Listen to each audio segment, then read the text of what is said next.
Hello PUBG Esports fans. The PUBG Global Invitational.S, our biggest tournament yet, begins in February. With a tournament this big, there's a lot to take in. So let's take a look at the format and rules of PGI.S 2021. PGI.S's main event, the weekly series, will be held for a total of 6 weeks starting from February 8th. It is divided into the weekly survival taking place on weekdays and the weekly final held over the weekend.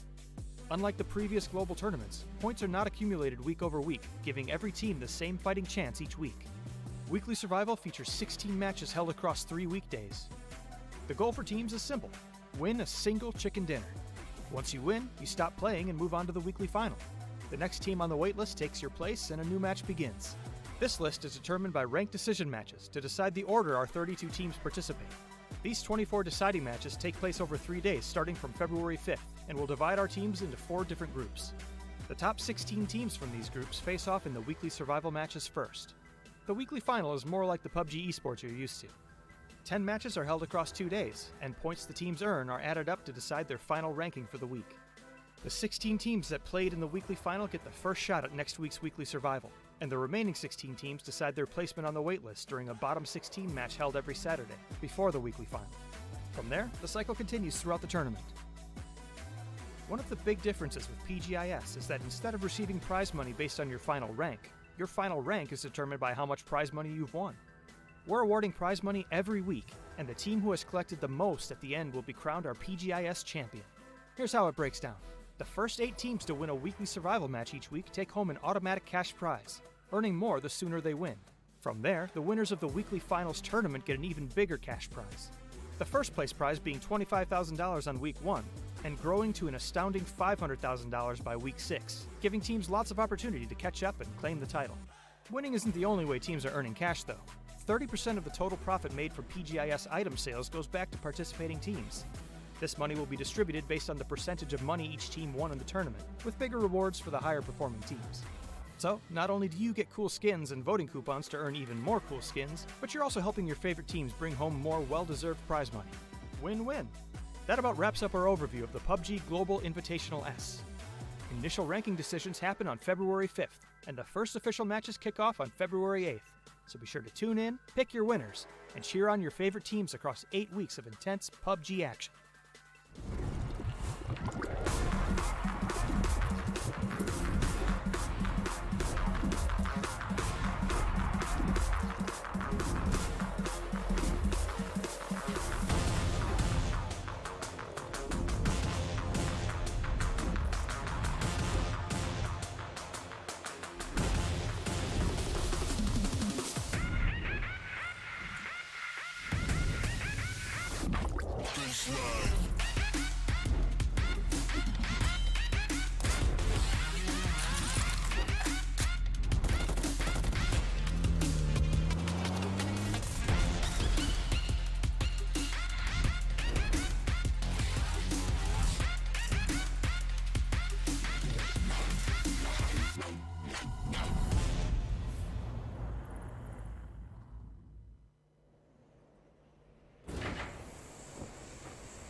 Good morning, good evening, good afternoon, wherever you're watching around the world. Welcome. It is time for the PUBG Global Invitational.S. My name is Toffees. I am joined by Cammy D and Clover as we get these festivities kicked off.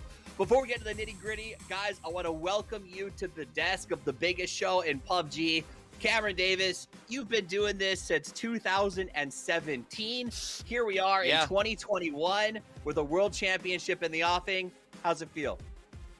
It's interesting, I'll say at least. It's great. I'm really excited for this event. There's a lot going on that I'm sure we're about to cover in the next couple of minutes. Things are a little different from how they usually are, as you can probably see around you, but nonetheless, it's still a lot of excitement that's going to happen for not just this weekend, but for the next 2 months. I'm wildly excited. Clover, over there on the other side of the desk, our newest addition. I know you've been in the community for a long time. This is your first year full-time on the pro circuit. It's been a pleasure to have you and a pleasure to have you here. Are you excited? Thank you. I am. 2020 was definitely an exciting year, and I'm looking forward to take that momentum here into 21, especially with such an exciting event like PGI.S that we've got to, go on a global stage of sorts, right? Yeah, it's the first LAN of the year. Honestly, of the last year. 2020 was wild. It was crazy, but I'll be honest, we kept it going. PUBG stepped up. We've had competitive play all year long, and this is finally the culmination where a lot of teams get to be on site. And we've made some changes to sort of adapt to that. One of them, Cameron, is this sort of substitute system, a 4+1, if you will, which hasn't been as common in competitive play in the past. Yeah, subs were always a interesting thing to look at in previous iterations, but for this whole event, as you mentioned, teams do have a slot dedicated for a substitute. Obviously, with the current global situation, you want to make sure that whatever happens, the games can still continue safely. But it's such a long event, and all of these teams have been most of them are traveling over towards Korea, some in their other neighboring countries. It's perfectly reasonable to want to have a substitute there just in case something happens to them over the course of these next 2 months, no matter what it might be. Safety is important. It's actually one of the S's that's outlined in sort of this series, survivor, safety, all of these things that have been taken into account by PUBG, Stephanie. And I know that we're going to see a little video to show you guys exactly what some of the teams have been going through as they got ready for this thing. And it's actually really impressive when I watch it. Yeah, I mean, as you said, safety is a big issue, and it's a concern for us as well. We want to make sure that all of the players, the teams, the coaches, everybody involved is staying as healthy and safe as possible throughout this event. In fact, we all are working from home just to try to limit the amount of travel that we're doing for this event.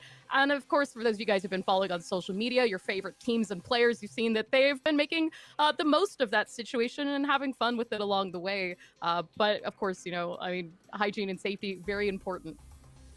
I mean, and they're going through stuff that I've never seen in my life, and this is pretty cool. Also, so you guys know at home, each player took a PCR test 72 hours before their travel and then quarantined for an additional 14 days upon arrival to make sure that all of our players on site are in the best possible position to not only play, but play safely and just focus on, the game itself. Now, we talked about those substitutions and things like that. They are going to be a little bit unique. Some teams are using them just as sort of a safety valve. Others, apparently, though, Cameron, are using them as a way to sort of swap in players and different play styles throughout this tournament. I'm excited to see exactly how that plays out. Before we get into the subs, though, I want to talk about format. This is a unique tournament. Cameron, talk to me a little bit about... Actually, let's start with Clover. Clover, explain the ranking tournament that we're about to kick off right now. Yeah, I mean, this weekend is probably the most important right now for teams to kick it off because this is how they're going to get seeded going into the next week and kind of start that process for them earning money and playing well into that survival series. So we've got 32 teams participating in a round robin matchup. Today is groups A and B, and there's 4 groups of 8. So all weekend long, all the teams are going to have a chance to play against each other, but they're going to really want to play their hearts out and try to get into those top 16 positions going into weekly survival next week. Cameron, she talked about weekly survival series. We've heard a lot about this as we prepared for this tournament. Tell me a little bit more about what exactly is this weekly survival series. So weekly survival is the games during the weekdays, Monday through Friday, mixed throughout there, and that's what you qualify. That's how you qualify for the weekly finals, and it's very simple. You win a game, you qualify. It is that straightforward. No more collecting points. Chicken dinner equals a qualification. We have 16 games, 16 wins, 16 teams that are qualified for the weekly finals on the weekend. which is your chance to win the most money, to make the big cash. And to explain a little bit more about how that prize pool is going to break down, we put together a little video for you. This is the PUBG Global Invitational.S, with a prize pool of 3.5 million. It's the biggest prize in PUBG history. But how does that big stash of cash break down? Let's look a little bit deeper. 2.4 million will be earned in weekly survival and final rounds. There's also a guaranteed $1 million so that all the teams participating can take home something. But the sky could be the limit because 30% of in-game sales goes to the Pick'em pool, allowing you to support your favorite teams directly. But how do teams win the lion's share of that cash? They have to get the wins. While some will go to the winners of weekly survival matches, most will go to the top 16 each week who make the final, making it a 2.4 million in weekly series winnings. The first 8 teams to make the weekly final get paid, but the pay goes down the longer you take. So win early if you want the biggest cut of that $192,000. It doesn't necessarily matter when you get it other than the money, but get a win. The chicken dinner gets you to the weekly final, where we return to the super rule set and the prizes get bigger by the week, ending with week 6's $1 million prize pool and $500,000 in grand prize money. It's about to rain cash as the top 32 teams from around the world drop in on Seoul, South Korea to earn their share. Will a past champ repeat, or will a rising star hoist the trophy?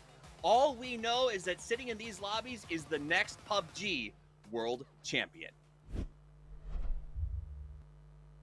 I'm excited to see who it's going to be. Will it be we've got defending champs here. Angry Men, we've got Gen G, and we've got favorites like FaZe Cameron, who should have won in the past or at least taken it and are just angry about first not qualifying the first time and getting second the second time. So there are some teams out here who have a lot to prove, I think. Yeah, I mean, there's 32 of them, and as you said, a mix of legendary veteran teams. I think FaZe Clan, it's a bit of a different roster from what it was originally, but it is still, in my book, the team, the organization, the logo that has been at the top of PUBG Esports since the very beginning, going all the way back towards the Guerrilla Core days. Still has a special place in my heart, but they are really going to have to work for it. That's all the way back at 2017. Clover, let's talk about what we're seeing initially. Kind of look at the schedule, get an idea of how this opening series is going to work. Which two groups are we watching in the first 4 games tonight? Yeah, I mean, today is groups A and B, and this is a really interesting matchup of groups as well, because we actually have 3 regions completely represented in this group. We've got all of Chinese Taipei, LATAM, and Japan playing today because they're spread between both groups A and B. So it's going to be really interesting to see how that might necessarily affect the meta, because we're going to have every day a little bit flavor difference, a different mixture of all these teams, because all of them play a little bit differently in their region. Very much so. And honestly, Cameron, is there an advantage for Group A? Group A is the group that will be starting the series today and ending on the final day. Do you think there's a massive advantage to being that team that gets to play last, or that group? I've always felt it to be a massive advantage of playing last. Some players disagree with me, however. It's all up to a team's personal taste. Some like to have it all over and done with and just be able to sit back and relax and see where the chips lie on how the other teams do on their last day and where the qualification is all set in stone. Some like to have that feeling of it's in their power on where they land and not just waiting and biting their nails, and they get to play the final days. So I think that's actually potentially a bigger effect on the teams in Group A. As far as starting, it could be neither here nor there, because they do still have to play all the games at the end of the day anyway. So let's dig a little deeper into the groups. Clover, we'll start with you. Group A, 4 Angry Men, Triumphant Song, K7, Navi, T1, TSM, Zenith, and Daytrade. Who's your team to keep an eye on out of Group A? You know, I've been watching a lot of the scrims, and TSG has been a team that's really caught my attention quite a lot. They've pulled off some crazy things, throw down some good points, and kind of proved that they've grown quite a bit since last year's performance that was a little bit up and down. So a team I'm really interested as well. Additionally, you know, we've kind of got a couple shakeups for some rosters. TSM is another one of those that I'm curious at watching. You can see that the standings are obviously not populated yet because we haven't managed to play any games. 4 Angry Men, the favorites of our production team, looking to see what they can bring to the start. Cameron, who's your Group A pick? It's really hard to say. I don't know. I am leaning towards TSM a little bit just because I like their roster a lot.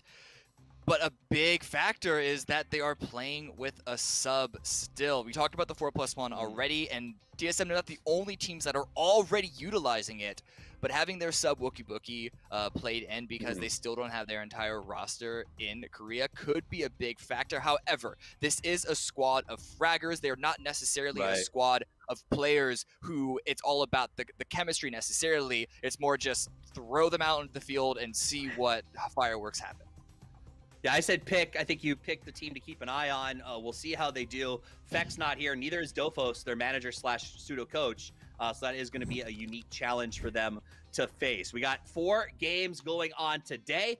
Starting really just around the corner is number 1. We're going to do 2 Miramar, followed by 2 Erangel. And then after that, we're going to turn it over to Kylaris and the lads who are going to be showing up. And they will be covering the second set of 4 games for C and D going forward. Right before we get started, though, I want to touch Group B. Clover, who do you want to take a look at from Group B? Oh, Sonics. I claim bias, claim NA bias all you want, but Sonics had an amazing 2020. They had just an amazing year all around, and they have looked insane in scrims. I know we talk about Tiggleton a lot, but the way that the vehicle meta has kind of played itself out and the way that Asia plays that meta is something that I think Tiggleton lends himself to as well. And these are teams that have been playing in Asia for quite some time, even before getting over to Korea. So they've already started to adjust themselves to that style of play that can sometimes catch the North American region, I think, off guard a little bit when we go to the global stage. So I'm really looking forward to see how NA performs overall in this region. But for at least today, Sonic's definitely on my radar. I think some teams are screenshotting these standings right now, Cameron, because this may be the highest that some of them ever see themselves in the stack ranking. I won't point fingers. But I think there's a few on there. Cameron, what other team, just so that you guys at home, just to remember, Group B is Burium United, Detonation, Enterforce, Furia, Global Esports, Metagaming, Sonics, and Africa Freaks. Who is your team that you're kind of keeping an eye on here in Group B? I'm really curious in what Buriram is going to be delivering because they've looked really good in their own regional events. But along with them, I am incredibly curious on Meta Gaming. They're a team from Latin America, and they really made a name for themselves in the previous DreamHack Americas event last winter. But they're coming in with a Korean now on their roster. Really curious on how Wicked especially is going to be slotting into this. I'm not exactly sure how long he's had to practice. It's been at least a couple of weeks, obviously, of the team being in Korea, but this is going to be a really interesting roster decision, and I'm incredibly curious to see how it does all play out. Yeah, when you look at the raw data for Meta, Clover, they are, I'm talking raw data. We're not talking about strength of groups or whatever, but in terms of just points per game, Meta is brutally powerful. Does that translate to this, or do you think the fact that strength of lobby may be weaker in their region, we're going to see them really struggle here? I think that is the question, right? When we take a look at the lobby and the grouping that they've got, it could go one of 2 ways. I think that they could really come out of this on top if they can kind of learn to adjust to the overall play style of the other regions. We've seen when Meta is comfortable in the LATAM environment, they absolutely flourish. So I agree with everything that Cam says. It's definitely a team to watch, and there's a lot of tenure for these players as well in terms of PUBG Esports. All right, so we're getting ready. It sounds like the players are about to be getting into their planes. So as soon as that's ready, we're going to jump over to our casters for the match. I want to know, who do you guys think, if you had to pick a team to watch for not just this weekend, but for the entire tournament, who are you watching closely, Cameron? Ooh, that's... I mean, I don't think any of us are going to be able to nail this right on the head. Not only is this a completely new format that we're going to be experiencing over the 2 months, or even just the fact that we haven't seen these teams really play together in over a year at this point. That being said, I am really, really looking at Multi-Circle Gaming. They're not in our group. They're going to be later on this morning / evening / afternoon, etc., depending on where you're at globally. In Group C, but I think I am really, really favoring them. I like it. I'm with you. I think that this is Summer's time. I think God V has been the powerhouse in his region for far too long, and I think Summer's ready to take it over. Clover, who are you watching? Uh, I mean, definitely multi-server game. I think we've got a lot of powerhouses coming out of the China region right now as well. Tianba's been on my radar. They were probably, I think, the most fun team to watch during scrims. So I'm really interested to see how that's going to translate now that we're actually here at PGI.S. But additionally, Oath, who's also playing later today. Another team that right now is coming in hot, and I think that they know how to play this lobby. They are, however, they are in what I would call the group of death over in C. C is absolutely terrifying to me. We'll see how they handle it as we get ready to get this thing underway. Want to give a big shout out to our sponsors who've made this thing possible. The folks from Toomey, Zowie, Intel, and Perrier have gone out of their way to make this happen, so we want to give them a little bit of love, just like we want to give all the teams a little bit of love. And you brought up Oath. They were being discussed on the Reddit yesterday about are they good enough? Are they really as consistent as some people give them credit for? They've been pretty consistent in North America, and honestly, Cameron, to a certain extent, I think teams like that may do well here.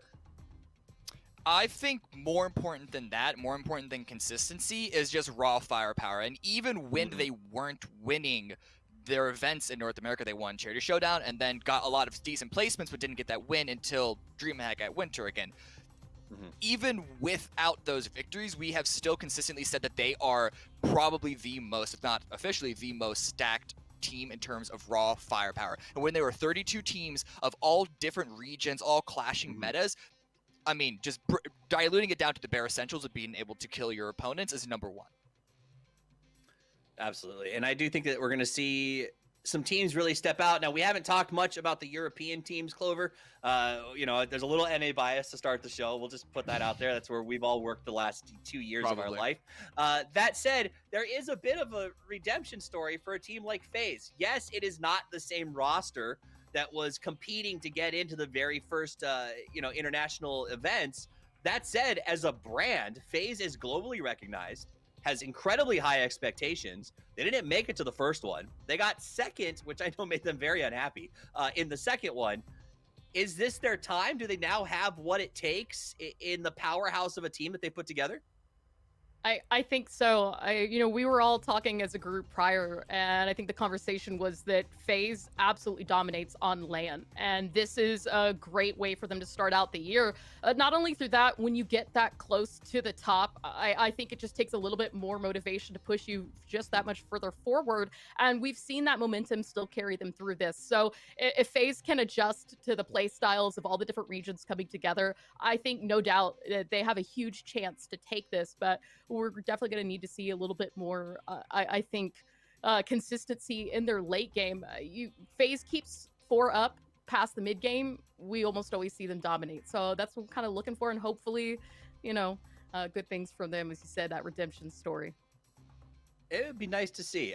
Let me give you a quote. We got a little bit of time here. Cameron, I want to get your take on this. This is Trevor, the coach of Oath. I was chatting with him the other night, and he said, to be honest, it is hard to compare our region's practice to the practice that we have here. The difference being that every team in these lobbies knows how to play the game at the highest level and can win team fights. It's just an overall increase in skill level while playing here. It seems like that's kind of the comment that I've been getting universally from a lot of the coaches and stuff.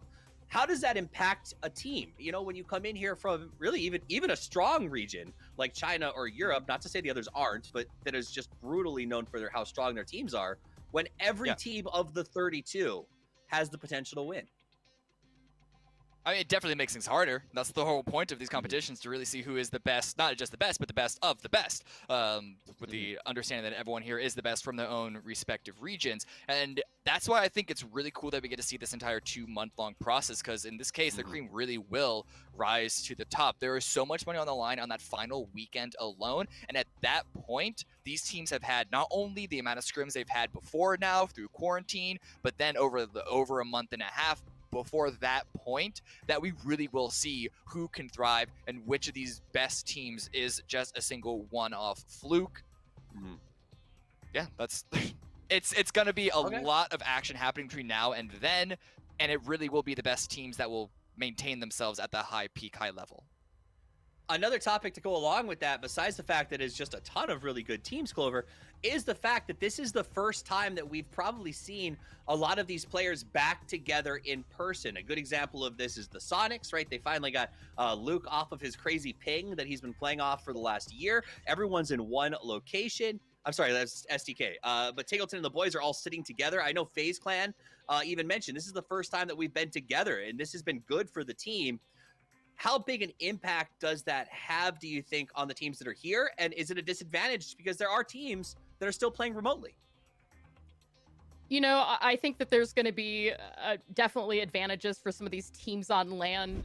There's something to be said about that esports camaraderie, about showing up to a LAN, about being there with your teammates, especially when it's a return, right? Seeing everybody, because this is your family. These are the people that you spend day in, day out playing with, talking with, chatting with, and that really builds a good relationship. So when you can sit physically next to that person and all have that same LAN ping, that can be huge. But that said, you know, anybody who's coming to LAN for the first time, maybe, you know, or not as frequently a LAN player, playing on LAN ping, it's a bit of a different feel. And so that's the thing that a lot of these teams have been practicing as they've been in Korea on quarantine. You know, obviously China and some of the other countries have certain setups for their regions as well, as they weren't able to travel due to COVID safety. But, you know, I mean, you brought up ping, right? With Luke 12, I think it's always been a huge conversation about what that ping from Australia to North America can do to change some of these things, even for some of the LATAM teams, right? When they're playing up into the Americas. So getting everybody on equal footing, on equal ping, it's going to take away some of those arguments, but also I think strengthen the ability for everybody to kind of be on that same page. So I'm really looking forward to seeing how those teams are going to grow together. Very cool stadium we just took a look at. We also saw the representation of each region in the tournament. Participating teams. This is who we're watching tonight, Cameron. Group A, Group B on your screen. They're the ones going to war first. Some of them have unique challenges. We got teams like 4AM who, you know, they showed up the first time we had a world championship. Not as loud last time. And God, we would love to take them back to the top. TSM with substitutes. What do you think about the challenge facing A and B in particular? So I'm just looking at, I'm going to dial in specifically on the map that we are opening up this event on, which is going to be Miramar. And if you want to talk about challenge, you got to talk about, of course, the actual fight in the server. We can talk about all these storylines, all these things that happen outside of the game, all that we want. But inside the game, looking at what is the expected drop spots. Remember, these teams, TSM, are playing with a sub. We've already mentioned how that's going to be a little bit of a handicap for them. They are sharing a drop spot with a team K7, and there is 4AM going to be right next to them around the center of the map. So as far as a team that you really want to look at to see if they're going to struggle or if they're going to thrive, it's going to be, I think, those three teams, TSM, K7, and 4AM. Yeah, so that's San Martin. Hot spot for sure. We're going to Miramar first. Clover, what's your prediction? Does K7 stand up and say, TSM, this is our house? Or does K7 go, you know, Miramar's a big place? It's a tough call. If you're going to take a stand, game one is definitely the one to do it, right? Go ahead and claim it now and work towards that, because we've got 4 different groups, many of whom, you know, A and B are playing together, but there's teams in these 2 lobbies that are sharing drop spots with those groups C and D. So establish that dominance now while you can, but, you know, do it confidently, because you really don't want to mess up. And we can't reiterate how important seeding is this week and going into next week. So teams do need to play the smart. But as you said, Miramar is a very big place. A lot of these teams have alternative drop spots. You know, I think at least in terms of San Martin, it's a large enough space that if 2 teams were able to drop, they should be able to get a moderate amount of loot before they can fight and contest for that dominant position. Before I transition what you just said to you, Cameron, I do want to say this. This overlay is awesome, and if people want to take pictures of us in game and send it to us, that'd be super cool. I'm so hyped about that. Yeah. But Clover brought this up, Cameron, that this is the time to maybe take a risk in the beginning of game 1. This is a pretty epic round, though. The seeding is going to be a very big deal. If you lose and end up in 32nd place, from what I understand, and y'all had to check me on my math earlier, you don't even get to play in the weekly series, the Survivor Series. So how important, really, I mean, I know it's important, but like outline how important it is to come out blazing in this opening series of such a massive event. So considering you only need to be in the top 16 to be in that starting set for the weekly survival, I don't know if you need to come out blazing. Maybe like a little tepid, shall we say, of like a level above lukewarm.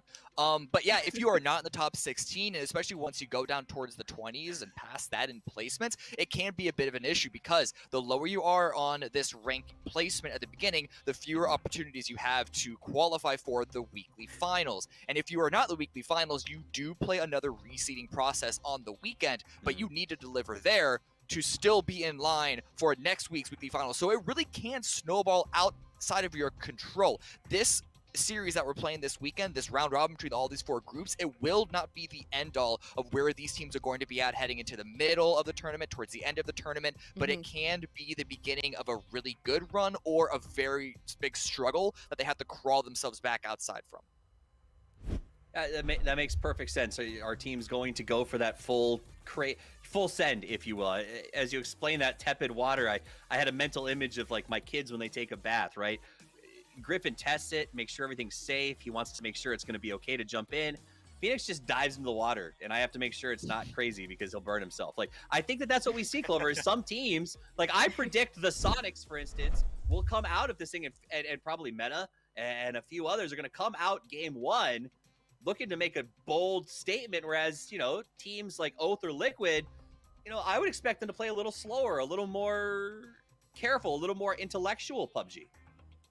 I don't know. When I think of Oath and winning and double-digit kills and just like we talked about earlier, just that absolute brute force. And I think, again, kind of talking about those drop positions, contesting who's going where. Sonics are often known for those central positions where they like to drop, right? The Pachinki Picados of the maps. And that awards them a really good opportunity and options for rotations. So, drop spots are going to be important going into this because it's going to affect potentially how some of these teams can play and rotate through the rest of these matches. But, kind of back on, I guess, the topic at hand, it's just... Yeah. I think it's kind of, we're going to wait to see because they're only playing 4 matches today. And like you said, we've got to really make the most of each opportunity that they've got. You can see suggested teams to watch up there as we kind of look at their winnings overall.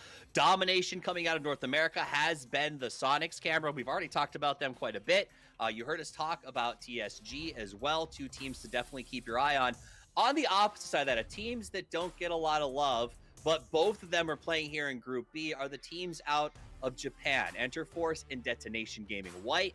Both of them are playing today, right now, and both of them are playing in the same group. Is that hurtful or helpful, do you think, to have the only other team from your region playing essentially against you every single match during the seeding phase? Yeah.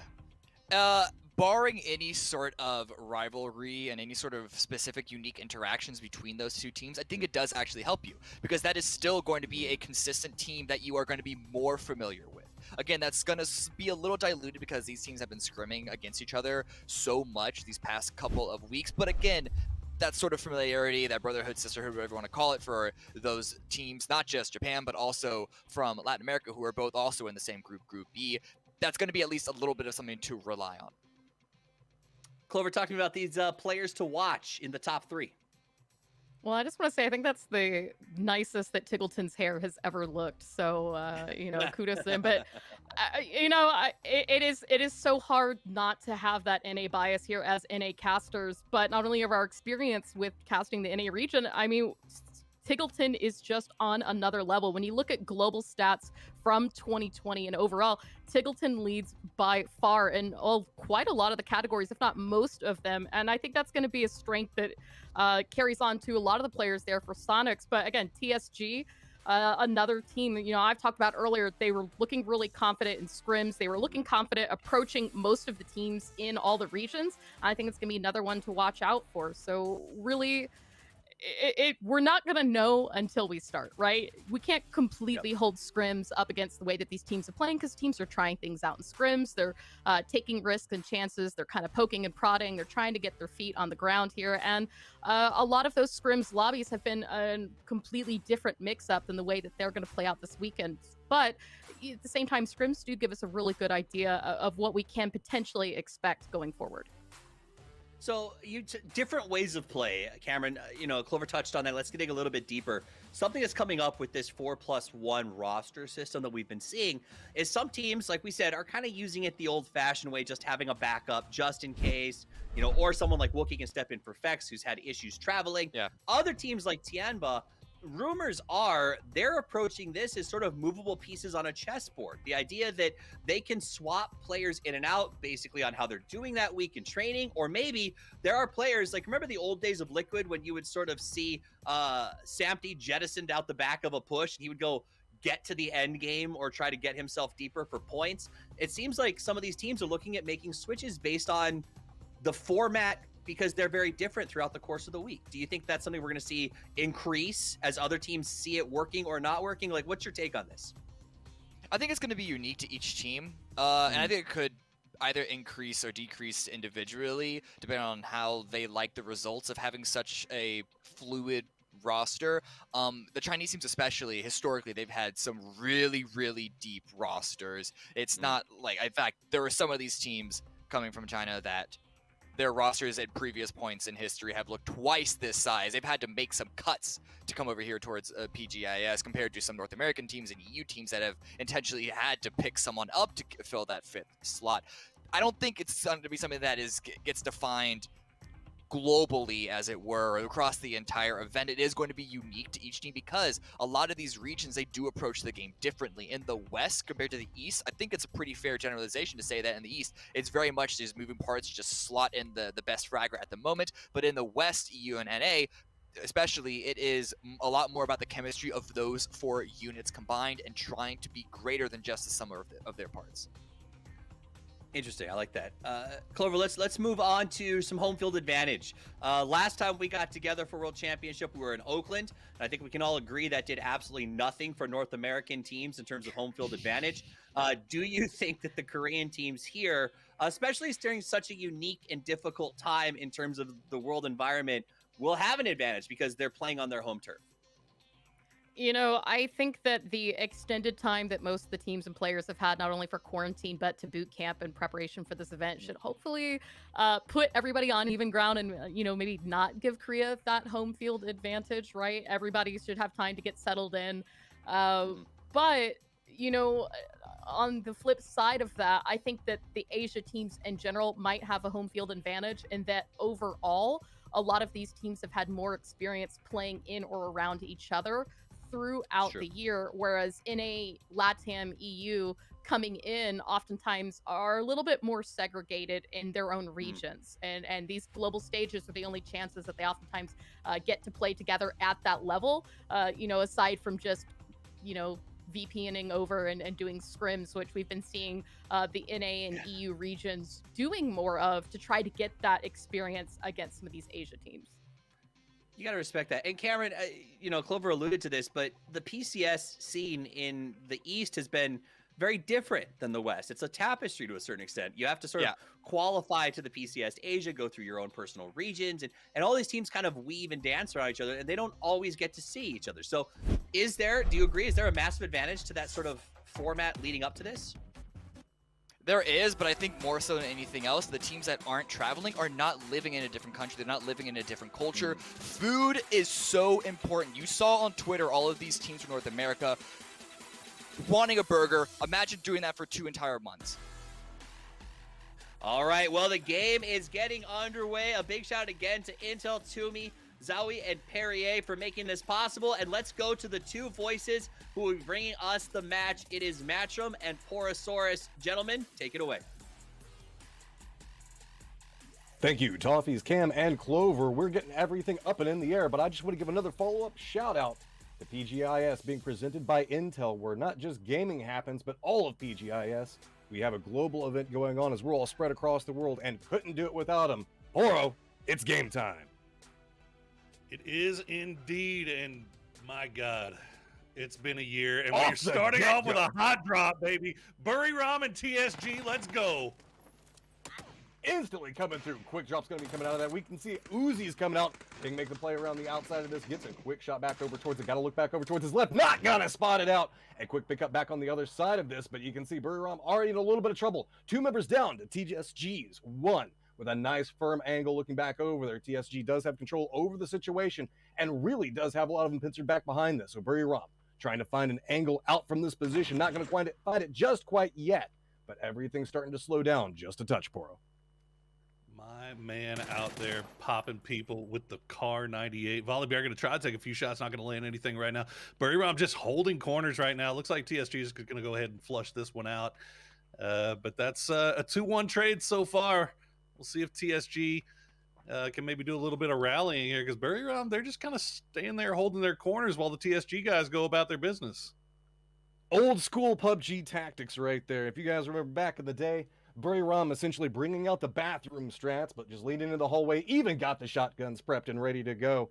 Everybody knows you do not want to round that corner. What is a Car 98, instead, dude? Playing this patient, trying to make a little bit of a push up and forward. You can see Volley Bear not having any more shotgun ammo at the time. Maybe he could have some. We'll have to see if he goes for the reload on it. But the aggression starting to come through, loading up, getting the armor, getting the helmets, making sure whenever they go for this push back around, they are set. Gonna see the flashes come through, going for the flip back around. Oh, it does not connect. God, the last one up over on his side, trying to look back over for this one, seeing if he can peek back over through it. Gets the spray back over towards one with the shotgun, but can't pick up the other one. So with this, Burry Rom is not just our first blood, they are our first team eliminated. God meow, almost with the God shotgun plays right there. Look, Edie was with his back up against the wall. You're in a firefight up close and personal, and you're rocking a Car 98, man. That's just not where you want to be. But God meow almost pulling it off. TSG though coming in clutch. Now they got to play out with 2 players from this point on, and I mean, yeah, they got 4 kills. That'll take you somewhere. We like that. What is happening? This is just like the first couple of seconds, and we're already getting into the action on this. So, with everything going on, guys, naturally you can see Meadows in the process of doing some looting up. The circle did pop. It's back over towards the southeast, pretty much centered up around Los Leones, so a lot of our northern teams might find themselves having to rotate here soon, but it's loot galore right now as everybody's trying to get up and get situated, and that did slow down TSG just a little bit. I hope it doesn't affect the later stages of their game. It's centering up right on top of your boys from Meta here, our LATAM heroes. I gotta tell you guys, if you have not heard of Meta's Sparking before now, you are going to remember that name. That man is an absolute monster. He's a beast. I'm so excited to get to see that kid play in this international competition. And we saw what he was able to do in DreamHack against the NA squads. He was still a phenomenal player. That whole team is just performing really, really well. So really excited to see what they can do right now. And it's starting off nice for him with the center circle position just posted up on the eastern side of Los Leones.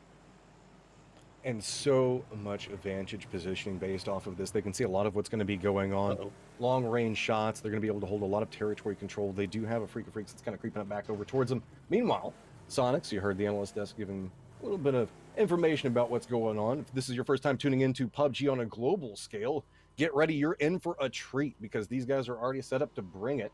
Sonic's going to be going ahead and making push back over and holding down towards the western area of Los Leones. Everybody should be familiar with that northwestern area, kind of like the suburb over in that direction. Got a lot of good vision as well and can really control different movements coming out of Los Leones. Yeah, I don't care if anybody calls us homers, Matt.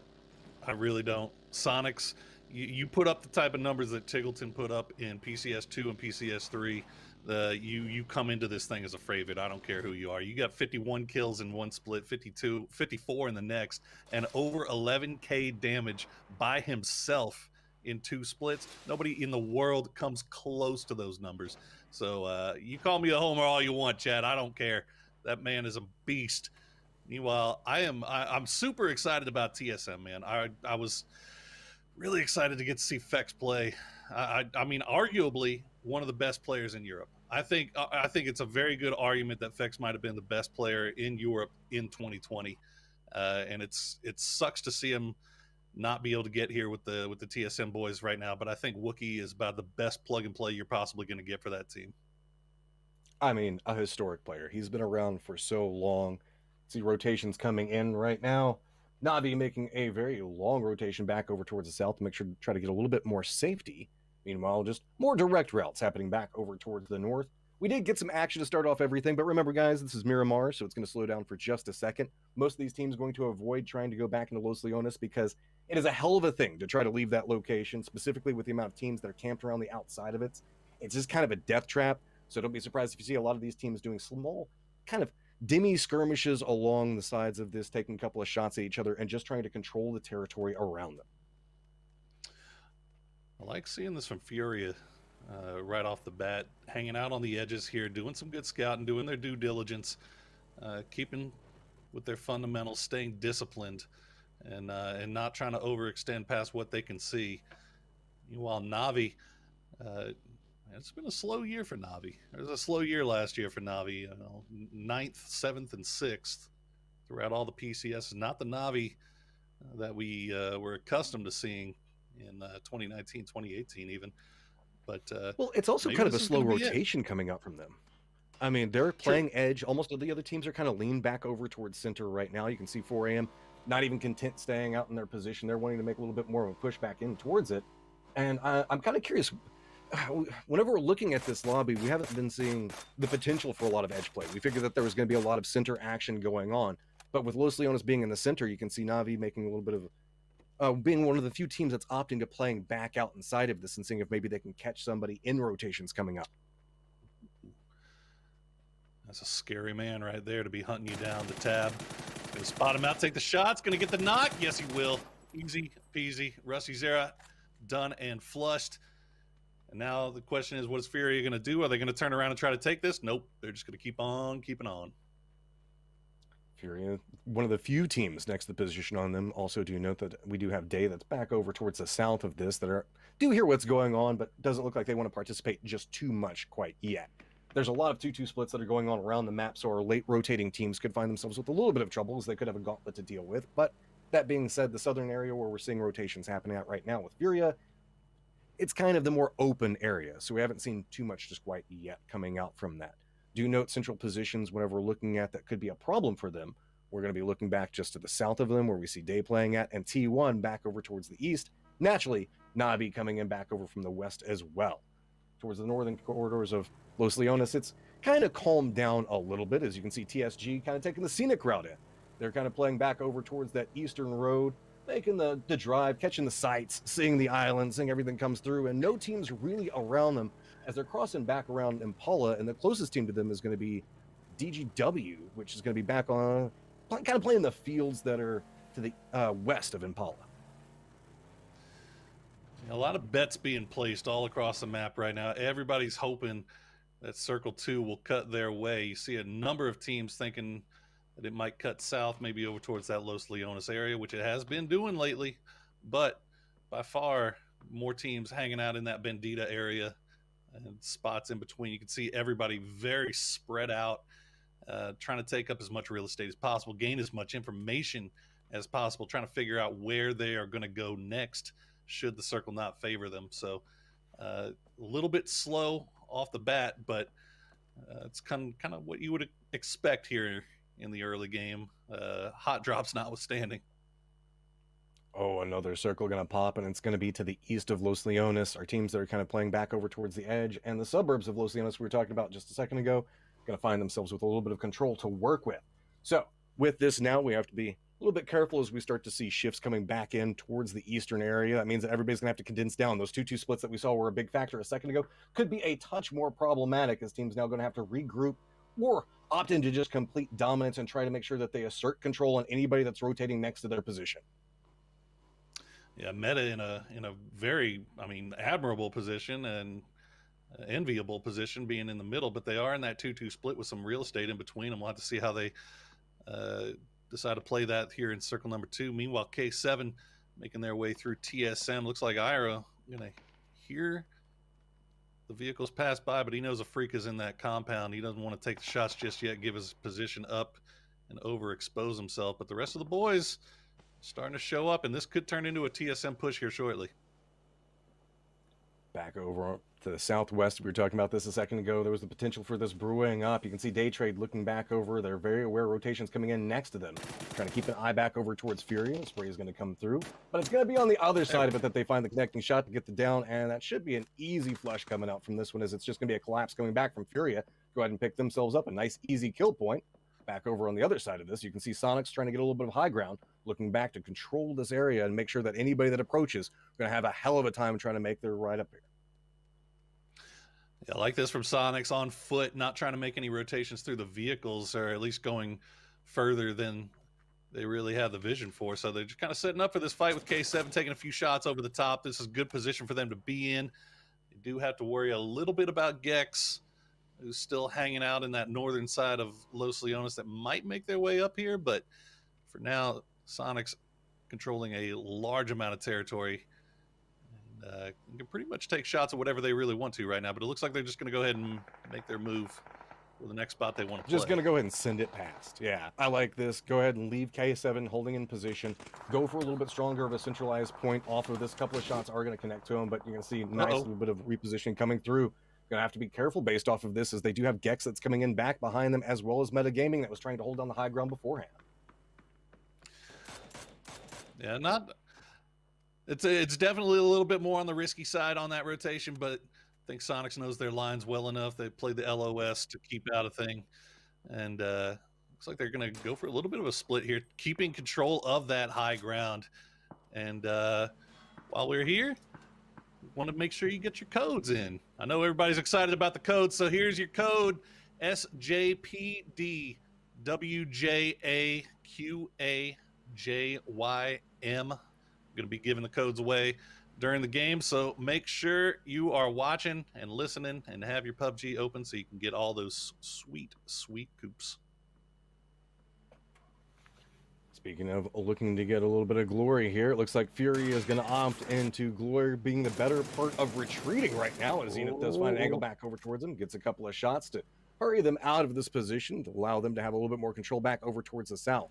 Fury is going to have to make a little bit of a regroup back over towards the northeast from this position, so shouldn't be too difficult. Just depends on where this next circle is going to shift back over towards. If you see a hard shift back over towards Los Leones, that could be a problem, but instead just goes back down towards the south. So with this happening, that means our northern teams, where we were looking at a little bit beforehand, such as Afrika Freaks, TSM, E36, and 4AM, going to have to be the ones that make the shift back down into this position with fortified teams already set up and waiting. You can see K7 and Meta potentially have a nice gauntlet positioning to really harass teams as they try to make their approach. All our teams that bedded south are counting their chips right now. They're feeling good. TSM, 4 a.m. Afrika, all on the move. Trying to come in from that northern side. 4 a.m. to go for the safer play, wrapping around on this western edge. Afrika, meanwhile, just making their way in just on the edge of the circle after getting a few shots sent their way from K7. But pretty much everybody's still playing this very close to the vest matchup. Not as as aggressive as we've seen these teams play in their own respective regions. And you know, despite all the scrimming, I mean, it's the scrim blocks happened very early on when everybody got there. Everybody was in quarantine, but then they stopped for a while because there was some issue. You know, people got there at different times, and you know, you couldn't, they didn't have computers in the new hotel rooms.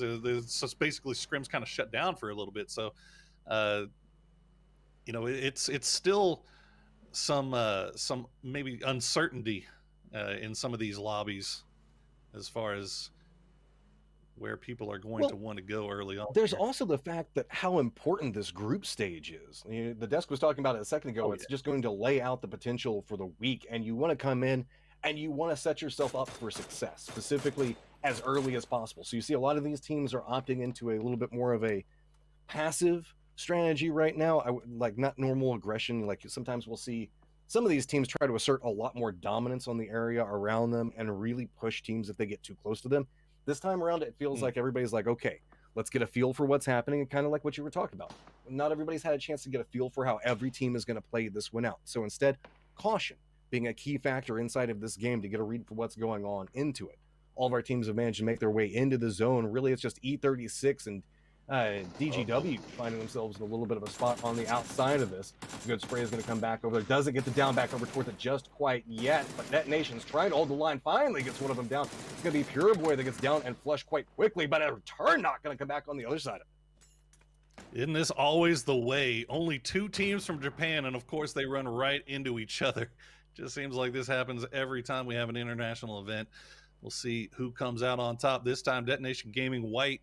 We're in a little bit of a split at the time the fight broke off, with Furia kind of creeping up on their southern side here. Sees a well-known name in Japanese PUBG, been around forever, and he's going to be bringing up the rear. And another hard shift down to the south, and it's looking good for Day Trade to see what they decide to do here. Is all these teams from the north and the east are going to have to sort things out before they make their way in, Matcham. Do note Sonic's positioning right now. That is going to be key. They have got a pivotal point where they can really harass a lot of the teams. Zenith also in a pretty strong point back behind this. Navi should be able to circle in right back behind them, but it is just starting to be a death trap back over towards the east. As you can see, it's just team upon team falling back over onto this angle. E36 Sylphia looking back over, trying to make sure to keep control. T1 has decided that they want to try to third party this, but it has moved into a very close range skirmish. You can see Aqua 5 trying to get a little bit more information to realize how that they're going to try to move through this. No team really moved into a strong gatekeeping position. You can see that 2 members of T1 are back and holding an angle on this, but have to play it very, very carefully. Meanwhile, on the complete opposite side, it's going to be a little bit of a fight breaking out as Navi is trying to get a little bit more damage back over towards 4AM. Nice flank coming back behind it, but Forever is going to go ahead and spot this one out, get the shots back over towards it, but it's going to come at a little bit of a cost. One of the members of 4AM already down and flushed out. So it is just fight upon fight as everybody was trying to stay alive for so long. That means that the circle has gotten too small and it cannot contain the amount of teams that we've got going on. There's a skirmish that's happening back over towards the north that's starting to break out, as well as Sonics, TSM, and K7 all finding themselves right on top of each other. And Sonic's already coming out the loser so far in this. They've lost Shrimsy and Tig. It's down to Win and Mime. They have the high ground here still, but they've got to try to do their best to third party onto this. They don't want to be the one that's getting third partied onto. So K7, TSM going to try to strike it out here.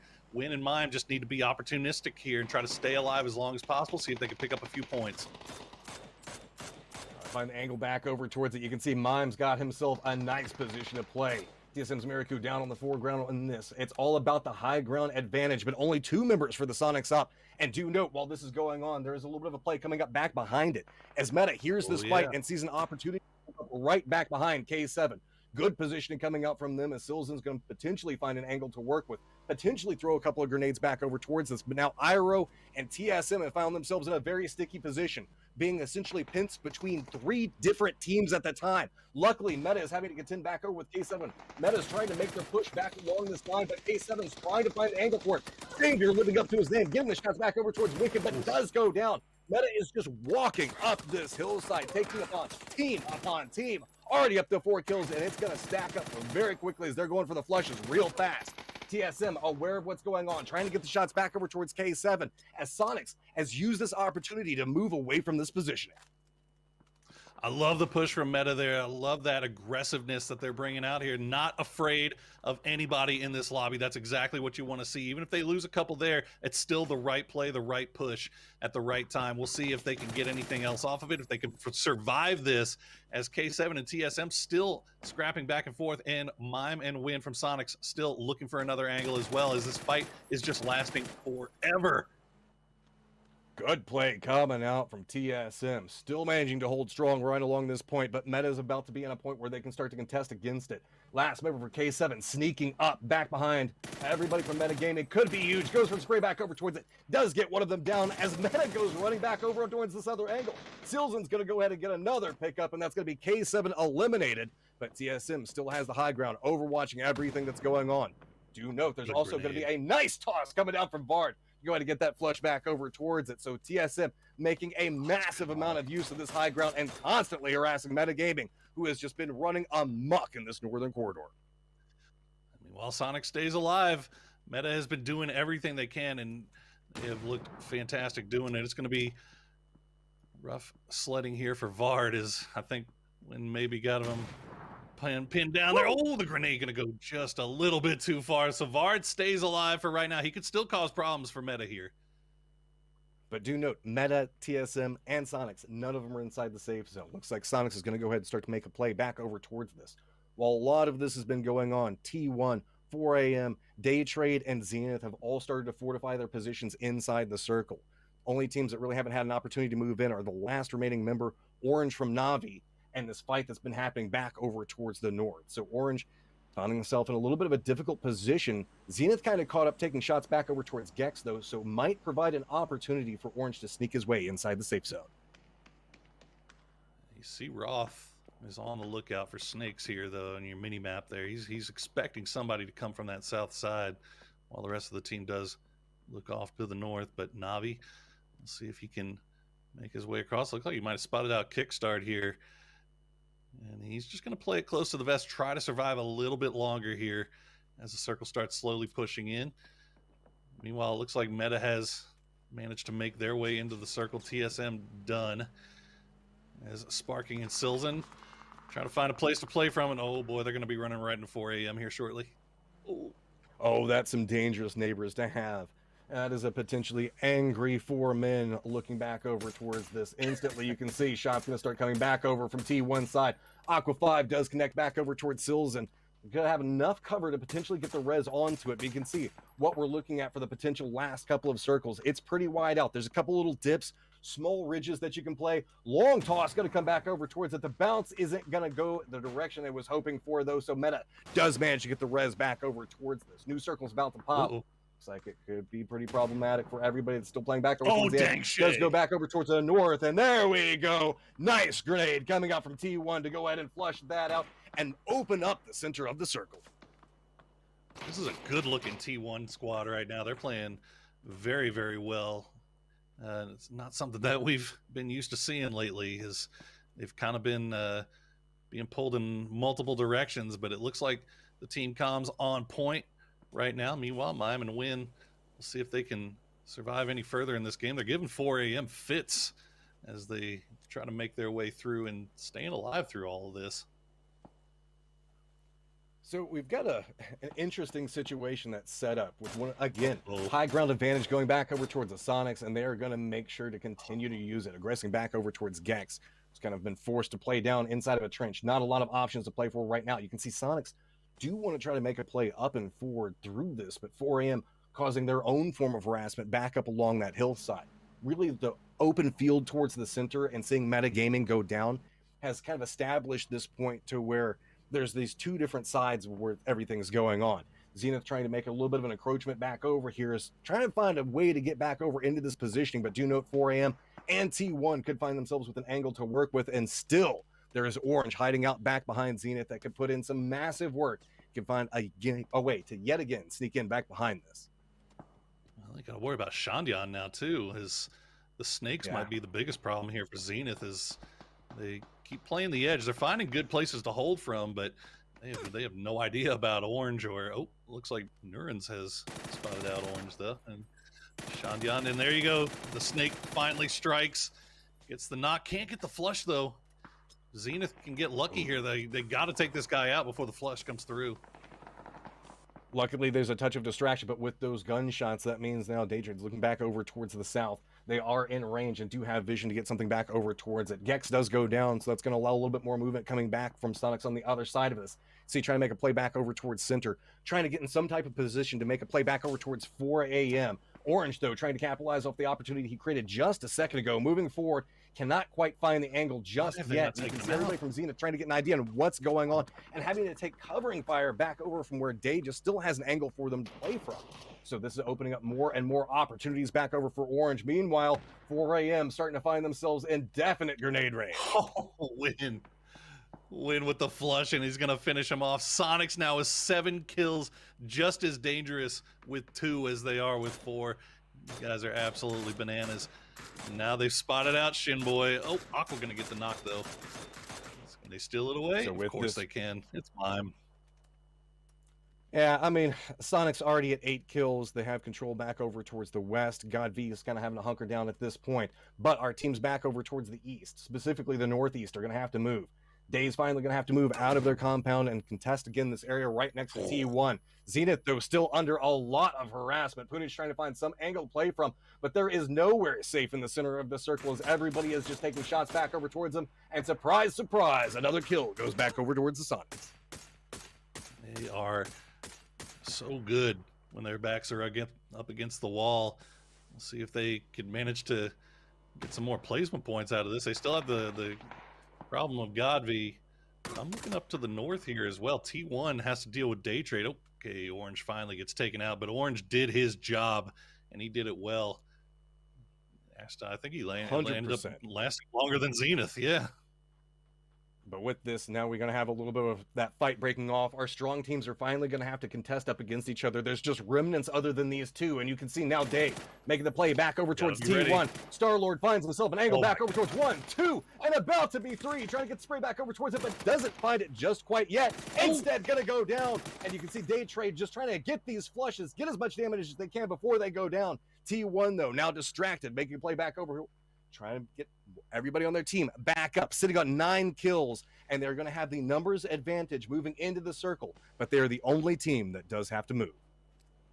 This is the T1 that everybody has been waiting to see. It's been so damn long since we've seen them actually just running through teams and being this dominant playstyle. There you go, Godv barely loses the 1v1 with Mime there, and Sonic's now up to 10 kills. NA fans, are you not entertained? 3 teams now left. T1 sitting on 3, Sonics on 2, and TSG with 1. Center is completely open. Circle's about to collapse down, force everybody to reposition, but T1 looks like they're starting to make a play back over towards it. They know it's risky, but look, just running out inside the open right now. Dangshay trying to make sure that he gets some control over this and wants to make sure that he can inflict as much trouble on every single team that's going to have to rotate around what's happening as possible. Problem comes back into play as Sonics still feeling in the groove, and it's Sonics and T1, both who've been stacking up kill upon kill inside of this game so far, starting to set their sights back over towards each other, with one poor member for TSG trying to figure out how does he sneak his way inside the zone. I mean, lest we forget how this game started for TSG and Shandyan with the hot drop and the losing 2 members, but getting the 4 kills against Buriram, and now they find themselves in the top 3. If Shandyan can play his cards right, strike when the moment is perfect, he could mess around and win this game, Matrim. It's not outside of the realm of possibility. We'll see how this thing plays out. Sonics have a really nice ridge to work with here, though.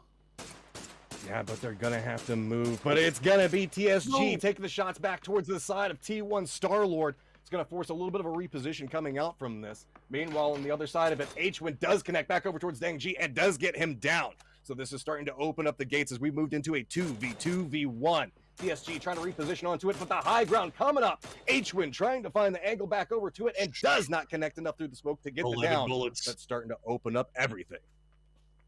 They are running so low on ammo. They've been running low on ammo. Hopefully he can find something out of here. He's just going to switch over to the SLR because there's just no 5.56 to be found.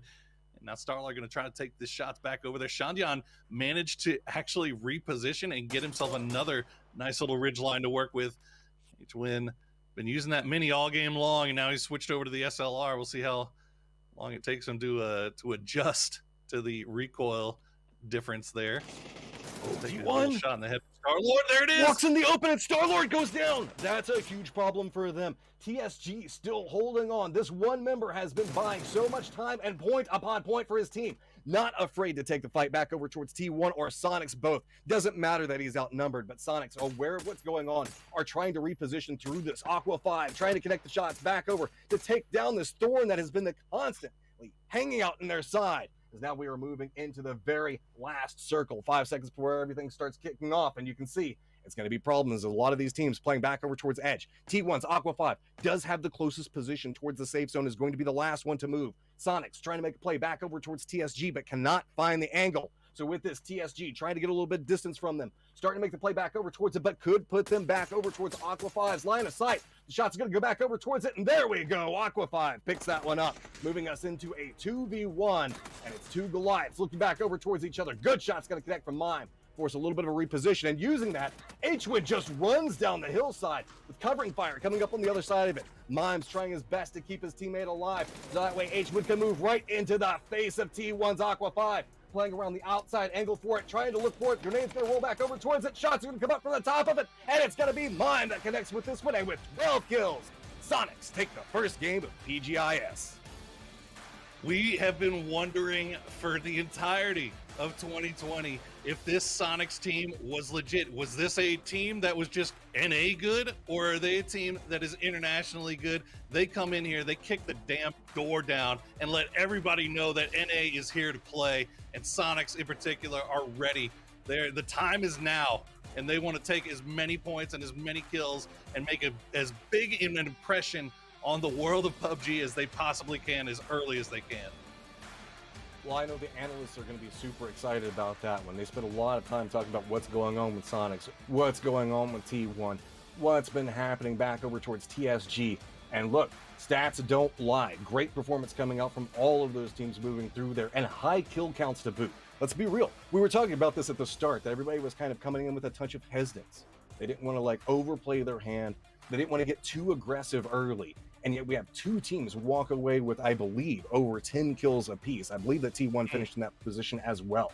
So good positioning, final rounds, top two teams, as well as so many kills. That is going to be phenomenal for both of them. Yeah, really excited to see T1 turning things back on. This is, like I said, this is the T1 team that everybody's been waiting to see. Everybody's been expecting to see for so long. And now it looks like with the addition of Dangche and oh man, it's just they're starting to finally look like they've got some semblance of an idea of a meta of what they're wanting to do when they get to that late game point. It's so many times in the past we've seen them running around looking like chickens with their heads cut off. Like they have early game, mid game, they getting pulled in multiple different directions. But this time it looked like they had a plan from the beginning to the mid to the end, and they actually pulled it off almost flawlessly.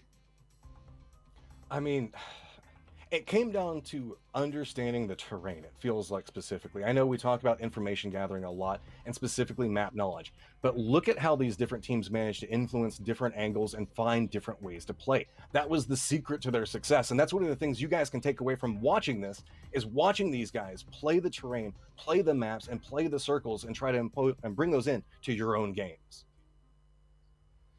Yeah, also have to give a lot of credit to 4AM. Got to give credit to Zenith as well. But you know what? Let's let the desk do that for us. I think we can just sit here for a moment, enjoying what just happened. Sonics come out with a massive win, no pun intended, because Win came up big. Cameron with a huge point output and huge play despite going to 2 players early. Being a Sonics fan coming into this event, my own mood was like a roller coaster. They were center of the circle, had the high ground, exciting. They were getting collapsed on multiple teams, lost 2 members, felt really bad. And then you saw H-Win and Mime continue their run, continue to play amazingly and take this game. My mood went back up towards the top. This team, more often than not, we focus in on Tiggleton because of his just monster ability. This proves, as if we didn't already know, that Sonics is more than just Tiggleton. H-Win has some amazing long-range angle control. Mime is one of the best clutch players that we have seen in the North American region, and seeing these boys be happy with their victory sort of solidified it to me where we are back into an international competition, and to see America come out on top the very first game. Like, if this wasn't in the middle of the night where I'm at right now, I would be screaming at the top of my lungs. Let me cover it for you. NA, baby! NA! That screen we just saw, Clover, it's like being back at PCS North America again with the Sonics popping off. We thought they'd have a big start. Yeah, and to kind of reiterate that point you made about losing 2 in the mid game, right? Sonics were in a beautiful center position right before the pop of Phase 4. Phase 4 hit, big kind of shift down to the southeast, and all of a sudden they found themselves on the edge right outside of Los Leones with 4 different teams coming at them. That's where they lost 2, but it's also where they started to pick up quite a few kills, and it almost kind of became this back and forth between Win and Mime to not only keep themselves alive, keep that position, but take out players one at a time methodically and very carefully to get themselves in that great position in the late game. But that said, Cam talked about meta in the pre-show. Meta had a great turnout for this. Triumphant Song Gaming, as you heard Poro say, T1 really showed up for this match. Talk about this leaderboard, Cameron, and we'll get a little more into, say, some of the other details afterwards. T1. I didn't expect them to be in second place. It's only one game, so we don't want to take too much away from it. However, they looked really, really strong in that game. They didn't match Sonic's 12 kills themselves, but they still hit double digits on their own. And I think it's pretty safe to say that T1 was the team coming from Korea that was going to be like the lowest on people's tier list. StarLord has been an amazing international showings previously. Aqua 5 is known from previously rosters as well, but it wasn't really connecting. But as Poro said at the very end, this game, I don't know if this is from scrims, I don't know if this is from the own coaching before these games started, but it seems that this squad, this roster has finally locked in. If they can continue this run, this is going to upset a lot of people's tier lists. Yeah, and while we saw a big victory from North American Sonics, other teams that we thought would maybe do better, Zenith, Clover had a great spot in that game. Ended up in, I think, 11th place or something like that. TSM, they ended up they drew blood in a 4-way fight and ultimately ended up on the right side of the leaderboard. So some teams that we thought would do a lot better, struggling there. Yeah, Zenith kind of found themselves pinched down to the south with Na'Vi out in the mid game, and unfortunately that's kind of where their game ended. And as you brought up, 4 different teams, right? That Sonics kerfuffle coming out of Los Leones is where we saw quite a couple of teams struggle. They had really similar ideas for how they wanted to rotate going forward. In fact, if anything, I think the way these circles kind of gelled down clustered up quite a few teams in certain areas. But obviously we take a look at the kills here. Sonics and T1 coming out on top, but look at this, K7 also doing quite a bit of damage. They were another one of those teams that were in that Los Leones mid-game kind of middle pinch, right? That unfortunately, along with TSM, fell there. But right now, top damage here, win. You love to see it. You love to see it for Sonics. And this is a big reason why I think they're a favorite to win, not only from us, but from a lot of people that have been watching a lot of these regions. It's just not only their game sense, but all 4 players' ability to frag out. Shout out to Mime's picture. It is the most intimidating of the bunch, Cameron. I feel like he is going Yeah. You're the person who's looking at that camera. Great to them, but also I want to give a shout out to K7, Cameron. This is a team who we even were like, well, will they get bullied out of their drop zone? Will they represent themselves coming from a bit of a different region? They fought. They weren't scared. They went to war with the Sonics, TSM, and Meta in that sort of 4-region fight that we saw earlier, and I got to give them some shout out for that. Yeah, I mean, it's definitely good. You want to be able to go for those fights. There are 12 games. You got to get the points where you're at. So it's good for them to get that success there, but how much of a success really is that? I don't remember exactly where they ended up on the leaderboard. That was a little bit of, I believe, damage or kills coming out from just one member. To me, that doesn't scream a team like Sonics and T1 that really delivered in a big way. But speaking of teams that didn't deliver, that opening was, I mean, there was an amazing I'm assuming full blinded shotgun knock coming out from this squad. But outside of that, it was not the start that they wanted. Yeah, I think Paper even pointed out that they've been kind of warring with TSG during scrims leading up to it. TSG came out on top. And I was very impressed, Clover, that not only did they come out on top, but TSG got very deep in this match with so few players. They got, I think, a third when it all was said and done. Third. Yeah, the creativity that TSG has, is the adaptability to be able to survive in various situations, has been something that we've seen really work well to their advantage during scrims, and something that, especially on Miramar, really seen them do fantastic in the late game. And as you said, right, just down to one player out through the end of it, but we're still getting kills. You know, we saw them kind of taking out some of those solos, those 2-man squads from the edge, and still able to rack up points and climb up high on the leaderboard here for this first match.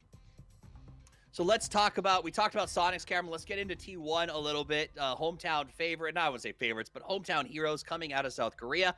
A very slow start to 2020. You brought it up. They added StarLord and Dengche to the mix. And I think with Adder and Aqua 5, there was a lot of rumblings, especially when they got third at PCS 3 Asia, that this was a team to watch. They're sort of peaking at the right time. Star-Lord seemed like the fix. Like was it me or was he abs? Like he seemed incredible in that game.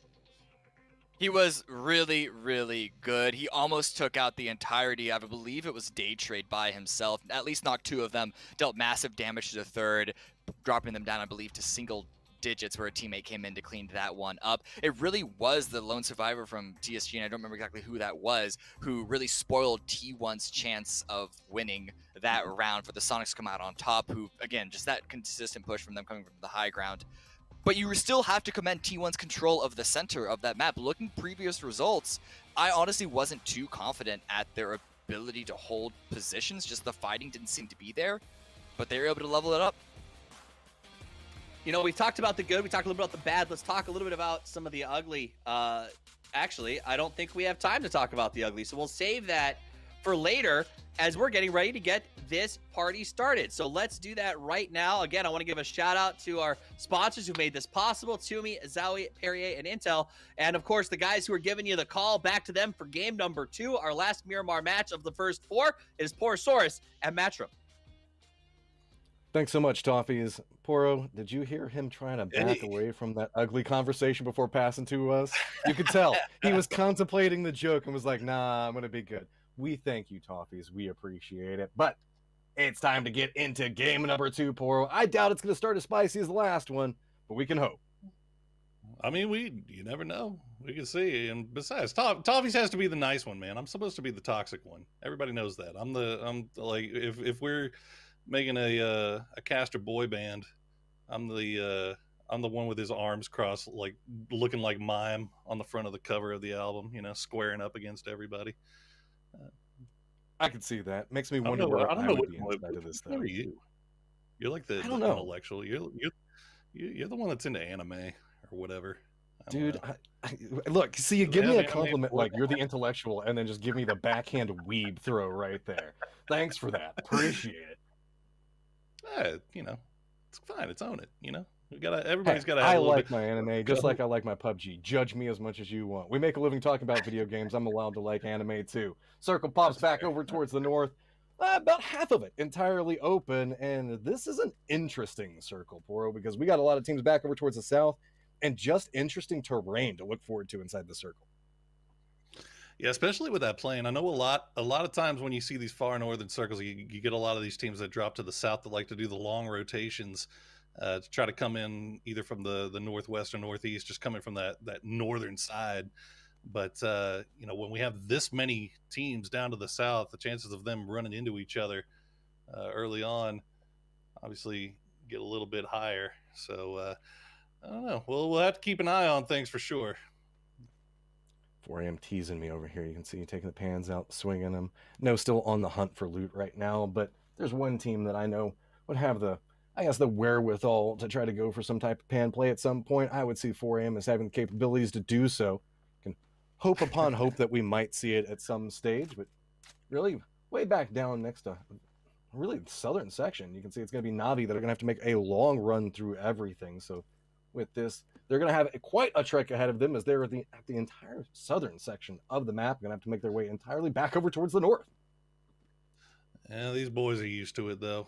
They find themselves dropping on the southern edge of the maps, no matter what map we play, and they always end up making that long rotation around. So definitely believe that they would like to have that last game back a little bit. They had such a good position on the edge, and 4am somehow, some way managed to sneak up on them. Not sure how that happened, but either way, Orange managed to snake out a few more placement points for him, get them a little bit farther in the game, taking care of Zenith in a unceremonious fashion. Buriram, at least we get to see what they look like in mid and late game now, Matt. We get to see what they look like in Circle 1. Let's be real. They had a rough start inside that last one. So this is a team that I like the idea on making the drop, and especially towards a strong team that shows some confidence moving in. The question is, how much did that get shaken by losing that fight very early? Because nobody wants to be the first blood of a global event, right? But to be an entire team wipe that early, that can hit you a little bit. Does affect the pride, so you got to bounce back mentally and get ready to go. That is true. I'm not concerned about Buriram, though. Those guys are actually nuts at the game, and I think that they'll be able to shake that one off pretty easily here as we see Wookie Bookie, the cutest Uber driver in Miramar, picking up the homie Vard as TSM makes their way through. They have a lot of room around them. K7 up in San Martin, really the closest thing to them, so they're going to have a lot of this high ground to work with. Now, Sonics, though, starting to leap Picado and might make their way up here, so we might have a little Sonics TSM interaction here shortly if they're not careful. Yeah, with the amount of teams that are having to shift back over here, you can see that that could lead to some of those skirmishes that we didn't see inside the last game, specifically rotation-heavy problems for a couple of these teams. There's one kind of brewing back over towards the southwest with Furia and potentially Daytrade, but I don't think that's going to be that big of a deal quite yet. Maybe just a couple of drive-by shots at each other, nothing, but should be able to keep the distance back over towards it. Really, it's rotations that could be the problem. You can see TSM's going to be rolling into position, coming up back behind them. Sonics could be potentially thinking about coming along a similar path to this, but I think that Sonics might be playing a little bit further to the southwest of their position, definitely in shooting distance of each other without doubt on that. So a lot of our teams now trying to figure out, okay, center is going to be hard to play. It's San Martin. So how do we play this? Do we make long wrap back over towards the north and potentially hang out around Cabrera, maybe Oasis, somewhere around that area? TSM now seeing back over towards, you can see Sonics making their rotation through. Get an idea on kind of the vision on what we're looking at and the decision that these teams are having to make on how they're doing their rotation. Some nice shots from Vard there. Nothing landing, unfortunately, but it's enough to scare them away, so Sonics will take over water treatment for the time being. This is very much on the southern side of the circle. I imagine they would prefer to go a little bit more towards the center, but this will do for now. As you see, 4 a.m. very split here, just kind of just a hair east of center circle here. They do have Meta and E36 all around them, so it looks like Lou is just going to go ahead and get on out of there. Good to see Godvy back to Godvy, Matrim. He changed his name about 50 different times during 2020, and now that he's back to Godvy, I think he's actually playing a lot better. Going back to being Godvy is what it feels like in 4 a.m. Going back to being 4 a.m. We see this happen a lot with them, where they'll stay out very separate for a lot longer than we see a lot of these teams, and really put risk into the information gathering and what's going around them. And then once they start getting harassed, regroup. I love to see how that they handle this moving through. It's actually insane. As we see the big old fat logos on screen, Zenith coming in there from the north. Looks like they managed to pick up a little care package for themselves to go along with their high ground, little 2-2 split that they've got going on. It's I like the 2-2 that Zenith is running right now. It's both high ground on each side, so very low likelihood of getting crashed, even in this international lobby where that crash is something you come to expect. Navi, as we said, making that long wrap along the western side, coming for that northwestern side, right behind Gex. So I'd like to see if Gex can figure out where they want to play this thing from. They're still a little bit spread out here. There we go, Rom, getting yourself a kill. They're the only team really playing back over towards the east. They've got about 500 meters away from the zone, and there's nobody around them until they encounter AF, which is still about another, I'd say, 500 meters to the west of their position. Sonic still playing back over, trying to make their way towards center. Could find themselves maybe taking a couple of shots back and forth with different teams as they make their approach. Most importantly, probably K7 based off positioning. Navi, meanwhile, on the complete opposite side of the circle, back over towards the northwest, are going to be around where Gex is playing at. As you can see, a couple of potential shots coming through in, but instead, a little bit of patience coming in. I like this from Navi. Instead, use the scopes, get some information, get a feel on what's happening, see if you can scout something out, and specifically, looks like they've got their eyes set back over towards Cabrera and how they might potentially play around that. It's definitely a slow burn early on here, and just a difference in circle location this far north from the southern one that we saw earlier.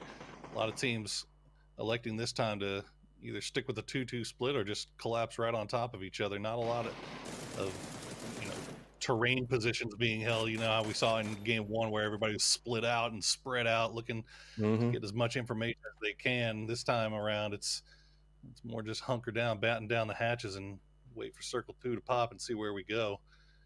Is Kill Demo getting a little bit close there? Should be able to get out of that okay, though. TSG's got a pretty decent amount of control back over towards the south. You can see how separated they are right now, and do have firing lines that can potentially cover each other, and that's doing a good job to stall out Fury as they're trying to make their approach back over towards this. Just a couple more seconds, well, technically 25, before everything condenses down and we find where the new circle's going to go. A lot of teams still very active in their movements right now, trying to get a little bit of an idea on how everything's going. You can see long-range shots coming out from Na'Vi back over towards rotating Gex position. Different angle, you can see back over towards the east. It's going to be T1 trying to make a rotation. Still dealing with Burram. It's kind of separated, but in no rush to really hold down any set position just quite yet. Circle makes a hard shift back over towards the northwest, though. So that means that Na'Vi, who made that play back over towards Cabrera a second ago, is going to be super excited about this one. Everybody that was playing back down next to San Martin and Hacienda, long rotations ahead of them, and a very stacked rotation with the amount of players we still have live. So he's feeling good about this one, as well as Zenith. They're in a prime position for where this circle tends to like to play out in the late game. We'll see how it goes for right now. Tickleton going to hop off immediately and just start opening up into DGW, and that's 2. Is it 2? Well, C's has about 5. That's just a sliver of HP. Whoa, careful. I think it's about to be 2 based on how Sonics is starting to make their moves around this. You pretty can good. see, oh, that's not going to work. Hit that gold shot's a little bit hard. You got to curve it with the hillside there. Shrimsy instead goes, I've got a better idea. Molotovs will just go ahead and help me out inside of this one. See if he can go for the cook onto it. This is a harder throw than you can imagine it to be. There's the roll back down. Grade's going to go off, and there's your second one, Poro. We'll take it. We'll take it every day of the week. Would like to see, you know, I was talking to Paper Thin about this a little while ago, and it seems like there's such a difference between North America and PCS Asia in the way they use grenades. And North America is just so free and loose using their grenades early game, trying to get these flushes where, you know, you watch these PCS Asia teams, they are getting into the last circle of the game, and they still got 4 or 5 grenades in hand ready to use. So we'll see if that ends up becoming an issue later on here. But so far, Sonic's still looking good. Well, I mean, in fairness, whenever we look back over towards China, late grenades really paid off a lot for them. Day Trade finding themselves in the fight back over with Furia. Furia's trying to make their approach back over towards it. Day's just got the angle to play with, gets 2 quick downs back over towards this. And this is a lot of fights for control around positioning. As you can see, Day Trade's still just trying to hold down the position, really just trying to avoid what's going on. Do note that Na'Vi does have a little bit of a position that they could play, does get a flush back over towards this, and is continuing to harass positioning. This is one of the reasons why we saw Fury have to make a quick rotate down into this and really just kind of send it into this position where we saw Day Trade just manage to hold it down. Yeah, that's worst case scenario is you don't get a chance to scout out where it is that you want to go, and it's going to be killing them, and especially now that Necro finds that compound in the middle of the crater wide open and nobody there. Furia could have gone there, but instead they crash into Day Trade. Day Trade gets a couple of cheap ones, and now it's down to Necro to see if he can survive a little bit longer for positioning. Now Sonics hear those footsteps above, hear the shots more or less coming from K7. See if they decide to approach that in any way. It looks like they're just kind of gonna let them live for now. I think that they hear this exchange that's going on back between them and TSM. Sonic's got themselves a pretty nice spot, pretty down in that dip. That's, I don't know, there's the whole factory area that's just to the east of Crater Fields, and that's where they're playing. The complete opposite side of that one. I've been saying that one a lot. We're just having a lot of opposite-sided fights. It seems like the exact section of the circles across from each other where everything's going down. You can get an idea on where everybody's playing, but do note K7 are playing that nice hillside right along the point that's a little bit south of center. It's really where we want to keep a lot of our eyes focused on, as if it does go back over towards center. Never mind, it's going to go back over towards Cabrera. So yet again, Na'Vi holding down that position, and K7 still inside the safe zone, but this is going to be a little bit of trouble for TSM, as now they're going to have to figure out. I wouldn't be surprised if we see them wrap pretty far towards the north, and we already have a little bit of a thing that's going on with Buriram and 4 a.m. around that angle too. So no easy rotations coming out for TSM, TSG, or T1. Well, real quick, while we have a little bit of a second, get your code here. Second code for the day, XFBURKLB64EP. Make sure you put that code into your PUBG browser. What do you call it? PUBG client? Sure, why not? I don't know. Put the code in. Get your free stuff. I know everybody wants it. Let's see, Zenith can hold with their really, really good position. I was also going to say, I'm loving the split from Na'Vi right now. We'll see if they can capitalize off of it. They're avoiding all of this nonsense. Furia is going to go down. Necro tried his best, man. So that's going to open up the doors for a couple of different categories and teams trying to make approaches. You can see Brewer trying to see if they can make an approach back over towards 4 a.m., doing a good job of gatekeeping. They do have Forever that's playing off in the distance on this and keep an eye on what's happening around them. Rotations come in multiple ways, some making long wraps, and other ones just go, screw it. Let's just run towards center. Zenith trying to get a couple of shots back over towards them. Not going to connect, but enough shots come out from the other side of this to force him back into cover. So really, it's just a complete drive-by coming through from AF to get themselves a nice bit of positioning. Yeah, that's normal. Yeah, well, gotta love the seat swap meta where you can't even take a shot at a car without getting absolutely roasted in return. We'll see how AF decides to play this one out. I don't think they know that DGW's hanging out right there. Meanwhile, this fight between Buriram and 4 Angry Men has been setting up for quite some time. Buriram taking their time with it, but look at this TSM now coming in for the third party. This could be problematic. This is kind of a quieter fight. I think the TSM has a read on what's going on. They did see the buggy, so instead going to go ahead and keep their distance away from this. But this is going to slow down Buriram. Now they're going to have to figure out how they're going to make a reapproach back off this after repositioning to make sure that TSM doesn't come after them. So he's trying to send a couple back down, seeing if maybe they can find an angle to get a flush. Instead go, no, okay, look, guys, let's just go ahead and follow up back behind this. 4AM is doing such a good job on gatekeeping us. Let's just try to find a different angle of approach. So instead, grabbing everybody up, looks like they might either try to get vehicles or potentially Uber back over. We saw a Freak of Freaks make a drive-by a second ago. Now they're just going to roll straight back over next to Detonation Gaming White to get the flush back over onto them. That is clean and clear. AF finishing them off rapidly. Now Zenith has a good idea of where they are, but they don't really need to worry about taking this fight just yet. We'll see what the next circle decides to do. Buriram looks like they're trying to leave, and they're running right through TSM. The circle's going to go hard to the west, but TSM managed to take out one of Buriram at least here as Gabian's gone down.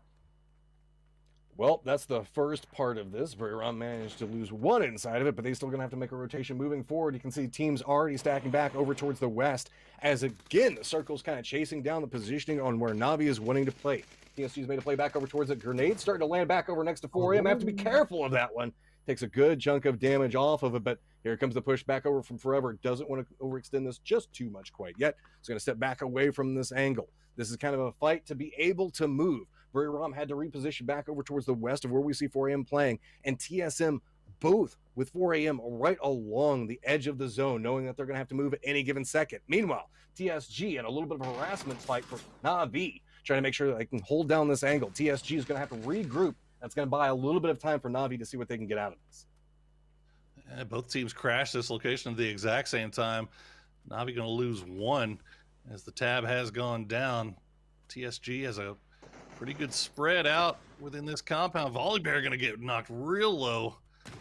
Not enough to take him out just yet. The follow-up grenade from Orange. Looks like Navi's finding angles onto this, but they're not finding the knocks just yet.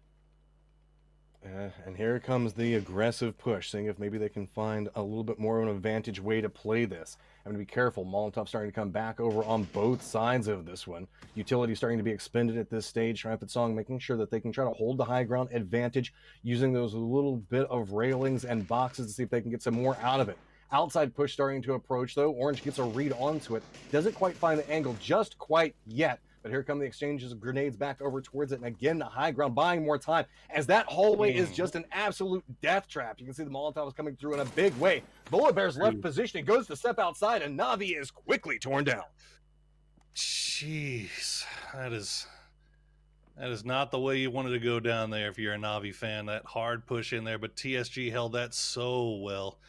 And Shanjian was a huge problem with that second floor position that he had, just taking up all types of attention. Unfortunately, Na'Vi tries to make the push, and it was just a bake sale after that. We did have that fight that we were looking at for a while with 4AM, TSM, Briram. It was going to be 4AM that did actually lose inside of that, allowing TSM to reposition around this. You can see now aggressing. Well, I wouldn't say aggressing, at least just taking some shots back over towards the positioning that Meta is playing. Original last one up for his team. So with this, there you go. Never mind. We're just going to go ahead and get a little bit more damage back over towards it and make it a little bit more rough. So now no chance of any reses or anything else. He's just going to have to hold down the angle back over towards the south. Notice how many teams are stacked over into positioning.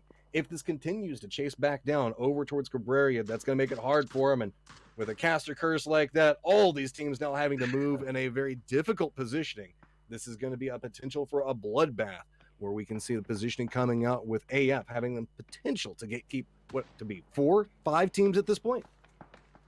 Well, I mean, all of these teams should have been expecting that shift. This circle loves Cabrera and loves that wall on the southern side of the Cabrera, so it's something that we've seen just a million times. So we'll see how these guys decide to play out of it. Sonics definitely in a rough spot here with K7 overlooking them, but looks like they're giving them everything they can handle right now. Tickleton even finding day trade in the process. T1 has another angle to play from this one. That's making it a little bit harder for K7 to approach. Do note that AF could find themselves with a high ground advantage back over towards K7's positioning as well. Zenith hears this fight and is thinking about third partying back over towards AF's positioning. So it's essentially a third party on a third party on a third party right along the edge of the new safe zone. The only team that can capably move into safe zone is going to be T1 that's playing back over towards the west. It's just going to be guns a-blazing coming out from Sonics if they want to push on foot from this point. K7 does have the low ground now. Reposition back away from that could potentially try to spring a trap based off of how we see Sonics move. They know that Sonics is going to just have to foot push through this, and that could open up the capabilities to cut a couple of shots. K7 Savior is going to find himself with a nice angle to play the moment that we see Sonics try to make any form of aggression back over towards this, and you can see finding the angles back over towards it, but does not connect with the shots to get the down that they needed. That means that their trap is now sprung. They don't get much out of it, but Sonics getting harassed by T1 is going to find themselves with a little bit of a problem, and Savior finally connects with one. Mime looks back over towards it, and Sonics, our last round victors, are having themselves a little bit of a problem as a grenade goes off right in another's face. Tig, the last one up for his squad, knows the fact that he's going to have to try to make a play, but that blue is coming up back behind him. This is going to have to be a quick res, and they're going to have to run right back behind K7's positioning. It feels like the whole world had an angle on Sonics right there as soon as they pushed up over the top of that hill. Zenith was involved. T1 was involved. You could see Zenith. Shinboy has gone down now as a freak of freaks. Take that opportunity with Zenith being distracted to make their push. And AF has just been hanging out in the middle here. Roth going to stay alive for now. Keep Zenith in this thing. Oh, no. Tig going to go down to Hikari. Just like that, it's down to Shrimzy as T1 is sending Starlord to wrap around the south side. They're trying to get as many points off of this as they can. Yeah, Starlord's going to potentially find the angle back over towards Shrimzy. AF making the play back around, starting to move their way into the safe zone. Might also find a pincered point to look back over towards T1. Things kind of calmed down a little bit. 8 teams up, 22 alive at this stage, but the bloodbath back down towards the south looks like it's starting to calm down just a touch, with potentially Shrimzy being the last casualty, as I believe that's TSG that found an angle to take some shots back over towards him. New Circle is going to put itself back over towards Meta's positioning, so last survivor there going to find himself with a little bit of a safe zone to play from. T1 does look back over on the angle for this one and is going to have to step away from. What a flick by Shrimzy. It didn't do a whole lot of damage, but boy, it sure put Starlord on notice that Shrimzy was not there to play around. He's down to about half HP from that grenade. Dangshay going to see if he can maybe come up and provide a little bit of support for his teammate. Be a little bit short, though, on the throwables as Shrimzy still staying alive, being a problem. But once again, everybody in the world has angles on this, and he's going to take shots from the town now. It's pretty much which direction do you want to fight this one, Shrimzy. T1 has... There's a cost deficit that's going to come into this at some point where T1 just has to say it's too long. We're going to have to go ahead and make our way over towards the safe zone. Shrimzy is doing a lot of trouble back over towards T1. You can see Starlord's finally going like the rotations coming into play with weapons. Do I make the play for this? Do I just pull away from it? It looks like everybody from T1 is starting to creep back to regroup and maybe make a play together to go back over towards the safe zone. But they know Shrimzy is going to be a problem and they don't want to play their hands too loosely with it. So with this, instead, repositions coming back down the hillside as look at the shots coming through. Roth, the last member up for Zenith, might find himself with a nice grenade range. More shots come out from Shrimsy to go, okay, Star-Lord, what are you going to do from this point? How long are you going to try to make this play happen? Kid is not messing around. And as you said, I mean, this Shrimsy is such a problem for T1 right now. It's allowed Afrika to completely reposition on the bottom of this hill. Whereas if Shrimsy was taken care of, T1 would just have that high ground and be looking down and have free shots on pretty much everybody right now. So Shrimsy just a big old thorn in the side for T1. Looks like they've just given up on him for now. And Aqua 5 never gives up, it seems. Finally finds the angle back onto it, take him down.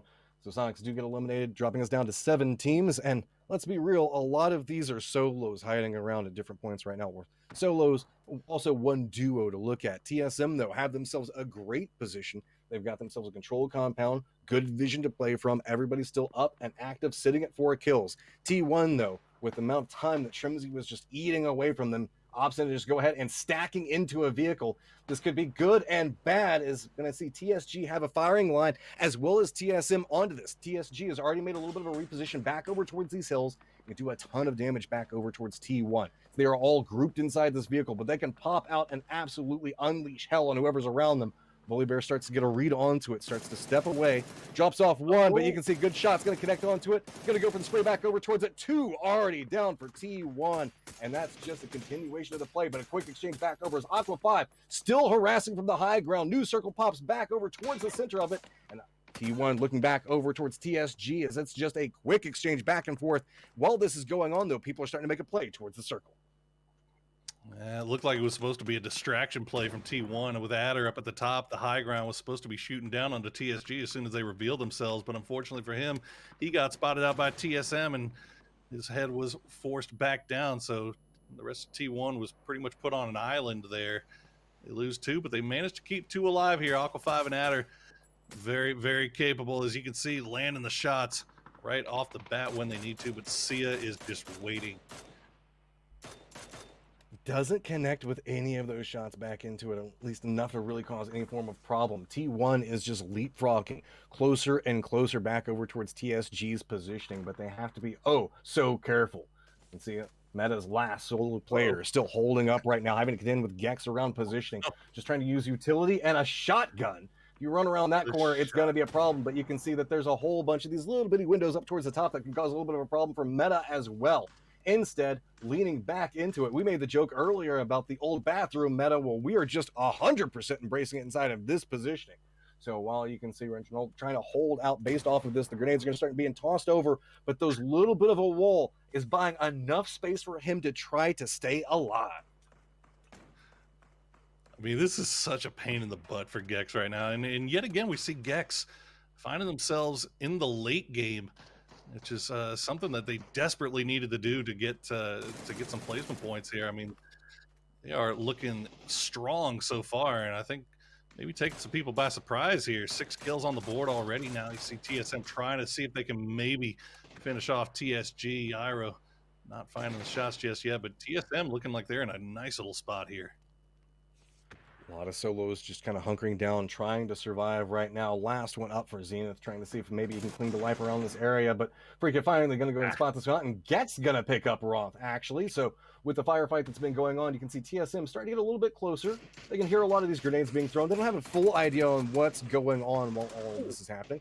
Do note that we still have 1 member for T1 and 2 for TSG back over towards the southwest. Their fight's starting to get to a little bit closer of a conclusion, but it's going to be AF Unsealed with a nice little bit of an angle to play from, as it's going to be 2 different members of AF finding angles to play from, one back over towards TSM and another one back over towards Gex. Gex has to leave the last surviving member, Meta, back away from this, so that way they can start to get a little bit more control of what's happening around them. With this new circle pop, TSM knows that they're going to have to move. The question is, how do they want to participate inside of this? And it looks like they've got their eyes set back over towards Gex's positioning.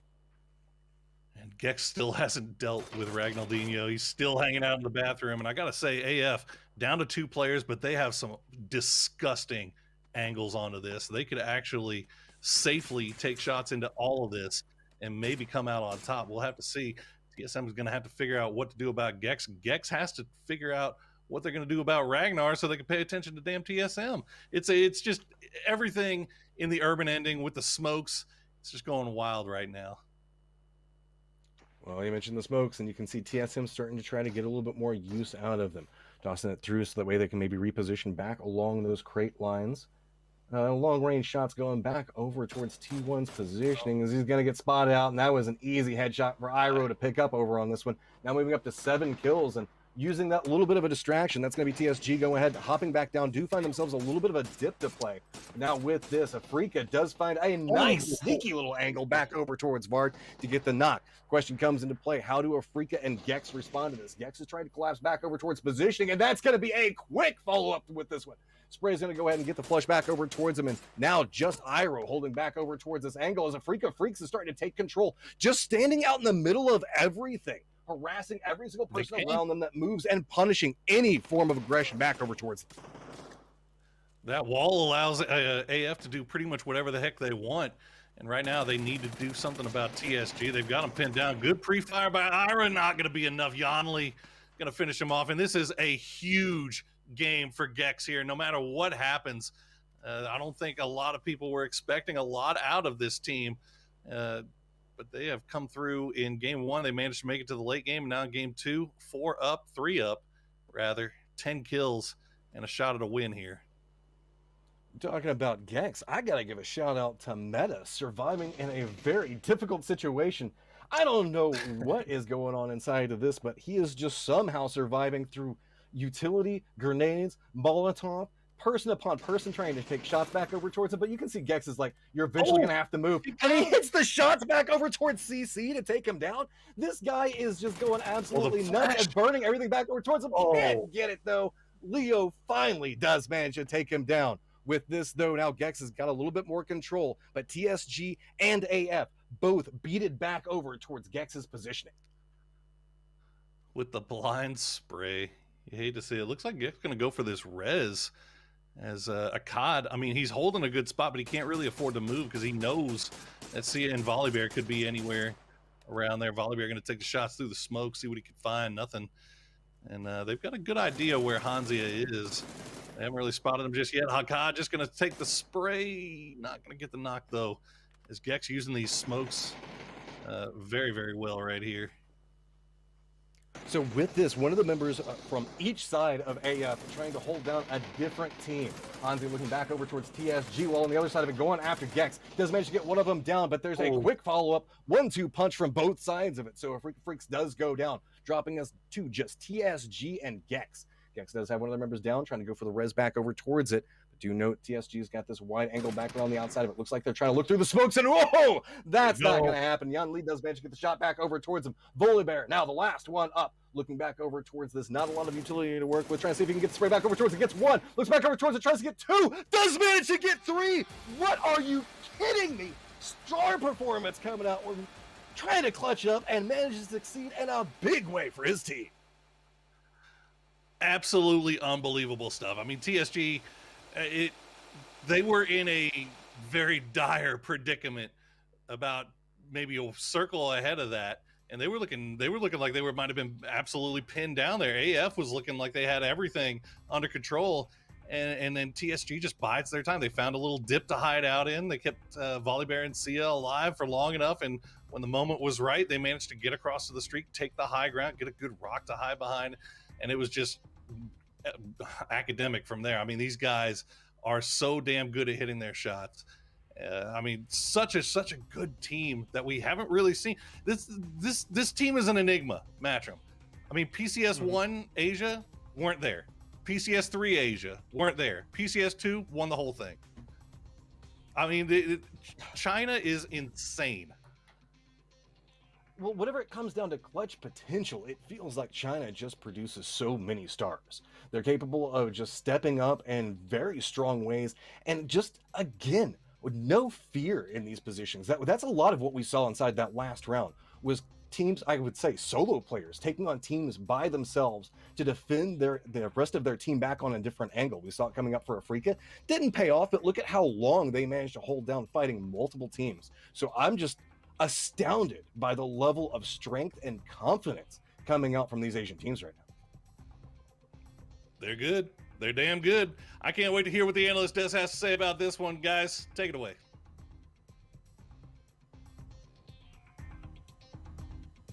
We're back, guys, and I gotta be honest, I thought Gex had that in the bag, and they lined up like ducks to a slaughter. I don't know if that's a thing, but it is now, as they walked out from the wall, and 1, 2, 3, Volley Bear absolutely mauls them, Clover.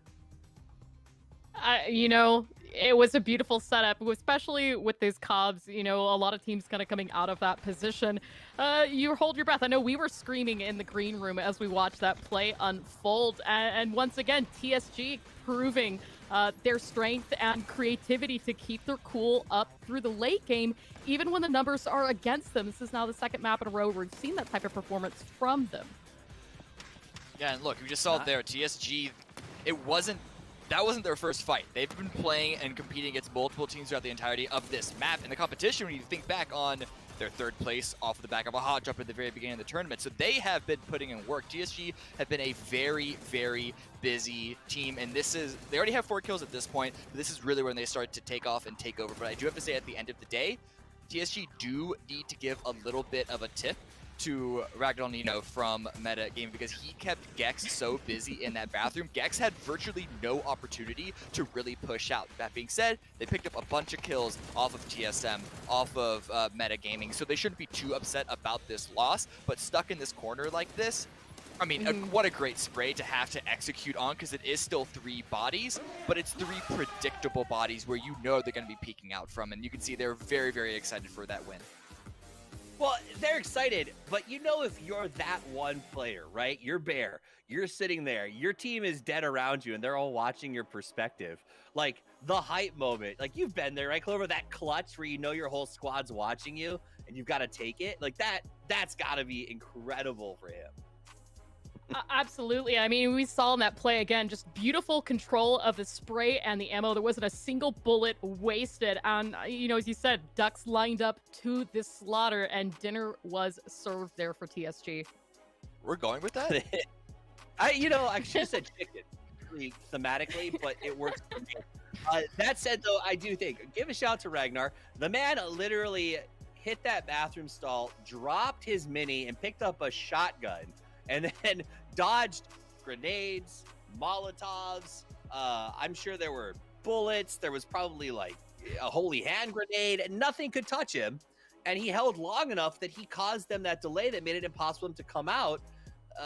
And that was a great play. That said, this is the second match in a row, Cameron, where TSG has been in the end of game mix. They've come in maybe weaker into the final fight and have put up a good number. This is a team that you even talked about at the start of the games today, that they are a potential contender for the overall win. Guess that's solidified now, huh?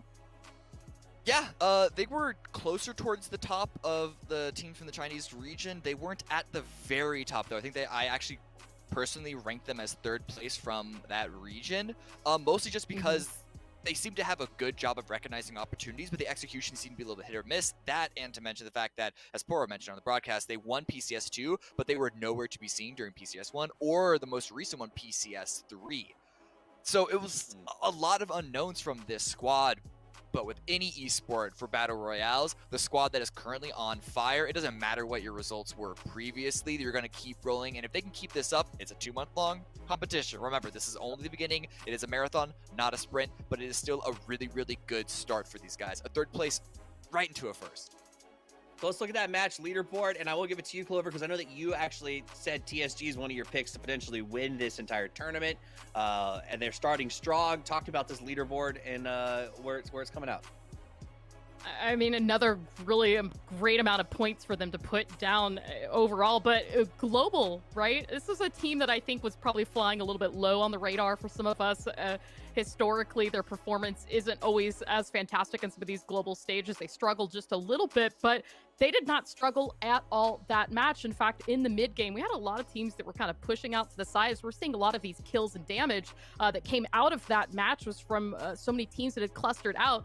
Gex made the smart play. They moved on, and that really allowed them to get in a good position to play well through the game and get themselves quite a bit of points. And those points helped tremendously. As you can see right now, they're sitting in 4th place. T1 having another decent start to that match, but a big chunk of those points coming from game 1, and once again Sonics as well, but unfortunately falling in the mid game. So these teams right now that we're seeing at near the top, they're teams that are taking fights, they're getting positions to not only get kills, but then also trying to think about how they can move forward into the late game, position themselves for that chicken dinner, and try to just really keep as much dominant control as you can with the lobby. But that said, this was a cob circle. This was a northwest circle. It's not as common, but like Poro said, those shifts can sometimes take it to the wall. We saw these teams play that really well, but shout out again. Look at this Volley Bear, 7 kills, and 2 members of Gex as well making it here for the top 5 on kills.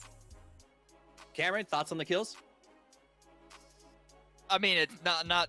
It's basically to be expected. Volley Bear at the top because of that, of course, the 3K spray down at the end, and I think he was also the one who did a lot of damage to T1's attempt at driving into the city from the high ground on top of the hill that they were forced into.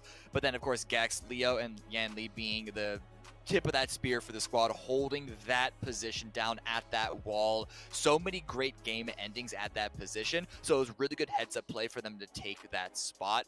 Whether or not we actually know where the circle goes, or whether it's just an old wives' tale or a myth or whatever you want to call it, they still put themselves in that position and held it down with brute force. Bookie looking good right now, coming out with 3 kills there. I do want to double down a little bit on the shout out to Gex in that performance. Gex is a team that has shown some moments. They've made it to all 4 PCS Asia events, and they won PML on the way, but in the past, when the big lights turned on, they've kind of flatlined. And I'm honestly really hoping, Clover, that this is a sign that one of the teams from a region like Chinese Taipei could step up and maybe not win the whole thing, but become a real global asset. I mean, one of the great things about the setup for PGI.S is that if you have a really good week, they could take that momentum and take it forward. I mean, if you have a bad week here now, later in the series, you could have a really good week and you could still potentially win it, but you've got to show that drive, that motivation, the ability to get wins. And that's what we're needing to see from some of these teams that sometimes historically struggle just a little bit on the global stage. So I think that there is a chance where any of these 32 teams could take the win at the end of PGI, but it's really exciting to see some of the teams that oftentimes struggle just a little bit out of the gate to get those kills or points, make it into the late game, do wonderful. So it's we'll see. I got you. Let's dig into TSG a little bit more, Cameron and Clover, since they got the win. It's a back-to-back good performances from them. This is a team that's been a roller coaster, winning, I think it was PCS2 Asia, but not even making it PCS3. I wrote in my notes, they know that they have what it takes to win, but do they know what it is that makes them lose? And I think that's been my worry. Sia has returned from CTG, looks pretty dominant. Do you feel like maybe they finally found that recipe, or is it just too early to tell and I'm hyping them because that's what I like to do? It is obviously going to be a little too early to tell. It's only 2 maps, and I'm hearing whisperings that Miramar is their best map. So who knows what's going to be like when we go over to Erangel. They could completely plummet right back down to earth. I will say, though, they had some really good performances in their own regional competitions, whether or not they're able to qualify for the PCSs. But ever since PCS2 happened, it's been a lot of like 8+ finishes, and that's not what you want to look for. So something was going on, something needed to be changed, and I think that's where you saw a couple of roster moves happen on them to bring back fixes. And with all that training that they've had, so far from the beginning, it's been looking good. I will just to follow up very quickly on what you said about the maps. You're right. I think in a points per game average, TSG is north of 10 points per game on Miramar, south of 7.6 or something like that when it comes to Erangel. So I know, Clover, this is a team that you've been watching and you are very, you're looking forward to what they have to offer. Is that going to translate to Erangel, or does that, 2-point difference on average, is that too big to overcome? I think that there's obviously the potential to take the momentum forward through this, but as you're right, this is Miramar historically, I think, where they have the better performances and where we saw the better performances during scrims as well. So it's something that I'm eagerly looking forward to seeing later in the day today. Absolutely. I think we got a lot of things to look forward to. We have a very short break, and then we're going to come back with all of the action as we change maps and get the players ready to do so. Don't go anywhere. Be back with game number 3 in just a minute.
We're back, and the teams are headed to a new map. It's time to shift attention to Erangel on our last two matches for these groups of the day.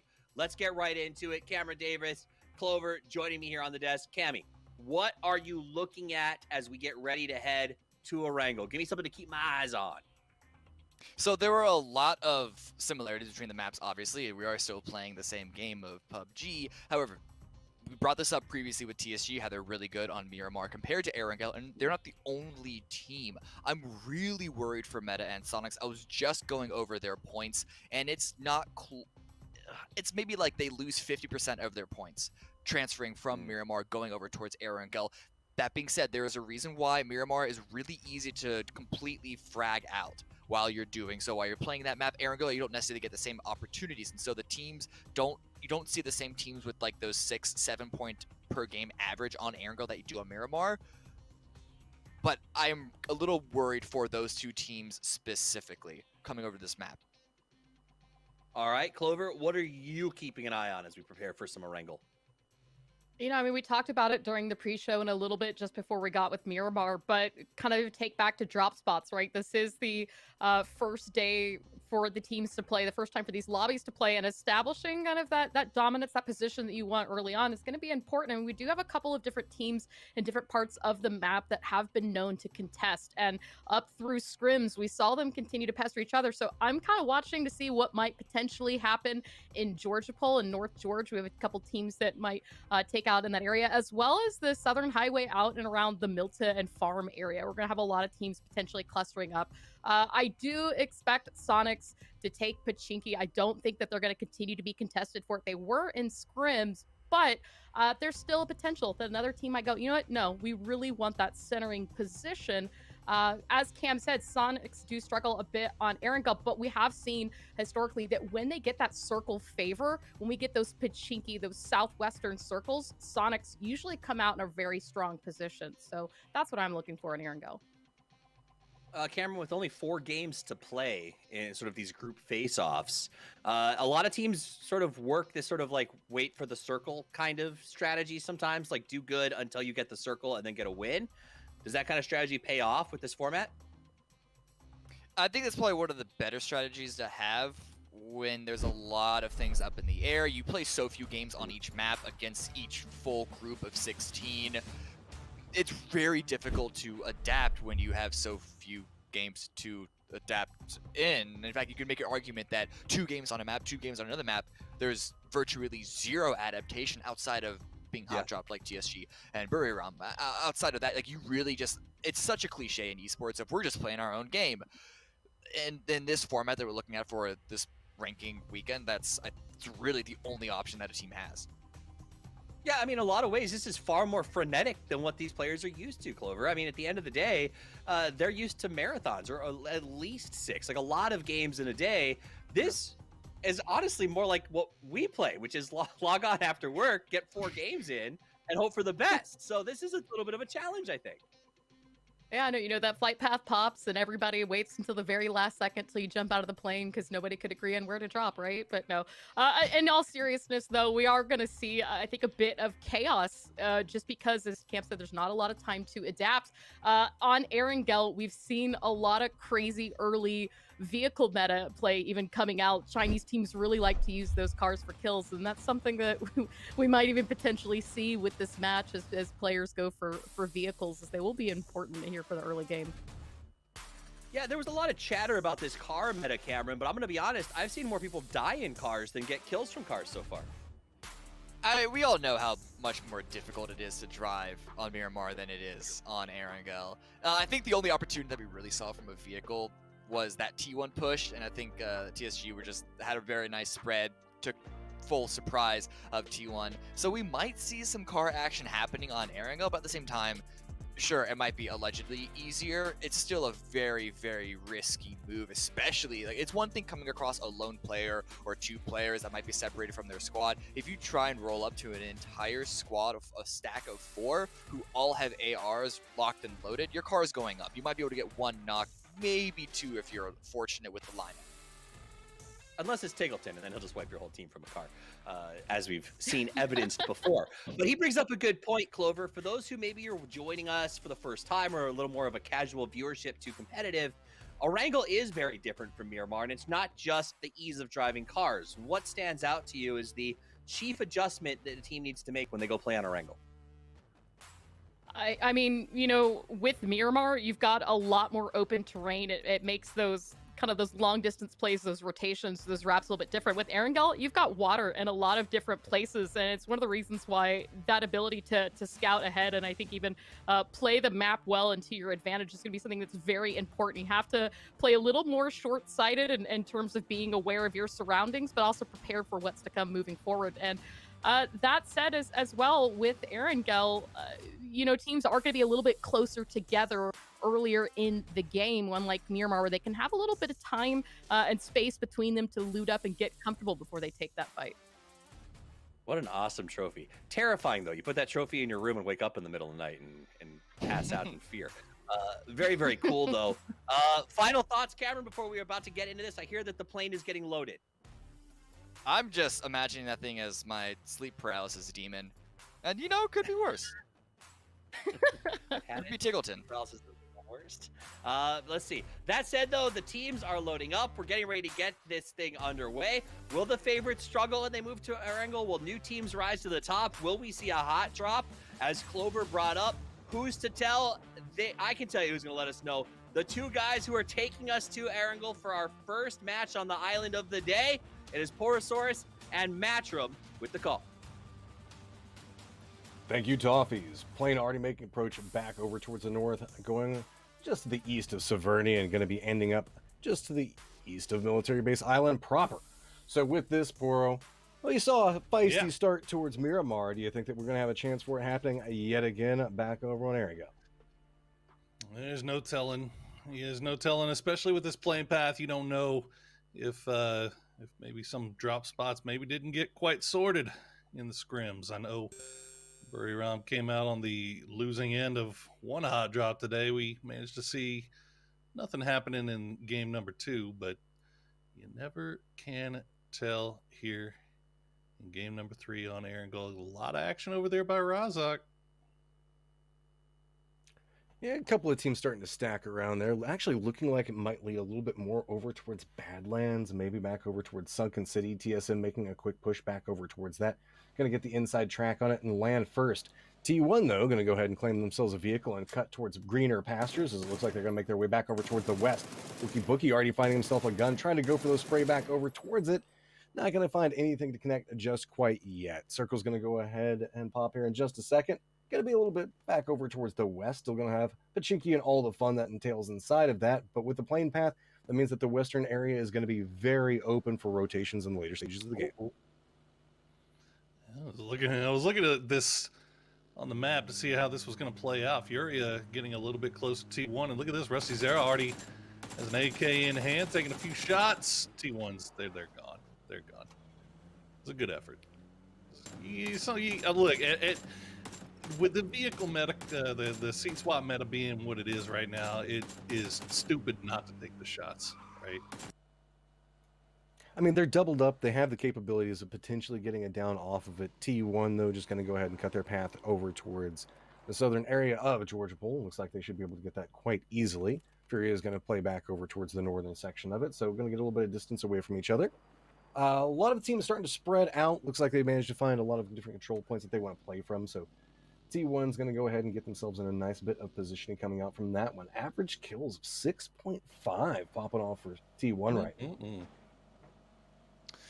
Yeah, I mean, look, hey, it's 2 games, but, you know, given how T1 has been performing in recent history, that is fantastic news for all T1 fans.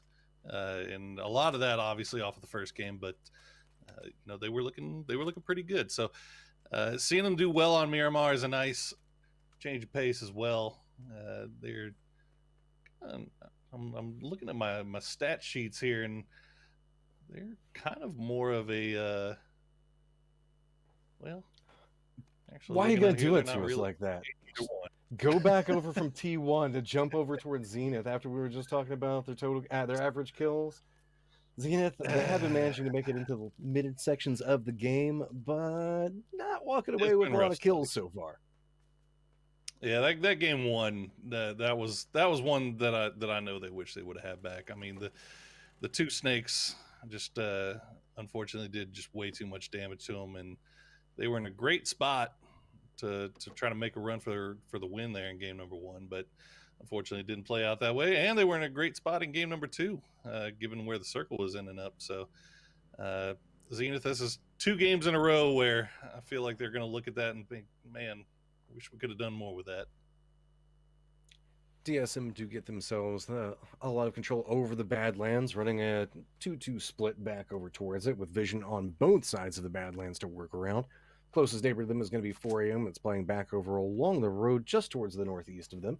Everybody should be pretty familiar with the road of death that kind of rolls in, coming in from Bachinki back over towards school and apartments. 4 a.m. looking like they're starting to get a little bit of control over that.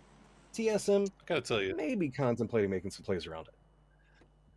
I got to tell you, there was a very minor play last game that I saw from TSM that gave me a lot of confidence in what TSM's doing right now, and it was when they were making that push or hold against the Buriram 4 a.m. fight. They had Wookie Bookie holding as their frontline anchor, and to have your replacement player holding as your frontline anchor shows so much confidence and faith in that guy to be able to do the job and make have the communication and really make that work. So love to see that from TSM. I know it's hurting not to have Fex with him right now, but Wookie is as we said, doing a fantastic job of filling in for the time being.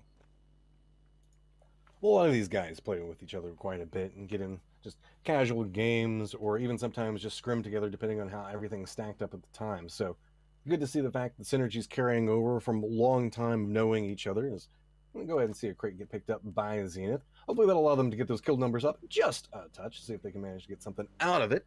A lot of teams are clustered back over towards center and oddly enough back over towards the Everest area right now. So we do see Furia is looking back over towards T1. Day Trade making their rotations right now. Got to be a little bit careful back down around Ferry Pier as they do have Navi that's going to be just to the north of their position. And Navi a little bit split up right now. You're going to have to be a little bit careful that they don't get a little bit too close. Some shots. Oh no, Poonage just picked up the crate too. And he's going to get not going to get much work out of that one. Oh no, Besto. Rolls right into Day Trade. Good control. He was kind of the southern player. The rest of Navi is playing just towards the north of about 600 to 700 meters away from positioning. So looks like he was just trying to regroup and just hands Day Trade a free point. I'm not sure if they just had no idea that the Day Trade was here, or if that was just a little bit lazy as far as the rotation. I mean, driving right past a spot that is traditionally a spot where a team will like to hold down. I'm guessing that they just had no idea that Day Trade swooped in behind them, but I guarantee you they're not going to make that same mistake twice. Besto will be avoiding that line for the rest of this tournament. Most teams manage to make their way inside the safe zone right now. Just a little bit of a tail end of Rama coming up back behind this one, but should find themselves a place to play. E36 back over towards the north. Gonna have to keep an eye on them as they're starting to make their way back over around the position that Furia and T1 are playing. That might be a little bit problematic. Meanwhile, Meta looking back over towards TSG and taking a couple of shots, making sure the fact that they can keep control back over towards this as they don't want anybody really encroaching in. Whenever we talk about this area, these fields back along this location just are so wide out and open. Don't be surprised if you see a lot of vehicles trying to scout back down through their long-range scopes, just trying to get vision on different people trying to play around it, because that's going to be a potential woe for a lot of these teams, trying to collect information on teams that are 5, 6, sometimes even 1,000 meters away from you to know how to move through this. And E36 looks like they're trying to climb up Everest, but might not be aware based on how T1 is holding down this position and starting to find different angles to play from. Not going to connect with enough to really scare them away just quite yet. Well, nice shot from Satu, though. Going to keep Star-Lord from peeking that for free. And now Interforce is firmly aware that they've got company up on the top of Everest now. Dangshay and Ad are already downhill, and it looks like Aqua 5 and Star-Lord going to go ahead and just join them. Imagine they probably got all the scouting that they needed to do already taken care of for the T1 gang. And no real point in holding it after that. So E36 will take over for now as we wait and see where the next circle is going to take us. Match'em, it's taken forever. It's so long for a circle. Looks like AF is going to be able to get control back over towards this, force TSG out. Do want to note the fact that based off the positioning that they have here, they do have a couple of neighbors with it, but nothing too scary just quite yet. AF have been managing to find themselves some nice angles to play really in the earlier stages to collect a lot of kills based off of the positioning is just really good coming out for them. And again, this is one of the teams that managed to make it in the very later stages of our last round, and no fear, contesting entire team is just by themselves. Sonics, I know, are drawing a lot of chat's attention right now, and you can see fairly comfortable positioning back over towards the northern area around Pachinki itself. I have two back over towards Pachinki proper positioning, one back over in Church, and another one, Tiggleton, it's already kind of crossed over to get a little bit more vision on what's happening towards the west. Yeah, Sonics earned the right to get that Pachinki drop spot, but it doesn't mean that they've earned the right to have it completely unsecured at all, as Meta has swooped in on that eastern edge and taken one of the locations that Sonics does typically like to play on that eastern Pachinki field. Now the circle is a little bit farther west, and looks like Sonics just going to go ahead and play the Church for now, but Meta getting a little bit close for comfort there. We'll see where the circle takes us. Let's go right to center. I mean, it just means it's going to be a little bit more casual. This team's going to have to just continue to regroup back over. Their field's still going to be a big section of what we're looking at. There could also be a rush back along the Pachinki area as well, as a lot of teams back over towards the east, already hopping in vehicles, trying to make a move.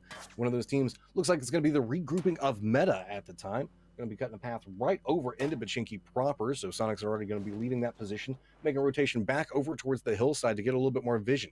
Zenith also going to be crashing back along the northern area of Pachinki, but that's getting a little bit clustered back over on the eastern area as a couple of these teams starting to try to find a little bit of a path. Navi do find themselves something to work with, and the harassment line coming up from Sonics hasn't quite managed to set up just quite yet, so it's buying them enough time to park their vehicles all nice and pretty, so that way those tires can be potentially popped in just 1 second.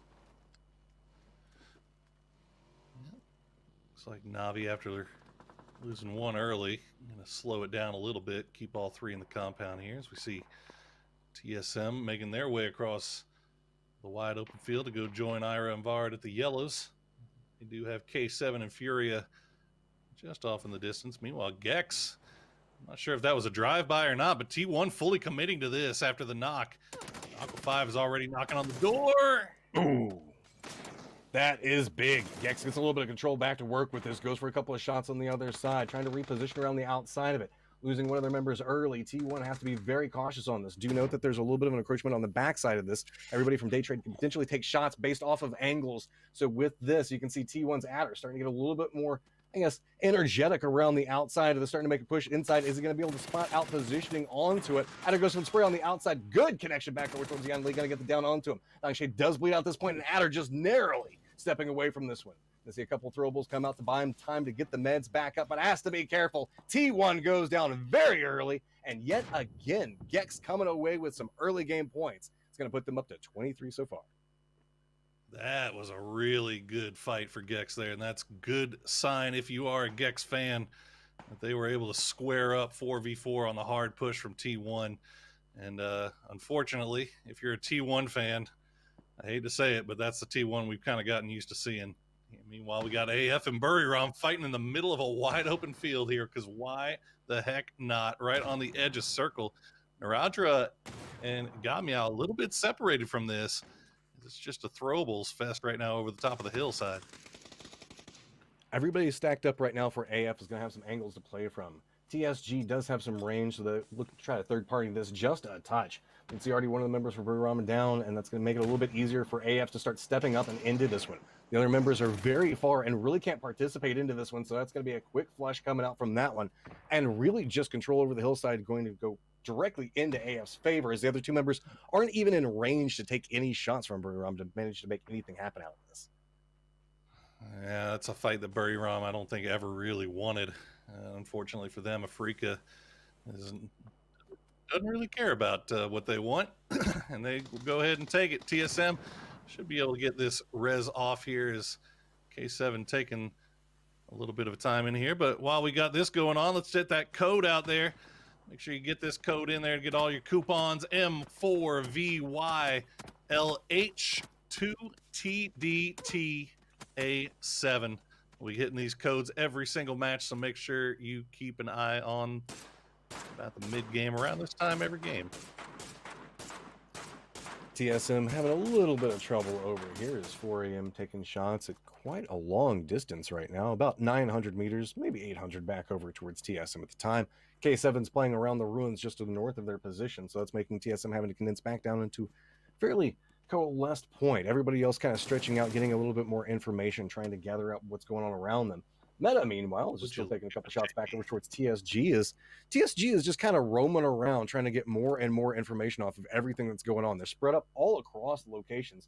New Circle has kind of popped back over towards this, and that means the fact that TSG can regroup back over towards Pachinki. But these teams that opted into playing Pachinki are going to find themselves with a little bit of trouble trying to leave it potentially in the next circle. So much action going on this southern side of the map. We'll see if Naradra can pick one out. No, he cannot. Hikari luck himself out there as he makes his way through on the buggy. That was danger close for a few seconds there. But like I said, the southern side of this map is looking very, very packed right now. As you got Sonic, Zenith, Meta, TSG, Navi, Daytrade, Gex, now Buriram, all coming through Pachinki, all coming through that southern part of the map here. Well, that's why AF is like, I don't want anything about what's going to happen over there. Instead, making a long rotation back over towards the north.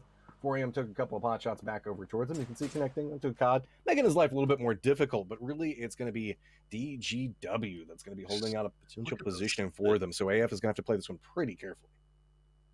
I mean, look at how much real estate 4 a.m. is taking up, really. I mean, that's just the entire southeastern part of this new circle is all 4 a.m. You can see it even on your mini map there. They are just all over the place. But here we go. This is what we're talking about coming out of Pachinki. Meta going to be leaving the buildings, trying to work their way up onto the hillside here. TSG, meanwhile, is kind of pinched down by a combination of, I've got to imagine, Meta and Sonics. They're going to take a few shots at Buriram as they make their way through. But AF, as we see, still on that long rotation around. They're going to find Detonation Gaming White, though. They're ready. Can they get anything off of it? Trying to hit some shots, but AF manages to just squeak on by into positioning, managing to jump back out. Now looking back over towards everybody coming up from Detonation. You can see COD's going, okay, maybe this one might be a little bit too close. Instead, going to try to reposition out and around this one. I think that most of AF is just going to continue their caravan of carnage running right past this and instead playing back over towards the Badlands and leaving Sunken City behind them. One of their members instead actually opting into it. Akari's going to make the play back over into the southern areas, trying to see if maybe he can find an angle to work with, but it's going to be K7 that manages to get a little bit on the backside of them, gets the knock and gets themselves a little bit more damage to play from. New Circle's going to pop. It's going to go back over towards the southwest. So AF, after making this long rotation, is going to have to finish out this fight, get separation away from Detonation White, and then manage to make their way back in the safe zone while crossing through either ruins or Badlands. Yeah, I mean, AF rotated so far around to this north side. This was pretty much the only play available left to him as Hansia will bleed out. And you can see Lockslock just taking shots over the top and just being a general nuisance as AF trying to regroup and figure out how they're going to take on DGW. Meanwhile, Sonic's on the move. They're going to find Meta. They get to the spot just a little bit before they do. The smokes are coming out. Looks like actually Sonic's don't really like this position for this fight. I'll go ahead and reposition a little bit. Go ahead and go for the gatekeeping position instead of the firefight there. Meanwhile, Meta, though, this is a little bit of a dangerous position, trying to make the run back over towards it, are going to start bumping into a regrouping 4 a.m. who's now left the roadside and starting to look back over towards positioning. That nation's also going to have to start making their way back down towards the south, and that means that Meta is going to find themselves pinched between 3 to 4 different teams if they don't regroup very, very quickly. 4 a.m. now starting to find the angles for it, taking some shots back over towards them on rotation, but I have to make sure that they don't get too caught up in looking just back over towards this angle, as they could find themselves having to contend with Detonation White on a very difficult line path. And instead, no, Detonation looks like they just might be circling right into the exact same path that we saw Meta trying to take, but instead just breaking right through, using speed just to go ahead and send it past all of these teams. What a gutsy rotation there from DGW, and that's, I guess, putting it the nice way, as 4 Angry Men I guess they just weren't even expecting it. They're also getting wrecked by AF over on the top here as Akari has managed to come out and find an angle on Forever. Now it's just down to Crazy as Lou is by himself out on an island here between the 2-2 split from Meta and AF, pushing from the other side. Crazy might be able to get a res here, depending on what AF decides to do. But again, all this is going on outside all of these teams. Yeah, that's what I was about to say. And this is all outside of safe zone right now. So we have 4 a.m. contending back over with AF. They have Meta to the south of positioning. Lou's already made a rotation back over and having to contend with TSG. None of these teams can easily pass their way into the safe zone because we do have Sonics that's trying to hold them out. TSM that's taking shots back over towards it. So you can see a lot of these teams realizing we just have to go for every single kill that we can possibly find from this point.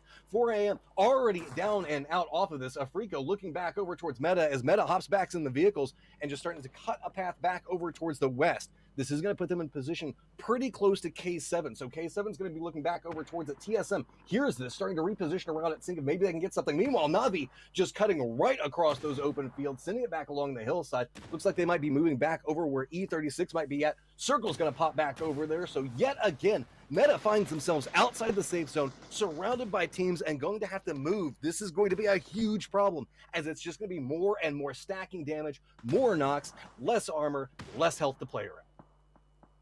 Yeah, TSM suddenly finds a million people on their doorstep just hanging out on these cliff sides. You can see the grenades just raining down from Iro, doing a lot of damage, but not getting any flushes just yet. But the problem for TSM is they can't really push out and engage upon this because they're getting overshot by TSG. They've got a Hikari to worry about. You got Meta, you got K7. TSM has the best position right now, and they just have to be patient and hold this. But as a result, they're going to end up losing out on a kills here as K7 just raining down the throwables now. I mean, Meta, they tried to find something. They knew that this was their only opportunity. They're just going to try to send it through, but you can see what's happening with it. Trying to get the res back over towards it. K7's trying to find an angle. AF and TSM have kind of caught up, looking back over towards TSG just to the south of this position, so that's giving a little bit more breathing room for Meta to work around. But it's not enough to really do much with. Instead, just trying to cluster back down into position and try to stay alive. But the problem comes into play. How are they even going to move out of this point? You can see TSG gets eliminated back behind this. TSM is just really holding the line against them. That's really good stuff from TSM to be sure to clear their southern edge there. Now they can kind of pay attention more to the K7 meta nonsense. Navi down to just Senya, and Senya, oh my god, he's getting things done. CC Amalie down, but now the shot's coming out from E36, and they finish him off, but he's going to make sure he gets those kills for himself. One of them does get stolen, though, Amanat. Yeah, one of them gets stolen away, and finally Interforce finds the angle back over towards them. So this means the fact that that's going to be Navi getting eliminated. E36 still playing back over from the high ground, doing a ton of work and everything that's happening around them. Sonic's in a little bit of trouble. You can see Throwable starting to come back over towards them, just narrowly gets that res back over. Daytrade's trying to see if they can find some type of angle to work with, but Flash is already down with this. Mime trying to get meds back over. Two members already back down for his team. It was a very quick res and already back down, trying to make their crawl back over towards positioning, but Daytrade doesn't have a lot of really position that they can make any moves with. At range, several teams are taking shots back into it, notably Fury, one of them looking back over towards this, as well as Detonation, caught up in a little bit closer of a fight. That means the fact that this is going to open up potential for Sonics to get positioning off of it. Daytrade still could make a play back over towards this, but instead trying to rest back onto this, get their reses back up, and that's buying the time for Mime to try to make a move. Tries to get a little bit better position here. He's got 4 grenades in hand. Let's see if he can do anything with them. Oh, okay. Goodbye, Detonation Gaming White. Furia finally stepping up. They've got a great position here, and they're getting things done as mine does go down, and so do Sonics in 7th place. Let's see, TSM, can they survive here with K7? They're winning the firefight so far. All about getting into that desperate range right now. They know that they need to make a push back over towards the west. K7 is just hunkered down back behind this rock, trying to find the angles to work with over towards them, but Molotovs, throwables coming out back over on both sides. K7 doesn't have very much cover to work with, and Miraku's trying to make sure that he can get enough of a distraction back over towards it, get the flushes out, narrowly misses back over towards this one, but now starting to try to follow up with the Molotovs. You see position all playing around trees right now, and that Molotov is huge. Connects back over towards him. Everybody on K7 now has to leave cover. TSM can try to make a play back over towards it, but it's going to be Bookie that finds the angle. New man coming up for the roster, doing in a lot of work to play from. Furia tries to overextend into this. TSM shuts that down as well. TSM up to 6 kills, just going to go ahead and pop off on another angle. And with this, now starting to find the ways to move inside the safe zone, eyeing back over towards Furia's positioning and seeing that high ground and all the merits that it has. That is exactly what TSM wanted to do. The first molly that they threw was a little bit too short, and they weren't able to get them off of that rock, but the second one right on time pushes them right off of it, and that opens up TSM to finish that off, and now they can push into Furia. Furia getting that res. Looks like they will be able to stick it and make it back to their compound. They still have all 4 up. They've left Raspu out on a little bit of an island off to the west side trying to take care of E36, but TSM fighting their way in here, and they just got a nice little influx of loot there, probably a few more throwables to try to figure out how to deal with this Furia issue. I mean, Furia is kind of caught up looking back over towards E36 at the time. Daytrain has managed to sneak in just a little bit back over towards positioning. You can see one of their members still outside the safe zone right now, but Flash is pretty centered at the time. Just the only member up for that point, though. So one of their members looking like maybe going to have to run through wide open, hoping maybe some of these fights start popping off towards the north and finds an opportunity to work with. Really, it's just a matter of who's looking back the direction. Unfortunately for him, one of them is going to be Iroh, and another one's going to be Wookie Bookie. So that's going to be down out for day trade. Only Flash in position to do anything with this, and he's not going to run back down there and try to go for this res. So that should be a point going back over towards TSM. Towards the north of this, Fury is starting to reposition out and away from E36. This is all starting to calm down as everybody's starting to realize the Titans back over towards the east, and TSM might be a team that they have to start keeping a much more measured eye at. Gotta give E36 credit here. Oh, he's been spotted. Flash is gonna hide behind the crate for a little bit longer, but I don't think he's gonna be much longer for this world. E36, you gotta give him credit though, as they started off on top of that mountain, pushed T1 off, and they've managed to keep 4 up to this late in the game. Managed to make it to top 3. Let's see if they can bring home a win for Japan here, Matcham. My Lord Poro, there's near on no cover on this hillside, and that's where we're going to be ending up. Furia gets a read on what's going on. Instead, extends back out, making their way towards the south, taking shots back over towards everybody hiding back behind this tree. Going to be a quick flush back over towards Wookie Bookie, now leaving Iroh in a very difficult position. Limo finds the angle for it, going to go ahead and get the knockback over towards him, leaving just Miraku, the last man up for TSM, finding himself pretty close to positioning towards the center, but Furia looks like they have an idea on where he is at. He's just dropped down to his belly, hiding in the grass, and hopes the fight breaks out towards the north. So with this, E36 has been pretty quiet back over towards the west, do have a position inside the safe zone, and are still keeping an eye back over towards the north. It's all on to Furia and how they're wanting to play this. Eminat's been picking pockets like a thief this game. Absolute perfect vision. He's been able to get those 2 kills. I think were both steals. As E36 just being very, very opportunistic. Necro. Ooh. We'll find Miraku. There you go. I'll take that out. And, uh-oh. Rusty Zera's in a vehicle. We know how that usually works out. Oh, there's a throwback. A lot of these people do not want to remember if you're a Furia fan at the time. So with this, the deciding line has been set up. It's E36 back over towards the west and Furia back over towards the east. Vehicles coming in to provide a little bit more cover for Fury to try to play from. Looks like we're just going to have a line of demarcation running straight through the middle of the safe zone right now. Just a couple of trees and a hillside providing cover. See Fury making an extension back over towards TSM's last member. Going to go ahead and get the crate back in that. See if maybe we can get a little bit more out of it. Get a refresh back over on health. Maybe some armor. See how that plays out for them. Furia, though, still holding back over towards E36's position towards the north. Doing a great job on drawing a little bit of a distraction back over towards it. You can see Furia is trying to set up a defensive line. Looking back over towards E36's positioning. Trying to find a lot of different cover points to play from and really compress in E36's options. Not allowing them to move out from the positions that they're presently playing.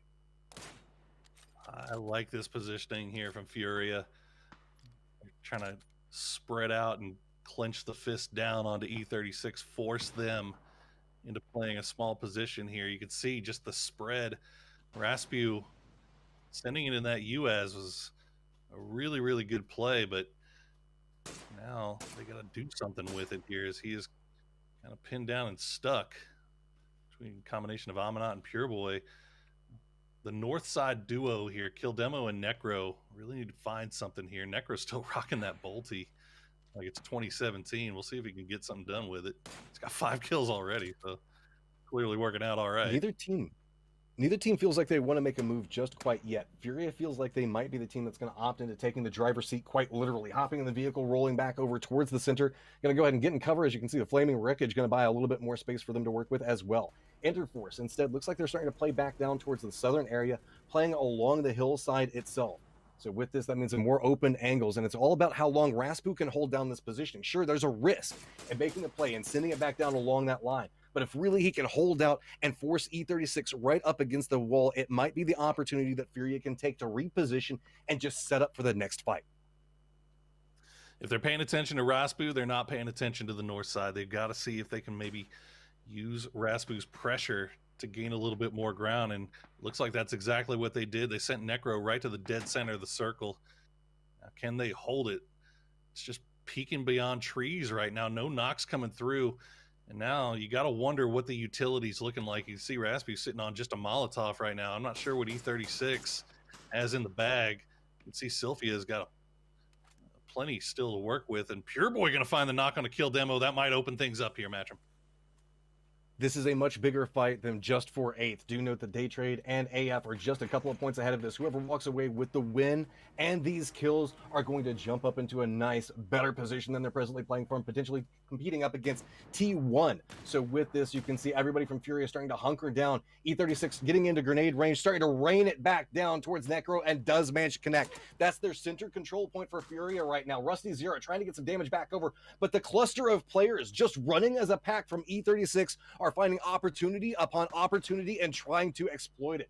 Raspu, now the new target of E36's aggression, taking shots back over towards the tree. He's just trying to zigzag his way through, not going to find much to work with onto it, and E36 is starting to take a commanding control over this game.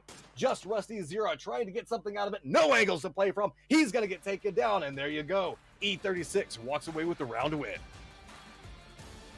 The Japanese team comes in with a huge win here in our first game on Erangel. It just very, very well played by them all the way throughout. The end game in particular, I mean, you gotta say, Furia did everything that they really needed to do to try to make that, to put that game in their favor.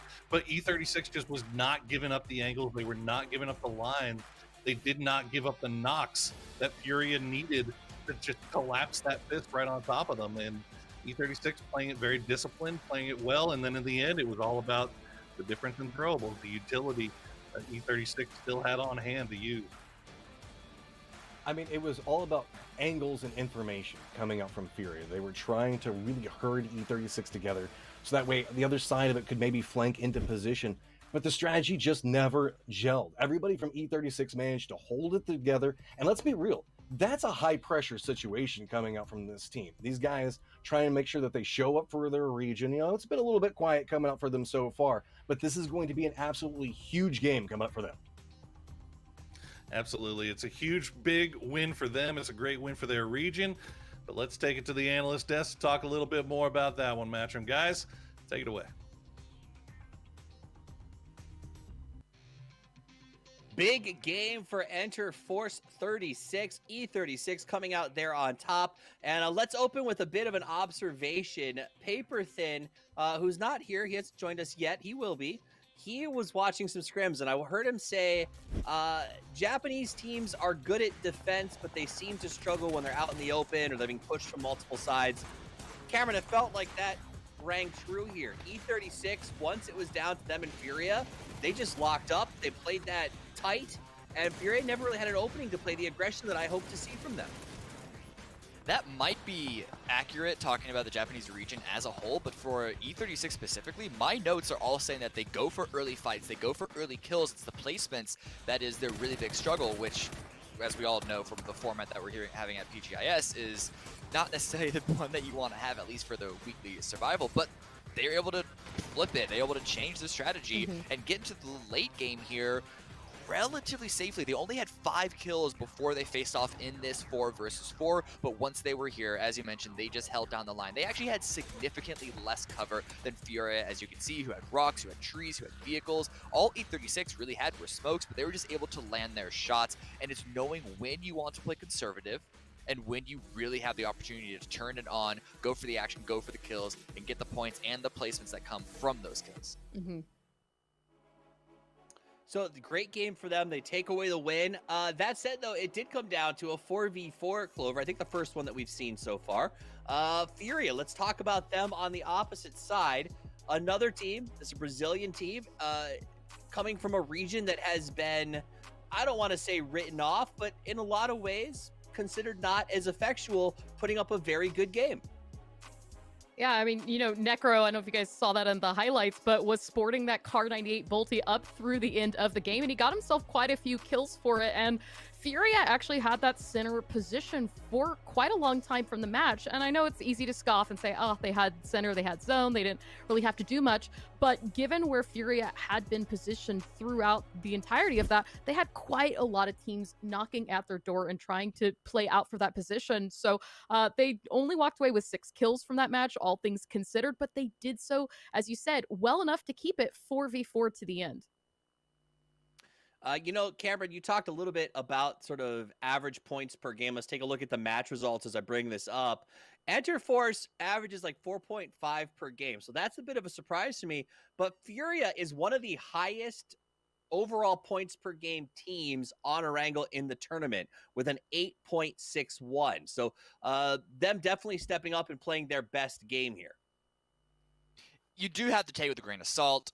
I'm not going to mince words here. The Latin American region and even the Japanese regions are not known for being the strongest regions. So even if you're the best teams in those regions, your points are going to be inflated because of the level of competition. However, Furia are still, I think, particularly good on Erangel because their first rotations are usually really, really strong. Here they got, I'm going to use the L word, lucky that their circle continued to favor that compound. They were able to utilize that to their advantage. Whether they're going to be able to continue to do that, the rest of the Erangel games next, as well as the rest of this weekend, we have to see.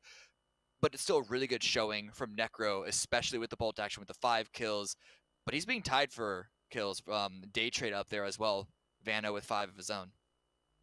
Nice. Let's pivot a little bit to our third place team here, Clover, TSM.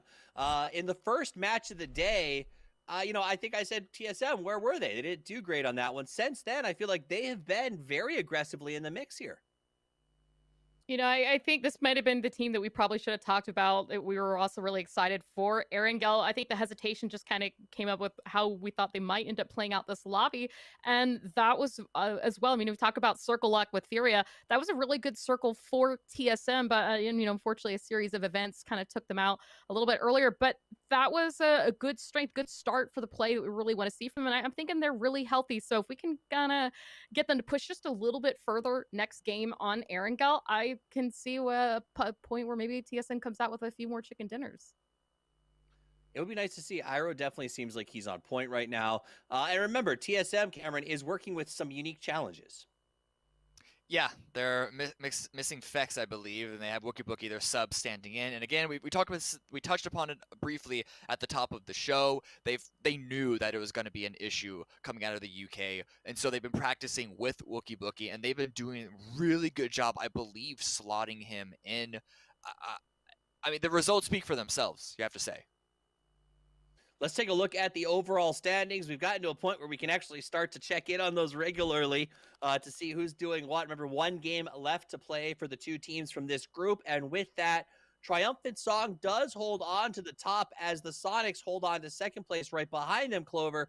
But TSM, and I'm going to be honest and blunt here, Global Esports, Exet are catching up. And that's, Gex is a surprise to me. I don't want to be mean, but like I did not expect them to be in 4th place after 3 games. I mean, we saw them take out T1 in that compound this very last match, and that got them another 4 points. And that level of confidence and aggression is going to keep awarding them if they can continue to hold that momentum moving on forward. But as you said, one more game left for this matchup on this lobby, and then groups A and B, they kind of get shuffled around, and they get a whole new set of people to play with. But you see with standings, TSG, Sonics very close right now, 1 point apart. They both went out early last match, and that gave a couple of these other teams a chance to catch up. So it's getting a little bit close near the top here. But if you're Detonation Gaming, if you're Burium, if you're Navi, you want to go into this last game getting a lot of points. You don't want to go out after this match still in the single digits. Cameron, bottom of the board. Who's the biggest surprise for you down there? Buriram. So my expectations for them, I didn't think that they'd come out and win this entire competition. Right? Their region is still lagging behind overall compared to EU, compared to China, compared to Korea, but I definitely expected better than this. They've been sweeping the competition, basically the stars of APAC this entire time. And the fact that they only have 5 points, even with the unfortunate hot drop that even the best team in the world can lose a hot drop, go out with the 2 points that they had. Even with that deficit, they've still been almost like they haven't even arrived properly yet. Yeah. So it was a interesting circle to start. Very open in a lot of ways, Clover. I want to say the Gatka circle, but sort of that whole region, which, by the way, makes me miss Tempo Storm whenever I see a circle start there. RIP, boys. We'll miss you. That said, though, it was open, and we saw some pretty interesting fights. In fact, Gex, a team that I just said I was surprised to see where they are, like you said, best at T1 for one of the best compounds in that entire area. Does that send a message to the rest of the map? Will T1 think twice about going to a high prio compound because they lost to Gex there? I don't necessarily think Team One will think twice, but I think some of these teams that have been doing this full send need to maybe be a little bit prepared for the fight that's inevitably going to come. We've had a lot of teams take crashes today, and a lot of those crashes have ended very, very poorly. And I think maybe, if anything, that's probably the message of some of these teams to take that extra few seconds to scout ahead and get that extra information. Be prepared for that fight you're about to take. There was ample opportunity for any number of Gex to have fallen out, but all four managed to stay up. So kind of showing, hey, T1 needed to do a little bit more work there on that crash. We saw a lot of other things in that match, Cameron. What do you think the reason was for it felt a little bit shaky? Day Trade in 4th, K7 in 5th. Teams that we're used to seeing performing very well, like Triumphant Song, not making it out into the top 10. Was it a unique circle, or was it just sort of a rotational challenge? It seems like a lot of teams got stuck sort of in the hills on their way towards Gecko. That area is so out in the open. There wasn't a lot of cover. We saw at the end game, sure, it was only the last couple of seconds, and so that's a pinpoint of the mid game into the late game. But E36 had no cover. Furia had cover, but they had to be so spread out in order to find it. Most of the engagements heading into the late game were fights over the hills around the edge of the circle, and everyone who was involved in those were so wounded, could easily get cleaned up by the inside. So really, this did become a game of let's see how many points that we can get before we eventually fight essentially the raid boss, Furia, who's just been hanging out in the center, not having to do a lot of heavy lifting so far. I want to give a shout out as we take a look at the stadium. Super cool design, but B, also a real nod to the focus on safety. The teams being far more distant than we're used to being. You can see sort of that pod design so that the players can safely sort of play without masks and communicate. Remember, they've been in team quarantine over the last couple of weeks. But I did want to point out just how much work, PUBG and the people putting this together put into designing a safe but also incredibly cool stage to play on, Clover. I think this might be my absolute favorite stage yet. I was actually also eyeballing how beautiful it is. Not only the teams are in safety, but they've kind of got their own privacy as well. Sure, to us, it looks quite open, but this is gonna, for them, help hone in their focus and take some of those distractions away that can sometimes fall to teams on LAN events. Last match of the day, Cameron. We're getting ready to, for our groups A and B, getting ready to kick it off. Give me your final thought before we jump into our last one. I think TSM are looking really good, looking really hot. It's been a bit of a slow start for them compared to the other teams like Sonics, T1, and even TSG. So I'm looking at them to see if they can't solidify themselves in an even better position at the end of their first grouping. Clover, quick thought? I just want to see if Gex can continue that momentum or if it was just a 2-game fluke. But I'm really excited to see how this all plays out.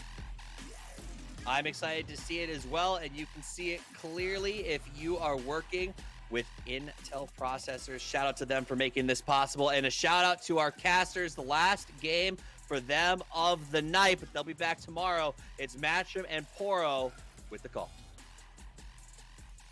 Thank you, Toffees. Keep in mind, everybody, we are going to have Group C and D to follow this one up. We're going to do a little bit of a cast exchange, so that way new people are going to be stepping in and doing casting and analysis as we make our way through, as well as getting entirely 2 new groups.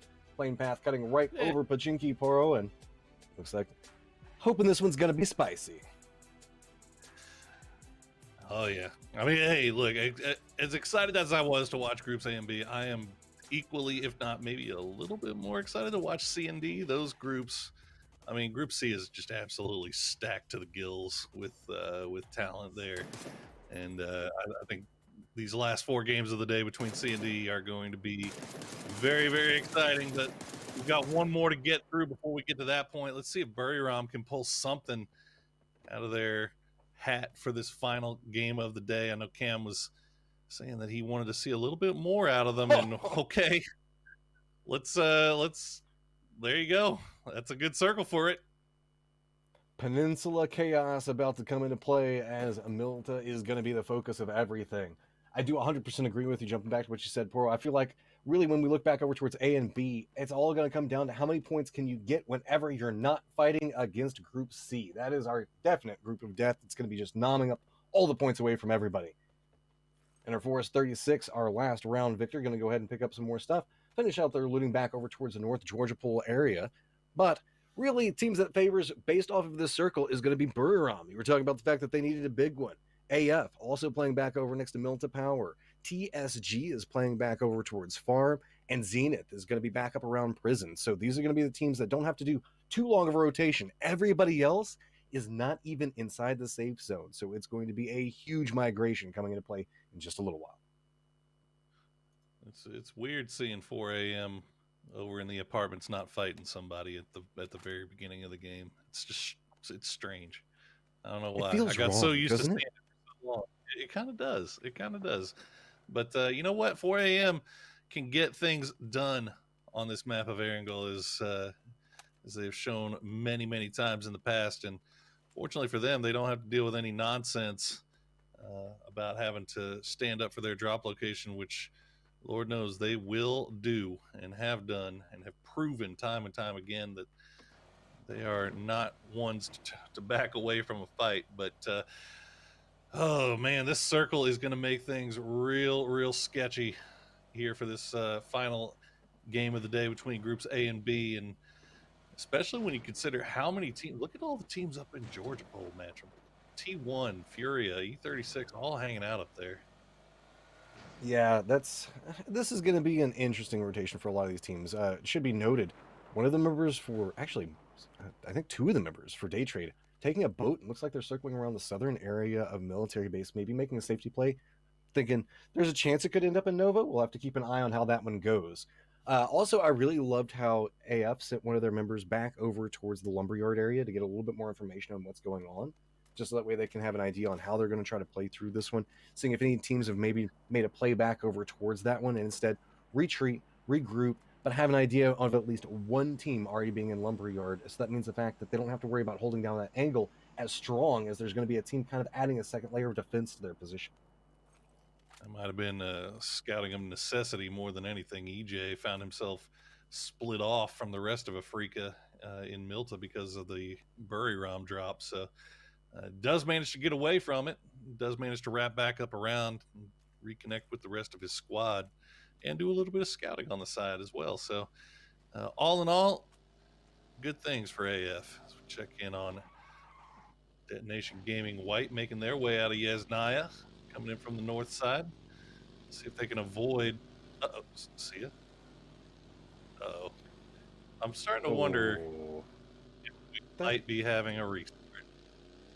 I'm getting a feel that there is a restart coming. Yes, all the teams are sending it back over towards center. Everybody is starting the bloodbath. We're looking back at the pretty arena. And I do want to follow up on the analysts.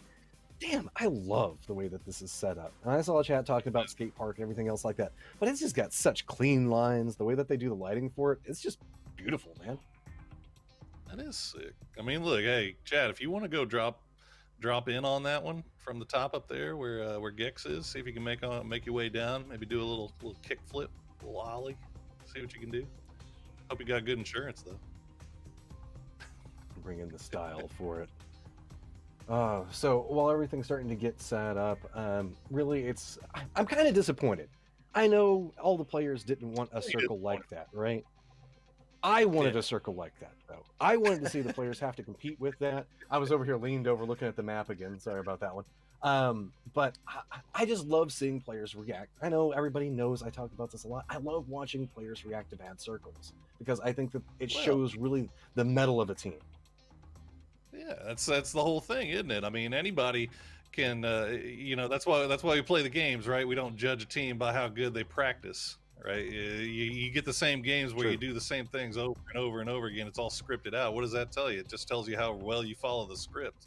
It's where you find out if a team is really good or not is how they adapt to these poor circles, poor situations, poor rotation paths, whatever.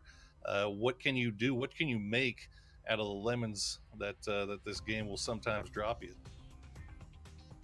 And I mean, that's kind of PUBG in a nutshell for me. I mean, sure, if you just get constantly centered circles, great, cool. You can get gifted circles every once in a while. That's nice. But watching the best of the best have to handle difficult situations, that's where I think that we really see like the cream of the crop rise to the top of everything, where we see really just the best players, the clutch positionings coming into play, and really things that I can take back into my game and use, because let's be real, I'm a caster for a reason. I like to talk about the game, but sometimes seeing the players pick up some stuff is helpful for me. Hey, look, man, my meta is on point. It's my boomer reflexes and my inability to see the most minute details that these guys can spot out from 500 yards. Like I watch Tickleton stream, and I'm like, yeah, but he's shooting at something. I'm like, what's he shooting at? And all of a sudden, he's got 2 kills. I'm just like, what? I didn't even see those guys. Where'd they come from? I don't know. Maybe I need to get the laser eye surgery or whatever. I mean, that's just TIG things, though. And that's, again, the beauty of watching this. And keep in mind, guys, the longer that this event goes on, there's going to be kind of comfort that starts to arise for these players. Right now, everybody's still just kind of like dipping their toes in the water to go, okay, how do I want to play this? What's the setup and what's going on? As teams start to feel like, okay, we know who we can fight. We know how we can handle this. We know what they're weak against. We're going to start seeing a lot more aggression come into play. We're going to start seeing a lot more confidence come out for these teams. And that's whenever we start seeing the style come out. And that's what I love. Yeah, I mean, talking to some of the boys since they've been over there, they are well aware and are planning for and prepping for the fact that there's going to be multiple different metas throughout this entire tournament, the entire tour, 2 months. I mean, the meta that you're going to get this weekend is going to be so much different than what you're going to see when we get down to the play-in stages, which is going to be different than what we're going to see in the finals. And then as the weeks progress and there's more and more money on the line, you're going to start seeing teams play differently because of that. So it's going to be really, really interesting to see. And we talk about adaptation in game. Well, you're going to have to adapt overall as well if you're going to try to make that run for the championship and make that run for the biggest prize pool. Sorry, guys, just checking to see if we got any updates on what's going on. They're trying to get everything repositioned, get all the players back in. Most of the players, let's be real, we've been playing online for quite a while. These guys know how to cycle back into lobbies now, especially since they're in LAN. It shouldn't take too long at all. Nah, and this is, I mean, honestly, this is probably going to be good news for all of them. I mean, I'm pretty sure everybody looked at that circle and was just like, prefer not. I mean, well, maybe not Bury Around. Bury Around was probably pretty happy about that whole thing. Afrika as well, but everybody else, they're okay with this restart. I still want to know what Day Trade was doing. They sent 2 people in a boat. They were curving back around the lower part of military baseline. They weren't going down the canal in between the 2. They were going all the way back down around. It looks like they were going to curve back in from the south and hit back over towards Novo, or maybe make a landing back on the other side. You know, that area around Lippo, there's a couple of different options, or maybe even land on the beach that's just south of Military Power itself. One thing I haven't, we'll find out. We'll see what happens. One thing I have not haven't checked in on. It's gone back and forth because it used to be, we have the ferry now, right? The ferry going from the mainland to Novo, and they had it turned off in the past for esports, but lately I feel like they've been having it turned on, so they haven't checked to see if the ferry is actually working in this tournament just yet. So I'm gonna have to keep my eyes on that, man. I want to see if that ferry comes into play. So, Poro, now that we're kind of sitting Yes. through, there's one more round to look back over towards A and B. How are the teams stacking up? I know that we spent a lot of time talking about Triumphant coming in through here. A lot of people have their eyes back over towards Sonics. Are you seeing any significant standouts or any variations from what you were expecting inside of this so far? I mean, obviously the biggest surprise to me has got to be Global Esports XSET. I think Gex has played phenomenally so far in these 4 games, and I don't think a lot of people were really expecting a lot out of them, and they've come in and really shown that they are here to play and that they can hang with these guys. And same can be said about Interforce 36. Now, obviously, a lot of the points that they have, majority of the points that they have, I think, came from that one game.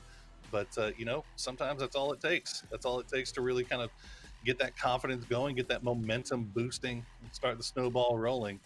On the opposite side, man, I want to see more out of Navi. I want to see more out of Navi, and I want to see more out of Zenith.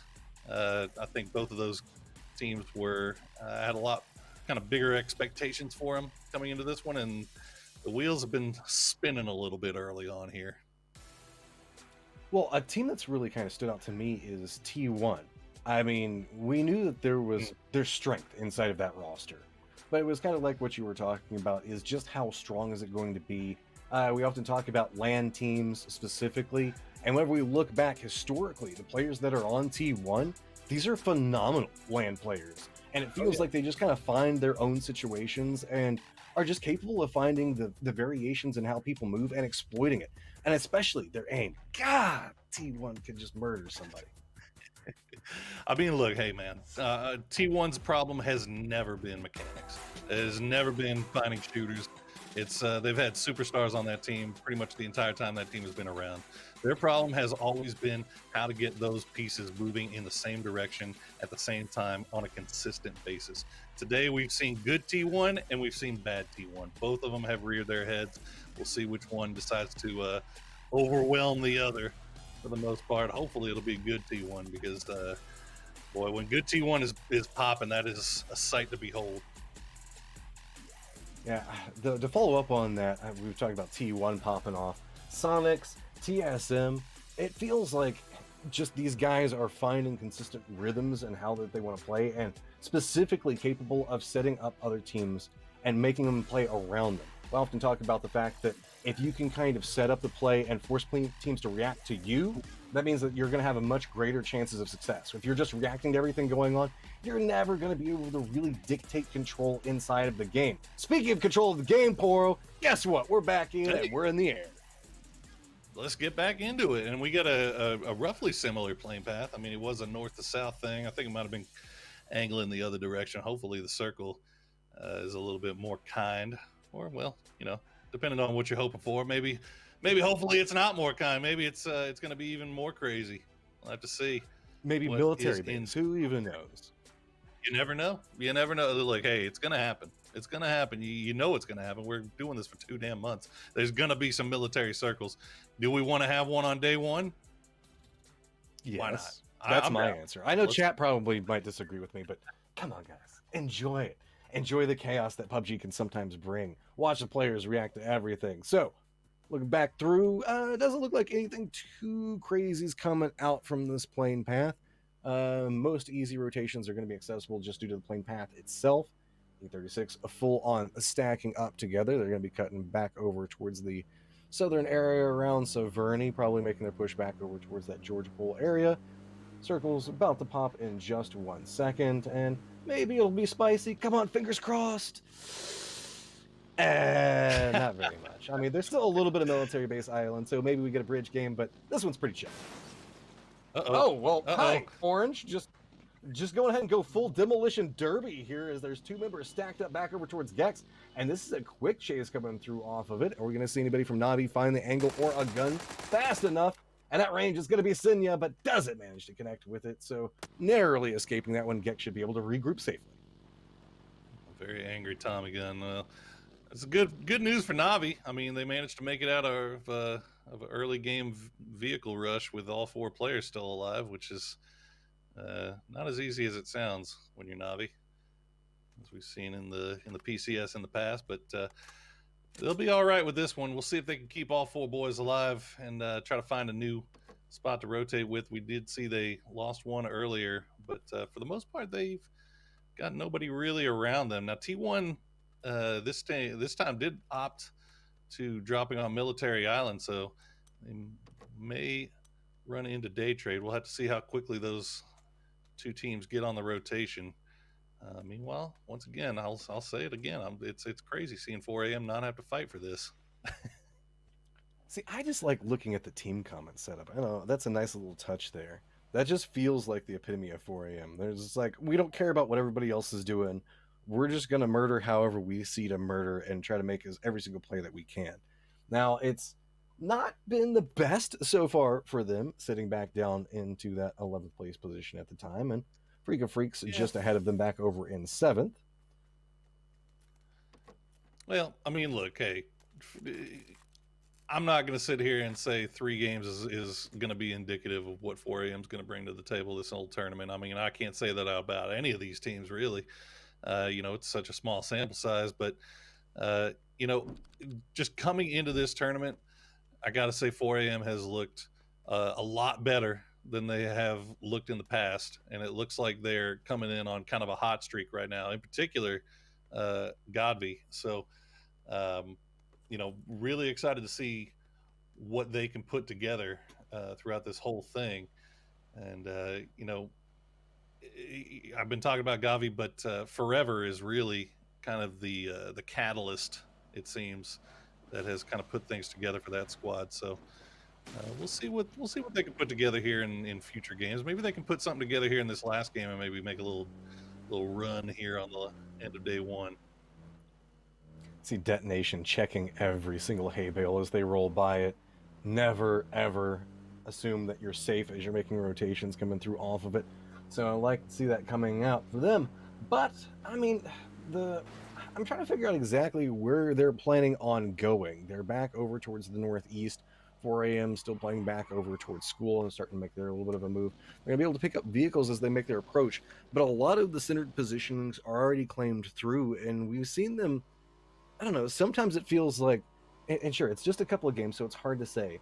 They overextend a little bit without the information, just due to the fact that they are one of the middle teams to come in circle. Because we talk about it. Rotate early, you're better chances to get your positioning, and you can fight your way out if somebody tries to make an approach back over towards you. Later rotating teams probably going to play back over towards edge. When you're one of these middle rotating teams, sometimes you just kind of get caught in the middle between the two of them, and you just end up getting murdered. Yeah, I mean, you just got a game plan for it, right? I mean, you see lots of teams that come and make those little later rotations, but you'll see them do the discipline thing. They stop, they get the high ground, do the little scouting, don't go any further than they've scouted. You just have to plan around it. And this is a little close there for old Shrimsy. I'm actually going to find Forever as 4 a.m. comes knocking on a door that maybe they didn't want to know who was going to be answering here. Oh, the bounce is not going to go favorably back over for Sonics, trying to follow it up and through, but getting close enough. You can see they don't want to overextend just quite yet. That's going to go a little bit too far, but the grenade harassment is at least going to slow them down just a touch.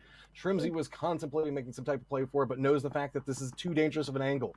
The rest of Sonics now trying to figure out, okay, do we risk it? We know who the knock is, and it looks like they're going to opt into going for the play. Mom's just going to breach right into this one, trying to go for the spray around the outside of it. Doesn't quite connect. It's just going to be a quick hunt through the inside of the building, but 4 a.m. hunkering down on the outside of it, not going to be found just quite yet. Reinforcements, 4 a.m. rolling up back behind this, trying to find different angles to play from Pachinki. One, sending it to the backside, trying to bring a little bit more support. The other one just crashing into Pachinki properly. So with this, Mime now has control over the building, but hasn't been able to find 4 a.m. While 4 a.m. has managed to reset, this could be an absolute catastrophe for Sonics, who wanted this fight. Well, the rest of Sonics have now come, but Shrimsy's going to find a grenade right at his feet. He's going to go down, win H1 has now come up to provide some support, but now Mime has gone down as well, and that's going to be the time to get out of here as things went immediately from good to bad for Sonics here. They will keep 2 alive, but 4 a.m. showing how dangerous they can be.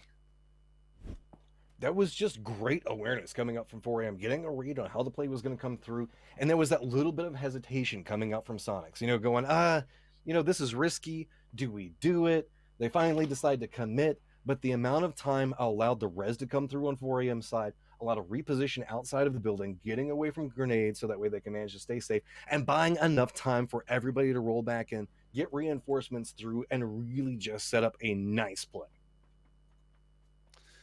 Put their backs up against the wall, and 4 a.m. clutch it out as what you like to see from that squad. We'll see if Sonics can salvage a little bit more off of this. They're going to be kicking themselves as they've got center circle on this one again, as this is usually games that work out pretty well in their favor. But as we've been seeing, we saw last game, a lot of company around Pachinki. They are not getting that nearly as free as they have gotten that in PCS in North America. There's some awareness coming out from Zenith.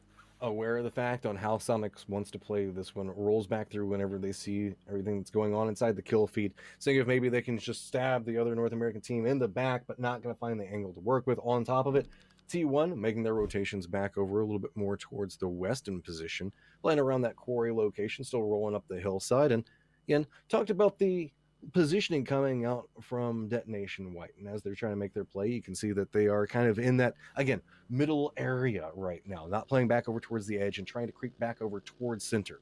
Day Trade, though, going to find themselves back over towards the west. Easy bridge approach. There is going to be Navi that's positioned up in front of them, but I don't think that they're going to aggress that too hard just quite yet. I wouldn't be surprised if we see Day Trade maybe try to get a little bit more information and have a read that Navi could be set up here. Yeah, this almost feels like a camp here from Navi. This was a very similar circle that we saw last time. We remember we lost Besto early, and Navi was playing a little bit more towards the center. This time they're hanging around on the south side, almost as if they're waiting for Day Trade to come over across from Military Island. They will spot him out early. Not going to find any knocks just yet, but I'm not sure if they're fully committed to this or if this was just something that was just a happy accident. We'll see. Sometimes happy little accidents are the best thing that happens inside of PUBG. Worst things that can happen in real life, but great whenever they happen inside of PUBG. TSM running that 2-2 split with a lot of vision to work with. Rising back over towards Furia. We've seen this kind of be hot spot for how TSM wants to play around this. Specifically, Sunken City, Badlands, back over to, I still call them the Yellows. I know they're not technically Yellows anymore, but everybody still calls them the Yellows. They're the Yellows. They're the Yellows. Oh, look, it's deja vu all over again. Why not? Well, TSM, they had issues with Furia holding down that compound before, so now they decided to do the 2-2 split between the Yellows and that compound. And it is paying off dividends as they find themselves in dead center. Meta had a wide split all across that, well, I don't know if we call it C9 Hill, that Pachinki Hill just to the south. They had pretty good vision of everything around them, so probably a good idea where they're wanting to rotate to. 4 a.m. going to be doing the same thing over here on the east side, but look at this Buriram starting to come in there. Might split off from Lou. And now K7 and Meta once again. I was going to say it, Poro. They seem to find themselves in the thick of it so often today. 4 a.m. Going to go ahead and regroup back over towards it. Buriram, I don't know if you want this. 4 Angry Men trying to find something to work with. Do go down. First one knocked off of that. Rama trying to find something quick to change back on the other side of it. Trying to find an angle to play from this. Tree's providing enough cover. Gonna have to send it a little bit closer in, and there's the regret that pops off on the other angle for it. So now it's all about trees and bouncing back and forth, trying to find the vision on it. Cover out. Make sure you flush out. Deny any information. Coming out back behind this one. Not really finding too much just quite yet. Trying to use the car for cover, but look, 4 a.m. doesn't even care. Running up the hillside, trying to get in grenade range. Going to go ahead and toss that one up and through. You can see the defensive line really starting to fall apart for Buriram, trying to retreat back away from this one. The problem is what cost is 4 a.m. going to try to continue this? They're playing right along the edge, and luckily, nobody is trying to make an approach back over here, as just one member for Buriram is alive and is about to have to send it out of position. I mean, Bury Rom, this is just the worst case scenario day one for them. They have just not been winning their fights, not been landing the shots that they usually do. So this is going to be a little bit of a trip back to the drawing board for these boys. Got me, I'm going to stay alive for now. Hopefully, maybe get a little bit more placement and find himself a kill or two, get a few points for the boys, but definitely a day one to forget for Bury Rom. I mean, it's pretty rough, especially whenever you're dealing with a hyped up 4 a.m. Sometimes talking about momentum. 4 a.m. winning that early fight's just going to go ahead and escalate them and kind of, I guess, elevate their bloodlust whenever you look at how 4 a.m. wants to play this one. So you can see that kind of approaching back over towards that's going to make it a little bit rough for Bury Rom. TSM, though, I do have to note, has a great position inside the circle, specifically still holding down that 2-2 split. Na'Vi, on the other hand, back over towards the western edge, trying to find the angle to play from. Gex still looking back through this. Well, everybody tries to find their way in. We're going to hit you with another code. I know you guys are excited for it. So here it is. CBR 38A6366U8. Make sure you go ahead and enter that code to get all of your PGI.S goodies. And we will have those here around this time every single game. So make sure you guys keep watching. Perfect timing on that one, Poro, as we got about 5 seconds before the new circle shifts. Is it going to continue to be TSM's glory? Yes, it is.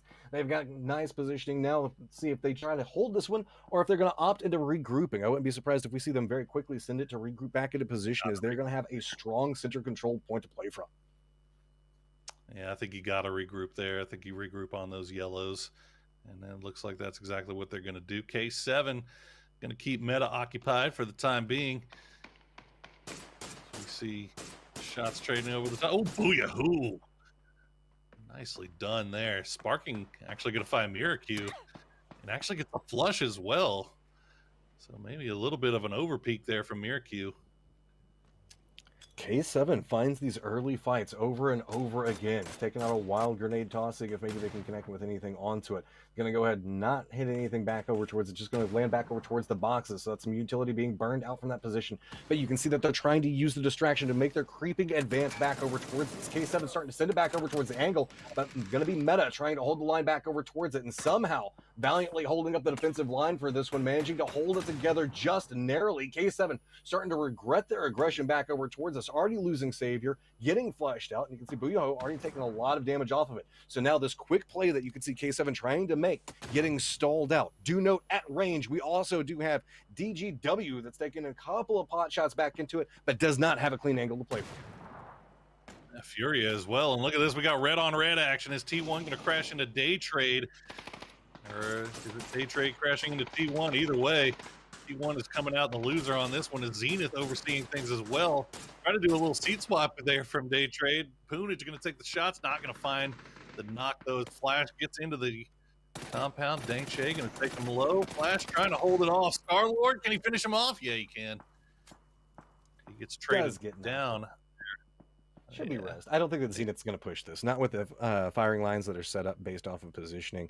Gex still has oversight on what's happening, as I believe Na'Vi might as well. Back over with our K7 fight, you can see it's kind of stalled out for just a second. A lot of smokes being thrown down, but slow advancements trying to come out from K7. And that's just going to be another down back over towards them. I believe that they only have the two members that are back over towards the north. But while this has been going on, Fury has creeped up back behind it. And so now K7, who was looking to make a play back over towards meta, finds themselves very quickly without a home and very little options. But the shots are going to hit from this one to buy a little bit more time for them to get their feet back underneath of them and find some way to fight their way out of it. Big shots by Zendon there. Ragnar had him dead to rights, but Zendon coming in with the clutch, and now the K7 boys not scared. They are pushing onto this as a duo. That's a nice little grenade. Ragnar just going to stay alive by the skin of his teeth here. Furia still wrapping around, trying to find angles on this as we get a little bit of a eastern shift towards our circle. So Na'Vi, Gex, T1, all these boys. Oh, all of this is going to have to come to a close here soon. I mean, we're looking at so many fights that are about to break out that have to end extremely fast. You can see Metagaming is just trying to get the flushes back over towards this, see if they can get away from this position. Sparking is already making his play back over towards the safe zone, but Fury is starting to take a line back over towards the hills. See if maybe they can hit some shots back into this, see if they can get a knock and try to capitalize off of it. TSM still sitting pretty comfy just south of that position. Na'Vi, though, starting to look back over towards the circle, not finding the best of angles to work with just quite yet. It's going to be Metagaming still hunkered down, sitting on 4 kills and somehow surviving through this. Remember, this was a fight that K7 originally wanted. They made the aggressive play back over towards this, and Metagaming managed to hold. Even with all of the third parties that keep being thrown this direction, they're somehow managing to cling to life right on this hillside. Playing these line of sights very, very well. TSM, ooh, almost fine. Necro not going to get the knock, though, as Furia trying to collapse the fist on top of Meta here, as they have got those boys pinned down. But it's not always easy proposition, as it's basically tower defense at this point. And oh, CC going to pick Star-Lord right out of the seat. Star-Lord, I think, maybe try to go for the seat swap on him there, but CC real quick on the trigger. Dangshay going to stay alive for right now. Dead center of the circle is T1 down to 1 player again. Meta still just holding line back over 4 at 4 Angry Men, gets vision back over towards AF. Trying to go for a little bit of a peak battle along this hillside. I don't know that AF has spotted this one out, but they're going to have awareness now.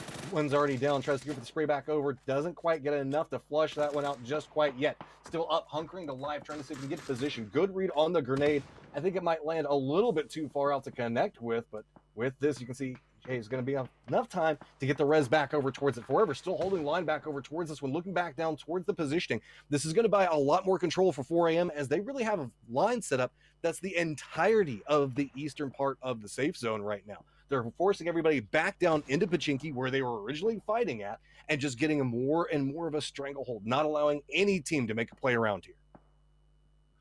I mean, 4AM just controls the entire eastern side of this circle between Crazy, that's just to the north, Pachinki just keeping an eye on everything. And the fact that trio was able to run all the way across the fields without being harassed at all is saying something here. Is Meta, let's see if they can hold the fort just a little bit longer. Ragnar and Wicked are going to get some help here, as Raspu will go down, and they just barely go out, but Furia pays the price as they go down as well. Circles popped, finally not favoring over towards TSM, and it is due up in the middle of the Badlands. It means it's going to be hills and dips and a lot of fights. There is a smidgen of Pachinki still in play, and 4AM still going to have control back over towards the east. So with this, you can see Na'Vi has a little bit of a run and gun fight ahead of them, gets shots back over towards this. Not enough to get the knock that you know that they were wanting to try to make a play from, so instead starting to have to brute force this one. You can see multiple people trying to make a push back along this line to see if maybe they can get something to play from. No real knocks come out just quite yet. A couple of sprays here and there, but no vulnerabilities have been found inside of Gex's line just quite yet. Throwables are starting to come through, but with this, the Pachinki teams are starting to get vision back over towards it. You can see it's going to be Zenith taking shots back over towards this fight and forcing both teams to have to start pouring off against each other, as no tree cover is going to be safe. Too many angles, too many vulnerabilities, so now it is just time to fight it out. And now TSM's going to leave their compound and start getting involved as well. You can see Iroh got the knock and the flush onto Gex. I have not found the angle onto Na'Vi just yet. There you go. Senyu going to find him just underneath. Tab tries to make the push, gets sprayed down, but Na'Vi wins that fight. But oh no. Here comes Iroh. They won the fight, and then TSM comes in from the yellows, just pushes their way back down from the north, and is starting to destroy Na'Vi. That was an unexpected angle. This is outside of the safe zone, so I guess they were assuming everybody would already be making play back into positioning. On one side of it, you can see Na'Vi's having to fight TSM. On the other side, it's Zenith at range. Not a lot of options for Na'Vi, as they made the hard commit back over towards this Wookiee Bookie, showing up yet again for TSM, as just one member of Na'Vi is alive, and it's Orange with a sliver of life to play from. He's got the blue zone coming in right back behind him. Not a ton of things that he can do from positioning. I mean, he's just going to be taking some blue damage, but look at that. Shimboy isn't even going to let that one go through. Connects back over towards it, and with this, Na'Vi gets eliminated. Nate. Zenith doing a good job of third partying on top of that, but God, isn't that just the luck for Na'Vi right there? They finally win a straight-up 4v4 that they should win, but it took them just a little bit too long, and TSM comes in at the perfect time to get them while they were weak. It's Tiggleton, knows he got him low. Steps He's up, going to finds push up over himself the in top. another one. Yes, sir. Tiggleton. H-Win's still alive as well, but he's inside of Pachinki, so these two pretty much on their own right now. Yeah, this is just a concerted effort to try to stay alive, but with this opportunity that Tig's providing, H1 might be able to leave Pachinki, maybe creep up back behind Zenith, who's playing right along the edge of the zone. Should be noted, TSG is also listening to what's going on, hasn't made a play back over here just quite yet. With the fact that we're looking at the Badlands, everybody is playing along the edge. Is the circle going to favor this, or is it going to pop back over towards the center and force everybody to make some type of play? Oh, goes back over towards 4AM's direction. So while they've been holding down so much control over here, everybody now has to walk into their waiting grasp. Just disgusting. We'll see if Zenith can maybe collect a few more points off of this. They have to deal with Tiggleton first. See Poonage trying to go for the rope. There you go. Shimboy going to take care of the Tiggleton problem. But they also have to worry about TSG and the snake of Win. H-Win. Made it inside of the church. I'm not sure if Shimboy heard the footsteps, but if he did, he's not acting like he did.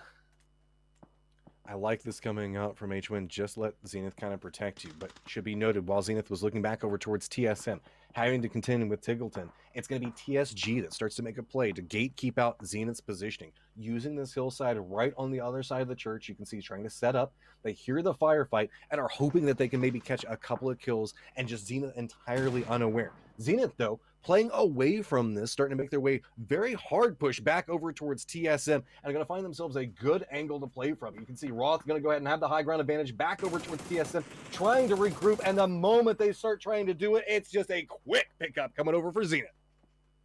Let's go, Zenith. This is what we've been wanting to see out of this young team here. Poonage and Shimboy in particular.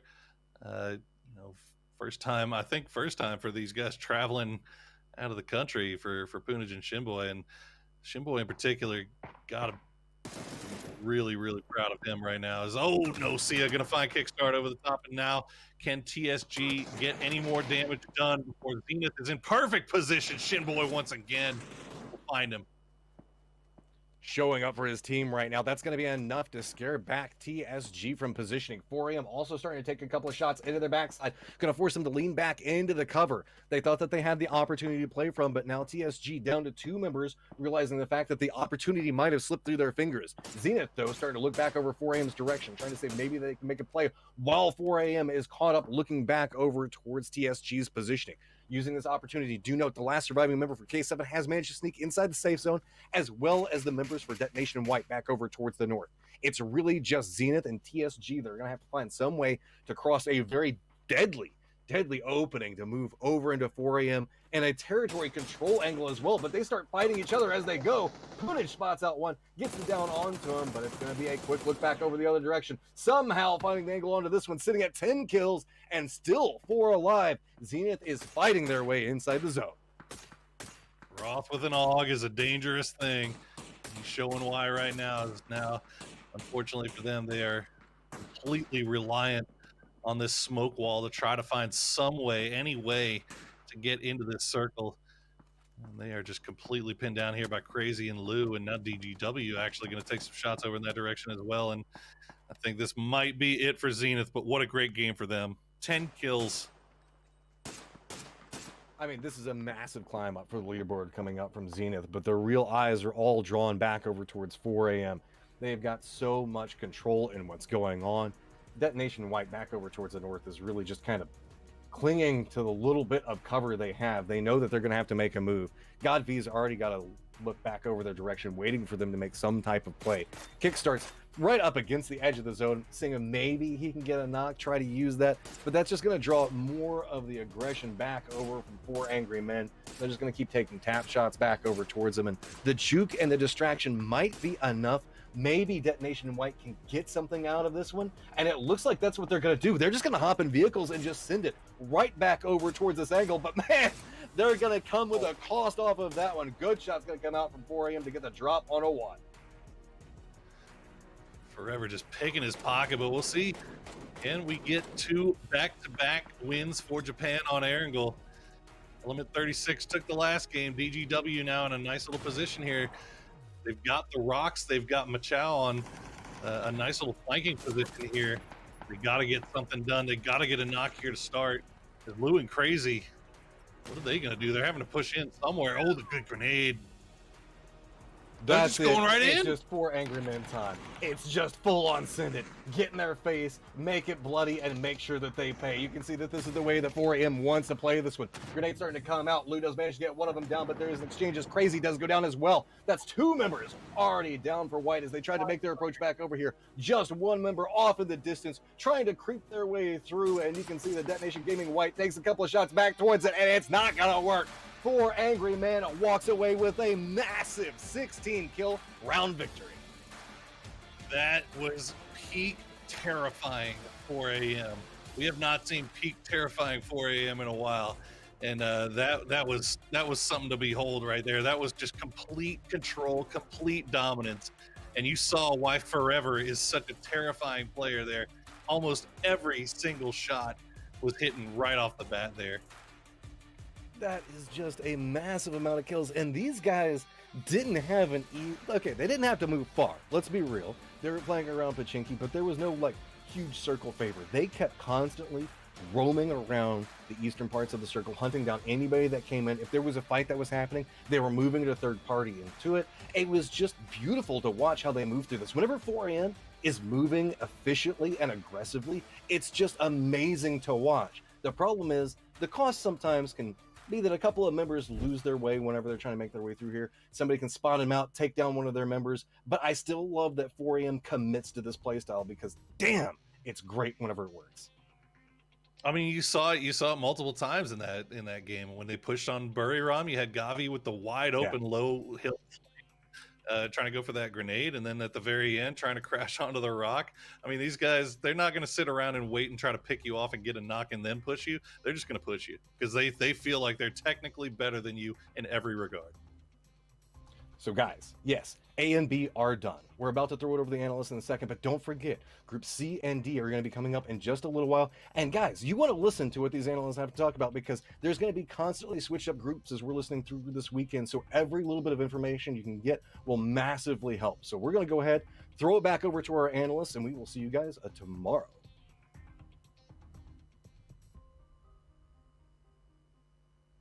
Thank you to Poro and Matcham for wrapping that one up, and congratulations. It feels like forever since we saw a big 4 a.m. win, but here is one coming through. Clover, it's highlight time. Highlights, and I mean, you know what, 4 a.m. had a very big start to the game. We're kind of probably going to get to that in just a second, but we had a lot of teams really try to push mid early, and as we do know, early on, that's typically goes to Sonics, but both TSG and 4 a.m. very quick to push into Pachinki. These guys, as we have a little bit of technical difficulty, but it's okay, because we've been watching, we know what's going on. We don't need that highlights to really talk about what it is. But what's great about that positioning is not only did we kind of have those 2 players for Sonics left behind, Tiggleton and Win, but 4 a.m. and TSG kind of also took their chance, right? 4 a.m. said, nah, we're not really going to mess with this, rotated out kind of to the north, wrapped all the way around to Sunken City, got into a couple of fights, and then kind of pulled their way back. They really played the circles well and awarded them a fantastic position, not only through the mid game into the late, but additionally, I want to give a shout out to Zenith, who kind of came in from the south, the opposite side of Pachinki. They handled Sonics, kind of handled some of the rest of the teams that are coming in from those positions, and they were able to get 10 kills as well. So really interesting to that. But Cam, I know you had some points for 4 a.m. that you wanted to make as well from this match. Yeah, so this was another part of Erangel. I mean, it's very common on Erangel to have an ending circle that is very wide out in the open. This is more out in the open than even the previous game, and so it was more fights sort of around the extremities once we hinted the late game. 4 a.m.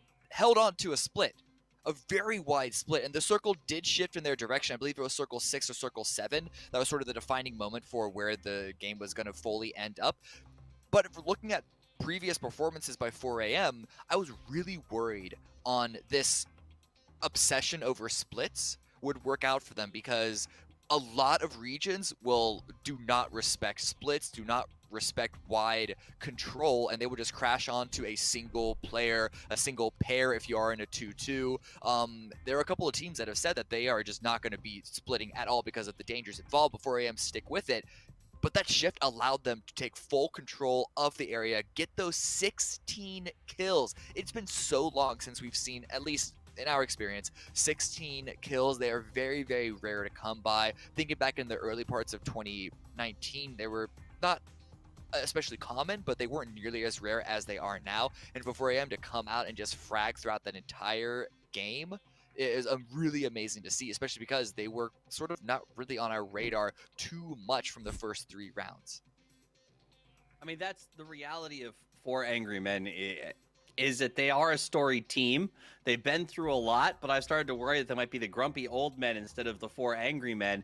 ZGG01's retirement was a huge loss.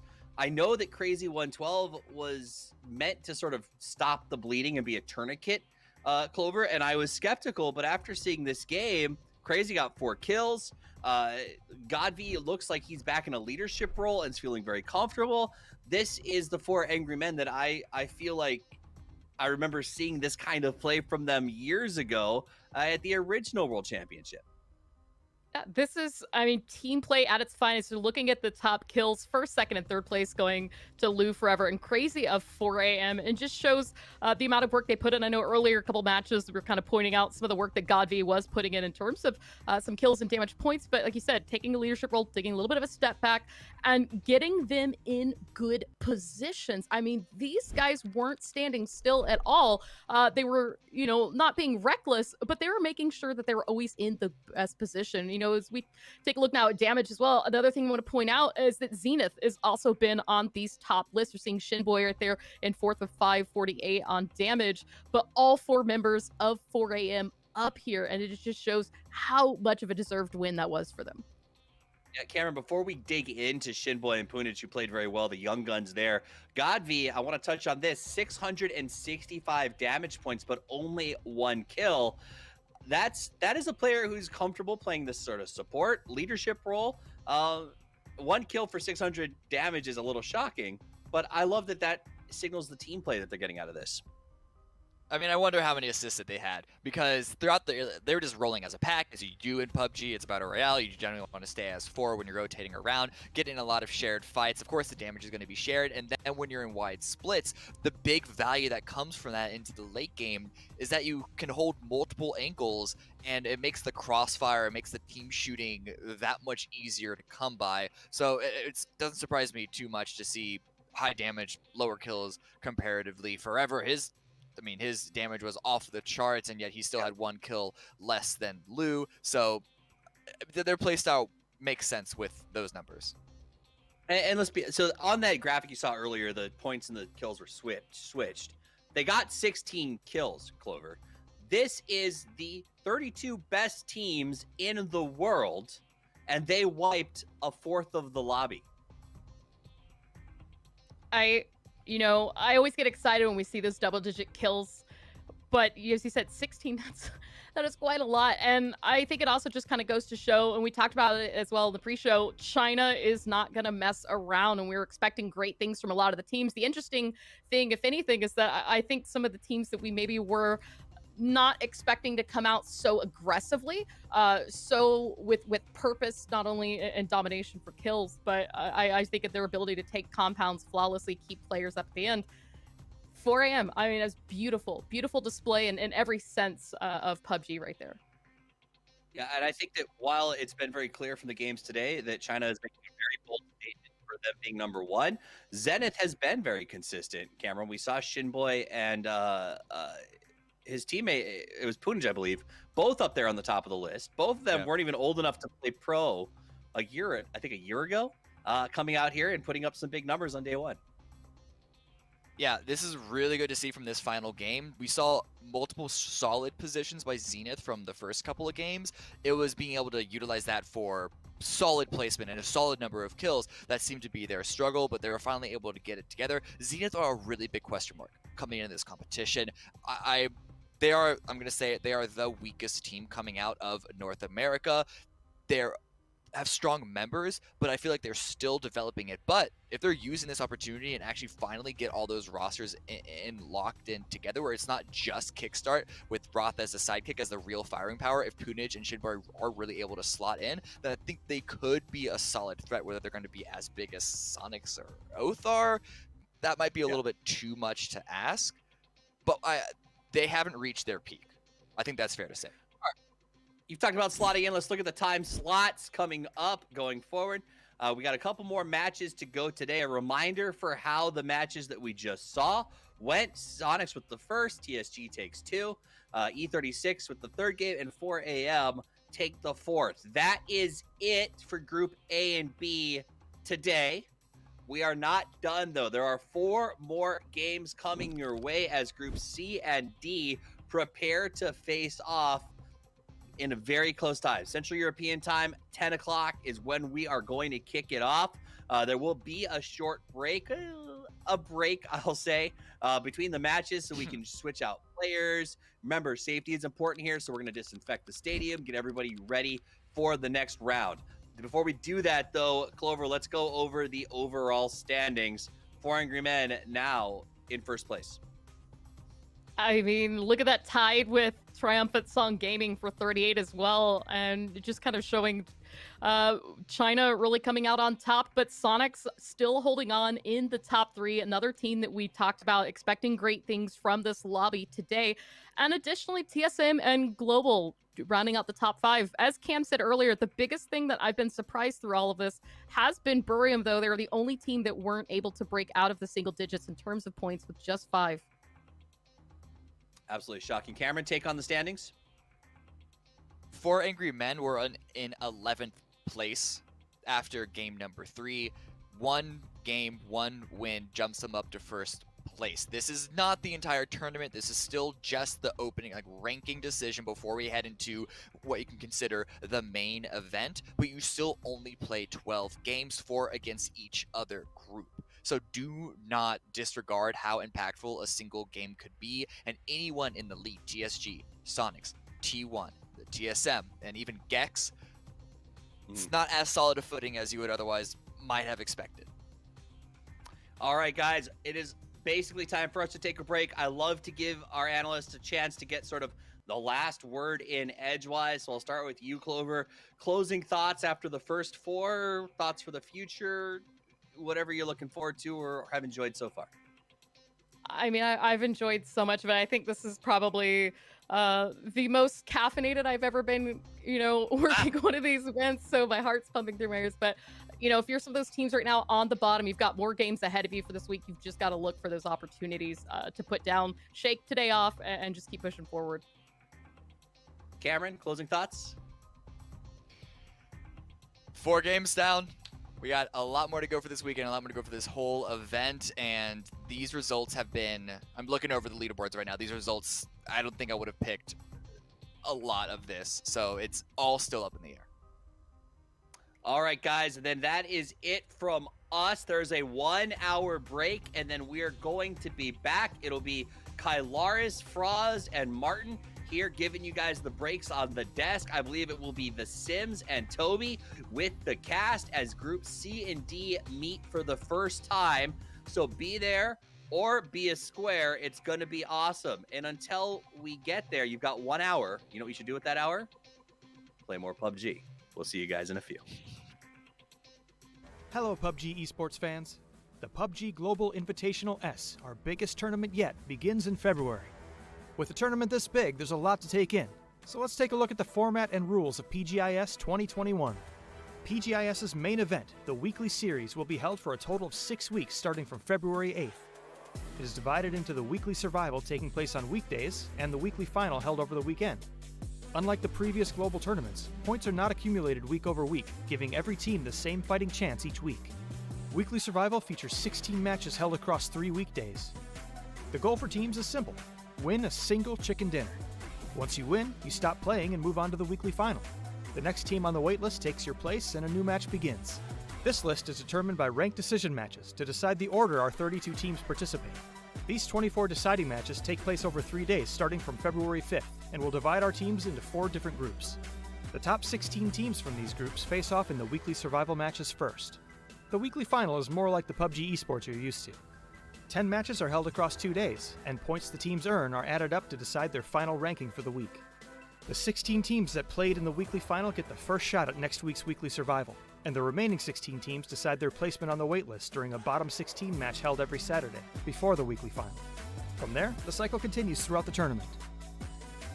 One of the big differences with PGI.S is that instead of receiving prize money based on your final rank is determined by how much prize money you've won. We're awarding prize money every week, and the team who has collected the most at the end will be crowned our PGI.S champion. Here's how it breaks down. The first 8 teams to win a weekly survival match each week take home an automatic cash prize, earning more the sooner they win.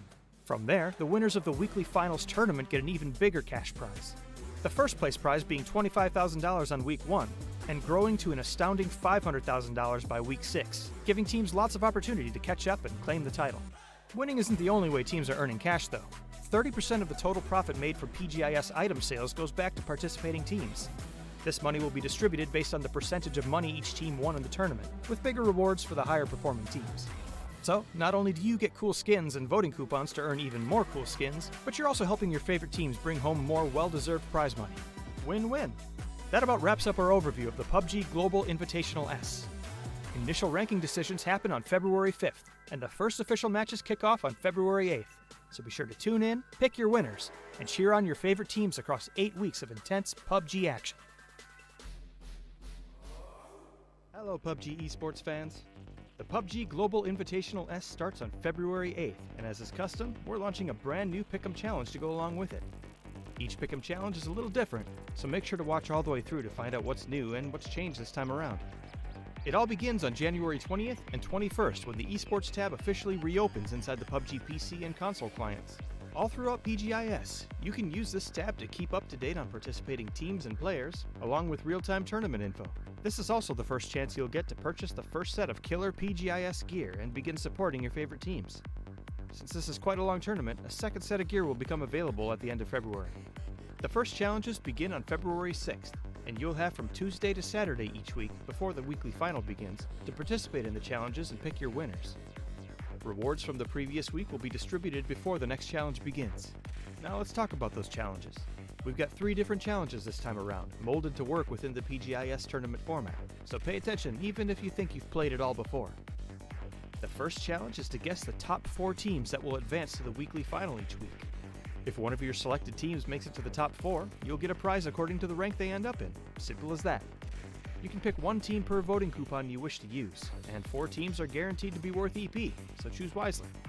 The second challenge alternates its win conditions every other week. On weeks 1, 3, and 5, you'll have to correctly guess which team will score the highest skill points during the weekly final. A correct answer will award you a whopping 200,000 EP.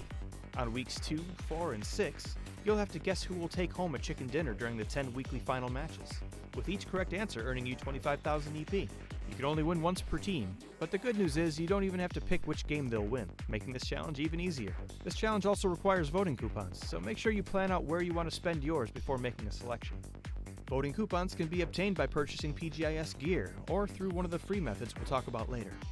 30% of the revenue from PGI.S item sales is given back to participating teams, so pick up some cool PGI.S gear and show your team spirit. The final challenge requires you to pick the winner of the 32-team event match that takes place from March 5th through the 7th. This is a free event and requires no voting coupons, but can still net you a sweet 50,000 EP for a correct guess. Looking for ways to grab a couple free voting coupons and some EP? The first one's easy. Simply log into the Esports tab and you'll pick up a free voting coupon once per week. Make sure you grab them though, there's no going back if you miss a week. Secondly, we'll be randomly showing codes during the PGI.S broadcast. Codes for a free voting coupon will pop up during weekly survival broadcasts, and codes for EP will pop up during weekly final, rank decision, and survival tournament broadcasts. Fans who are quick enough can enter these codes in-game to earn free voting coupons and some free EP. You can only claim 1 free voting coupon per week through this code, and you can get up to 80,000 free EP during the entire PGI.S event. These codes are first come, first served, so be quick or try your luck again the next time a code appears. Once you've racked up a nice pool of EP, make a trip to the Esports store and choose from all the sweet new PGI.S gear available.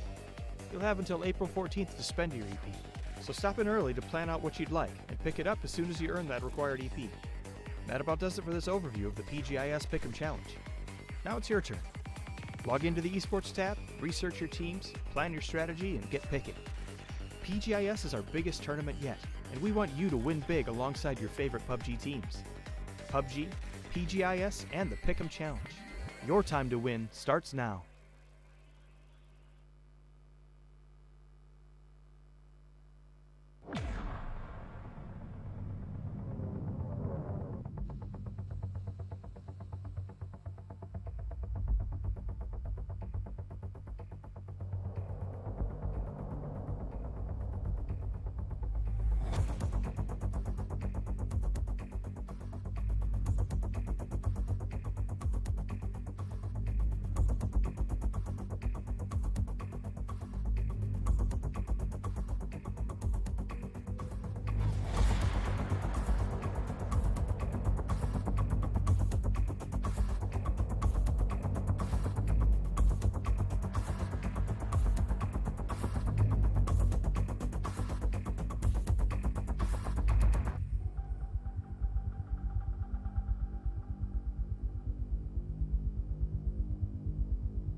PUBG Esports fans.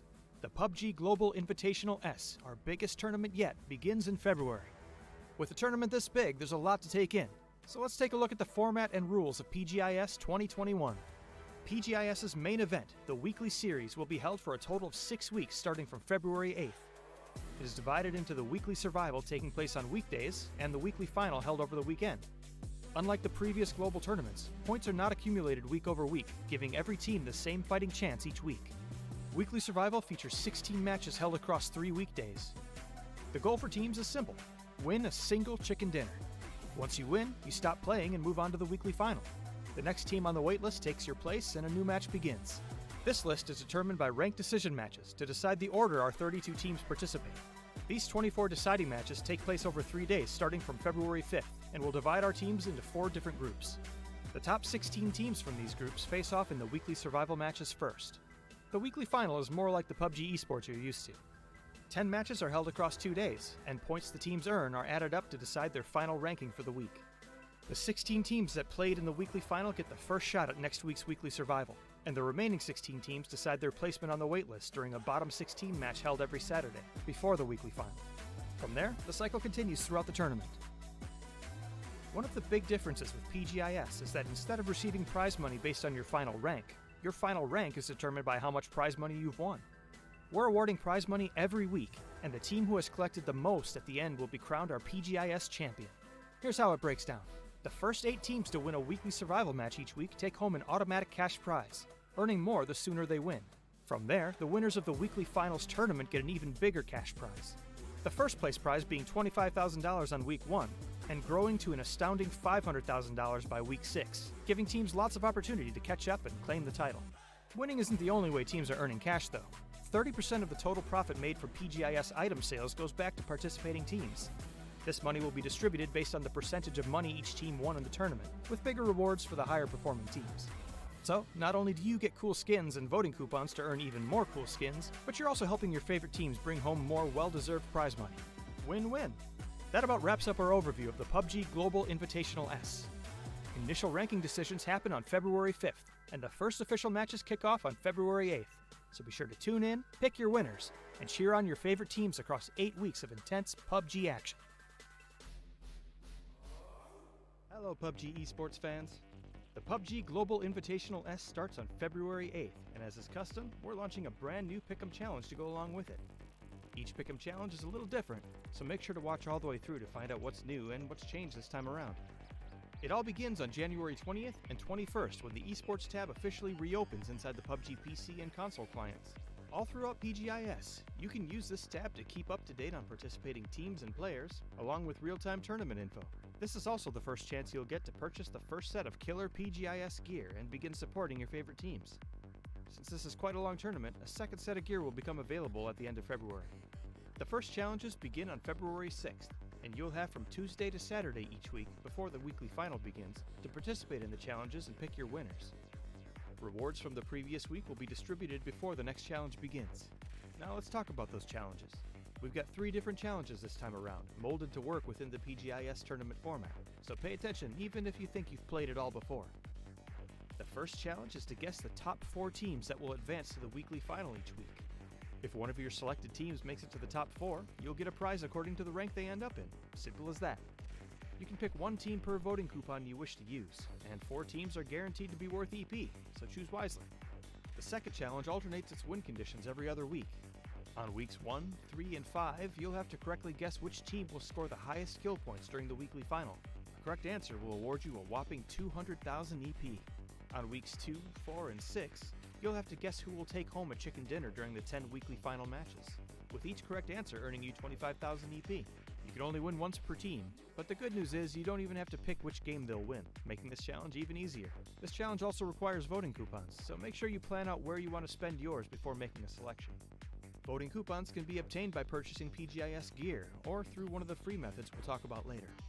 30% of the revenue from PGI.S item sales is given back to participating teams, so pick up some cool PGI.S gear and show your team spirit. The final challenge requires you to pick the winner of the 32-team event match that takes place from March 5th through the 7th.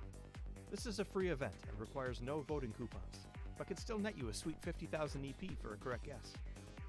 Looking for ways to grab a couple free voting coupons and some EP? The first one's easy.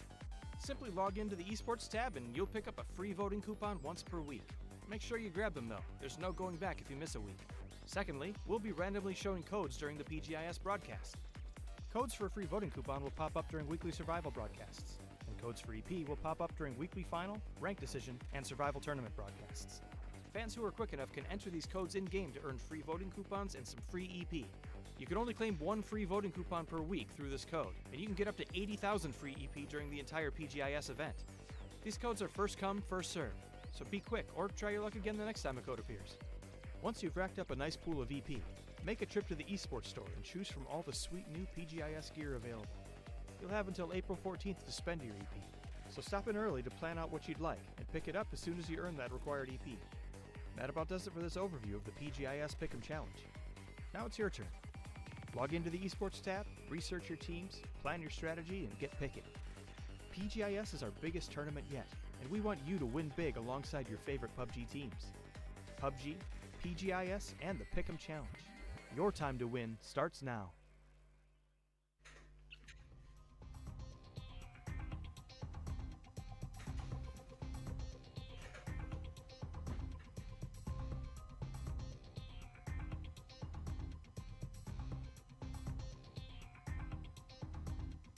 Welcome, ladies and gentlemen. It's the PUBG Global Invitational.S as we are here to break things down for groups C and D as the ranking decisions go on. So far, so good for groups A and B. Their games concluded just a few hours ago, and now we are into the thick of things here for our next games. Welcome. My name is James Colaris Carroll. I'm going to take my glasses off because I am ready to go. I've got Martin Goff as well as Patrick Liu here to be joining me here for our games ongoing. How are you doing, Avenger? Are you excited to be here?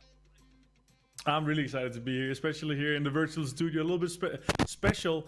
And obviously as well, here we're going to be covering groups C and D today. And a lot of people have deemed Group C the group of death because there's a lot of really good teams in that group. Yeah, definitely. How about yourself, Roz? Looking forward to it? Yeah, I mean, we saw some earlier on Group A and B playing, but I feel like C and D, this is going to be more interesting for today, actually. We had some variation of the results earlier, but I'm super excited because we haven't had a global event in over a year as well, and this is it. This is the time we're putting all those best teams in the world against each other. Absolutely. Let's do a little quick recap of what actually went down an hour ago, of course, with Group A and B concluding. And Frost, I'm going to start with yourself. We saw some of our names, like Four Angry Men, Triumphant Song Gaming as well, getting a decent start to it, but some teams had a bit of a rough start to their day number one. Yeah, some of the rough teams that we were looking forward to actually see a little bit more, I'd say, was Africa Freaks and Navi, of course. Africa Freaks currently on the 11th place and Navi on 15th, but the whole thing is it's only the first 4 games, so anything could still happen. Also, of course, great to see that Sonics was starting things off with getting that win, 12 kills on top of that. But 4am, they were just a little bit too good for today, at least. Yeah, very nicely done. And I said, Martin, Sonics had a great start to things. It kind of petered off from that point on, but I think they've shown not only in day one, but also throughout a few of the scrims as well. They are here to play when it comes to the global stage. Yeah, they actually had one of the lowest, if not the lowest, average placement. What is really nice to see is obviously them starting it off. TSM also did quite well, but yeah, for me, there is no teams that really stood out and really took off, because even if you get a win, you have to really follow it up. I think that's where Sonics really showed that they're really ready and here to play. You can see they've been playing a lot of scrims. They've been putting in a lot of hours while they've been there. They've really been putting in time into it. So I'm really excited to see if they're able to live up to the hype that they really built up around themselves in 2020.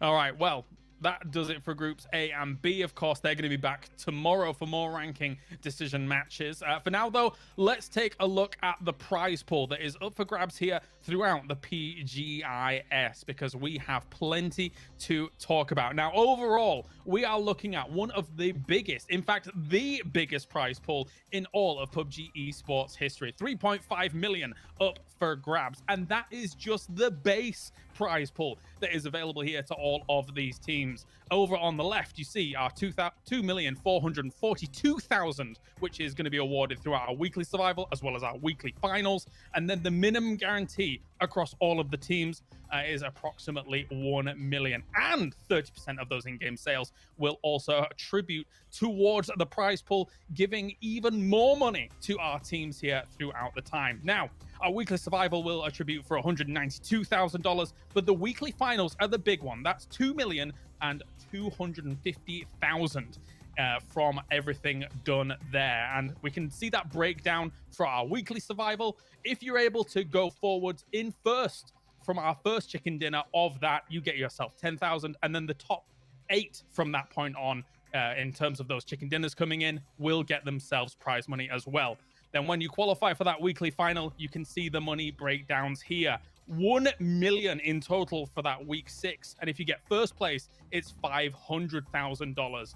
Basically, the rules of engagement are this: the winner, and it will be the one who accumulates the most money here throughout the tournament. So if you win big, you become the champion here of the PGI.S, and you crown yourself the champion, collecting that trophy right there. So good stuff. Froz, it's a new tournament format here for PUBG PC, and it's going to be an interesting thing to see in terms of the dynamics and how teams actually approach that weekly survival going into that weekly final. Yeah, definitely. I'll talk with some of the teams, and some of them are actually going to try to change the gameplay, game style, depending on if they're playing the weekly survival or the weekly finals. Now, some of the other teams, they're more like, no, we're just going to play our normal games like anything else. We just go for the kills. We're not just going to go for the win itself. So it's going to be interesting to see how are all the teams going to play it out, but also how is this gonna affect the teams? Because you want to win a game early on that will not just net you a lot of money, but you'll also secure yourself a spot into the weekly finals. Yeah, definitely so. And then, of course, after, that first 16 teams have played, then if you actually advance on, we actually then incorporate our next teams. And that's what this ranking tournament here, Martin, is all about. You want to finish in the top 16. If you do not, then you have to go to those reseeding games later on during those weeks. And that can be kind of scary in itself. Yeah, this weekend is actually extremely crucial. We're looking at some of the teams. If you're going to end outside the top 25 here, it's going to be really rough for you. You're going to have very low amount of games going into the next week. It's going to be really hard for you to try to get into those weekly finals. I actually talked to Phosphase about this, and he was like, if we could plan this, we would love to obviously start in the top 16. But once we go into the next weekend as well, you want to be in a situation where you get as many games out of it. So this weekend here, they're actually going to try to kind of assimilate how they want to play as well going into the weekly survival.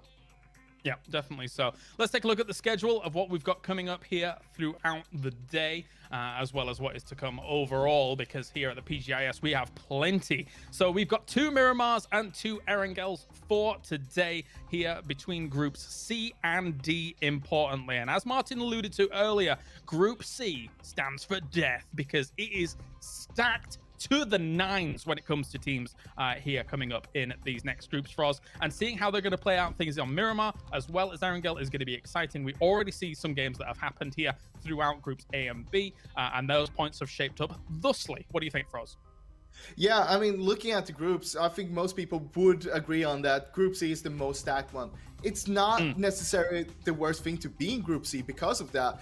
The reasoning is that a lot of times when you're up against better teams, they're a little bit easier to predict what they're going to do because they're not going to try to go too far away from their normal game style. That means it's going to be easier to know what they're going to be, when they're going to be somewhere. And with that information, you're not going to get surprised by them as much from like a team that you haven't played as much against. So with that said, I think that some of the teams being in Group C is going to be beneficial from being there against the better teams.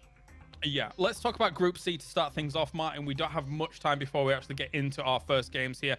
Infantry, Petrico Road, you've got Digital Athletics, Genji, Multi-Circle Gaming, Oath, Shoot to Kill, FaZe Clan. You said it before, big group here, and it is really, really powerful. There's some huge names in there. Yeah, of course. And on top of that, even though we call it the Group C, obviously these guys are the reason why it's hard is these guys in this group is playing against each other all the time. They're constantly every time they meet the other groups, Group A, B, and D, they're gonna have these really, really tough opponents against each other throughout this whole ranked decision here, and it's gonna be rough for them. But for this one here, I'm looking at some of these names here, and I'm kind of curious. Is this going to be extremely top heavy? Are they going to run away with it throughout our whole ranked decision here? I'm expecting, half of these teams should be having a win at least each once we're done with these ranked decisions here, and I'm expecting 4 or 5 of them to at least be in our top 16 once we're done with the ranked decision weekend. Frost, who are your eyes on in Group C? I mean, in Group C, there's so many good teams, but I actually have my eyes on some of the Chinese teams, and I feel like Infantry and Multi-Circle Gaming might be 2 teams that might be doing really good from the start itself.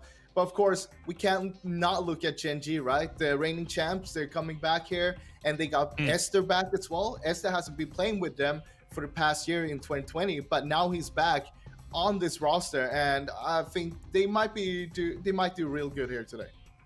Yeah, they may. Esther, we were talking about before the broadcast. Not only a returning player, he's a returning star. He's a returning global championship player. Like, it's a very, very big name to reincorporate into your roster here, Avenger. And, maybe new life for Gen G, who had a few rough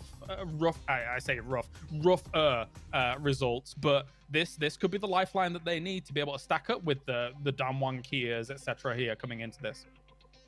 Yeah, and I think a lot of eyes on them. I also think that's why some of the pressure is coming on them is they decided to take in this player here as their 5th player. I'm not sure how much he's going to play and how it's going to turn out for them, but I'm really excited to see if they're able to do it. Like I was overwhelmed at PGC 2019 when they were able to take it home again. They did so well.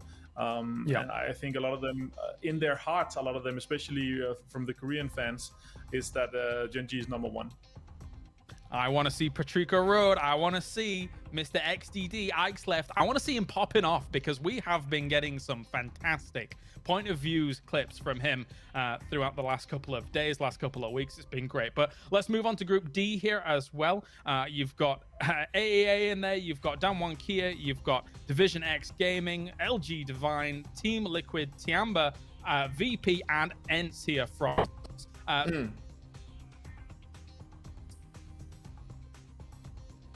Okay, I think I lost you, but yeah, looking at Group D here, there's 2 teams that is coming into my mind here.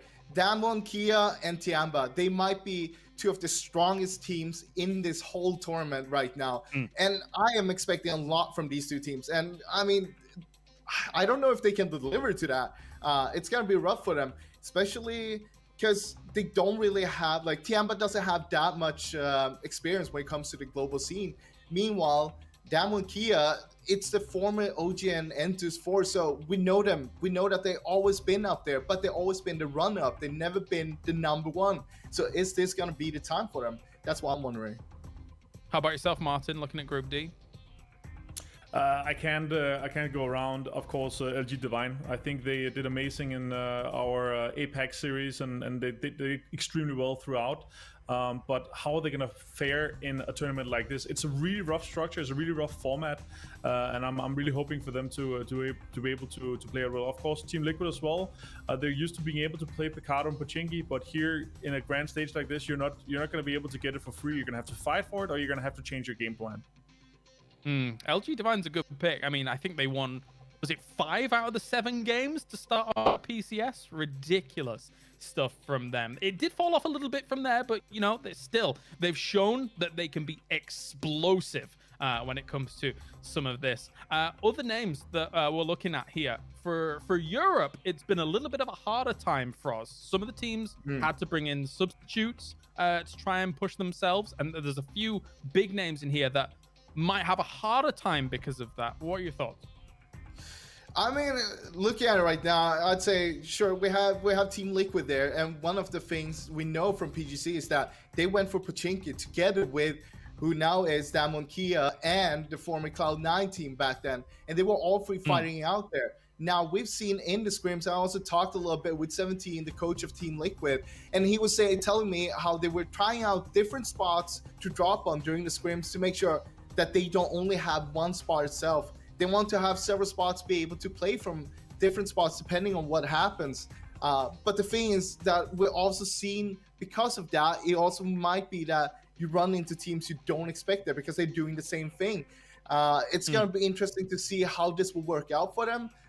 It's not always the best thing to just be all around.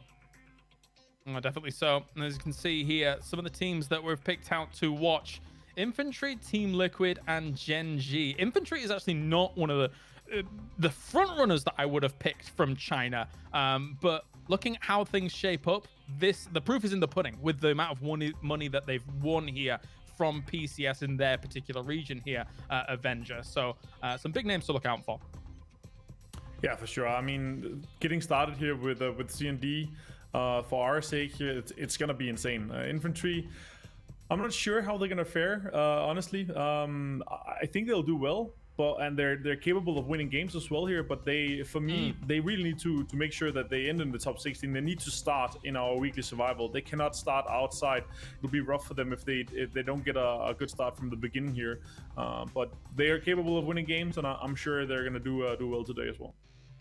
And a team like Gen G, of course, we've already mentioned the returning Esther here, Froz, but guys like PO, guys like Iononyx, we've seen these guys being able to pop off, be it over in Korea or be it at Nations Cup, for example, back in 2019. Just, phenomenal stuff from them. They are world class.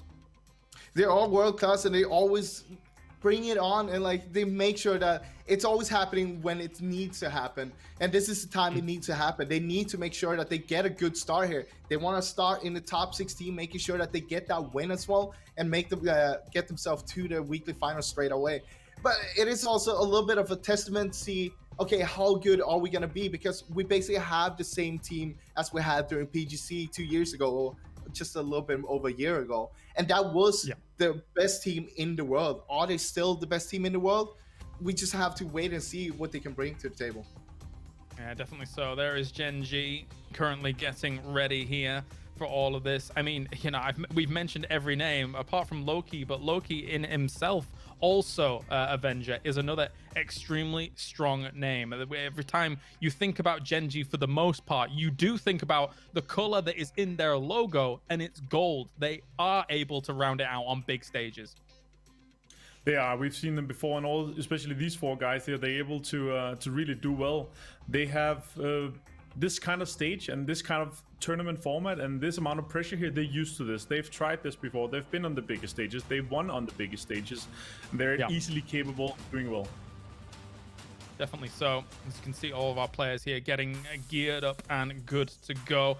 And of course, with COVID being the way it is, we have a lot of our players on site, but we also have some in remote locations, be it in China, Chinese Taipei, etc. And that trophy is gorgeous. All of these players, I know that there's a lot of money on the line, but the glory of becoming a champion at a tournament quite this incredible is extremely important to a lot of these teams as well. One thing I do want to talk to you gentlemen about before we actually get into this game as well is where Europe is at right now. Obviously, I alluded to the fact that some of these teams, have subs. Team Liquid is not one of those that's playing with a sub. Obviously, Clib is newer Avenger to the world stage, but I don't think that's going to make him crumble under the pressure. It's someone like Clib. He's a fantastic player. Yeah, I don't think so either. I honestly think that they're primed and ready for this. The question is when you're coming out of a region in Europe where you've been dominating, where you've had no one test you in your area, then it's going to be hard to turn it around. So they've been spending a lot of time, and also as Frost said, 17 and the guys have been spending so much time making back-end plans and making different alternatives and strategies to how they're going to play this, because this is a completely different format. You're going to have to change your strategy. You're going to have to change the way you play. And look at these names lined up. Longsker from Infantry, a name synonymous with excellence when it comes to PUBG. And I have never seen James look so angry, Froz. He is a scary man. Well, we know what happened to Team Liquid during PGC. It's time for him to get that revenge for that. They want to get it all this time. And I mean, we've seen them throughout the year, how ready they've been. They've been fighting every tournament, basically trying to get that win. We saw them getting that back-to-back win on PSL and DreamHack, but that's not going to be it. They want to win this. This is what matters most. The PCSs doesn't matter for them anyway. This is where they want to win. They've had second place in both PCS 2 and 3, but now it's the big prize there. Definitely so. And there is the prize, as all of these players are starting on the road of a long 2 months of battle. With these seeding games, they then lead into those weekly survivals, which lead into the weekly finals. And of course, if you're able to gain the most prize money throughout that time, then you will be crowned the champion. One of the teams that we haven't spoken too much about here is a team like Shoot to Kill, for example. We haven't spoken too much about the American teams, but let's focus on that now here, Avenger, because Shoot to Kill, for all intents and purposes, in North America, they were the kings. But since then, we've seen that region rise up around them. You've got now Sonics along for the ride. Oath is a big name there as well. What are we making of the American teams here, Avenger? So for Shoot to Kill's case, I want to see them succeed, of course. They have for a long time been doing extremely well, especially at international stages as well. Like, they were one of the teams that were able to, for PGC, secure an extra spot for the North American organizations to get into PGC. A lot of the, you know, especially the North American fans have been crowning them and been praising them a lot for that, and since then as well. But in 2020, they have not been able to perform as well as some of the other teams have. They, of course, they made it here, but they are they have little slower become the little brother rather than the big man themselves. But I'm expecting them to do extremely well here. They have a lot of international experience, and I think they're going to be able to, especially here, get top 16. I think they're going to be able to start our weekly survival series. Froz, I'll prompt you with Oath. What are your thoughts there? I mean, looking at the roster, it's we have some not really newcomers, but some younger players like Grello, Balefrost, and Snakers. They haven't really played it on an international level, so this is all new for them. But having Pat Caps in the back there, he's going to be able to help them out with that experience from that global stage. And I think that this is a phenomenal roster. They have the chance to do something great here. I think they might even surpass Shoot to Kill in this tournament. But it all comes down to how the nerves will be with the team. Are they going to be able to handle those nerves against all these global teams? Because this is something totally new for them. Yeah, I have to agree with that kind of assessment. It's a very different environment to be playing in, especially with how 2020 has been, or 2020 was. I keep forgetting it's a new year. I don't know why.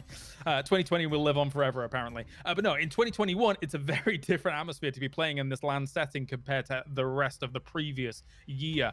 We've talked about Gen G. I want to quickly hit on some of our Korean teams as well, as they have, you know, what people are saying, there's the home field advantage, but they ultimately, when you look at a team like Damwon Kia, for example, here, Avenger, for me, they're one of the most impressive teams out of the whole lot. They were previously enters, constantly getting high finishes, and I think eventually something's got to give, and they got to win a big one.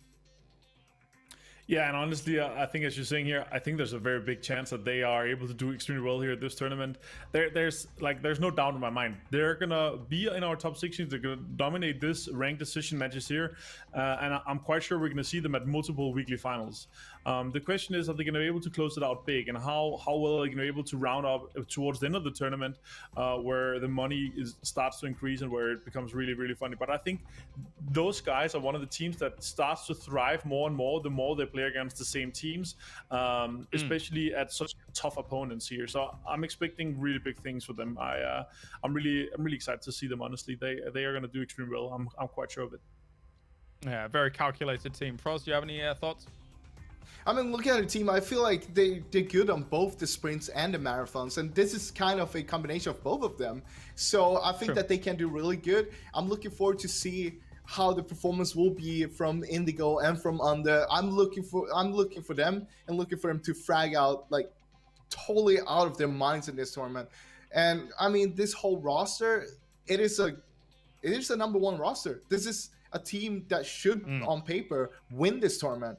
But how far will they go? How far will they fall against the other teams? I mean, I just can't wait to see. Yeah, we've had, a few, I guess, weeks now of scrims. Scrims are a weird metric to use when it comes to judging how everybody's going to fare here on the international stage. But I think it gives teams a good opportunity, right, eventually to be able to at least feel each other out, at least try and get those drop spots a little bit sorted, even though we saw a hot drop at the beginning of today, which I was a little bit unexpected of. But it gives people the opportunity to really get to grips with some of the other teams around them that they're not normally used to, right? Yeah, but it's not going to be 100% the real thing and the real deal. The question is, here in the ranked decision matches, there's no money in the line. You just have to get top 16. So are you going to try to test out some new stuff, or what are they going to try to do with that? That's really interesting for me.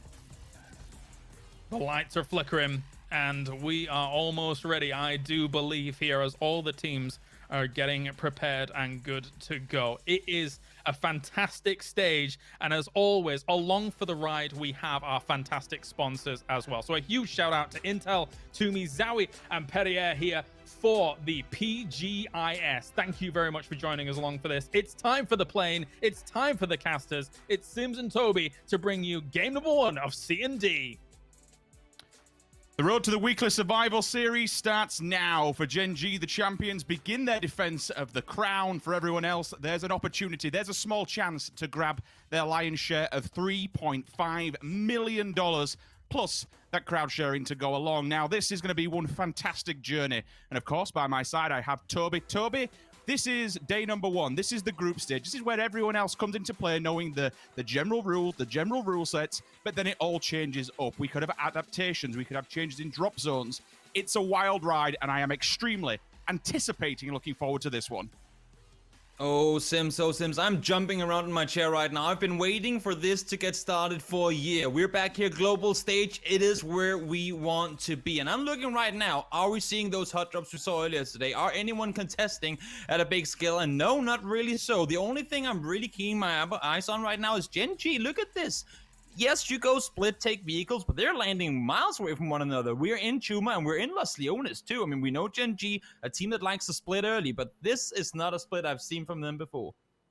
So for many teams that like to loot towards the north, this will fare in their way. We started off way down south, just below Los Leones, and then we head up towards pretty much where Squeaky's just finally dropping from his parachute. As you said, Gen G, they're going for this split time at the moment. With a competition like this, we have kind of, and if you are new to this whole scenario of how we're playing this one out, it is a bit more different, and it can be a little bit more difficult if you've not read up on it and you've not really read into it. So we'll break it down and keep it as a TLDR. For these next 3 days, we'll be playing our standard default esports rules. Now, don't get me wrong, there is a very slight change in that the blue zone has now matched the ranking system. So when you play ranked and you queue for it, that blue zone now has matched up to there. That's the only real difference for this. When we go to our weekly finals, we will also continue. But in between that, you have to get to the weekly finals first. So for now, for the next 3 days, it's all good and well. But when we go for the next 5 days afterwards, then you move into basically the survival series, where a chicken dinner, a win of a game, is absolutely critical. That's how you qualify for the finals at the end of every single week. Now, Toby, when we put that into perspective of a different realm altogether, how different will teams begin to play? Because it's all about survival rather than bagging points. Yes, and I've got to say, I don't know. Not that I don't want to be guessing, but we have never seen a format where wins is everything before, which means we aren't really sure how teams are going to adapt. We heard from the desk earlier that they talked to players saying some teams are planning on maybe changing up some things, play one style during the weekly plays and then one style during the finals. I hope to see most teams play the same, because at every given day, you're playing for a win. But I'm at the same time also expecting teams to maybe be a little more hesitant when it comes to those, oh, we got third party, yes, we might lose a guy, but hey, we'll get 3 kills. Here it's like, we need those 4 guys up, because the win it all is all that matters. It's going to be a complete change in how people play mindsets. You could be a bit more passive, and for teams that like to play edge, for teams like Virtus.pro, for example, that are always the ones waiting on the wings, on the outskirts, and just waiting till everyone else is dying, they'll then make their move and they'll come into the late game. For teams that do play late, it could be so beneficial, but you have to get there first. Everything's still on the line for these next 3 days. Don't get me wrong. You have to be in that top 16. If you wanted to qualify, you have to move forward. The 32nd team, unfortunately, that falls from these next 3 days, they don't even make it to the weekly survival. They have to go further. They have to go through the gauntlet all again, meaning they lost on money. Because when all this is said and done, after the next 2 months are over, it's whoever has the most money will be crowned champion. They will be taking home that big golden trophy that James was talking about. It's a beautiful, beautiful thing. But for one team to be lifting it, it will be all that much more special. Now, on such a global scale, we're going to have weird and wonderful players. We're going to have some superstars be shown. And we've seen before, this can be the birth of people really stamping their name on this. For other teams, I think redemption. I hate to get kind of stuck on Europe for a second, but teams like Team Liquid, I mean, last year it was catastrophic. It was one of the biggest failures that we've seen in PUBG Esports to not actually make it out of group stage.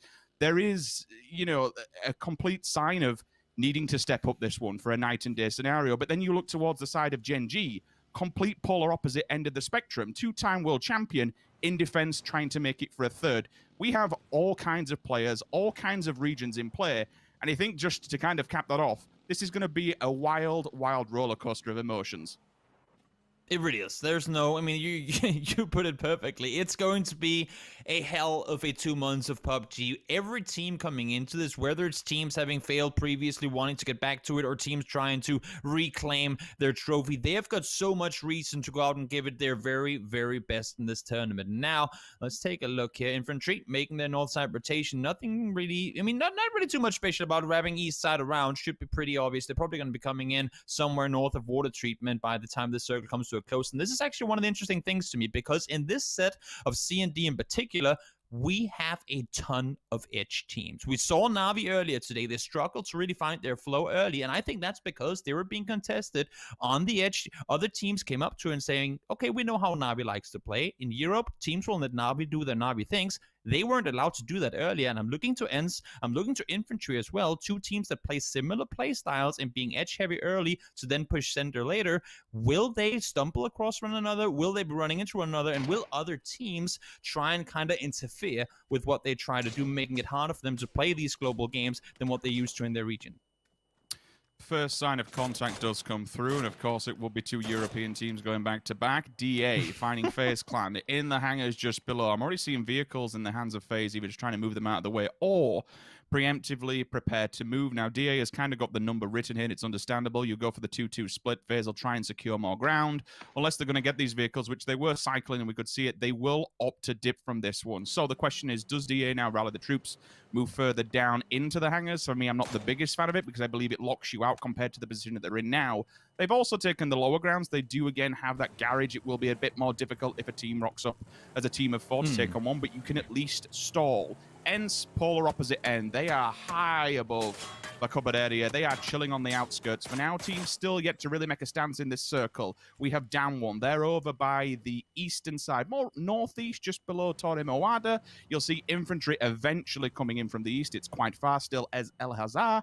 And then Genji a little bit further south. But Genji could maybe catch the backside of Infantry. This will be an interesting one to see what Infantry's game plan is and where they actually decide to go. Further afield, the last team that will definitely be making it to this circle is Tianban. They are all the way down still in Valdemar.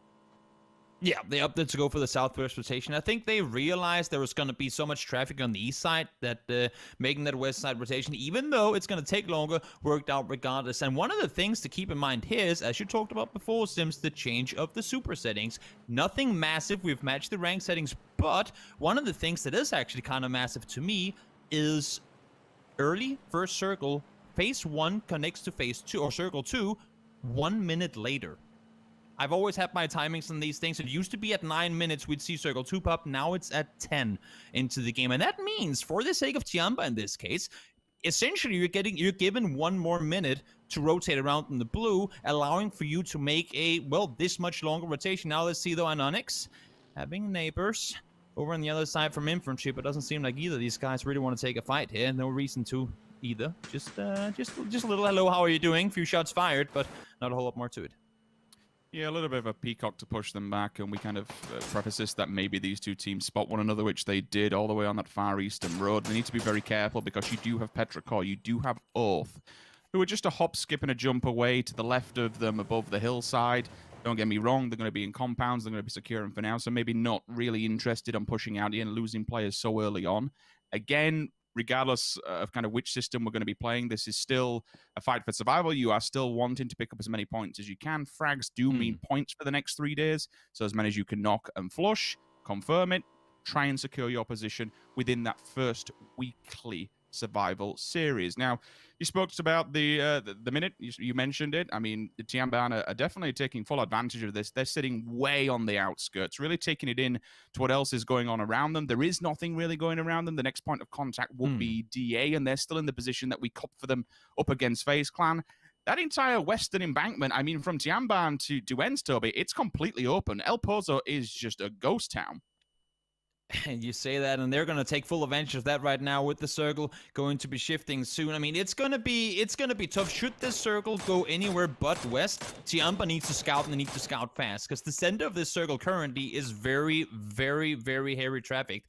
And they have to know at this point already there ain't a lot of space for them to really take anything. Let's see, where does the circle go? Yep, center towards the north we head. I mean, Tianba, they need to rotate north, and they need to go there fast if they want to be able to claim any territory in this circle without having to fight.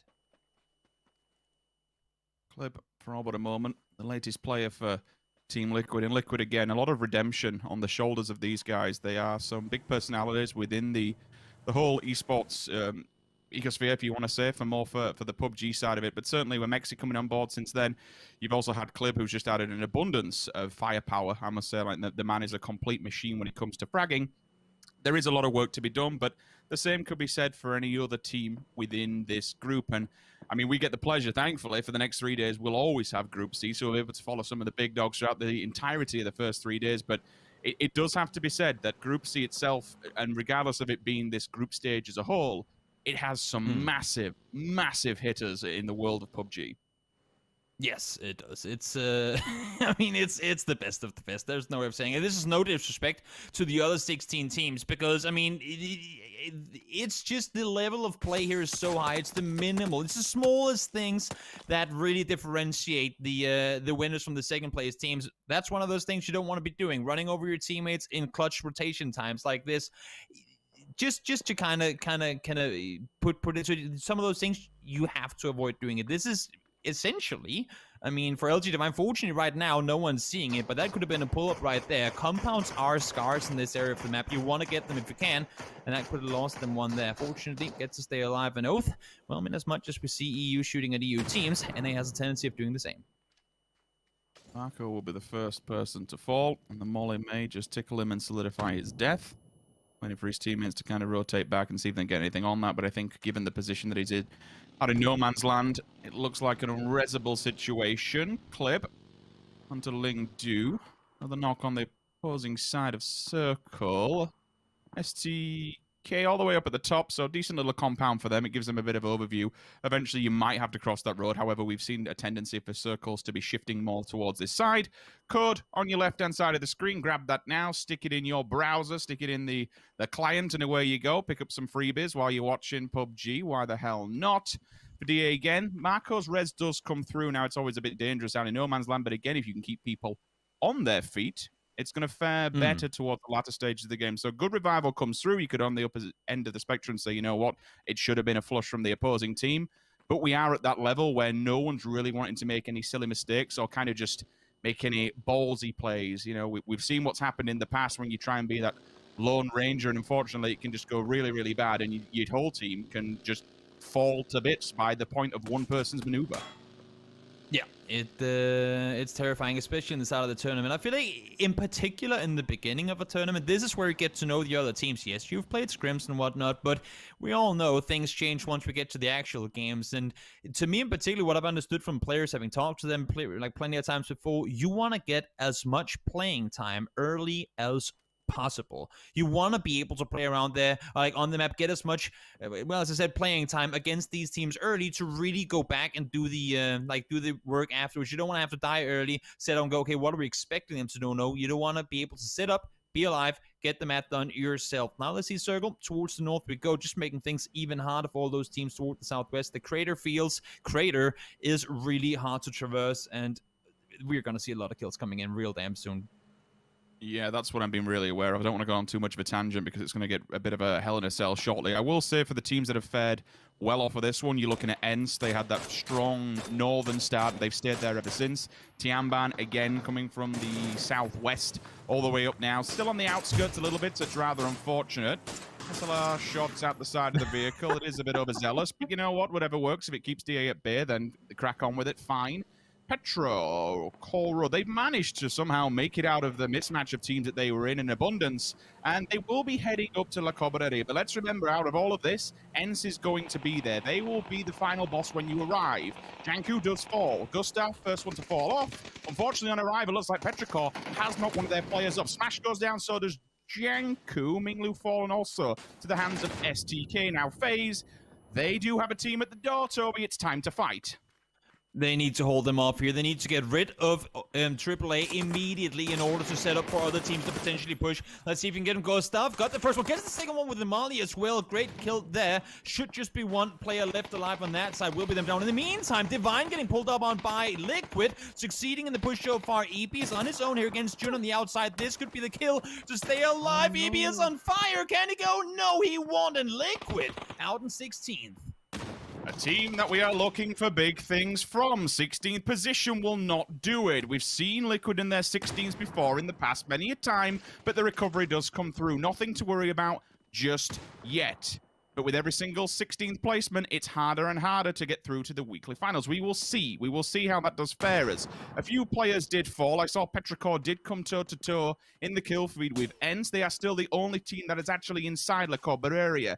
DXG and DA, they'll be fighting on the foothills of the crater, more central compared to anybody else. And again, we do have some of those endings where it does flow off the back of the lip, just off the side of the crater itself. FaZe kind of move to the edge of the crater. That will give them an easy exit strategy should they have to do it. VP and Oath, they're on the opposite side to this one completely. For now, we'll stick with this, and if the fight does kick off, then fair play. STK will just hold it down with inside, fortify themselves out, and try and flush MCG out of here. With that good nade, it might find the target. It does. One will fall, one's bleeding out to the opposing side as well. Remember I spoke about DXG and DA. They can now see one another. Metralia's the first one to fall, but the flush will not come through. I wouldn't anticipate DXG move just yet. Again, Oath and VP, another team that is going toe-to-toe. They are all the way down south. But so is Gen G. Throughout this fight, you will see. Let's see if they make any kind of interference with this one. Probably not. With Pio, instantly knocked him flushed. He's gone. So Gen G, just like that, the wide split doesn't pay dividends for them, and they lose a player just as fast. Yeah, finally, SDK getting rid of Multi-Circle Gaming as well. They needed the space. They needed to clear out so they can start getting ready for the rotation to come. We saw it shift north towards the Cabrera. I was, to be fair, expecting at this point more teams to have already sent it into the city. It's only really ENCE who made it there early. Now Tiamba starting to kind of sneak their way in there as well. Virtus Pro far down south. Want to see if they can get the kills on towards Oath before they get away, but seemingly not succeeding in doing so. Jun will fall, so that's going to be Divine out in 14th. And Oath, despite lacking some tires, are trying to make the rotation in, but it ain't going to be easy because they'll be running straight into DXG in just a short moment. Another team that we've seen fantastic things from in their respective region, but LG Divine unfortunately leaving us in 14th position. STK still with 4 up, vehicles in abundance as well. Gen G, I think in the back, they are making a bit of a treacherous run. We'll see if you get anybody up in the kill feed. DA have decided to go central. They've taken the dip in the middle of absolutely everybody. So should any team turn up there, it should be DA getting the initial drop on them. We have Tianban to the left, FaZe to the right. Gen G is in a very precarious situation. They can't dive bomb headfirst into Cabrera itself because then they hit the wall and they hit ends. That'll be problematic. Gen G is turning towards the dip though, and we spoke about DA being here. This is dangerous times. They've already lost Pio, but it is a 3 versus 3 scenario. The split goes left with Loki looking down. Got one on his right hand side as well, so in tandem they will try and tackle DA from up high. Inonix, first player, will go down in the form of... It's actually Metralius and Mert simultaneously, and they have just been absolutely battered. They turn up in abundance, they get the split on them, and DA are instantly removed from game. you would have to think that Gen G were the team to lose that fight, but no, despite the pressure coming from above, the shots fired from the city, they kept their cool, they got the kills. Not only that, I think there's a universe where they might get all the reses back up. Yes, they did lose one player earlier, but that is really well played by Gen G. They knew there was a team down there, and they knew they had to deal with them in order to do anything. Now VP, Virtus Pro making their way down the hill here, might want to try and do the same type play that Gen G just did to DA. They knew, they know there were knocks down there. They know the rest is coming, but as you can see, they have to stay aware of the north side, the east side of the hill. DXG sitting above them. Should they overextend here, Virtus Pro, they might get caught from behind. Yeah, I like the fact that they're not just dive bombing it in, because that's when DXG strikes and takes full advantage. Great play from Esther, though, on the left-hand side with the vehicle to just distract all of DA. Then his two teammates on the side of Gen G just collapse upon them. It's death from above. And ultimately, fantastic teamwork. Fantastic, to be fair, whoever were directing that completely through them, to be able to survive this and take that position, especially from a way that's a team that's already dug in there. Brilliant work from Gen G. They've only lost one so far in transition to be able to capitalize on that position. Fantastic. They're now central position. But again, with VP being above them, if there's any utilities, lethal nades, mollies, whatever, it could be problematic. As I say that, the captain, Batulin, shows his head. He gets a bullet, and all of a sudden, he is catastrophe removed. So going out, that leaves VP now with Tulu and Spyro back-to-back. We'll try and hold it on the plateau.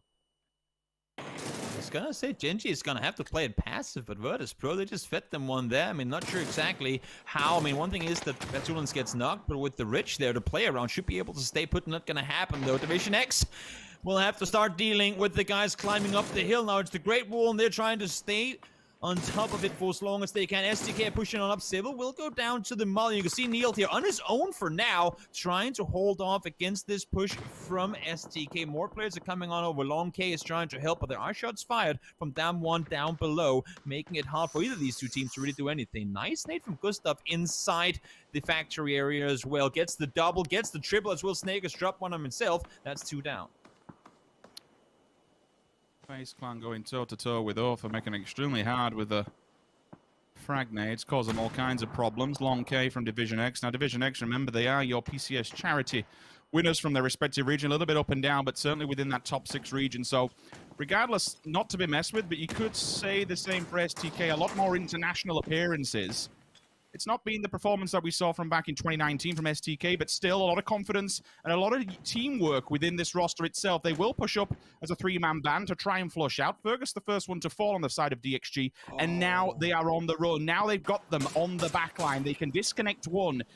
Good maneuver from STK, at least keeps them off that back edge of the circle, so they've got room to breathe here, and that's what they needed, but they are up on top of the spine of the mountain. They have to be careful. Padcaps does answer back finally onto FaZe Clan. It is only a knock for now. The vehicle just skims him. The smokes will have to come down. Flashbangs out to the left-hand side. Padcaps is crawling, but they will crawl out of the server, unfortunately. Gustav does get flushed, though, so FaZe lose one. If they lost anyone else during that, that's my mistake, and I didn't catch it. But here comes Dam1. Do all the teams that have been lurking in these fights, STK, DXG, know that the Korean team is just below them, creeping in the distance. If they catch them off guard, the third party is going to be clinical. Yeah, issue for Dam1 here is they can't wrap around. They know the city is having the every player in the city has their eyes locked up hill, trying to get free kills, and everyone in transition on that hillside. So they're very limited in where they can push from. I'm loving the fact that DXG decided to disengage, allowing for STK to take the hill, but now they're finding themselves in a sandwich position. All they can hope for is that STK and Dam1 somehow take the fight to one another without DXG getting too involved and having a chance to third party. Circle shifts away from all of them, though. Only one team will come out of here alive, if even. And right now, my money's on STK. Pause for a second, as it looks like DXG wants to get a little bit aggro on this one, and that's probably because Dam1 is in the back, so they know they can't fall out of this, and they have to tackle the situation head on. Fergus back on his feet, so they can at least tackle it as a 4-man band. Purdy Curdy down but not out, very little health. Luke encroaching on the backside, a nice link onto the side, but all of a sudden, Luke 12 turns up and says, you know what, we'll go for the defensive side. 1-2, thank you! And all of a sudden, Dam1 is here with a big nade from the side, and we said third party. It is real, and it is rife. DXG is removed from play, and the nade will continue onto the side of STK, so no time to breathe. They are sweeping on the left-hand side, Toby. They have been spotted by Uncivil. A bit of damage is done here and there, but you've got to be aware of this one player on the right-hand side. If Kale strikes hard, it's going to be a devastating blow for the side of STK. But meanwhile, in the kill feed, look at this. VP go down in 10th. Tian strike hard, and they remove him, and then all of a sudden move on to Ents as well. So that's still coming out of Cobb area. That's the fight you spoke about earlier. Yeah, these players from inside the city having to leave now is going to be so damn hard. They had to leave while the fights were still going on in the hill. You can see in the east they are, but in the west it's more quiet. Nice shooting from Halo. Finding one will go down in return. As I say that, no, hey, yes, it does. Finally go down. Sonjang able to find him. 2 alive, no more alive. Down goes STK. Damwon Kia able to get them eliminated and take control of the east side hill. Not only that, but they don't lose a single player in doing so. Great play from the Koreans. And still bottleneck 2 versus 2. Excuse me, it's actually 1 versus 3. Excuse me, completely. I'm seeing in the distance. So expect Diggery to be getting a face full soon. Attempts to get the flush before going out, and he does. So at least secures a point before they finish in 8th. Tian need to finally move down, which is exactly what they're doing. Uber's at the door, though, and Fussface comes across his shoulder. The support is there. 3 versus 3 for now, but a shot from the distance to the third party will knock them down to 2 versus 2. Very little health and a need to build as well with 200 going down. It's very problematic, but it's all on down one at the moment, Toby. Just third party after third party.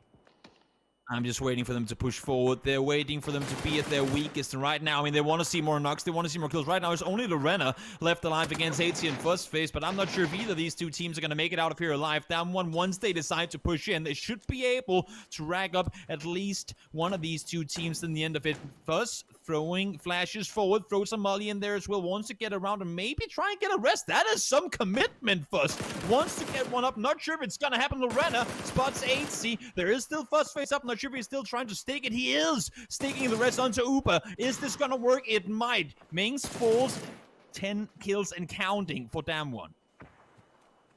Definitely got the information spotted, though. The perfect flashbang might be the right time to move across. Indigo will just blind nade this through and try and get himself a knock. As you say, the commitment came through to the resuscitation. The Anbar goes down. Damwon just keep driving through every single team in front of them. FaZe is the next victim here. And all of a sudden, it comes down to one player from infantry to try and hold the line. Genji's still with 3, but they are locked into this little ditch that they've stuck themselves in. Good for Minonix to move up a little bit higher. Petrichor Road, still 3 themselves. No kills in the bag just yet. But at the moment, it's all eyes on the prize for Damwon. They have been a complete unit. What we're seeing from Damwon right now is absolute top-tier team play. There's no other way around it. I mean, you guys have been waiting for over a year for global tournaments. This is it right here. This is what we're coming for. And this is what we've been waiting for. Top-tier PUBG play from some of the very best players in the world. Genji, in the end of it, will fall down. Petrichor, it has been a quiet game for them. They came into the city. Now, though, they've made it out of there alive. Still 2 players alive. Trying to see if they can get more in it than just top 3. Frags is ridiculous from the scenarios that they've been in. More importantly, to not have lost a single player. Petrichor do make the advancement onto Genji, and again, wiping them out, he does pick them up 3 points. Damwon now will just kind of stick the plateau. They've got plenty of time, and with them holding this top side of it for them, it's just a matter of seeing who makes the mistake first. Petrichor should have to come out of that area next with a circle movement. Longsker, again, he does have this winding road that he can kind of work with, but he will have to try and take the 2 versus 1. He could probably dip down low and maybe obscure himself from vision, and by doing so, try and catch Petrichor in the back. Again, this is all she wrote, I think, for these teams. We know who the actual winner is. It's a matter of who's playing for second. Can Longsker get the clutch against the 1 versus 2 and secure infantry the second place? But ultimately, Damwon has just played so good. Like, the teamwork and the communication is on point. It's so disciplined to be moving as a unit and always having that one player like Xiongjiang just at the back, just looking to see where he can lurk and get a pick. It's phenomenal. And it's not just the aggression. It's not just the we can run and we can get kills and communicate in fights. It's being able to switch between passive playstyle and aggressive so much in such a short amount of time. There's so much, like for any coach, analyst, whatever out there, there's so much to take away from the last 10 minutes of what Damwon just did. They played up slow, real slow behind SDK. They allowed them up the hill before wanting to engage in anything themselves. They have played this mid to end game so insanely well from phase 5 on their feet in the open. Their decision-making has kept them alive, and look at this, 13 kills, all of them up there, all players alive. And keep in mind, the first 2 fights were with 2 teams looking in their direction. Damwon, this is a great, great game for you to start things off, and I'm excited to see the rest of the next 2 months if they can keep this playstyle up. It's kind of scary when you're already, and kind of to expand on what you were saying with STK scenario, like, if you're letting teams and giving them a false sense of security to bring them into the trap and then spring it at such a vital moment, it shows you how much confidence this team in itself has. Now, I think we've all discussed it and we've all spoken in the back as casters, like Damwon is a team that is looking to, I suppose every other team is looking to win this, but certainly one that has that standard, has that level, the attributes, and more importantly, the track record to have a potential of winning this. They are one of the best teams in the world. And again, I don't want to take too much. It is groups. It is game 1. But it is one of the harder groups. And at the moment, to have 4 alive and 13 frags under the belt, it's, for an initial game, it's really starting to set the tone. Yes. Infantry will lose the last player out in third. They go, and now, well, I mean, all the positions have been revealed. I think it's on Damwon to decide how to aggress and when to aggress. But, I mean, having said that, I was just going to say, we've seen clutches before. First knock comes in, Indigo falls down. Now it's a 2v3. Not going to be easy, but also not impossible. Make that a 3v1. Now, we are probably heading towards the, if not impossible, then very improbable. Shots fired, shots connected, and Damwon takes the first win of C versus D with 15 kills and a chicken dinner. Fantastic way to open up your group stage. A fantastic way to show the world what this roster is really made of. Again, we don't want to take too much from the group stages, but certainly to keep 4 players alive all the way to the latter stages of the game and also match up to a huge amount of kills and a win.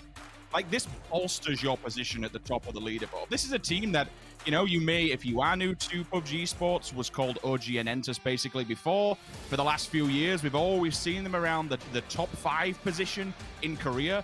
It's tried, it's tested. It doesn't have a World Championship stamp seal of approval yet. That's still in the bag of Gen G.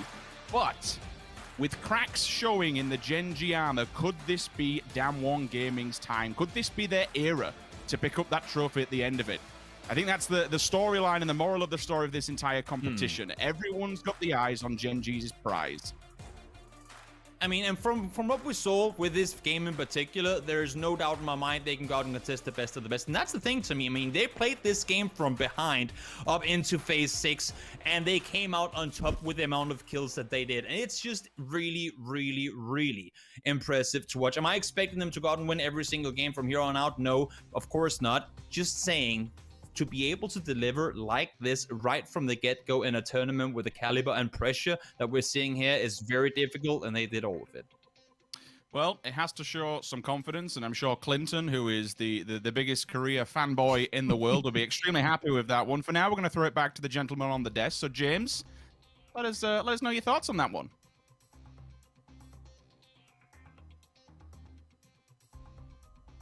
Shall indeed, gentlemen. Thank you very much. And the second biggest Korea fanboy, you're doing all right over here too. As a lot of the pundits have got Damwon Kia as being one of the big favorites here for this tournament, and they did not disappoint here in the first game. But let's just take a small step back for a moment with Avenger and Froz here, because this game gave us chills. To start things off, Froz, C and D, you're looking at the final circles. Tiamba, VP, FaZe, Damwon Kia, Infantry, all collapsing, all understanding where this circle was going to go and how they needed to play it. I don't think anyone could have asked for a better ending in the first game here between the group C and D. But it was just amazing to see. We saw a lot of the movements. Some of the teams trying, like ENCE, they were trying to go for La Corberia really early on because they knew, okay, the circle is going to go towards that and we want to be prepared for it. But the problem was that they went a little bit too early, they went a little bit too deep in there, and they got surrounded by all the other teams. You had Infantry above them, Petrichor on the east, and Tiamba with a really good 2-2 split just west of them as well. Yeah, that 2-2 split afforded them a great opportunity to be able to eventually rotate in here. Martin, what are your thoughts? Overall, it's just the number one rule is don't go into the city unless you're sure it's going to end there, and unless it's the last chance Hail Mary that you have. Some of the teams actually managed to get in there quite late and managed to get out of that and get some points away from it. So I was happy to see Infantry do okay with that one. Ens took it a little bit early. I was actually hoping for Ens to do the same-ish that Tianma did with a 2-2 split to secure them a way out. Damwon Kia gets a win on the board. Brilliant stuff by them. And they are happy about that one. Pointing to their jerseys, they know they're making a statement very early in this tournament, and they're looking for that prize down the line. And let's talk about their game here a little bit, Froz, because they, as they accrue 25 points from this game, they started their campaign northeast of where they eventually finished. And likewise, they knew, let's not go into La Cabrera. Let's make sure we can eventually push onto those hills and then sweep any team they came into contact with. Yeah, basically, Damwon Kia, they land around Junkyard, and that's where they have sort of a split going on. They take it very slow, very passive from the start of the game. They know that they don't really need to rush this, not with that kind of circle. They're going to be late anyway. They don't want to be too far inside the circle and getting surrounded by all the other teams. And they work it out so great. We saw them taking the first fight with DXG, with STK on the other side of the hill there, and taking out one team by another, moving slowly towards the circle. They know they have all the time in the world, and they don't do any mistakes. Everything is calculated from their side in this game. It was just great to watch them taking all those steps towards the top there. Look at Under, 8 kills. 8 kills to start off the first game. I don't think you can ask for a better start than that. No, indeed. Brilliant stuff by him. Gustav was able to get himself 5 and get himself that second place phase. For all intents and purposes from this game here, Avenger, they initially knew what was going on as well. They knew that that circle was going to go low south of La Cabrera and had a position a little further south than that. It just didn't quite go their way to be able to go the full stretch. No, so how you get out of that area in general is just super rough when you have teams that are still above you on the hills, because you're going to get shot at. You don't have too much cover, and you need to use an extreme amount of utility to get out of there. Also, there is multiple teams trying to hold them in, trying to kind of put a lid on them, because if they were able to get into the position that Tianba was, they would have potentially taken on Damwon Kia there and potentially maybe even contested for the win. But Tianba completely countered that. They shut down the whole west side, made sure that they were closing down everything, and they really made sure that they could take on the high ground that was countering the position that FaZe Clan came out of. So extremely well played by Tianba. They helped kind of keep a lid on FaZe Clan, especially coming out from that position. I think that's the scary thing about this lobby, is that everybody, well, maybe like 9 teams even, Froz, know where the best spot is for this circle pretty early. And you saw as DA went there pretty early, eventually vanquished, and then some other teams go there. How do you deal with this kind of position, Froz? Because if you're going too early, it's a death sentence. You've got to find the right timing, surely, on this spot. It is super hard to find the right timing, because sometimes going too early will also be beneficial for you. Because the other teams will be surrounding you, but they won't be able to get to you because of that. Now, DA, they went there super early, and this is kind of their playstyle, and they always try to go for the win. They never try to go for the kills, even though the point system, their whole structure says kills is better than just going for the win. This is something Sixmo from DA told me. They always want to go for the win no matter what happens. And they make these kind of moves calculated on, okay, this will get us the win. This time it didn't happen. We saw Gen G, of course, that also had a kind of a weird split going on early on, but they come in there and basically just find DA in a dip. They just shoot them out like nothing they can do about it. DA is just totally trapped there.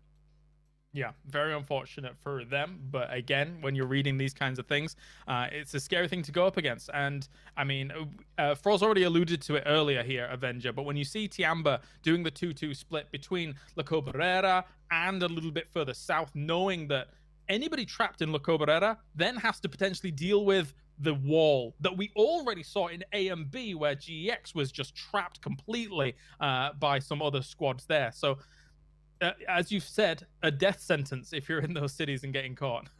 Yeah, in general, like the whole idea with don't go into cities unless you know it ends there is even worse with La Cabrera, of course, because there's a massive wall. You cannot get out. Like there's two sides on the end of the wall you can get out, and that's it.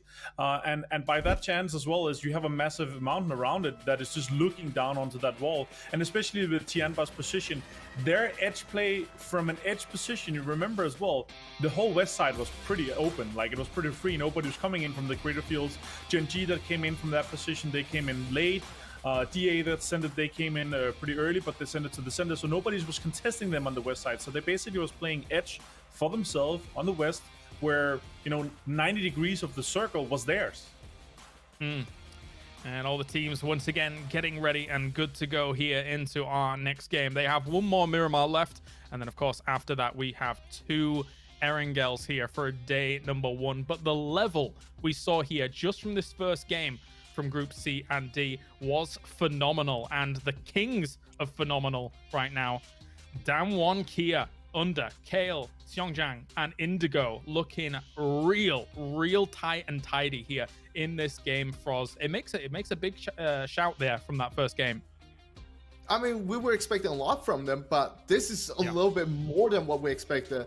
Looking here, of course, at Shoot to Kill, they had a pretty decent game as well. I think they played it okay, but I mean, they got caught out after the fight with DXG. Kia just took them out, and it wasn't much to do. Yeah, FaZe were greeting Oath on their east side, and they were able to take them out very quickly with a lot of utility. Unfortunate for Oath, as they were kind of stuck between a rock and a hard place, it felt, Avenger. It was a Hail Mary to try and get a position, but unfortunately they run into a FaZe clan.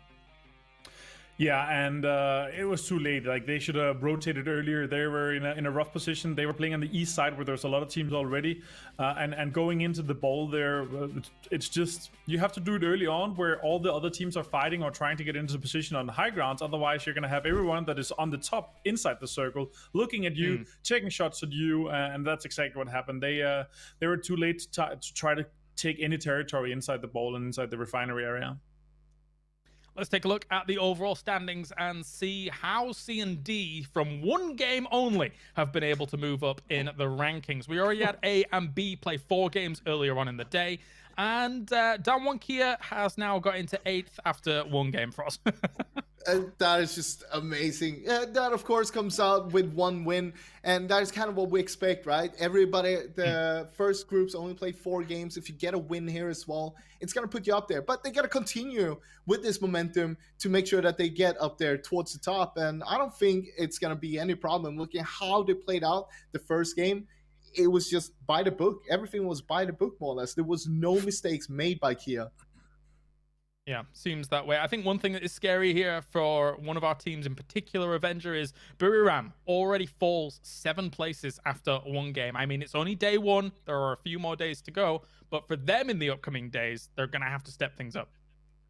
Yeah, if you wanna play some of the first rounds of the weekly survival, then being in the bottom is gonna have imagine this: you come in and you sit down and you're like, okay, let's play. We gotta play some games, guys. We're ready for this tournament. You have 1 or 2 games to play to try to win a game, and everybody else has played 14 games potentially, right? Or 13 games. And at that point, it's gonna be so rough. You gotta finish decently here in the ranked position. You have to start in a situation where you're not one of the last teams. If you are, if you end up 32 or 32nd, 31st, then you're gonna have 1 or 2 games to try to get into the weekly final. It's gonna be super rough. You have to have a good start here to it. And of course, let's just say just win. Just do this, just do that. It's going to be rough, but here I really want to see the teams try to get those wins. The points is obviously going to matter, but I want to see the teams play for the win, because that is what you're going to have to do for the next 2 months. Yeah, these are golden rules to this tournament. The higher you finish here in the seeding for these 3 days, the more chances you have in week 1 to get to the weekly final. And if you at all costs at least want to avoid finishing 32nd, because 32nd will not play in the week 1 survival week. So that is very important to avoid that, Froz. And when you're looking forward to things, if you do get in that top 16, you have an awesome opportunity to get into that weekly final. Anything lower than that, your chances become slimmer and slimmer and slimmer. The thing is, even if you're in the top 16, that will not guarantee you anything. That will just mean that you'll be playing from the start. You still need to win a game during the weekly survival to make sure that you get into the weekly finals. And that is the hard part, because we know that some of the teams, they're really good at fragging out, but they're really bad at closing the games. And you need to be able to close the games. That's the only way you get to the finals. And there in the finals, you can play your normal style. But having some of the teams trying out some different things. Some of the teams, STK, for example, they want to play a little bit more passive than they normally do to make sure that they can do their edge play and get into the weekly final. But that will come next week, of course. Right now, they're playing the normal game. They're not doing that. And that is the whole thing with this format. You need to adapt all the time. You need to make sure our play style is adapting to how the format is right now. And that's going to change all the time. Also, you have all the different teams that will play differently as well. There is so many things you need to take into calculation to make sure that you play correctly. You got to innovate. Emanating from Seoul, South Korea, this is day number 1 of PGI.S, and we have had an awesome game to start things off. Brought to you by Intel. Thank you very much for joining us on the road. Let's get to the plane. Sims and Toby.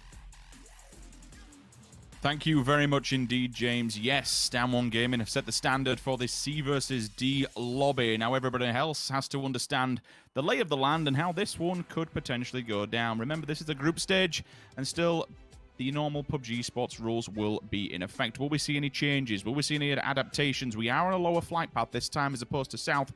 All the way to the north, we start in the west and go east. So, a much more southern flight path, Toby. We'd have to anticipate a more southern circle.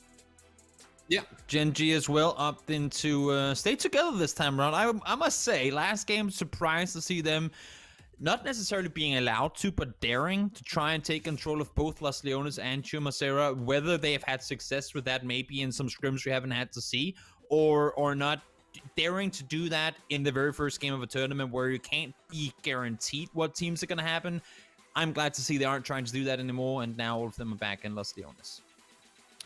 Not necessarily too any kind of sign of a hot drop, so to speak. Everyone's been a bit more precautious compared to previous. We did see one in the initial groups this morning, but still, Circle does hit, and it's actually not as southern as what I was anticipating, to be fair. I was expecting somewhere Los Leones, maybe coastline, but instead we actually etch between La Cabrera and El Pozo. We do have 3 teams that will be lingering. You could say FaZe Clan, if you want to go to a lesser extent, being down in Monte Nuevo. It could hard shift all the way back down here. I very much doubt teams would anticipate that and look more towards the outskirts of El Pozo, Crater Field, somewhere you do have opposite that, where the hook comes down off the back of the mountain, one of the main pivotal buildings that sometimes it does land on. So heading up towards the north, we'd anticipate a lot of teams. You're going to get that northern east side. Maybe someone comes in past water treatment. I suppose the question for me is, in my mind, do you look at this as an IGL and do you think, okay, there's potential here to capitalize and maybe sandwich a team in, catch somebody on rotation,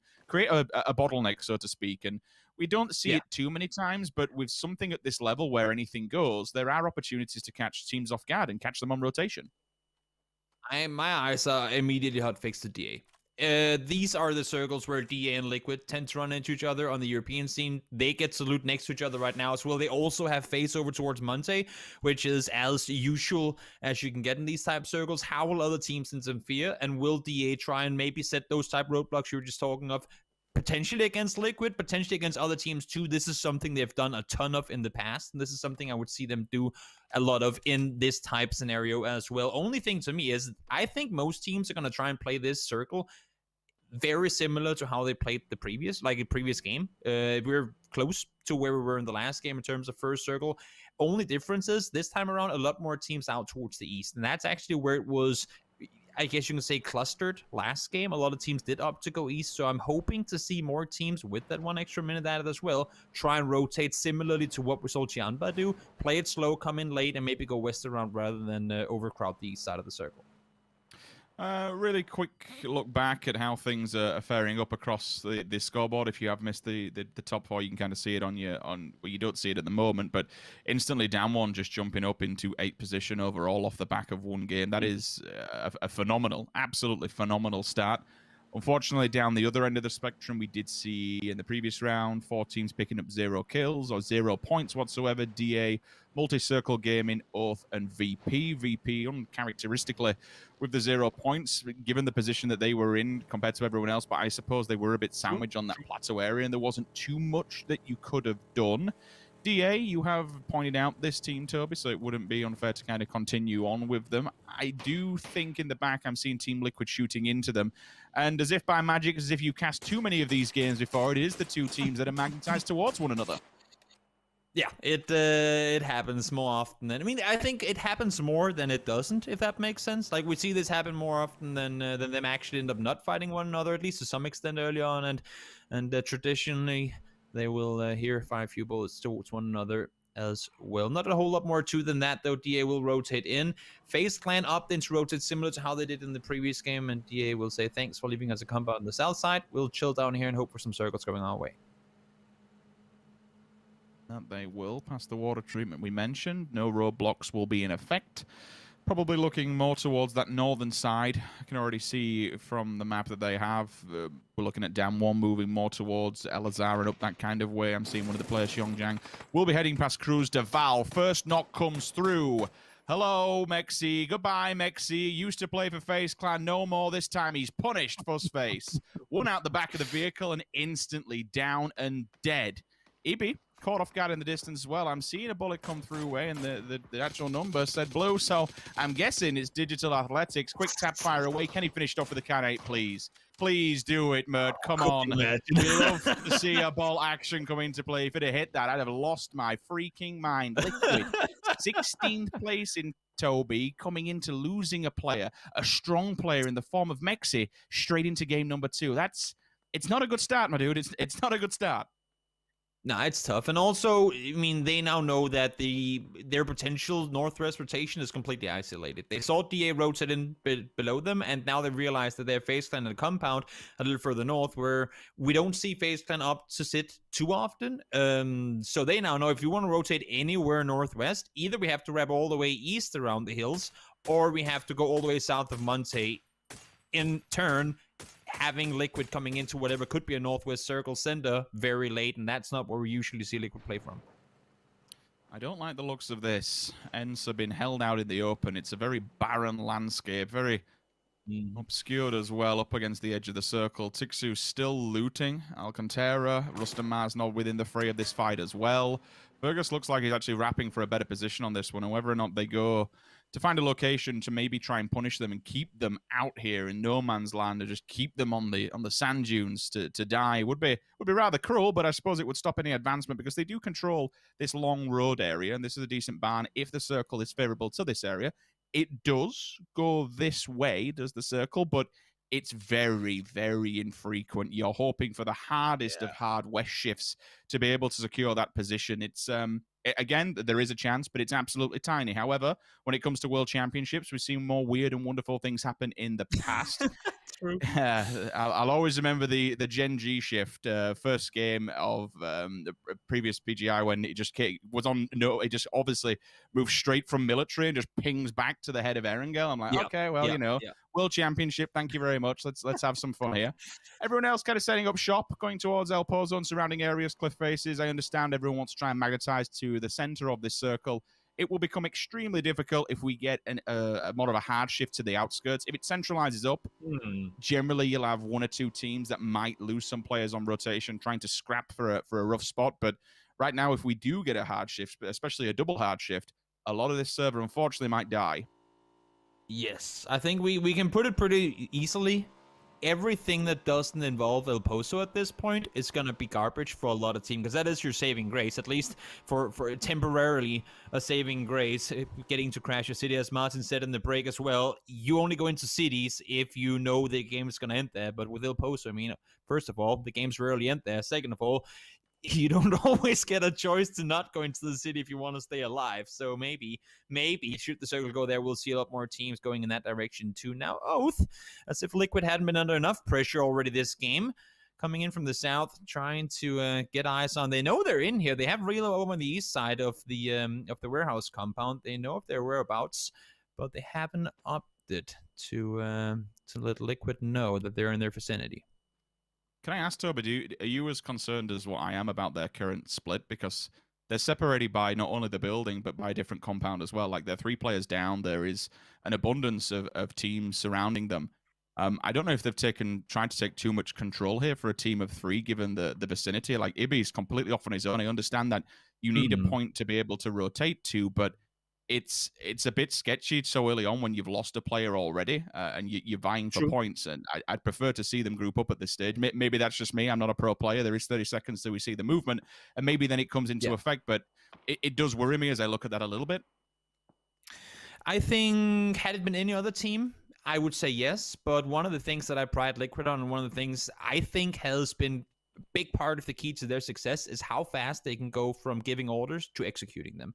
And whether it's engaging something, disengaging something, making quick rotations on new circle shifts, Liquid are one of those teams that can sit in wide splits early, and practically before you're thinking they should start playing together, they will already have rotated. Now they see circle south, get to EB and get to EB now. That's what I want to see. You see Clip already in the car. They're all moving in their vehicles instantly. I'm not sure why EB is leaving, to be fair.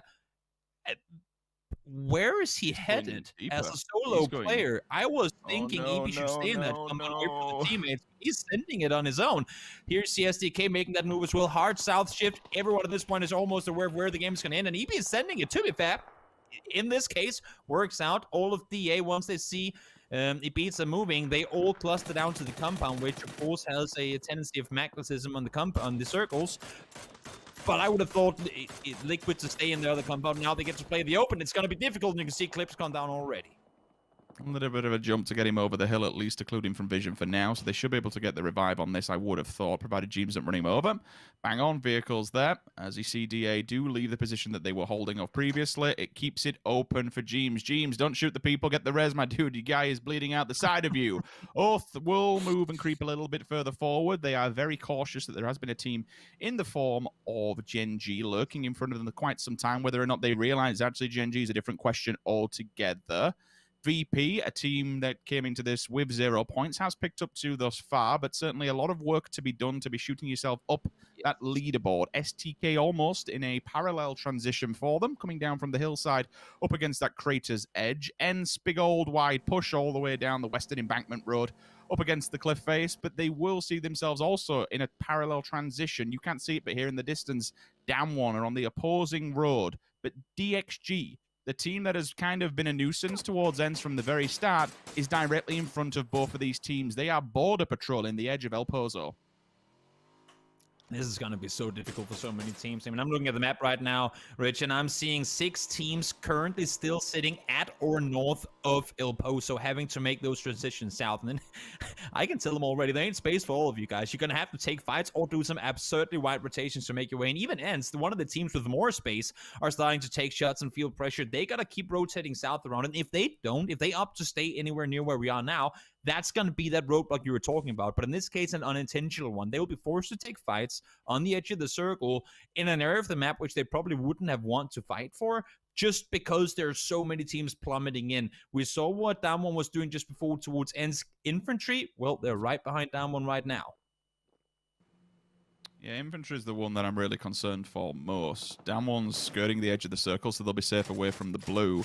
Ents is also on that road themselves, 2 either side of it. 1 either side of it, so kind of like a dual roadblock. 2 players from Ents are up against the further cliff face all the way down south. But infantry, it's going to be rough to be able to try and break this unless they go towards the north and hit El Pozo. Then they're in. You've got a code just below the points, left-hand side. Take it, use it, and put it to good use in game. Show the skins off and everything else you're going to be getting from that. Long skirt. He's now looking for what he's going to be receiving once he makes it inside this circle. However, Sho Yang, I'm seeing more towards the north, just below Crater Fields, trying to find a better entry point for this one. Xiongjiang, another player that has been pivotal towards Damwon's performances so far, do they realize where ENCE is? Do they realize Squeaky is on his own circle again? Still pulling further towards the south, Toby. This is getting more and more difficult. This is such a horrible circle for so many teams. Look at the Northeast. FaZe were sitting going, yeah, East of El Pozo, we know these circles, we know where they're going. No, you do not. Monte Nuevo is going to be the safe haven for about 3 seconds for about 5 or 6 teams before all chaos will lose. Let's see ENCE. They have to sit tight. It's just Diggory here right now. The cavalry is coming in, but the cavalry of Divine has arrived here already as well. Yeah, it's whether or not it's been too late. Both of them put their eyes on the prize at the second that this circle updated. Good move from ENCE to be able to put 2 out, but LG had already read it like a book. First nade comes down, puts them back in the hut. You can see Gen G in the distance are just lurking, so you have to be careful now. If you've copped one of those vehicles, you know that this is one hot position, a bit of hot territory. The rest of LG Divine finally make it towards the door. Levi's finds Tixu with an absolute worldie of a grenade. First player goes down. Now they can start to make a progressive push through the building. And the worst thing is that he's outside. If you force them to move outside and try and hit the res, that's when you can capitalize. They've gone for the 2-2 split, but unfortunately for ENCE, they're inside the doors. The Wolves are here, and they are trying to knock this one down. Whether or not you can actually get that res, I personally think it'd be a little bit too sketchy, especially when you've got other teams that are lingering on the outskirts. To get it would be fantastic, but it is... okay, all right, they make it to the door with the vehicle around it, using the smokes as well, so fair play to ENCE, but it was a time for Divine to maybe try and capitalize upon. I mean, you say they can push, I say you have to push, let alone the fact this is one of the prime compounds in the circle. This is the third-party haven. If you don't finish the fight, reset, get ready for the fights to come really damn fast, you will get third-partied. Oh no! Before when we see it again, DA holding off Liquid. We talked about it coming into it. It took a few more circles than expected, but it happened once more. Liquid out in 16th yet again, and maybe you've cursed them early on in the day. You said you wanted to see them step up as they failed to do so in the previous PGI tournament, and here 2 games in, back-to-back 16th places. There's a lot going on, so I don't want to kind of distract from it at the moment, but the mental effect of that is going to come into play now. They need all the mental fortitude in the world to be able to get through the next 2 games on Erangel. 2 16th places back-to-back. The amount of pressure that has just been landed and lumped onto Liquid's shoulders is just... it's unfathomable. It absolutely is. But you know what? We'll come back to it and we'll let James in the desk break it down once we're all said and done. For now, Damwon, they're rotating. They do have that vehicle, they do have the compound, the side road. They can enter more towards the north. This is where the madness is going to be. Yeah. This is going to turn into a little bit of a stalemate. Both teams back to a 4-4. That's totally fine. You'll see maybe Gen G just keeping an eye on what's going on. They've dipped further into the circle. They'll keep control of it. Up on the rock side with 2 taking the main buildings. The problem for me is that I look towards the LG Divine fight up against ENCE, is whether or not a lot of other teams think, well, this is a last-ditch attempt. There's nowhere else to go, so let's just full-blown send it. And I'm now worried. 1, 2, 3, 4, 5, 6, 7 teams in the north all have to get into the center. This is just going to be utter chaos. There's nothing to play, Sims. There's nothing to play in this circle other than far south, and you ain't getting there. No one's going to drive past Montenegro at this point, expecting there to be teams there. Unbeknownst to them, there aren't, but this is going to be chaos, and it's unfolding before our eyes right now. Petri George's 3 players left alive. It's just Mill here right now. He just allowed for the entirety of DA to go past him. He's sitting center. He's waiting for the mates. Great trigger discipline, not revealing your position. Now the mates are there. Let the artillery barrage begin. 1 nade comes through. No damage done, but DA no one. They probably did already. They have opponents nearby, and they gotta be ready for fights to come. They are locked into a corner, and it looks like Petrichor just let them go for now, give them that false sense of security, and really get a position on them. It will be hard given how exposed they are going to be. Should they go further out into the field, then it becomes that much more difficult. Gems finds Ling Du, down he goes, but there is an answer back from Lin Shun up on top. At least answer back onto AAA and put them all but a sub, I say down to a res, but instead it cannot come through. The instant confirmation is there. Ixlef finds Batulins. Gustav, a different fight altogether going down. Orth and FaZe Clan. FaZe has found them in this huge warehouse, and you do still have that Tianbam and MCG fight going off in the distance. Keep an eye on it. One of the teams should be going out rather shortly. The rest of FaZe Clan, all 3 players committed to a vehicle. This is a full 4-man push. Gustav, first one to fall. FaZe have to be quick on this, Toby, because if they get caught off guard, they'll get capitalized upon. Yep, Gustav flushed immediately. Ming's able to find the kill there. Let's see how Oath are able to hold off here against FaZe Clan, trying to, well, get one of the very few compounds available in this circle. First FaZe down to low HP. 8 attack from afar as well. Patcaps is trying to stay put, and Relo is the one up close here, getting the angle on towards one, but Uba is there to find him. First one goes down. This should have a complete and utter effect on how this one is going to unfold. Patcaps trying to utilize the smoke, sit tight behind, but I'm not sure how much longer that smoke is going to last. And that cover is going to be gone in a short moment. Forced to use the med kit.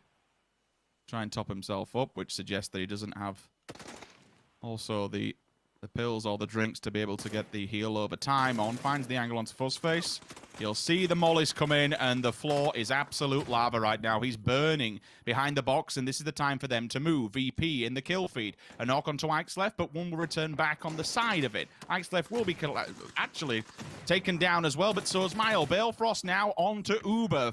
Fuzzface in a one-on-one scenario with the box has to rub it round, but you'll see both of them. The flashbangs come through. He is just firing blind into the metal. They have no idea where they are because of the flashbangs coming out. Thankfully, Snakers goes down on the side. Nice lean coming out of 80. 1-2, thank you. Time to mop up, but all of a sudden it's a 1 versus 1. How has it come to be? How are we in this position? Flashbang goes over the vehicle. Who'll be winning this one out? Patcaps comes back for a vengeance. His hands are in the air. He just doesn't care. He's no idea where it is. Fighting around the box.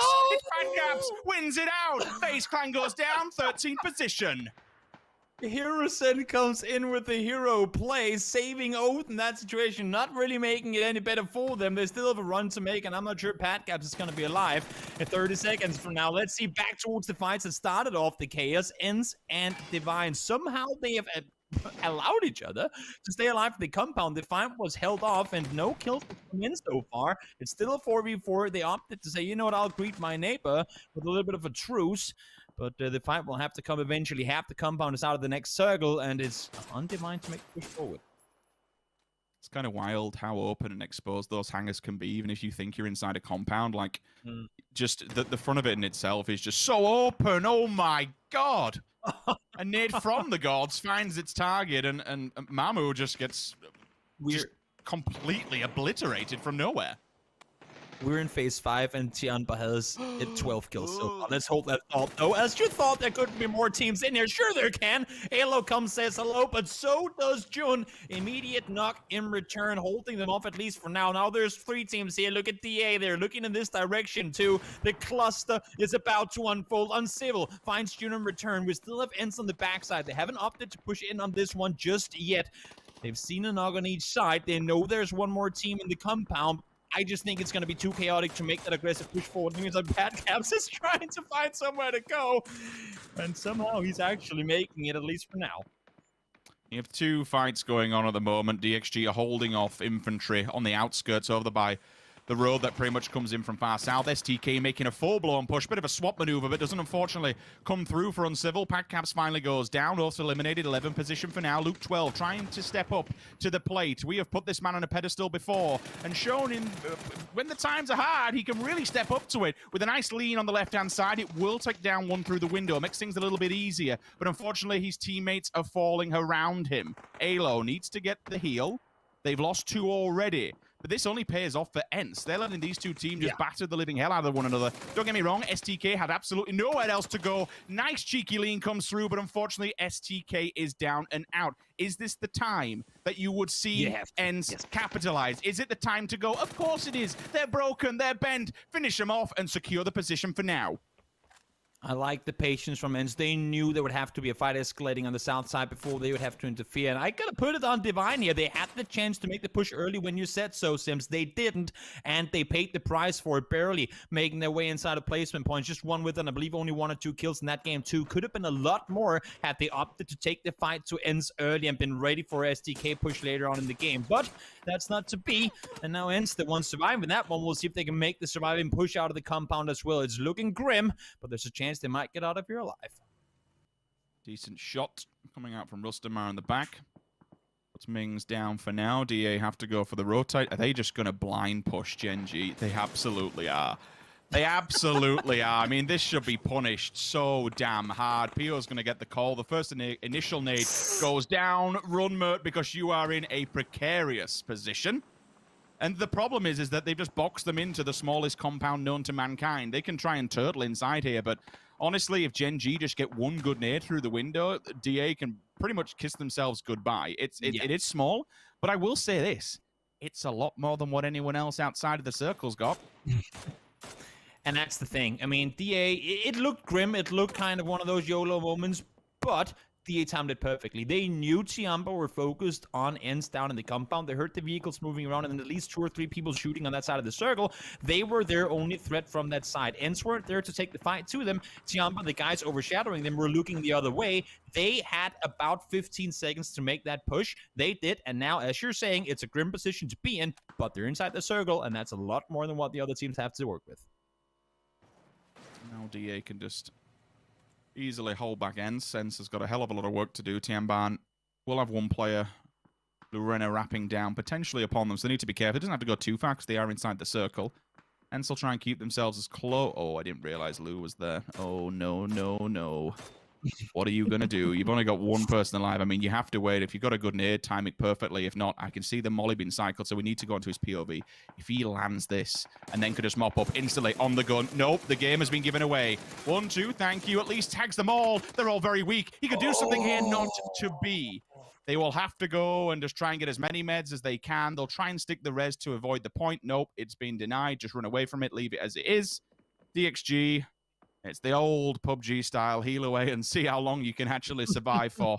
See if you can outlive Ents, because this is going to be the next on the chopping block, unfortunately, as they just dive bomb head first into Gen G. There's nowhere else to go. The Finns full-blown send it, and Rustamau, well, he's just like, well, boys, it's been nice knowing you for now. I'll stay here. And they actually outlive Division X. Well, there you go. Keep one behind. Get those placement points guaranteed and secure yourself a top 5 spot. Rustam able to stay put. And I mean, that's when you know there's no... Oh, my lord. These circles just keep getting worse and worse. We're playing all the way into the open now. Gen G, I don't think a team has really fired a bullet at them yet. They've been sitting tight in this compound for the longest time. And now let's see DA, the first team to potentially take the fight to them, have a chance to do so right here. They're slowly making their way forward through these small houses here. And, well, I mean... Gen G ain't planning on leaving anytime soon, so we'll see how other teams can interfere. Tian, but still with the high ground advantage, taking shots down towards DA, but they're well aware they have a team on the other side too. Down 1, winners of last game once again.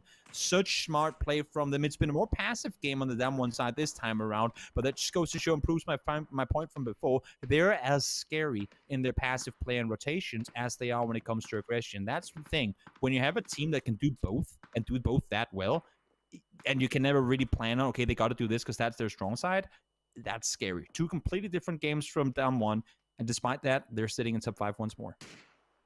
I mean, they've got a tiny bit of time to play with, not much, because eventually all the rest of the rosters will be coming down. The last team being Tianban, all the way up on that hillside. They have to make something happen. Seongjan will extend out towards the blue a little bit, just to try and strangulate them. Because all of a sudden, Tianban has to remove itself from its secure position because the blue's here. KO's gone and found themselves a bit of a position. It's not too much. Again, you spoke about how Gen G's been quite stationary this game. If we think about it, that would also suggest that they have all their utility and all their arms ready to rock and roll. If they're across the road from them, once they've set up shop, all Gen G needs to do is just let the bombardment begin. Throw every single bit of utility you have towards Dam 1, and that should be GG. But still, before they get there, they have to deal with DA. I can see Inonix and Pio, 2 players that scare the living bats of hell out of me, staring down the barrel towards DA. Smash is getting closer, and they know they have to try and take this compound because the one they're in, it's out of the blue. It's in the danger zone. It's the place they don't want to be. If they can make it to the next building, then maybe, just maybe, there's a chance. Pio shows his shoulder, now has to fall back. The molly will go down, try and catch him. It actually does stop the overpeak, so I'm totally fine with that. But look at Loki, look at Esther. They're starting to wrap. Loki's repositioned more towards the closer compound to try and deny that front angle onto DA's movement. Regardless of what happens here, down 1 has played it perfectly. They're setting up for a perfect third-party position here. No matter where the next circle goes, it is going to end on their side of the road too, just feeding it even better to them. DA and Gen G will have to take this fight unless if something completely absurd happens. And you can see down 1 ain't fussed about it. They're just sitting back. They're waiting for them to make the push on forward. in just a short moment's time, we'll see Turkey versus Korea, and I could not from this position right now tell you who's going to get out on top. Only thing I know is by the end of it, it's probably going to be a back-to-back Damwon win. I think it's good they're utilizing this. They're not getting stuck in for the third part. They're actually using it to get themselves a better position. Ionix and PO strike. Smash and Mert hit the deck. The first two go down, and all of a sudden the match is halted. Mac, oh dear. Okay, now they're starting to get overzealous. Now Damwon is moving in for the kill. The creep and peep has begun. PO clearly knows exactly what's going down. The smokes are there to try and deny vision. I'm totally fine with that. Throw it at your enemy and try and blind them. But unfortunately for them, they don't realize Damwon has been actually very, very smart in this. They've gone early, laid out on the road. They are ready to receive this in its full vision. Like, this is so smart. They had a really bad position, I suppose, maybe a circle or two ago, but they've used it to their advantage. They've realized what's going on with the teams across the road, and they've just abused that. This is insane. I mean, they didn't get the knocks they wanted. They saw 2 knocks. They thought that was going to be the fight starting. They push forward. They say, okay, no, they're not fighting. We'll pull back. Now they are fighting, and now Damwon is probably going to engage as well. Yes, they are. Gen G slaughters. DA nowhere for them to go. 4 kills in the matter of seconds. And now, up over the hill they come. Let's see if they can do something against their countrymen from Korea. 7 kills already for Gen G in this game, trying to get the win here in game number 2 of Group C and D. Kale prone on the road, could be a spring chap just raiding for Loki to peek on over. Are they expecting it or are they not? I'm not sure, but they will have to account for absolutely everything, knowing it's a 4v4 in the end of it. I think for Kale, he needs to hit that shot. Once he opens up, his position's given away. Yes. And there's literally no hard cover. So whoever he goes for, he has to make these bullets count, because if they don't, oh my God, that's a belter of a nade with very little health. Esther will finally fall. The second one as well. Thank you very much. 1-2, job done. Now it's time to push. Rally the troops and everyone else can try and flock to your defense. Pio is just cresting to try and do what he can to hold the line. But all of a sudden, they are just collapsing like a huge wave. But Indigo has been seeded down. Ionix does find one. So there is the answer back here. Pio again. They're battering them. All of a sudden, they've just decided to show up at the wrong time, and Pio has answered back. Ionix is there as well. Kale's position, we said, on the road, it was exposed, and now it comes down to 1. What have Gen G done? They have broken this apart. This is insane. This is absolutely no. There's no way in hell you're getting that res Song Yang. Did you maybe, in fact, just give them the complete info of where Song Yang was? Getting the res up, they ain't fussed about it. 3v1. I thought Damwon had this in the books. Getting the vehicle over on the other side of the road, get that off-angle position, even if it's a bait or not, we don't care. We're gonna make the push. Here comes the drive-by. Ionix gets the kill, and somehow Gen G gets out of the compound, gets an 11-kill chicken dinner off of that one too. Wow. If you want to know why they are back-to-back world champions, it's an ability like that to be able to fight back from unwinnable, what you would suggest is unwinnable situations, to be dealing with DA for so damn long, to let Damwon be able to get in position and ready to strike. There is a question in my mind where you think for Damwon, did they pause ever too fast? Did they just not go fast enough to try and take advantage and strike while the iron was hot? It allowed, I mean, I say it allowed, it was really Pio and Ionix who just turned it on a dime. Individual gun skill came through, they won out their fights, and ultimately Gen G secure the win from 6th position, 8 points previous, to now taking 1st. That is an extraordinary performance, but I think the bigger picture for me, Toby, here, Damwon once again, Korea at this event is coming out to play. Scary. Scary to say the very least. I mean, I cannot put a finger. You can go into minute, really small micro things in terms of how Damwon played that end game. I cannot put a finger on something they did wrong, but you gotta give Gen G all the credit here. Damwon played it as best as they possibly could have with the situation they were in, but Gen G came out from a position they should never have been able to win that game from and completely out-dueled Damwon Gaming here. Absolute stunning performance. This is what we want to see from a back-to-back world champion, to be able to win situations like that when the going gets tough.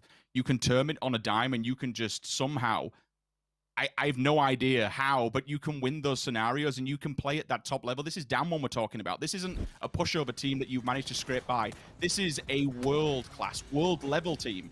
It's a phenomenal performance, and I know James is going to be happy, so for less of me and Toby, I'm going to pass it back to him in the desk to break that one down a little bit more. Right, it's only day one, but maybe bow to your Korean overlords because Genji and Damwon Kia showing on up. Phenomenal stuff coming out here in this game. I'm joined by Avenger and Frost to break things down. And Frost, we are spoiled with the level of games here in the first two. Hold on. You're talking about Damwon Kia and Genji. Don't forget Tiamba as well. Tiamba is just up there with them as well. They got 15 kills in this game. I mean, this is just some amazing games we have to start off Group C and D. I don't even know what to say about this. We see some of the teams actually just playing it so well, while some teams having a little bit more of a struggle. Genji holding down that compound was so good. They were making sure that no one could get in except from the south side. They knew that they had to let someone in from one of the sides, and they decided to let DA in on the south side. But holding that ground towards the end, taking that 4 versus 2, oh my. Genji manages to get themselves the second win of the day here and is looking for gold all the way. Avenger, when you look at that final situation as well, they recovered from a 2v4, and that was brilliant to watch. Yeah, honestly, that was just insane. Going up against a team that is one of the best teams out there, and they just had an amazing game, and they win a 4 versus 2 with low health, and even to show off the drive-by as well. Like, it was just insane. I did not expect that. Like, they had the upper hand, they had the better position. The only thing that Damwon Kia was missing was utility, and I think that's what lost them the game. Yeah, especially over that roadside. There is the potential in that little dip to try and punish Genji from where they were. But between Inonix and some of the members of Tiamba as well here, Froz, I'm having a hard time picking who will be an MVP from that. But I think in the end, Inonix was picked up by his teammates to be able to save that situation. And then he goes for the drive. And with that, they get themselves the victory. But you mentioned Tiamba before. With the 15 kills they were able to accrue, they had an amazing position to be able to greet a lot of the teams coming after a lot of hard shifts in these circles. I mean, it was quite funny because Tiamba was a team that we saw early on playing from the very southwestern side of the circle. While the circle went with hard shift towards the southwest, they kind of moved more towards the middle, and towards the end, they were on the northeast side of the circle. But they played it out from there and basically just took on team after team after team, playing that high ground. They knew that they weren't going to win the game, but they knew that they could farm a lot of kills, and were basically just looking for those kills. Time after time after time, we could see them, how they were doing that 1-1-1-1 split. Just make sure, okay, can we find one in the open? Can we get that killed? Once we got in that, that's when we move on and take the next one. And that's how they were playing out the whole game. And that's how they got those 15 kills. And as you can see just before, the players take a small intermission before we move on to Erangel. And here are the points coming in from our previous game as we have 9th through 16th. Unfortunately for Team Liquid and Multi-Circle Gaming, they have had a very rough start here to the day, Avenger. Yeah, and it's 2 games, of course. They have two more games of today, and then they have 2 more days as well. So a rough start indeed, but I'm sure they're going to be able to bounce back and get into a good position here. As we're talking about, this rank decision here is extremely important. The higher you end up, especially if you end up in the top 16, you start off the next week. And if you end outside the top 16, the further out you end up, the less games you have to try to qualify to the weekly finals. Yes. So these points are from our first game of the day. However, what I highlighted before with Team Liquid and Multi-Circle Gaming, that was the same in game number 1 and game 2. They both went out in 16th and 15th in both games. So, yeah, a little unfortunate here. But as you see, these match results, these are from previous game number 1. In game 2, of course, we had Genji taking the win with the 11 kills. Damwon Kia were actually in second place here with 3 kills.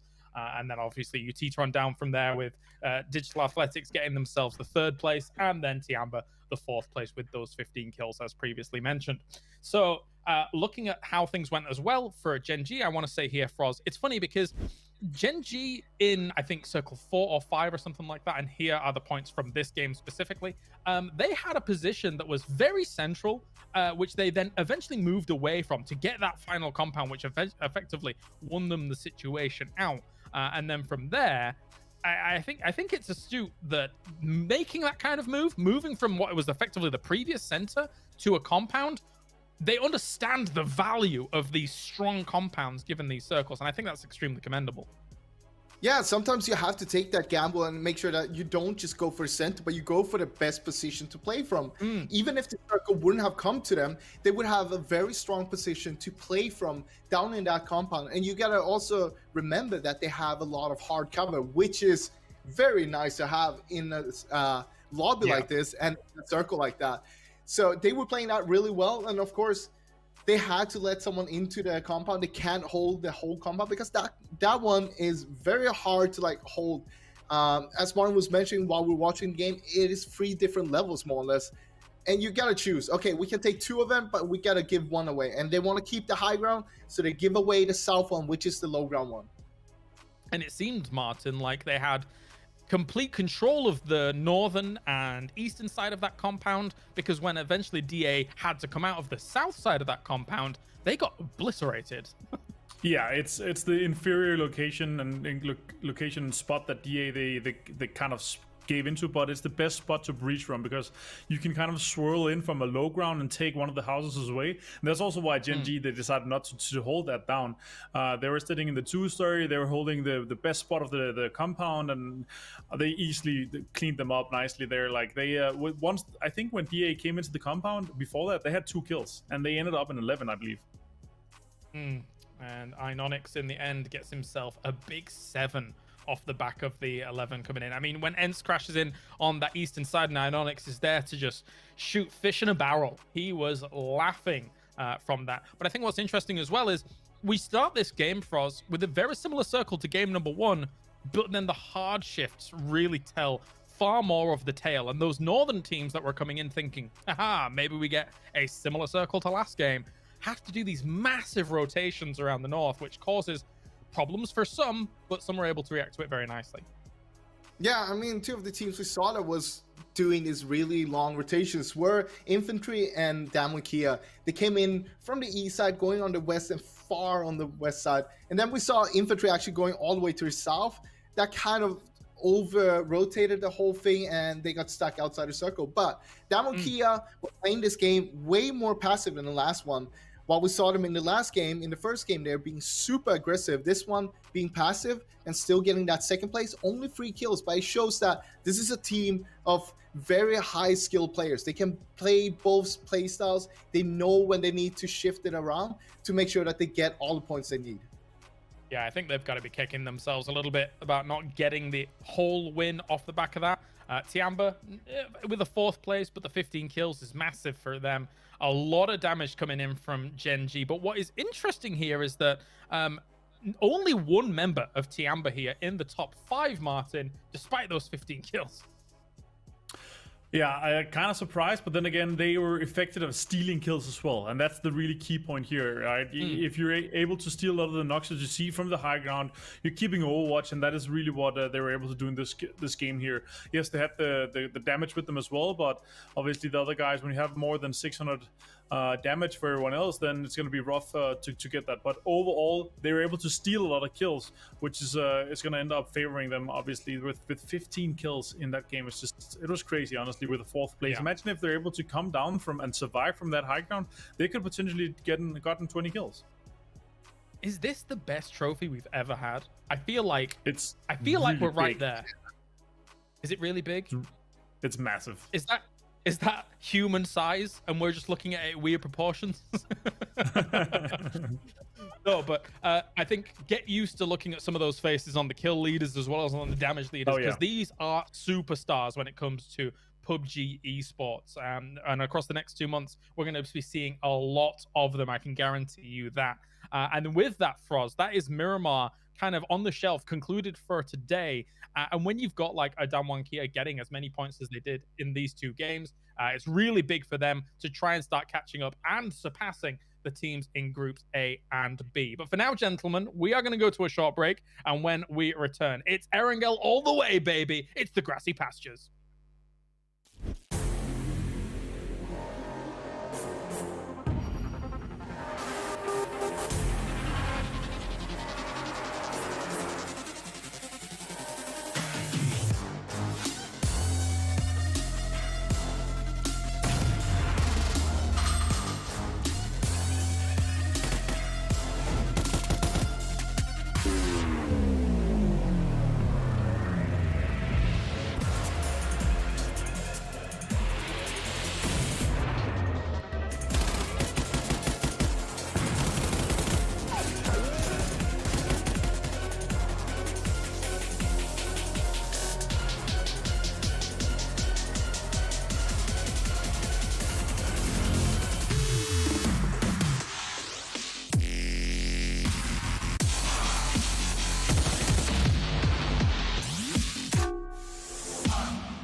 Hello, PUBG Esports fans.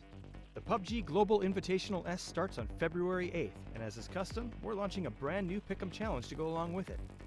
Each Pick'em Challenge is a little different, so make sure to watch all the way through to find out what's new and what's changed this time around. It all begins on January 20th and 21st when the Esports tab officially reopens inside the PUBG PC and console clients. All throughout PGI.S, you can use this tab to keep up to date on participating teams and players, along with real-time tournament info. This is also the first chance you'll get to purchase the first set of killer PGI.S gear and begin supporting your favorite teams. Since this is quite a long tournament, a second set of gear will become available at the end of February. The first challenges begin on February 6th, and you'll have from Tuesday to Saturday each week before the weekly final begins to participate in the challenges and pick your winners. Rewards from the previous week will be distributed before the next challenge begins. Now let's talk about those challenges. We've got 3 different challenges this time around, molded to work within the PGI.S tournament format, so pay attention even if you think you've played it all before. The first challenge is to guess the top 4 teams that will advance to the weekly final each week. If one of your selected teams makes it to the top 4, you'll get a prize according to the rank they end up in. Simple as that. You can pick 1 team per voting coupon you wish to use, and 4 teams are guaranteed to be worth EP, so choose wisely. The second challenge alternates its win conditions every other week.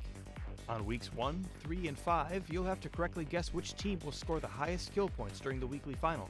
A correct answer will award you a whopping 200,000 EP. On weeks 2, 4, and 6, you'll have to guess who will take home a chicken dinner during the 10 weekly final matches, with each correct answer earning you 25,000 EP. You can only win once per team, but the good news is you don't even have to pick which game they'll win, making this challenge even easier. This challenge also requires voting coupons, so make sure you plan out where you want to spend yours before making a selection. Voting coupons can be obtained by purchasing PGI.S gear, or through one of the free methods we'll talk about later. 30% of the revenue from PGI.S item sales is given back to participating teams, so pick up some cool PGI.S gear and show your team spirit. The final challenge requires you to pick the winner of the 32-team event match that takes place from March 5th through the 7th. This is a free event and requires no voting coupons, but can still net you a sweet 50,000 EP for a correct guess. Looking for ways to grab a couple free voting coupons and some EP? The first one's easy. Simply log into the Esports tab and you'll pick up a free voting coupon once per week. Make sure you grab them though, there's no going back if you miss a week. Secondly, we'll be randomly showing codes during the PGI.S broadcast. Codes for a free voting coupon will pop up during weekly survival broadcasts, and codes for EP will pop up during weekly final, rank decision, and survival tournament broadcasts. Fans who are quick enough can enter these codes in-game to earn free voting coupons and some free EP. You can only claim 1 free voting coupon per week through this code, and you can get up to 80,000 free EP during the entire PGI.S event. These codes are first come, first served, so be quick or try your luck again the next time a code appears. Once you've racked up a nice pool of EP, make a trip to the Esports store and choose from all the sweet new PGI.S gear available. You'll have until April 14th to spend your EP, so stop in early to plan out what you'd like and pick it up as soon as you earn that required EP. That about does it for this overview of the PGI.S Pick'em Challenge. Now it's your turn. Log into the Esports tab, research your teams, plan your strategy, and get picking. PGI.S is our biggest tournament yet, and we want you to win big alongside your favorite PUBG teams. PUBG, PGI.S, and the Pick'em Challenge. Your time to win starts now.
A spectacular showing so far here from them. I was watching the stream instead of the actual PGM. I don't know what I was doing for a moment. I was like, oh, yeah, maybe I'm 5 seconds behind, but it doesn't matter. We are back here as we've got our 2 mirror bars down and we have 2 Erangel on the way. It's been a spectacular showing so far from our Korean teams and just East in general as they look to stamp their mark here at the start of the tournament. But we're going to shift focus a little bit here before we get into Erangel and talk about some of our Western teams. I've got Avenger and Frost with me here to break things down. So one thing that showed very evidently in our last game and has for a long time throughout 2020 is the fight between DA and Team Liquid. And unfortunately for Team Liquid, DA wins out on our previous fight once again. So Froz, looking towards Erangel, what are we thinking for DA? DA didn't just win against Liquid once, not just twice, but 3 times actually. They beat them in every rotation, and we know that both of the teams, they kind of drop on a similar spot. You have Liquid going Picado, you have Digital Athletics going just a little bit southwest of that. But it's where they like to play. They like to play on the same positions more or less. We saw them fighting each other, but time after time, DA is coming on top of Liquid right now. And now we're going to go in to Erangel, and I'm thinking we might see the same things happen here. But DA, they played really well in the last game, of course. We saw also how they were saving the vehicles to be able to make that last rotations into the Gen G compound. These are the kind of things that DA is preparing themselves for. You got to remember, this is the first time they're playing on this global stage here. They have a lot to show people right now because we know that they're a great team. And right now they're beating one of the big veterans, Team Liquid. Yeah, and Team Liquid is obviously a team that we're looking at a lot because they have been able to perform extremely well. They're a top organization, but here in the last 2 games, they had some rough games. They did get 2 kills in our first game, but that's 2 points in 2 games. And I'm really curious to see what are they going to do here. Are they going to be playing Pochinki, or are they going to be playing somewhere else? Are they going to be contested? How did the scrims turn out for them here? And how far are they going to be able to take it? Honestly, I think they're going to be able to turn around a little bit, get some points, but we have 2 more days to go, and I'm really curious to see how this fight is going to continue between Liquid and Digitaletics. Yeah, and you can see here, DA at the moment, they have, I mean, they've shattered a lot of expectations that they had from, say, for example, at the start of 2020, moving on to the end of 2020. That roster in Europe has made waves, so we'll see if they can continue things here on the global stage, which might be a little bit tougher. In fact, will guaranteed be tougher because of the play we're seeing so far in just these 2 games alone. That's right, zoom in on my old hair, do it. I've cut it now. We've got to keep innovating, but we're fine, we're done. Here's another team, of course, that we've spoken about a lot throughout the day, Damwon Kia, but they deserve the respect. First and second in our games. And coming into Erangel here, Froz, are we expecting much of the same here from Damwon Kia?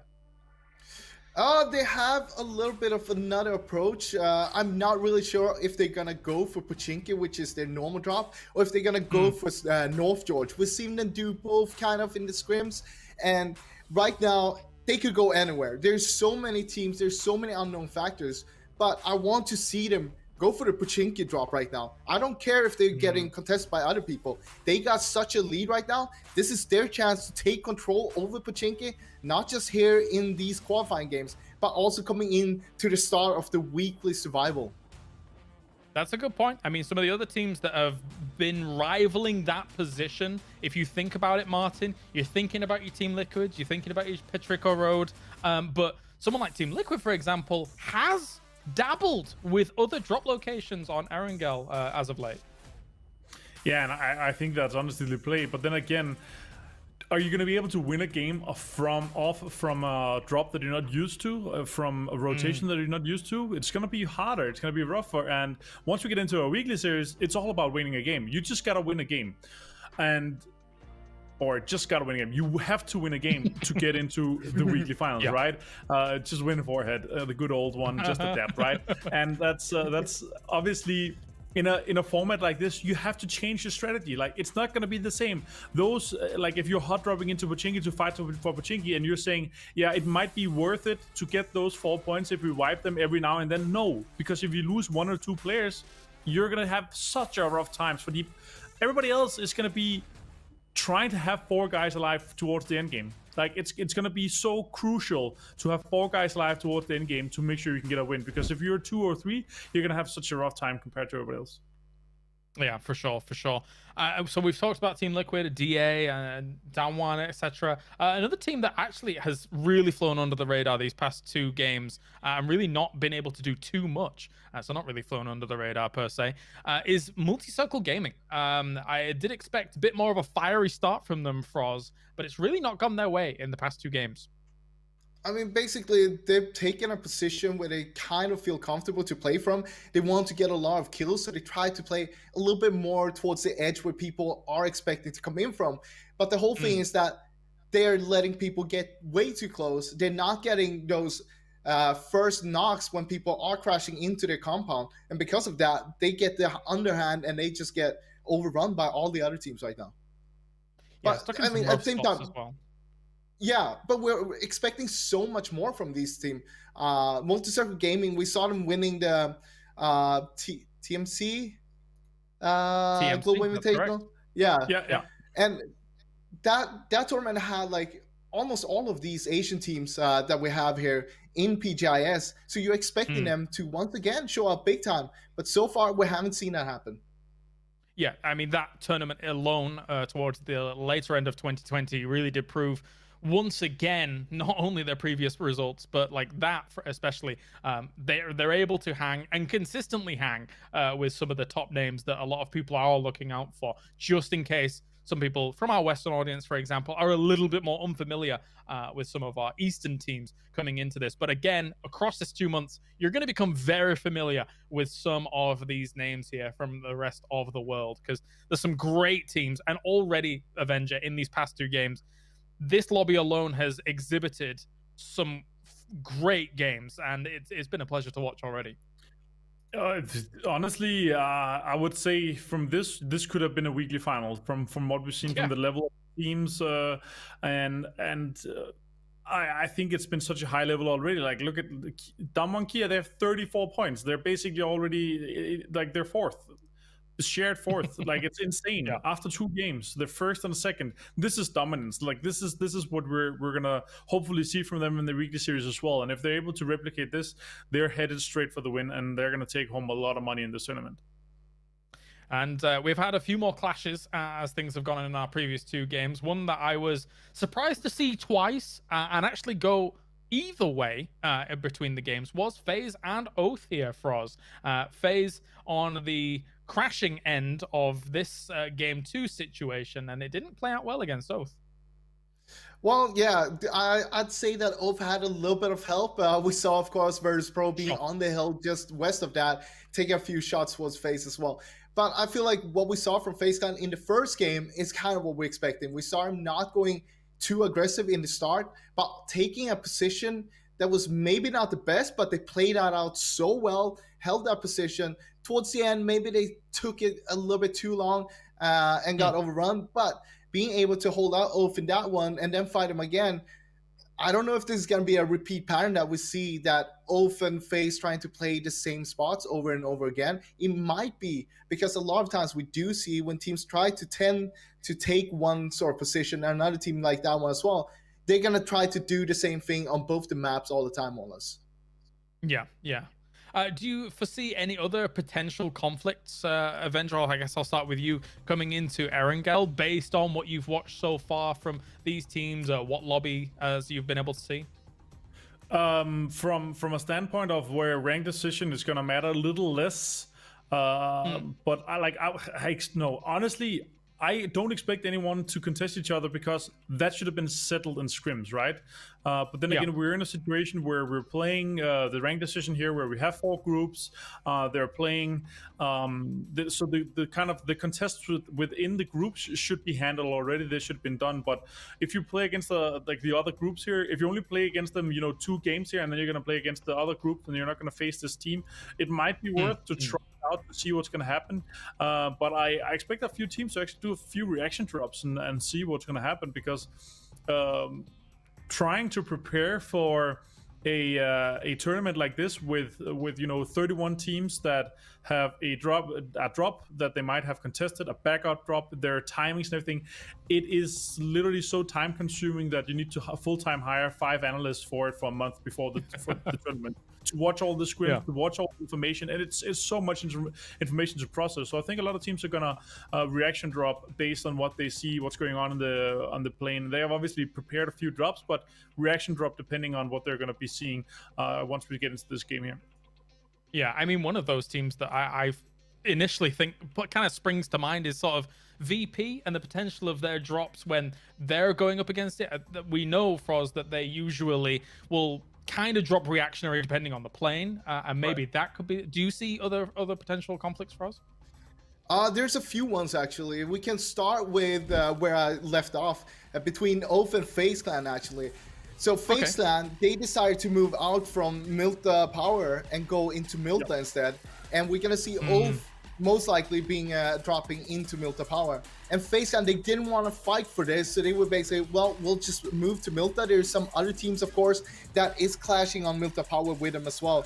Africa Freaks, you have Buram as well. So they don't want to take this fight. They're moving, and you also have Yasnaya, where you're gonna have STK and LG Divine fighting that out. We've seen that time after time, how they fight each other, but they might have come to a conclusion where one of the team takes the east side, one take the west side, and they don't want to fight each other in the start.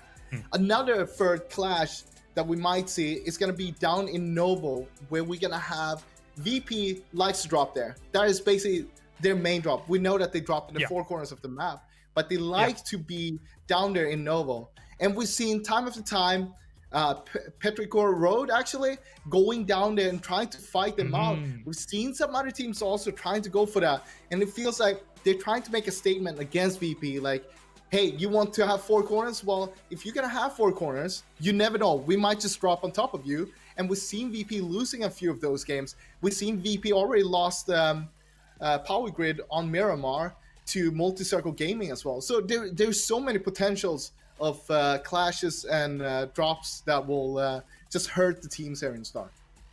Yeah, someone like DA is no stranger to having conflicts when it comes to these battlegrounds, but thankfully for them, 4 Angry Men is not in this group setup because they were having a little bit of a scrap here and there, kind of around that eastern side of Rozhok towards the school area, etc. And then obviously 4 Angry Men was very keen on being able to chase that down. So maybe we could see DA having a little bit more room in this game over towards Rozhok. What are your thoughts, Avenger? Do you think they're going to be a little bit more okay here? Yeah, it's honestly rough because I think DA is going to fight for it no matter what. Like also coming into the different groups and everything, I honestly think they're going to be fighting for it going through. And also they just had a 3rd place with 6 kills. I think they're going to be doing extremely well, honestly. All right then, and of course, whilst we're waiting on things, here's our previous winners, Gen G. We just had to solve 1 or 2 issues before we get into our next game, and then we will be good to go. As you can see, all of our players in the lobby, and Gen G has got to be feeling very good about their previous game. Moving on into Erangel here. Ents got themselves a 5th place in our previous game here, Froz, just with a few kills here and there, but there's sometimes this is the nature of PUBG. You get stuck between a rock and a hard place, and they had to try and crash, and it was extremely unsuccessful. Yeah, I mean, we know that Ents have gone towards this playstyle where they play very passive and try to get into the late game. We have a few teams that is trying to do kind of the same thing, and a lot of the times they do clash against each other because we'll see them a lot on the edges. They try to come in very late to the game with all 4 alive, and that's why you're gonna see teams like Ents, for example, taking very passive, maybe not have that many kills on a 5th place, but if they would have gotten that 1st place, they would probably have a lot of kills, and that's how it works with some of them. You have another team that would do something like that, would be, for example, Navi. Navi likes to play the edge as well. They're, of course, not in this group now, so we're not going to see them. We saw them earlier this morning playing, and, well, it didn't go too well for them there. The Oath boys having some fun over in South Korea. All smiles, all happiness. In the previous game, they had themselves an 11th place as well as 2 kills. There you go. Hi, boys. How are you doing? And yeah, I think when you look at North America, we already mentioned it at the top of the show, Avenger. Like, the prospects of America have definitely risen. You know, if we were investing in American stonks, all right, Avenger, we'd say, yeah, they've gone up just a little bit. No memes aside. I think 2020 has been a great year for the American stonks in general, but also American PUBG, which is what we're here to talk about. Obviously, I think it's been rough if you're shoot to kill a fan in general, or shoot to kill SDK obviously, but in general I think it's been great because we have seen teams come up to a level. The Sonics have been a great example, come up to a level where it's gonna be a very, very high level of competition, but also Oath, they've been doing extremely well. Like, I've been surprised to see that they've been able to compete that consistent throughout the year of 2020, and I'm really excited to see how far they're going to be able to take it here. Honestly, I think Oath is a team for me that is kind of an underdog in a situation where not too many people maybe give them the recognition that they kind of deserve, based on the performance that they had in the NAPCS. Everyone having a nice time before we get in there. Go on, Froz. I want to jump in there about Oath, because one thing that a lot of people know, a lot of people say that they can only play when they get circle. That's not really true, but it's going to help them a lot. They play much better when they actually get the circle. And what we saw in the first two Miramar games, the circle was far west, and we know that they dropped towards Minas, which means that they're going to be towards the east side. So they're having a rougher time with that, trying to get into the circle. Now, coming into Erangel, of course, as I just mentioned, they're probably gonna drop Milta Power, or we're gonna see them on Millie Island in the center there. And the thing is, they might have a little bit of a rough time with the circles if they're not very southern or very eastern. But I want to see more from Oath in this tournament, not just playing inside the circle, but coming from the outside. All right. On the subject of stonks, I want to know from each of you, who's your Dogecoin? Who's your underdog of the tournament? Froz, I'm going to start with you. You're going to start with me of the whole tournament. Who's your underdog? Can you start with Martin instead? Pick one. I don't know. I mean, there is so many teams that could surprise here, honestly. And I think that if there's a team that will surprise us here, it's going to be Petrichor Road. Yes, that's mine as well. Avenger, how about you? We can't all three pick the same. That would be stupid. I'm going to go with Metagaming from Latin America. Ooh, little Silson and the boys. Okay, I like it. Let's see how they fare. Any particular reason on that, Avenger? I think they're veterans, even though they've lost or they're missing one of their players. I think Wicked is going to be a nice addition to it. He doesn't need to speak much. He's just going to be able to frag out. And the other guys, they have a lot of experience, and I think they're in a situation where they're just happy to be there, happy to compete at the highest level. And Wicked is going to do his thing, and they could potentially get into a few weekly finals. Yeah. I think so. They could, and it remains to be seen. Again, guys, this is only day one of 2 months of PUBG extravaganza that we are about to witness here throughout these next couple of weeks. It is going to be a good old time, and that trophy, I've mentioned it a few times today, but damn, it looks good. Very, very nice indeed, as all of these teams look to compete for it. Again, we do apologize for the slight delay that we have on this game, but we'll be getting to that very soon. You can listen to me rant and rave about stonks all day, and we'll be fine and happy with that. Don't know why I went down this track, but we're here now, and that's how it's going to go for the PGI.S. It's full commitment. You know, that's what you got to do. You got to hold, although that might be over now, so maybe not. Yeah, that's... Don't hold too far. Financial advice with us, Team AFK. All right, so taking a look at how things are shaping up, you can already see that all the players are now on the map and almost ready to go. Froz, any other teams that you want to talk about before we actually get into Erangel? I mean, we have a few teams that is towards the bottom right now. It's actually 3 teams that we talked about, but Oath, Liquid, and Multicircle Gaming. Right now sitting towards the bottom of Group C and D. I want to see these teams come back here, come back strong. They had plenty of time now to reset their minds, being able to just like look into what are the other teams going to do, what should we be focusing on, how are we going to win out these games, because they need to come back, and they need to come back strong right here, right now. Definitely so. Avenger, you hold the same sentiments?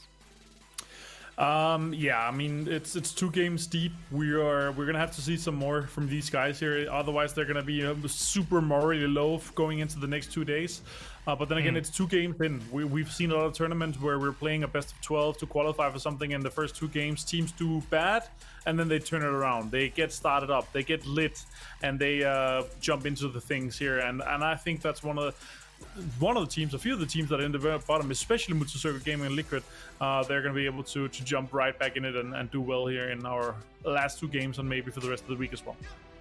Alrighty, and we are getting good to go here into Erangel. Thank you very much, ladies and gentlemen, around the world tuning in here for your patience as we emanate from Seoul, South Korea, or Incheon, South Korea, as all of these teams looking to get things going on the grassy pastures. It's game number 3 of the Group C and D, presented by Intel. Let's go, Toby and Sims.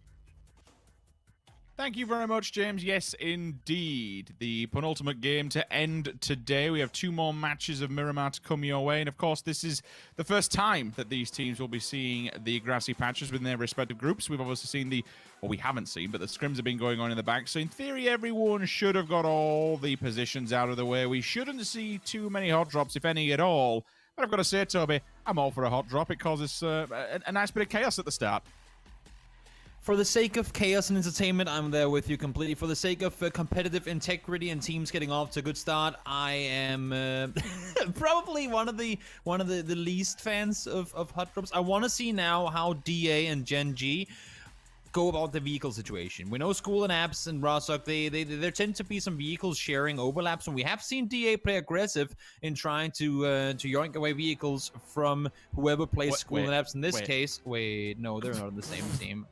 Are we gonna see the? Oh no!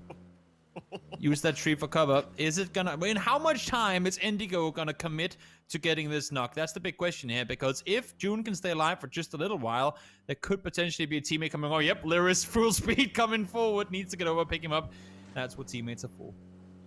Punch the player away. Threaten him with your fists, and away we go. Circle pops in. We're a little bit more teetering towards the northern side. We do have the Snaking River that will run from Georgia Paul over to Roshawk, so dependent on where the next shift will happen, we'll kind of get a rough idea of which side of that river we will be ending, north or south. Generally speaking, as you mentioned, we've got no hot drops in play. We've got nothing to affect DA and Gen G within kind of touching distance of one another, but it's only if they decide to kind of push harder on this one. Gen G coming off the back of the win will most certainly be feeling good and in a very strong position. Overall leaderboard so far, it's only Multi-Circle Gaming, unfortunately, that are yet to get a point throughout this competition. 2 games in, still another 2 to go, so everything can change. Teams that I want to kind of talk towards the bottom one while we're just getting set up on this one. Liquid 14th, Oath 15th, VP 13th. So when you kind of look at those names, Toby, I instantly think, wow, some of you boys should absolutely be not down there. Yes, it's a group stage. Yes, we're only 2 games in, but I suppose this is because we hold them to a higher standard.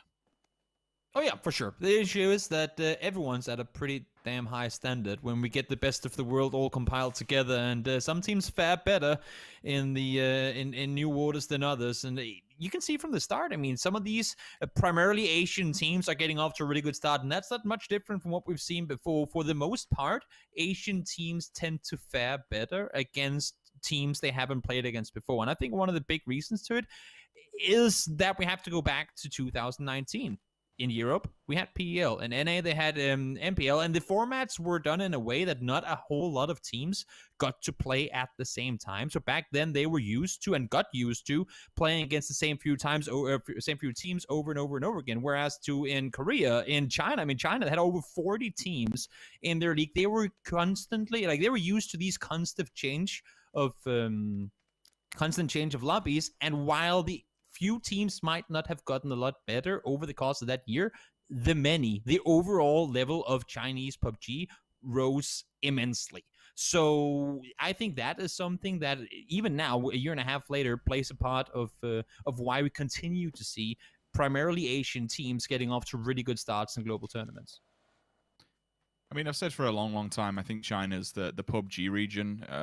Well, you have it, but then again, I mean, that just goes by the player base and the absolute size of it. It is ridiculously big, and it's one that supports, certainly when you look towards some of the figures and numbers that are put up towards the boards and stuff of the player base. It is massive. But I suppose what has been kind of proven track record, and even now, even 2 games in, it's Korea. It stands the test of time. You're always going to have these powerhouse teams just being pumped out.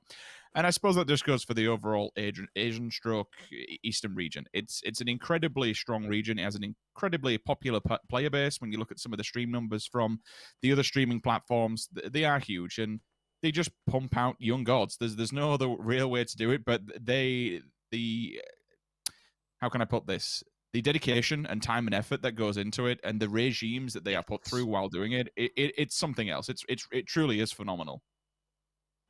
Look at this. Just when Liquid thought they had it tough, Brendan Green comes in and says, "You know what, guys? You deserve this. Give them an MK, give them some level 308 time scope, and we'll see if maybe not a 16th place is something we can accumulate here in day 1."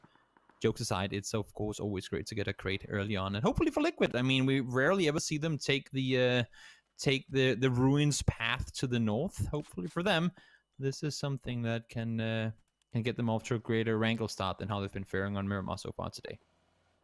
Yeah, they need something. I think even from the mental aspect, and I play on it quite a lot because it is tough when you get down on yourself, and it is tough when you get yourself in a hole, and having the ability to be able to dig yourself back out of that and work a way around it it's absolutely vital amongst a team, and that's sometimes where you look towards a great personality, a good team leader, so, someone who can just add that extra level. And I was speaking to Frozabye, that's what I've always thought with FaZe Clan, like someone like Fuzzface, who's a very loud and proud kind of guy. Having someone like that, a voice in your ear that can really pick you up when the chips are down, is something I actually think Liquid has. I know there's a few personalities on that one, but I'm looking towards Mexi, someone with that leadership from the days of FaZe Clan, to be able to bring them and bring them back up. We shall see, though. It's getting a bit dicey in the north, to say, in and around Severny. We've got Ens here, we've got Petrichor, and even lurking in the distance, we've got Down One Gaming, so we have to be very careful. Janku 2 off, has to be off on his way because FaZe Clan is just bombing it over the hillside. Gustav's like, no, I do not want to go down there. Turn this car around, my dude, because there is a player down there. Down One actually following Petrichor on their tails, so needs to be very careful. Kale, if he doesn't realize that you do have 2 players up on the hillside, he could be punished for this one. I wouldn't anticipate just diving blind in there. They are a lot more disciplined than that, so I will rotate to the more northern extremities over by the east. SDK, LG Divine, SDK yet to make an entrance point. Their North American counterparts, Oath still out towards Milta Power, working their way in slowly but surely. Everyone else, generally speaking, inside this circle. VP last ones to make it over from the western side, coming down up through the field areas. Bit of a wide split, but generally no contest whatsoever. But towards the middle of the map, Toby, it's a complete different story altogether. Everybody has taken all the priority areas, and all bases are covered. And surprising to me, teams aren't splitting as wide as I've seen them do before. Yes, okay, Gen G has a 3-way split, but the only team that really stands out here is Tiamba in the way they've taken control of both Everest and Cube at the same time. We see them here on the screen, Minx and Lin Shun taking a few shots in different directions, trying to let teams know we are in Cube. You do not want to be crashing us, and of course they don't want to have that happen given the fact there are only 2 players in there. Oath, a little later in the rotation, ain't in a hurry to go anywhere, and they probably know at this point 2 circles gonna be pretty packed up in the center, as you said. Sims not really anything up for grabs for teams trying to come in late, and I think at this point, I mean, everyone's just waiting to try and see whether that circle will go north of the river or if it's gonna stay south, because even though the landmass to the south is larger, there's a fair chance. I mean, we've seen it happen with much less land than what's here. We've seen it go north many times before, and it could very well do it here as well. Purdy just holding off for a second and probably doesn't know the full lay of the land to where the rest of the players are, given that he is all the way up against the white. It's something you have to be careful of. There is a time to shoot and a time to hold your trigger, especially if you kind of put out of the place at a moment like this. As you say, it's kind of north and south at the moment, the more empty areas. AAA are all the way down at the bottom between Pachinki and the outskirts of Pachinki, more towards the field side. So hoping for a very hard southern shift. Should they get that, they'll be sitting in a pretty decent area, to be fair. Everyone else in around the middle, they're not going to have to do too much. DA, Liquid, Maybe infantry decide to center up. Maybe they decide to get themselves back. So again, a 2-2 split comes out from them. Finally, shoot to kill do opt to go shooting, whether or not they can get someone from LG to mine out of the vehicles, because it would be a point regardless. You ain't going to get a resuscitation at this range, unfortunately, with the rest of the vehicles moving onwards. Petrichor, Ents, and Damwon all still opting for that northern push. If the circle's favourable to them, they'll be sitting in a pretty damn good spot if they want to rotate heavy towards the northern side.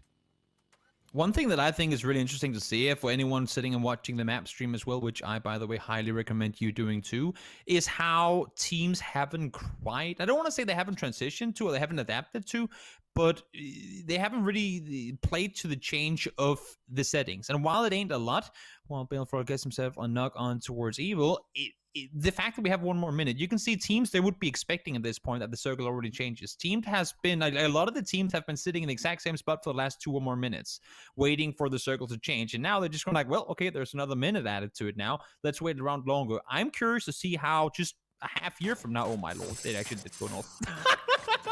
Okay. Let the rotations commence. Yeah, that's kind of wild to think how much ahead of land we have down towards the south, and this ultimately. Okay, so let's remember in our minds here two things I want to note. First of all, you're looking at LG Divine, but on 2-2 split, it gives them a much deeper foothold into the circle. But the 3 teams to really keep an eye on here: Ents, Petrichor Road, and Damwon Gaming. I want to see these 3 teams in the top 5 towards the end. They have been gifted this circle. They're the ones now that they can get a very prime chunk of land. Liquid are going across the bridge, and we do already have Tianban set up and ready to receive this. It's only 1 player, but 1 player can do enough damage. Mexi, again, the first player to fall back-to-back simultaneously. Liquid, what is happening? Ibi is dying at the wayside as well and gets punted off the back of the vehicle. Liquid what is happening in this competition?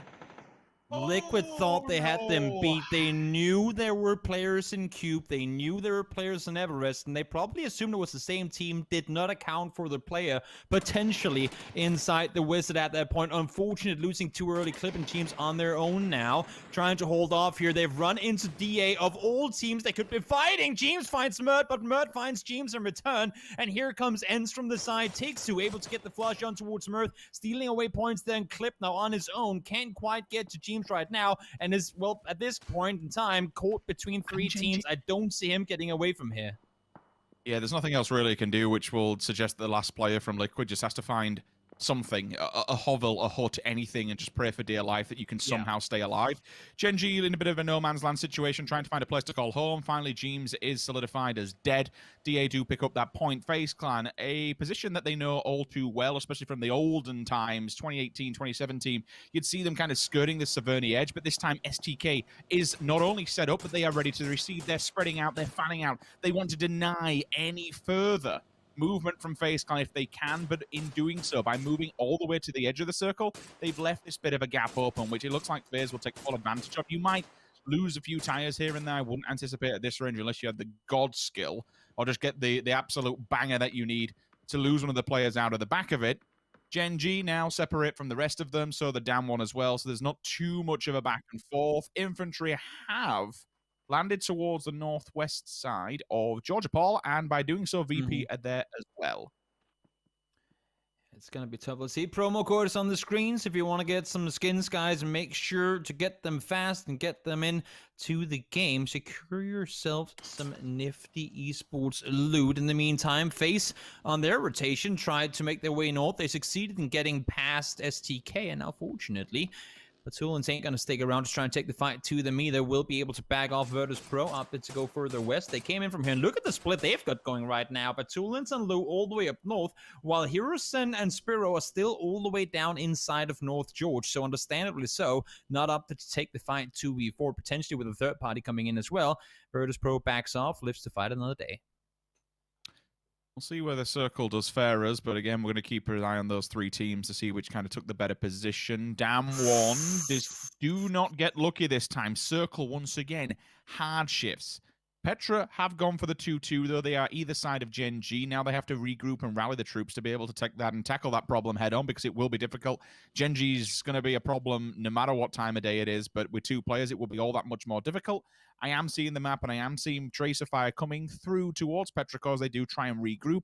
ENCE can stay stationary. They've been gifted a circle now. They're kind of getting gifted 2, but they are some kind of a team that you would anticipate likes to be around the northern side of it. So for them, it's okay. VP, I do worry about. I kind of feel like there isn't any direction at the moment, and they're just aimlessly driving around, trying to find somewhere to call home. Clib, well, been the last man standing. Hell, if he can make it into the top 10, that'd be a job on its own. So we'll see what happens with Team Liquid. But if they somehow get 3-16s, like, they are just in all kinds of trouble. Remember, 32nd out of this does not make it to week number 1. You do not want to be last place when the groups are all said and done.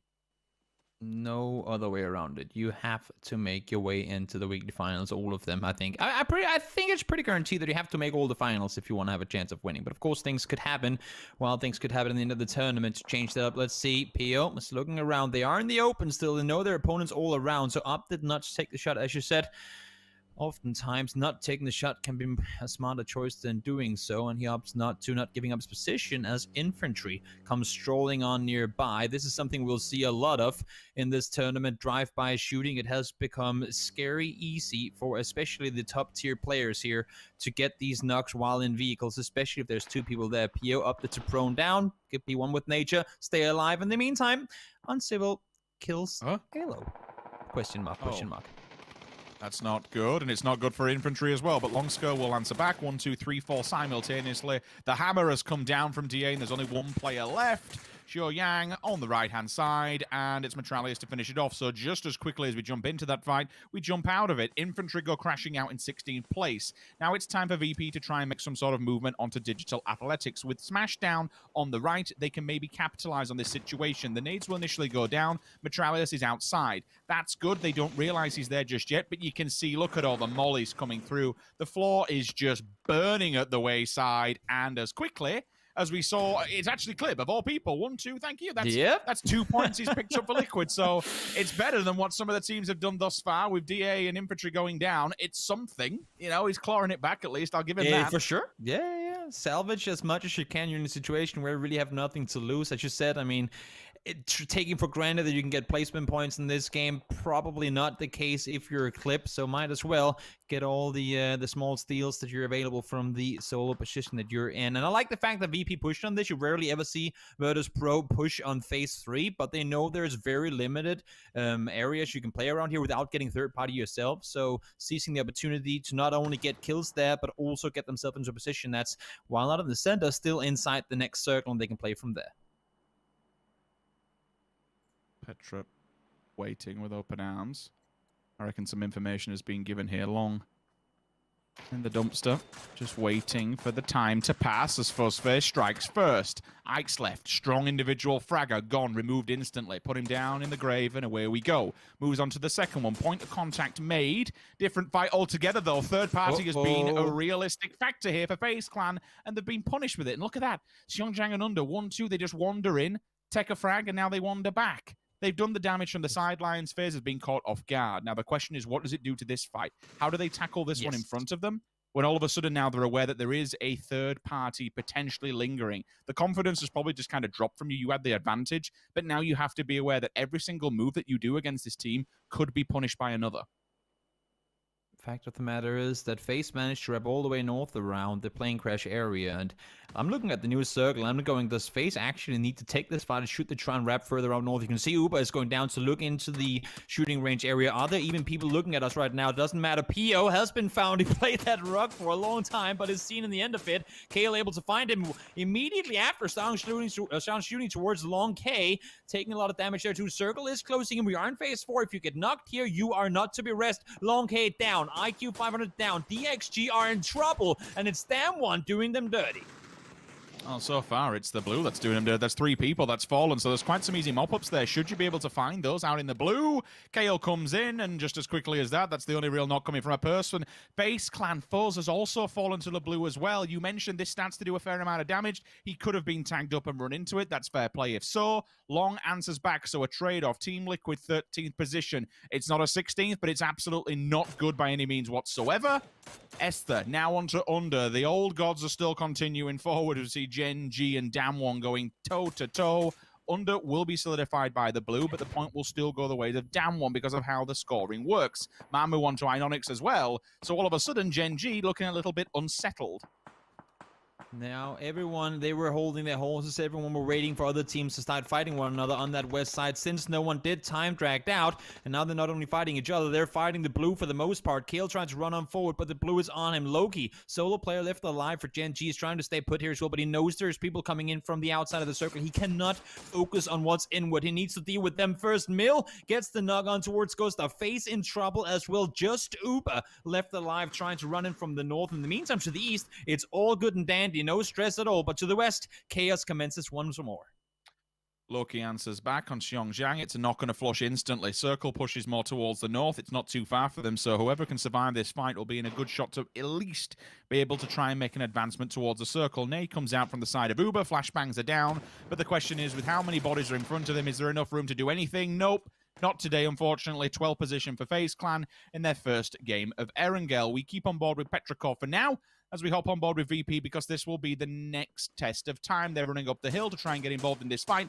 But there's so many players. There's so many teams over on this western side. It's absolute carnage here. Mamu continues onwards. Batulin's the first one to step up, and unfortunately is knocked straight back down. Great turnaround from Mamo there. Gets the first knock outside the circle, immediately spins on a dime, gets the second in return, and now more damage coming in from afar. It's going to be Tianpa getting the knock on one of the Virtus Pro players, but Tulins falls in the end of it as well. Gen G out in the 11th place. You can see Hirosen has to fall back down towards Spiro. They thought they had to push going forward, but Tianpa came in from behind, and essentially fourth party this fight. I wanted to see Virtus Pro try and push forward, but the fear of people still lingering in blue forced them to play it slower than they initially wanted to. They had to push on forward. They slowed down, and now they get caught from behind. Indigo still 200 meters out into the blue. He's going to go down real soon. And in the meantime, Virtus Pro struggling to find their way in with Tianpa now inside, holding them out.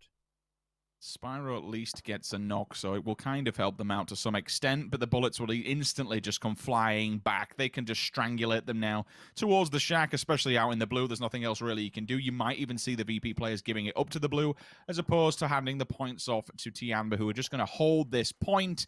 LG Divine, Turtle finds Snakers. A Turtle versus a Snake, and it looks like he's going to come out on top. That's one down for now, as Indigo will fall out to the blue as well. Hyruzen, finally. Out we go, but at least Damwon gets up a frag before they fall. Still VP holding on for dear life, but honestly, I think this is all she wrote. Yun goes on to Relo as well. That's a confirmation onto the kill. So LG Divine going toe-to-toe, and ultimately it will be Oath who falls down. Spyro again. The knock does come, excuse me, that's going to be the blue finishing off at least, so we will pick up another point for VP. So far, the people that have kind of been quiet in this one, I've got to say, Toby, you're looking at Ents, who had the circle pretty much back-to-back. Yeah. They've been in their compound. They're holding it down pretty damn strong. And I'm looking for something from MCG. Like, Circle have been pretty quiet in this one, but they've had the circle with them. There's been no real challenge yet. The question is, can they take all 4 players to the final circle, and we'll be able to at least maybe manifest some points from there onwards? They've been blessed to not really have to do a whole lot in the start of this game. And as you said, I mean, now they're coming in pretty much fully geared, fully utilized up as well. They will be ready to take fights to teams who've been fighting for dear life for the past 10 minutes of this game. We didn't get to see the fight between Divine and Oath, but it's given Oath, it's given Divine, sorry, a lot of space to move around. Now they get the circle again. They need to start sweeping. They cannot just sit on that north side of the circle and wait. They need to clear out Pero to then make the fight back the other way. Yun finds Mill. Great knock could initially be a push coming forward. I want to see at least one of them try and wrap underneath and do something here, because if they start getting pushed from MCG as well on the other side, it could be their death. If they allow to get sandwiched like we saw them do on Miramar before with Ensign STK in that compound, that could be them going down. They need to be proactive. They have to kind of be alert of the fact that there could be a third party coming in. Nice nade from Lewis, finds Mamu. Mamu down, Mile gone.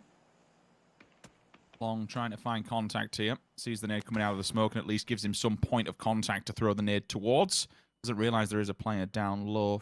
Wrapping. Spyro, I don't know how you're still alive here. Hence have not spotted it. He's just like, don't breathe, don't flinch, don't move, don't do anything. Purdy Curdy will fall on Civil answers back. At least Lorena. Down but not out. On Civil last man standing here for STK. Has to do a hell of a lot of damage, and if it's just finishing flushes and doing whatever he can before falling, that's fair play. Picks up 1 point before going out in 8th position. End, moving closer. Levi's again onto Mamu. That's the confirmation from earlier on. Tixu now, the first victim of Ends, but Squeaky at least answers back beforehand. The flush is there onto Linshu. I remember that they've had plenty of time to be able to at least fortify themselves within this circle. Now with a nade onto M200, they solidified at least 5th position. Long, the last player for Petrichor Road, is gone, and we're down to our top 5. I'm looking at Multi-Circle Gaming. They stomped their way through their win in previous tournaments. They've played with so much charge and so much aggression. Now they're playing it completely the other way around. Maybe there's something about it. What Frost said on the desk, some teams are looking to maybe change up their playstyles a bit, and maybe it's just the start of the tournament, kind of let's play it slow and see what happens. Spiro, we cut away from it, but we see it in the kill feed. He found the knock-on towards Diggory. Ends now aware that they let a snake live behind them. This is not what they wanted to have happen. They had 4 guys up. They were sitting tight, but now with blue closing in, Spiro found one. It's going to be down guaranteed, whether he goes for the flush himself or not, and Ends wanted to focus inward. They need to deal with Spiro before they can do anything else.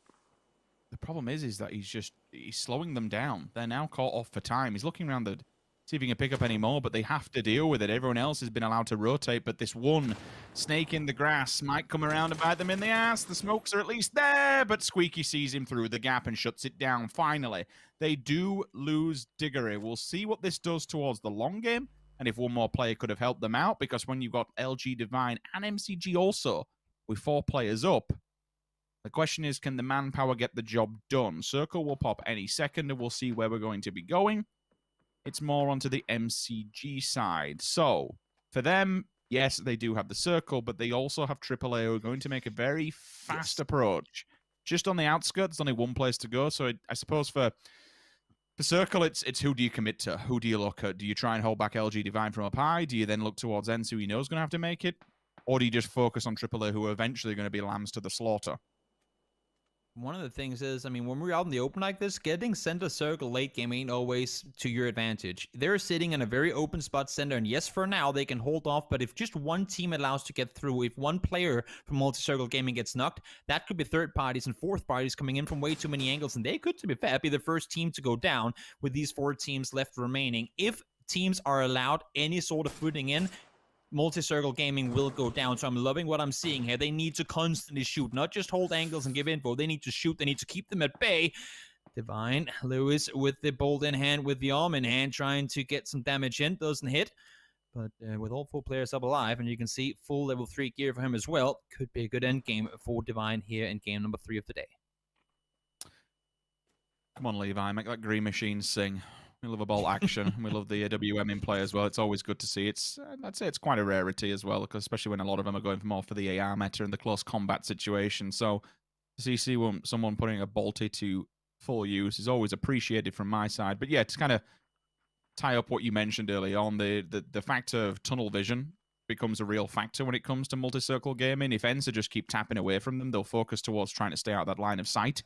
Then LG Divine can just capitalize on that. So while they are in what could be classed as a good position for now, it's whether or not they get pincered and pulled from 2 different corners. And if they do that, then all of a sudden AAA shows its hand, and it's like, well, I've got, bloody enemies on 3 different corners now. I don't really know which way to go. So discipline and good leadership will come in here come into play, at least for multi-circle gaming. They need to have a point of contact in an actual plan fortified. Who do we go for first? What point of contact do we, which fight do we take first before them pushing out?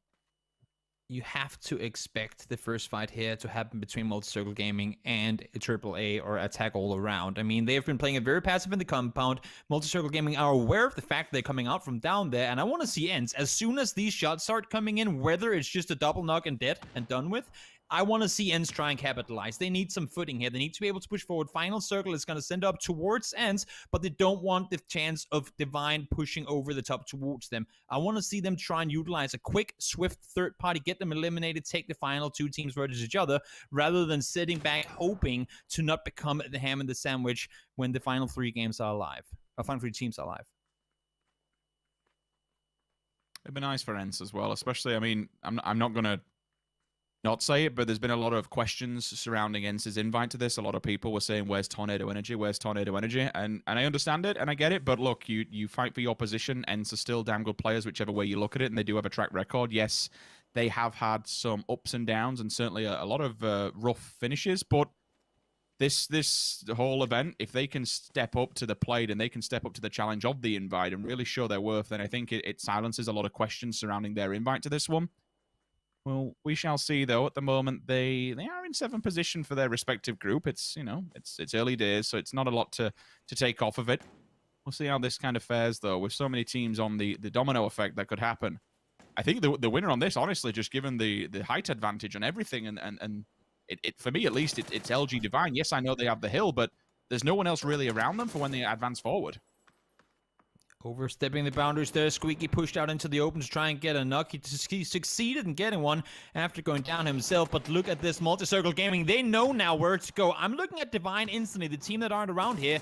I want to see how they react to all the action they're hearing up on the top of the hill right now. Seems like they've opted to play on the east side of the circle, but they're not committing to it. AAA will fall. Rustenman, nice knock in return. Gets down Lee. Still 3 more left to go, though. Tank finds one. Down goes Rustenman. This battle is commencing, and I'm still not seeing Divine aggress. As I say that, here they come, slowly moving up the hill. This is going to be a fast trip into this game.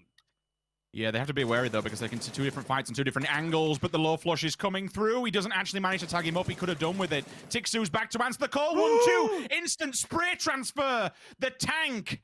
He just lets rip on the fire. The answer back is there from Squeaky. Remember, Squeaky was already weakened because he has been down himself, so he has to hit the heal first. 50% HP. It's more than enough to take this fight. The question is, can he get Tixu up with a nade going up and over, even if it's just a flashbang? It surely should spell disaster from Squeaky, but we've seen him do wonderful things on his own. He's an individual talent. He's rapping low as well. This could be quite scary for LG Divine, but the problem is there's so many players in play. What do? You're out of the frying pan and instantly into the fire. Do you take on a full team of 4 on your left, or do you take on a full team of 4 on your right? For ENCE, or for Squeaky, should I say, as a solo, he might as well try and just sit back and watch this one unfold. Squeaky just made a perfect play. He knew he lost his team. He knew he lost the fight. He backed off, and he's going to pretty much get a guaranteed 2nd place here. He knows that Divine were going to try and somehow capitalize on this, opting to go up towards the east side. If he can avoid Lewis seeing him, he will get that 2nd place here. All he has to do is stay down, don't get spotted, and let these 2 titans of teams play against one another. And hopefully, Squeaky, you can grab yourself a 2nd place, potentially even a 1st in the end of it. It's going up on the left. Still answering back at the moment by just plateau down. They'll throw him back at least with the instant back and forth. Squeaky strikes in what he thought was the right time. It gets the knock, but for Multi-Circle Gaming, this is the right time. You have to move forward, but En's there to put a stop on it. Tank answers back onto En. Lingdu is down. Turtle at least finds one. Now it comes up to Summer. Can you find that final person round the corner? No, you cannot. The 2 versus 2 will continue.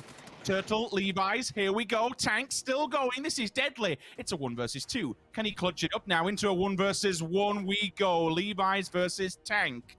Multi-Circle Gaming, LG Divine. What's the position? What information do you have? You're relying on your teammates crawling on the floor. Try and find this one out. The Blues doing the damage, and just before it takes him, LG Divine get the win with 11 kills in the bag. That is such a clutch little shot at the end to win out the 1 versus 1, because if he hadn't have taken it, the Blue would have taken him.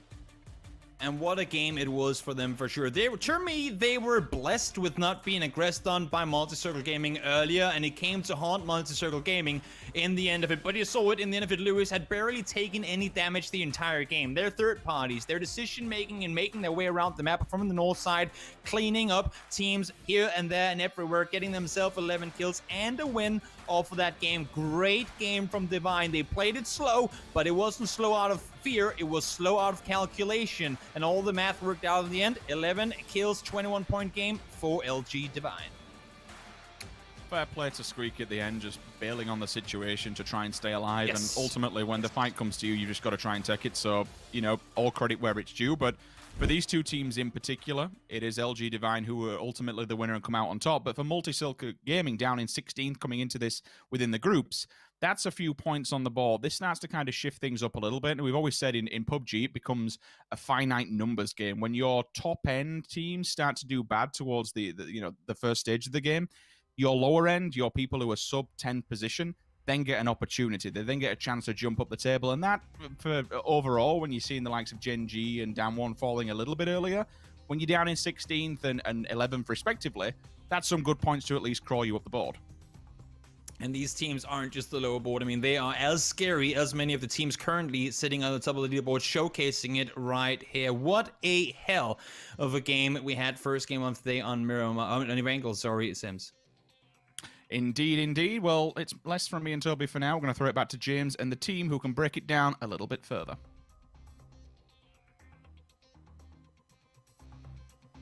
That's right. Thank you very much, gentlemen. LG Divine getting themselves the win as they crest the hills at shooting range and are able to pop some heads along the way. Great stuff from them to get themselves plenty of points on the board. Let's take a look at the highlights. Frozen Avenger joining me here to break things down. Avenger, do the breakdown.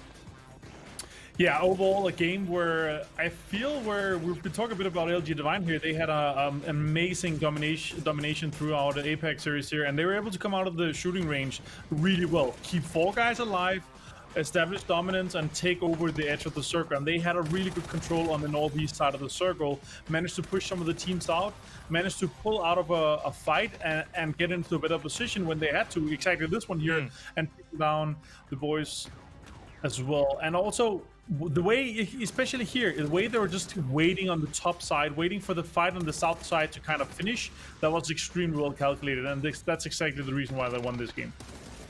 Very nicely done, and it did come down to the wire here, though, Froz. Eventually down to a 1v1, very close. Yeah, very, very close towards the end. And basically, I think Levi's here was just one tick away. You can see his health there. He was so close that he would actually die to the... but way to go. Really nice clutch there from LG Divine.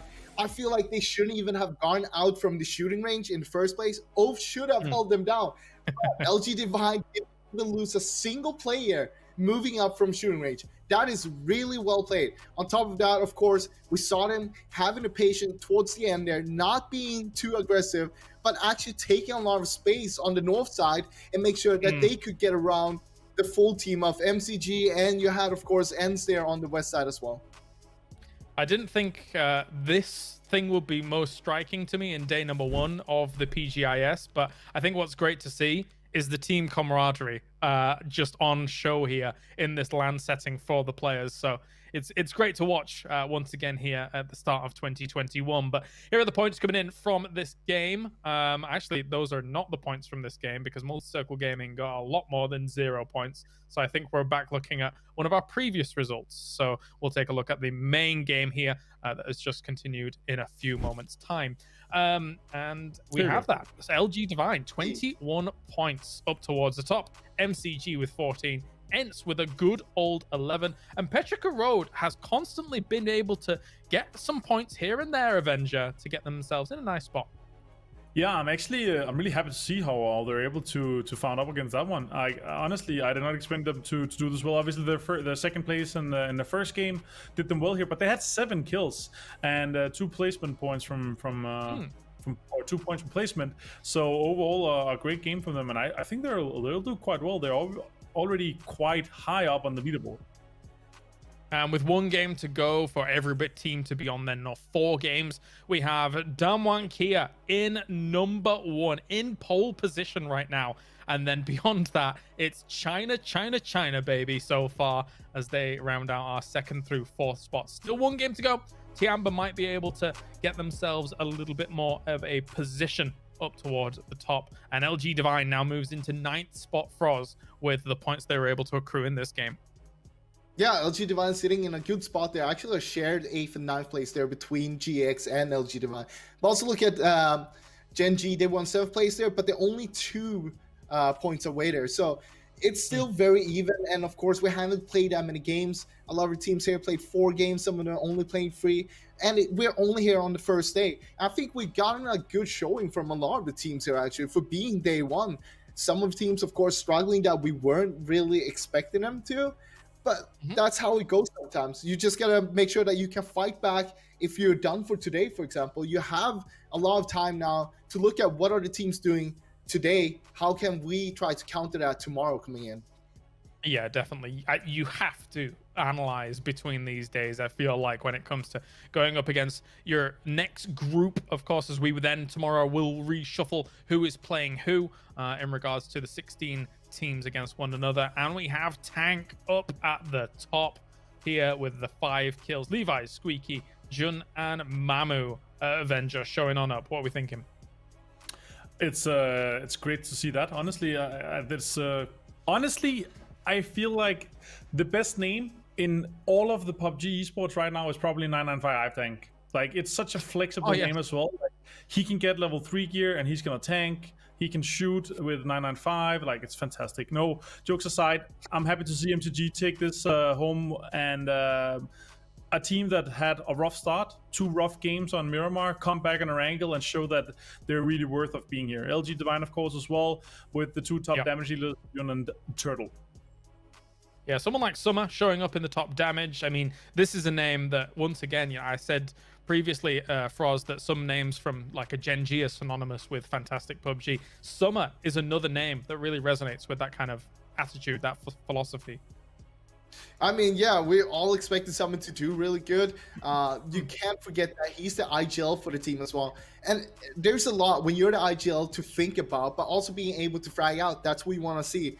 Early on in the PUBG esports scene, we might have seen a little bit more IGL being a little bit more brain, less aim. But nowadays, you gotta have both. If you can't have both, you're not gonna be towards the top. If you're not towards the top, you're not here playing in the PGI.S. Damn, put on a t-shirt, Froz. All right, that'll be. I'm liking that a lot. I'm liking that a lot. That's great. Yeah, we've got one more game to go for the day here in Group C and D, and we'll be on Erangel once again. For a lot of the teams here in this game, it's one of those rougher Erangel circles. As much as it is mainland Avenger, there's always that northern shift, which then introduces the Great Migration. And then unfortunately for some teams, they lose people on that rotation or can't find themselves a good spot north of the river. So it can be very difficult. Yeah, it's like winter lingering in the fall, and then once we see the winter really hit hard, the migration starts, right? And especially with this shift here, it's basically a 60-40 or something like that shift, and it pops north, and there's just 10 teams that has to move, and they all get into a rough position. Some teams, they try to take the bridges, the shortcuts, the highways, the flights, but nope, there's already teams there, and especially Tianba, they managed to capitalize from that situation. Yep, they did. They had actually a very interesting split for a long time, did Tiamba, in this game, Froz. And eventually the circles waned away from them, but I did like the idea of the splits. Yeah, I really like it. And it's something we've seen from other teams before, but always having one on Everest to be scouting, and then they had 2 in Cube, 1 in the flat top in between there. So they basically had so much control, and they had so much information they could gather from those positions. We saw him later on leave flat top and do a 2-2 between Cube and Everest, and that is still a super strong position. Now, we then saw the circle actually do a hard shift towards the north, and what was surprising me there was that they didn't move from Everest straight away. What I thought it would do is just go all 4 into Cube, hold that down, and try to get some rotation frags. But it looks like they were trying to still scout, try to look, okay, where's everybody's going, and then we'll take a decision how we play out from there. So a little bit different from how the Western teams would play it out, but that's what we want to see, right? Different metas between the Western and the Eastern teams. That was LG Divine, as say, our previous winners, and I think Rich exemplified it best in the commentary when he said that they could be an explosive team. And eventually you've mentioned it as well. You said that, at the beginning of PCS, the one that they were doing extremely well at, and then kind of teetered off towards the end, they had like 5 wins in those 7 first games, which is insanity. And another team that is like kind of looking to do a little bit of catch up is, of course, Division X Gaming. Avenger, are there things that you want to see fixed from Division X Gaming when it comes to being on this kind of grand stage, going up against huge names?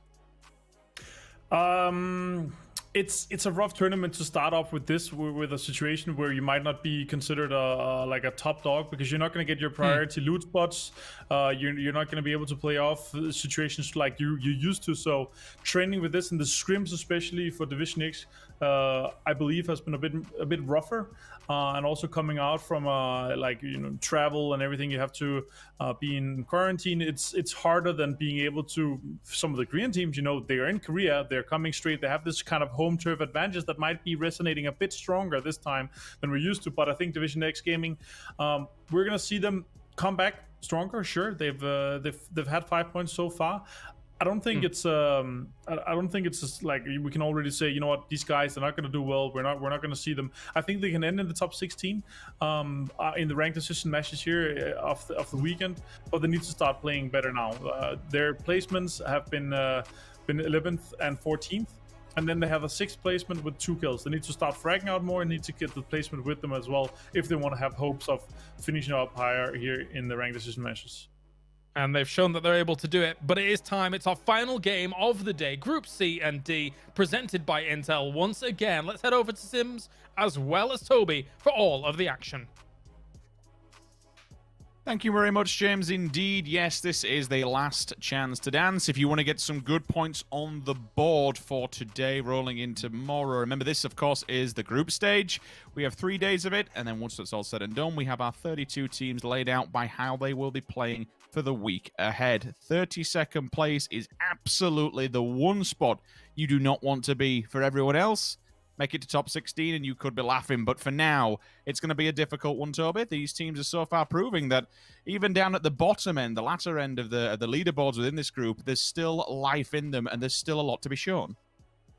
And that's what I love so much about these global events. I mean, yes, in some regions, it's a little more heavy on the top than it is on the bottom in terms of the skill set of the teams and the depth of the skill set in certain regions. But when we have the best of all regions combined into tournaments like these, for a very big portion of it, there is no top and bottom in terms of skills. That all these teams are so damn talented, and that's what I've been waiting for a year. That's what I'm sure all the viewers have been waiting for, and for the players too, been waiting for a long time, getting to play tournaments like these. Now, Virtus Pro and STK, they are jumping side by side, but it seems to me like Virtus Pro are thinking better of it, maybe not going full commit on Primorsk, also given the fact that they've now seen the circle and gone, yeah, okay, so maybe Prim ain't really worth the fight at this point. They've backed off, gone towards core instead. Get in the vehicle, boys. We're sending it to the north. That's a fair distance away from the rest of them. A complete polar opposite to where they're actually landing. STK has got a lot of work to do, but the situations like this where I think in my mind, and you kind of worded it well, where there's enough teams that are disciplined, they know how the game works. Hot dropping, really, it hurts more. All right, it might make for some fun and we enjoy it, but it hurts a team more in the pocket than what it does anything else. Yes. With something like this, I kind of look towards VP and think, all right, boys, well, you've got opportunity to maybe sit on the hillside of this area and actually shoot into them once STK tries to make some sort of evacuation plan. But again, you then were sitting in Prim, you're putting up that you have to weigh the odds. Are they going to remove any players from us? Do we then slow down to give up a better position in the circle? So there's a lot of ifs and buts. The same scenario as you would to opt to think, do I need to do this hot drop? There's so many different angles that you can approach it. You have to weigh up the cost, and I think you only start to weigh up those things when you've got enough points in the bag to allow it for failure. Yeah, if you, it's like going on the casino, right? You only play for the money you can afford losing, and I feel like that's essentially the same thing, especially with the skill set in this tournament being so high. If you're opting to jump into a city with another team, let alone jump maybe into the same building, hoping you find the gun that the other person doesn't, you're just putting your entire life savings on red or black, and well, yeah, there might be a chance that you get out with double the money, but there's also a very good chance you leave with absolutely nothing. For the most part, it's going to be nothing, especially if you do it more than once. So be smart about your decision making. As you said, I mean, yes, further down the line we might get to see it if certain teams get a big buffer, but for now I'm glad to see that that's not the case. Tianban just chilling for now. over by West Town. Easy for them. No one else really around. You've got down in South George one player from Linshorn. You do have over by North Georgia, Paul. You'll have down one Gaming. All 4 players up there laughing. For now, pretty all fairly quiet across the board. Ents, Severny, again, no one within reaching distance whatsoever.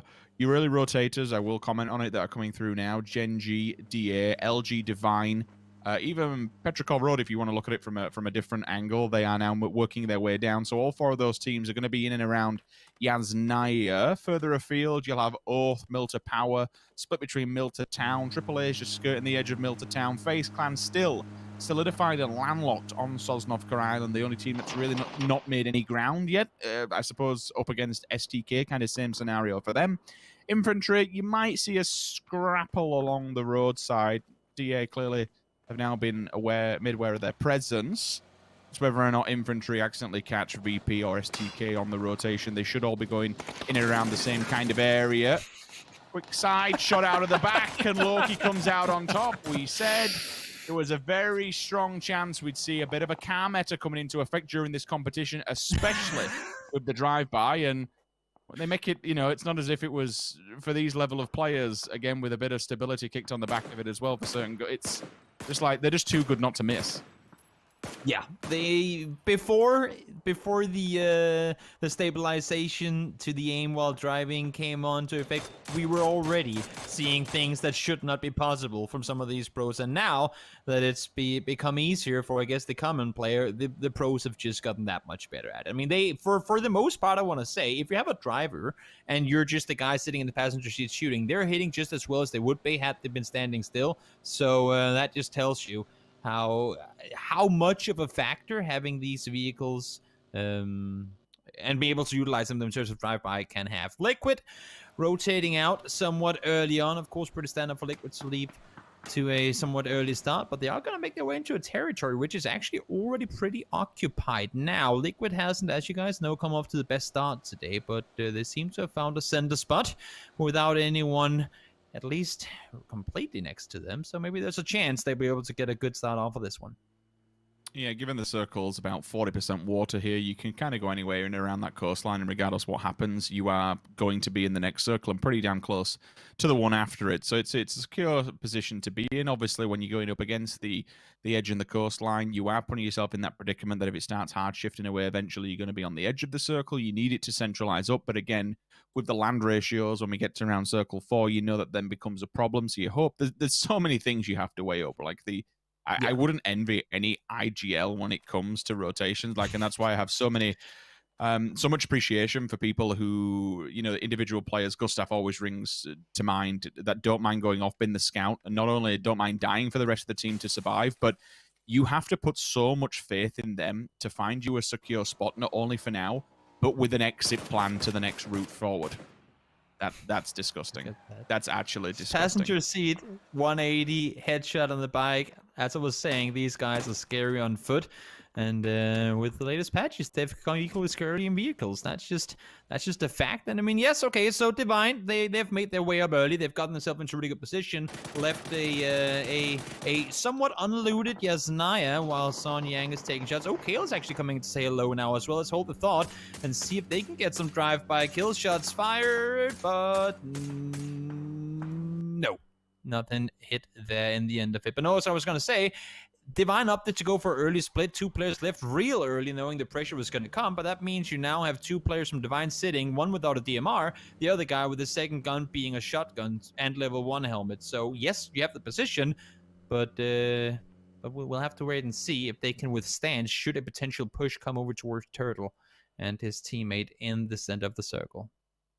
Which I suppose is another big factor that we just don't have time to discuss every little finite detail, but when you look at someone, I use Liquid as an example. We know that they always loot and how fast they go because they have their loot route. They have their set structure of how they will do Pachinki, and then they're in and out before the 3-minute mark. It's job done because they know what they're doing every time, and they know what they're going to collect from there. But if there are teams that are on different areas that they don't necessarily know, if the teams that are up against it, your gear does come into effect, and that could take the blunt hit of it. Is that you'll be rotating. It's like, we need to go now, but our gear could be trash when we arrive. We either have to loot up when we get there and hope there's still something left over, or you do the STK play, where they have stayed in Primorsk while the blue arrives at them, but they are fully geared. They will be arriving. Will it be a prime position? Absolutely not. But on the return, they'll have helmets, they'll have chests, they'll have guns, grenades, bandages, bullets, you name it, the full lot. They will be geared. So it's one of those fine balances that you need to kind of make a choice. Do we go now under-geared? And as you say, when someone's carrying a shotgun, you know things haven't gone great. Or do we actually go late, have a worse position, but be fully tanked up, ready to receive any oncoming opponents when we get there? And I think there's only one right answer to that one. That is... screw the circles. As long as we have something to take a fight with, we'll be fine. I think leaving Prim and expecting to get, no matter when you leave, leaving Primorsk and expecting to get anything worthwhile in a circle like this early on would be rather optimistic. And now, well, Snakers gonna make its way into the water at some point soon. I would expect Oath and Liquid both having a struggling day today. We'll see if they can get something going. For now, though, at least for Liquid, seems to be a little better off. Snakers, on the other hand, he's one with the water. Yeah, Jim Bob might actually see him from up here eventually, going down low. Should be able to get around this corner and be out of the face of danger. I'd be disappointed if James chased it and then just morphing slowly. Yeah, the water snakes. I mean, you're dead now. You're supposed to laugh at those type jokes. Ooh, Indigo. No one's laughing at your aim, though. Batulins. Butchered. Yeah, back of the buggy just gets completely melted, and now the fight will have to endure. VP will have to either take this one or just opt to deny it completely. The rest of them are trying to get together, but look at Xiong's Yang's off angle, Toby. If they decide to try and disconnect to this, even as a weakened position, he could capitalize upon this one. He's put himself so deep into the circle up against the blue, should I say, rather than the circle. It just denies that entire rotate point from them, and they have to go forward. They have to commit to Yasnaya, or at least the fields to go through. I mean, I love that. You're basically just stopping any escape plan. All right, they can get the res and they get themselves back on the feet. But it means that even though they're doing that, Damwon is still in the driving seat, and they can control where you're going. I'm loving that neither of these two teams overcommitted there. It's a fight for an area of the map that is, at this point, completely pointless. No reason to be there at all. So seeing both of them back off, seeing Damwon not overcommit, and seeing VP commit to the rest, they're great play. Now, on the other side of the circle, though, Tianba getting a knock on towards Pio. Gen.G tried to rotate over, but a knock came in. And I'm not sure if Tianba are willing to have Gen.G around the side of this compound. It is a very open compound, and if you allow for another team to get the foothold above you, it's very limited what you can do from the warehouses below. So let's see. We do have Gen.G, and I saw Grosa there as well on the Tianba team. So level 3 gear will be there to infantry. Over the hilltop they come, with Enzo already here. The south side of Stalber is getting very crowded, and there are only so many places you can really play from. Solid position coming out of Ents. They'll be able to take this one to the later stages of the game, I would anticipate. Liquid have moved up as well. They've taken the plateau buildings right below them. Boliang, first one to fall from Squeaky. SLR hits him and secures the kill as well. How in God's name Gen.G are back on their feet and moving, I have no idea. As you said, Tianba didn't really press the advantage and press into it, because no matter what kind of day it is, I still wouldn't like to be running into Gen.G. They are individual players. Even when you've got one harmed, it's something that you're still going to, at this level in this competition, I think that's the telling moral story. No matter who you fight, you're going to be in all kinds of trouble and have a definitive amount of answer back. Summer, between Loki and Pio, they do get the point, at least for now. Everywhere else further afield, as I take a look at this map, VP are the only one is not inside the circle. That's given how Damwon held them back earlier on, which now means, unfortunately, there is a bit of a bottleneck for them. They have to transition through the edge, the cliff face of Yasnaya Pond, and unfortunately, that's right by STK, so VP's options are extremely limited. I'm expecting them and hoping for VP to sit around where they are at least for a little while longer, wait and see the next circle, and then to say, you know what, we got to tank that phase 3 blue for as long as we have to in order to get a better spot and better entry to the circle, because they will know, they will be well aware that where they're coming in from now is gonna be clustered to some extent. Long Skirt doesn't need an introduction. Very, very, very talented player. He's sitting with a high ground advantage over James, another very talented player who doesn't need any introduction either. So we'll see if this Liquid and infantry fight will commence. Even with a knock, I'm not sure any follow-ups will come in. But as I say that, jeez. Yep, that's a bit of the skull, just torn apart. Longska, he hits those. He hits those all every day of the week. And they get the circle too. Now it's getting interesting. James and Liquid, they want to get the rest. They want to get the hell out of here. Clip has a prime position, but he's alone. If Oath commits to this now, it could be Liquid not able to capitalize in a good position because James just went down.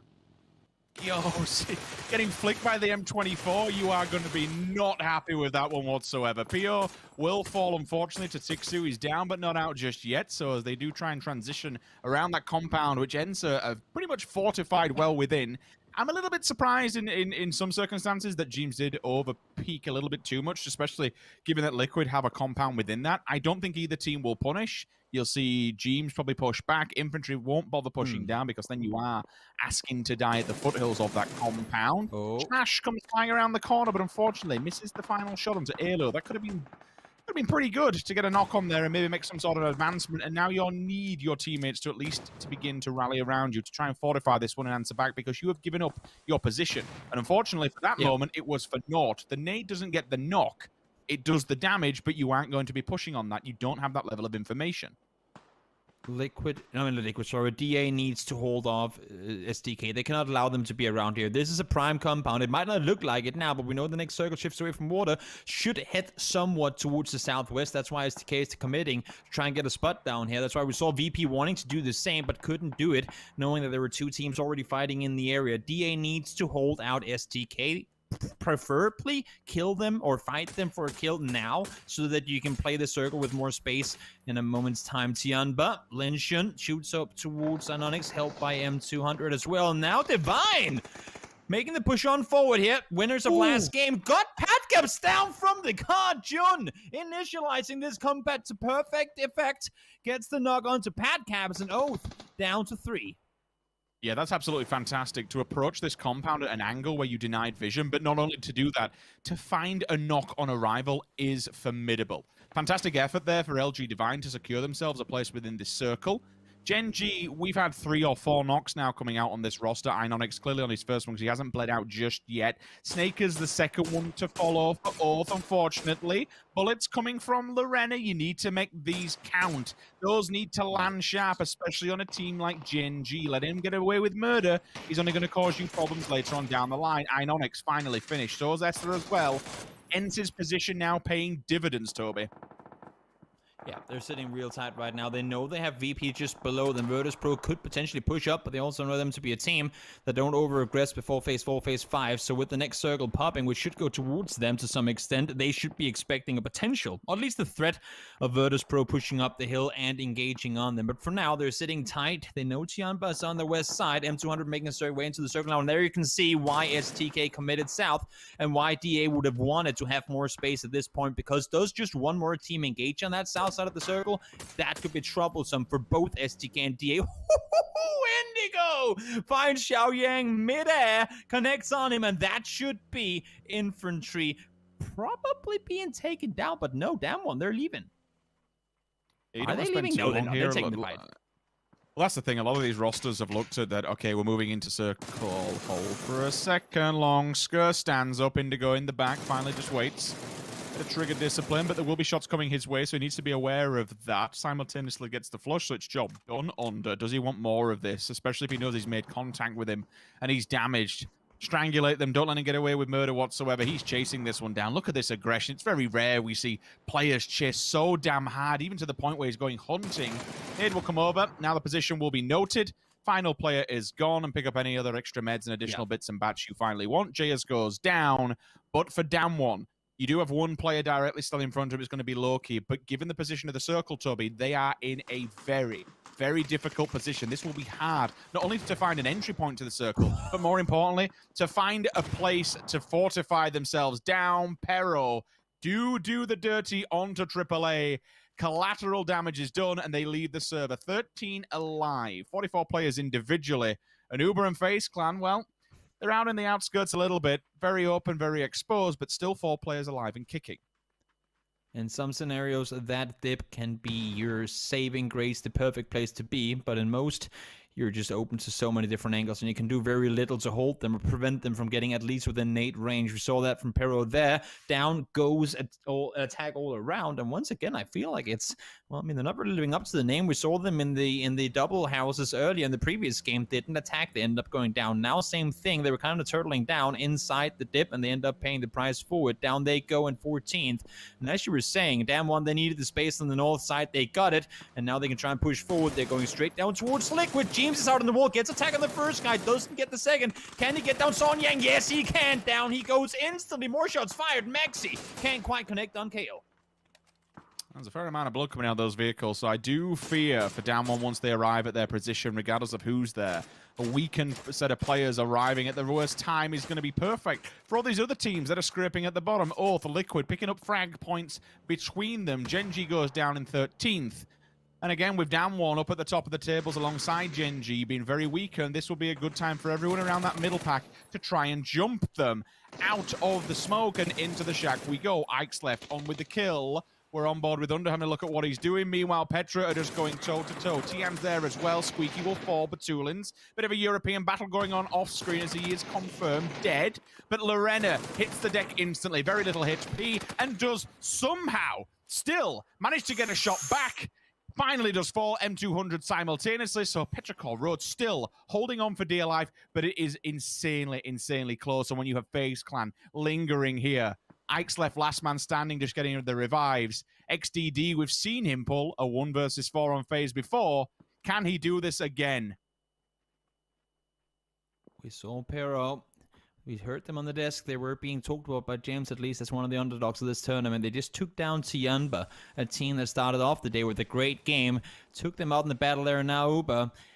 And the rest of FaZe Clan are in the nearby vicinity. Her nades are coming in. Molly's thrown as well. Miller is on his own. He's trying to buy time for Ikeslef to get the rest on up to the third player on the team. Might be able to make a stand here. A lot of damage coming with the utility. That nade might be good. The second one in, nope. It was exploded already. Got baited by the trajectory there. But this is difficult. You can see Gustav's trying to hold the back angle. Pressure's coming in from behind on him as well. They need to make a push here. I want to see FaZe make the push here. They need to take the fight to Pero in order to grant themselves some space in the circle to come. Smoke's going down on either side. Players utilizing vehicles as well to try and hold some cover. Under ranking it at least to the crate, it gives him the level 3 advantage as well. If he didn't have those before, he certainly does now. So upgrades his survivability chances and also gives him a bit of a 90-degree angle for cover. Looking towards DXG suggests he doesn't have the information on STK or just over the hill, but you won't anticipate they come this far forward, given that they would be showing their hand towards Digital Athletics. Liquid's going for a 2-2 split. Clib and Mexi are actually left standing in the compound, while Ibi, Jimbo, they will go forward to try and find a better holding for this fight. First nades will open up on the side of Petrichor Road. One answers back. We'll see if it finds its target towards Uber. It does not, but the headshot comes through. It's a tag as well, but now they have to make the push. Down one's gone down. They are eliminated. Fire on the floor, so they have to be careful as FaZe go to the retreat. Will they expect someone flying around from the blue? I'd see. Does not. Fuzzface is there as well. He's no idea. That's 2. Can they continue? The damage sprays through the smoke and shuts it down. But FaZe have been battered. That is so much damage from one individual player they did not need to have. There's no way they're getting these reses up either ends. You saw them try and push down, but they have the fear. Virtus Pro pushing from the other side as well. Diggory and Takes it both had to fall back to help Rustin on top of the hill. In the meantime, Liquid trying to stay put, knowing that Oath pushed down below. And you can see Mexi is looking for them down there. 8C does go down in the end of it. Mexi is looking around. Knows he has some of the NA players sitting below, but can't quite get the angle on towards them. 3 M24s in play from 3 different teams. I like this. I like what I'm seeing. It kind of tells you the lay of the land, that we are in a bit of a more open trajectory with a low side than a high side. With the circle going more towards the high side, it puts VP in the driving seat. The question is, Liquid, how do you deal with that? With that hillside that runs up against the road, kind of where it kinks in and snakes in, plus LG Divine, it becomes so difficult to make any kind of maneuver without being seen, whether it's by VP or whether it's by any other team across the opposing side, of where ENCE will be making their last stand. FaZe Clan behind them. Liquid lose their first player. Reload goes down. We know Oath's already had damage done to it. I believe they're down to 2. Yes, they are, because they're on your screen. Balefrost, last man standing. For how long, I do not know. These smokes will only hide so much for so much time. Everyone else has kind of got eyes on the prize. DXG is slowly but surely working their way towards the circle. And I think next on the chopping block, it's either going to be DA or LG Divine. We shall see. Eyes on the prize for Bale Frost. He finds Ibby falling behind a stone.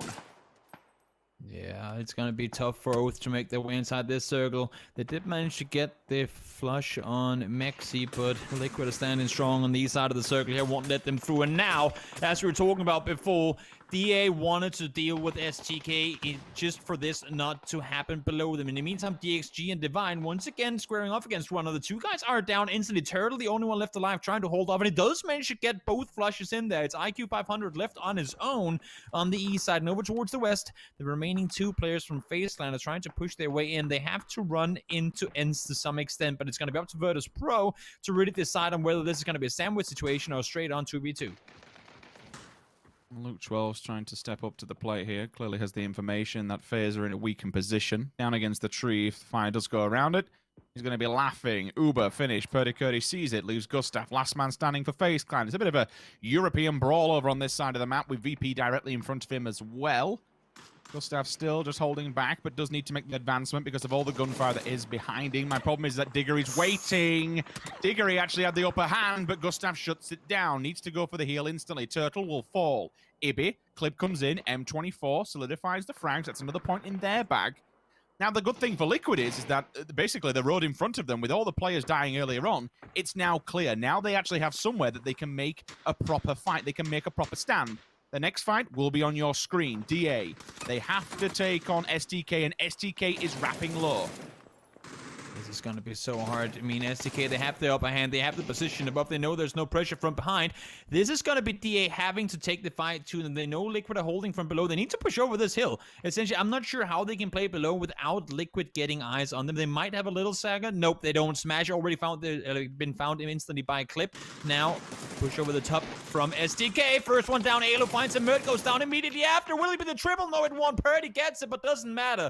DA eliminated. Shoot to kill. All the room in the world now, but Liquid are making their way over towards them. 3 EU teams against Shoot to Kill, all against one another, of course, but let's see if STK has what it takes to bring home this one.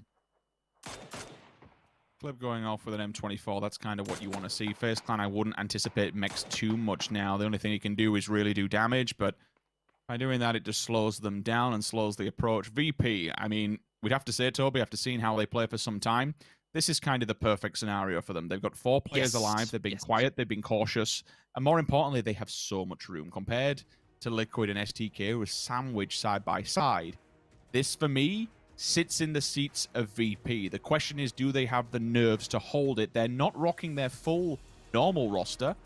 Clips just upgraded the M24 to an AWM. So now we're seeing a potential lifeline coming out here from Team Liquid. Losing Mexi earlier on, it does put them at the man disadvantage, but they are on the same levels of STK here, 3 and 3 respectively.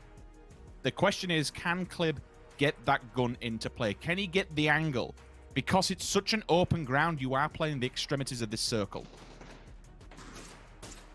Issue for Liquid here is going to be they're going to be playing from below unless if something weird happens with everyone pushing down towards the south. So getting the upper hand in a peak battle will be difficult. They'll be seeing grass while the opponents will be seeing bodies. We'll have to see how Clip can make use of the Omen in the meantime. Virtus Pro, as you were saying, I mean, this is their bread and butter. Play it slow to begin with, play it aggressive late, and I think the key saying for Virtus Pro is they ain't never in a hurry. They are never in a hurry. They're taking the time here as well. Very similar to what we've seen from Down 1 earlier. They know when to trigger that aggression button, and they haven't decided to trigger it. They're hoping that they can get STK and Liquid to force the fight between one another first. They know they have the space in the circle needed to take home a win here, but what we're not really seeing from the map, but knowing, of course, is that between VP and Team Liquid, there's a big open field that neither 3 teams want to have to push into. There's also an open amount of points. Liquid, STK, and VP. 15th, 13th, and 11th, respectively, coming into this one. So whoever comes out the victor is going to pick up some nice free points. Luke 12, do not touch that blue, my dude, otherwise you are dead. Alo will protect them from the top, but James is starting to get a little bit creepy. James is starting to get a little bit of a trigger itch. Does he want to get involved in this one? Circle updates, and it will push Liquid more towards the northern side. the only ones actually in this circle, but maybe we see VP just clean out the edge first and then advance backwards. And again, it all comes down to sight lines. With how open and barren this is, yes, you've got the trees, but still in the middle, it's very, very exposed. There's a lot to take away from this. Everybody are in their own rights trying to get the third-party advantage. STK having to run up and down the hill, making sure that they ain't going to be the targets in between. And I got to say, I mean, I like how they're playing this so far. They're not expecting the push from the top now, and understandably so, because Virtus.pro ain't really opting to go that way. STK know they will have to be the team to trigger this engagement. Now they do. Down towards Liquid they go. EB has seen one on the rock, and they know this is where they'll have to go. Virtus.pro, are they playing it slow in the center, or are they going to wrap down towards them? Purdy now running back up the hill, actually. They have realized, okay, Liquid knows we're coming. They've set up the trap down there. Let's play center. Let's try and chill it out, and somehow maybe we can force Virtus.pro and Liquid to fight without us being the ham in the sandwich. I just don't see how that's possible with where STK are positioned right now. They're dropping the backpacks. They're proning down. They do not want to be seen. They're hoping for a fight in the north, but with the terrain and the lay of the land, I don't see how it's going to happen. So Luke 12's health just dip a little bit, and that kind of tells the viewers at home how hard this circle will be hitting. If you touch it, you are going to lose health individually. You can't take a fight outside of it. James is holding his position. He's the bouncer for the bottleneck that is on the south. He wants to stop them wrapping low towards the rock side. Keep them up high. Feed them to the wolves. Feed them to VP. Let them do the damage first, and then that gives Team Liquid an opportunity to strike while the iron is hot. Again, the AWM isn't really coming into attrition here, simply because Clib will not have those lines of sight. He doesn't want to go out. Nobody really wants to go out at this point and just gives themselves up for no reason whatsoever. He needs to be ready to move into that position. But again, with VP being in a much higher place, it becomes that much more difficult. You can see, even from the top-down view, it is rather barren. Those couple of trees are not going to do anything against this level of players that we have currently in the field.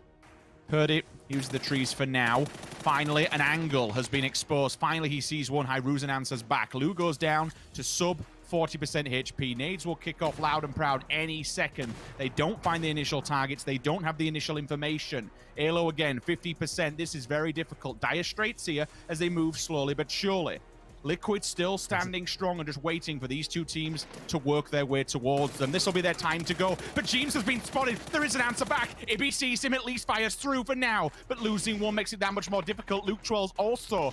VP are just looking at this and laughing, thinking, well, this gets a little bit more easier. Or does it? With Spyro going down, he will answer back at least by Hyruzen onto Purdy Curdy. Liquid now have to move. They know the game is up. They know this has been engaged and it's time to fight. With two going down, it's Liquid versus VP at the top and upper ends of the map. This is going to be so damn difficult. EB going down on VP, somehow managed to claim control throughout the end of it. Spiro is down still. They got Batulin's down to low HP. Clip all on his own, and there is Sheer Bull. I'm not sure it's going to come to more effect. No, VP wins it, taking home the final game of the day with 8 kills there. And great play from them. I got to give it to STK, though. They did everything they possibly could not to become the middle of that fight. But in the end, it would happen regardless. Liquid, solid performance from them, given how they started out the first 3 games. But in the end, glad to see Virtus.pro grant themselves a win in the final one of the day. Yeah, fair play. Every single team kind of did everything they could towards the end to not only stay alive, but not be that domino that engaged the entire fight. And just as quickly as it started, it ends. It's as simple as that. Because we know the lay of the land, because we know how difficult it was going to be, the second one person started shooting, the second that engagement between James and Purdy Curdy happened, it then just fell into play. Everyone else was, okay, it's time to go. But still, for these 3 teams getting top 3 when they were down the lower ends of the table, it's going to help. Even if it's a point or two, every little helps to keep you away, to keep you in that top 16, but more importantly, keep you away from that bottom 32nd placement. Good job from VP. First chicken dinner on the board for them. We spoke about how they excelled in these kind of moments where not only do they have 4 players up, but it's the final circle. You know, this is what they do. They're low and slow, Toby, but once they get to that point, in theory, that should be their home ground, their home turf, what they're used to. Oh, they are. They're a patient team. The polar bears are a smart animal, and they show it right here. I mean, they're scary. They're scary. Nothing short of it. Great game overall. Great 4 games today. I mean, this is just the ranking games. This could have been a weekly final. This could have been a grand final for all I care with the way these teams have been playing. So absolutely hyped to get this tournament on the way. yeah, it's kind of wild. We'll be covering all of at least Group C with everyone else going through it for the next few days. We've got 2 more days left, but today all 8 games are said and done. I want to thank you very much for watching. For me and Toby, we're done. We're going to pass it back to James and the Desk team to close the show. That's right. Thank you very much, gents. We have a Virtus Pro win here in the final game of the day. And even more impressive is that they are playing, of course, with a substitute here throughout the tournament. So Virtus Pro getting themselves properly on the board here. Avenger, what do you make of it? I'm happy to see them do well here overall, but we had some insane shots. This was an insane shot from Long Skirt. Like, it's a long time since I've seen a shot like that. He was able to clutch it out and get a lot of points for them. And under cleaning up that the guys, for instance, are there. Overall, this circuit here is such a rough situation. Like, you have a northeastern ending where you have very limited space to get into it, and some of the teams that are playing extremely well with some of their early rotation and positioning. But I gotta say, these fights here on the west side and the amount of kills that we saw from Petrica Road, oh my god, that was insane. Yeah. Frost, thoughts? I gotta say, VP played this really well to be able to grab that victory, because we know that they like to go in the corners of the map. They didn't drop for Kameshka this time, but they actually went for the southwest one, and they didn't get Primorse because the SDK actually took Primorse from them, and VP instead they went for border, and from there they had to work all the way throughout the whole map to get all the way towards the top there. And they had some great rotations between a few teams to actually make it into the position they could play from there. So really well played from them. And same from STK, of course, both of those teams coming in from the southwest corner. That's going to be really rough trying to get all the way up there, because there's so many teams that is all ahead of them that could just hold them out. But being able to make those kind of really crucial rotations on Circle 4, that's when it's so good. That's what gives them the win, the third place, and also a lot of kills on top of that. Yeah, you witnessed before, Mr. Batulins himself very happy with that victory. No bathrobe though, so is it really a win? I don't know. Is it real? Anyway, they get themselves decent points on the board with 8 kills as well here for the boys. Hyruzen, even, you witnessed in scrims as well, he was filling in pretty darn well for the team, gotta say, with Perfectix not being able to be out here of all intents and purposes. But here are our match results coming in from this game. It's a hit or miss day for Multi-Circle Gaming as they get themselves another 16th place on the board here. So no points coming in from them for this one. And as eventually we'll take a look at our 1 through 8 and see how many big points we're able to come in for our top teams here later on down the line. But a very different end, I think, Avenger, to this game relative to our others. Not too much Korea, not huge amounts of China for the top points here. Yeah, and on top of that, it's extremely rare that you see 2 teams like VP and Shoot to Kill start that far away from the circle. Remember, they were in the southwest. For them to both be able to get into the circle and get first and third place, that is just insanely well played by them, and extremely rare that you see something like that. Okay, here's our top 16 for day 1. Of course, we still have 2 games, days worth of games to play. So Damwon Kia will take number 1 spot right now with 48 points. And then we teeter on down from there. FaZe just at the cutoff with 22 points to their name. Looking at day 1, looking at how the top 16 shapes up, Froz, any kind of surprises for you? Any outliers there as it disappears? I mean, let's talk about the weekly survival, because you need a win to actually get through to the weekly finals. Currently, we've seen being up towards the top there, but they don't have a win yet. And that is going to be interesting, because if they can't win a game, they never get to the weekly finals. So they got to make sure that they can close down the games. Currently sitting on 4th place, that's really good. That's going to do them really good, but it's not going to do them anything without a win. Yeah, it's very important. I mean, like, in some other tournaments, I mean, it's been very rare we've ever seen a tournament winner happen without chicken dinners. Everyone casts their My Back Avenger to M19, of course, from that GLL. But if you're any other tournament you play, if you get second, you're probably going to win that tournament. But here, that's not really possible. No, you're just gonna, you're not gonna make too much money there. Like, you're actually not making any money. I think you're only gonna get a share of the participation prize pool because you don't get anything unless you win a game in the weekly series, and then you don't win anything unless you get top 4 in the weekly finals. So you, So if you manage to get a win, get into the weekly finals, and you get second in all those games, then you probably win the whole thing in that weekend. But you have to get a win. You have to get that home. So again, the strategy and the meta we're going to be diving in a bit deeper and throughout the weekend here is going to be super interesting. Yeah, definitely so. And as witnessing and closing things out here for Group C and D, the players packing things up, it's been very, very eye-opening to see the level of play we've seen from Group C and D going up against one another. China and Korea very much came out to play. Europe towards the tail end of this, coming out to play as well, Froz, with VP, Team Liquid, FaZe Clan, even DA in 5th place as well, all having a really good showing in this final game. All having a really good show in the final game, but that's just 1 out of the 4 games, and they need to step it up. They need to keep on playing like they did in the last game throughout the whole of tomorrow's games.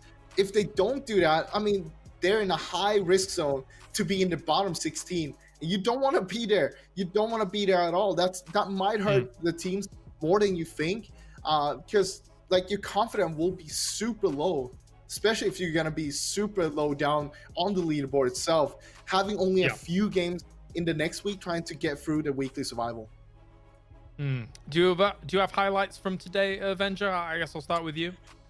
Yeah, I think the highlights was how we started our 2 game, like the 2 first games. I was blown away how high competition and how level the competition was already. But also talking a bit about the theoretical cutoff. Now that we've played the whole day today, we can basically triple the amount of points that we have on 16th place. That's 22 points. So our theoretical cutoff will be somewhere between 65 to 75 points, which is where you want to end above if you want to get into the top 16. So that's going to be really interesting to follow, to see some of these teams that is going to be in the top already. We have Damwon Kia and 42 points. That's really impressive. They started off extremely well, especially on Miramar. If they're going to be able to breach into the 60s, 70s already in day 2, that's when they can start pushing out some of the other teams. Once they get into the other groups, establish dominance, take some of the drop spots that you are, and I think that's going to be playing a huge factor, especially in the later stages of tomorrow, and also especially on Sunday. Absolutely. Frost, final thoughts? I mean, we had a lot of good teams here today, but I think one team that surprised us the most must be LG Divine. Ending the day here with C&D on a 3rd place. We know they're a great team. They have experience as well on a global scale, but being able to beat so many of the teams that you would put above them most likely, I think that's really great to see, and I want to see them continue with that throughout the ranked games here. Absolutely. And with that, that is our first day, not only of PGI.S complete, but also the first day of said ranking games, as Froz just mentioned. Thank you very much, ladies and gentlemen around the world, tuning in for today for what was an awesome day of PUBG action, with groups A, B, C, and D concluding their first day of games. Tomorrow, we are back same time, same place, when we have our 2nd day to determine more ranking points. We'll see you then for more PUBG action.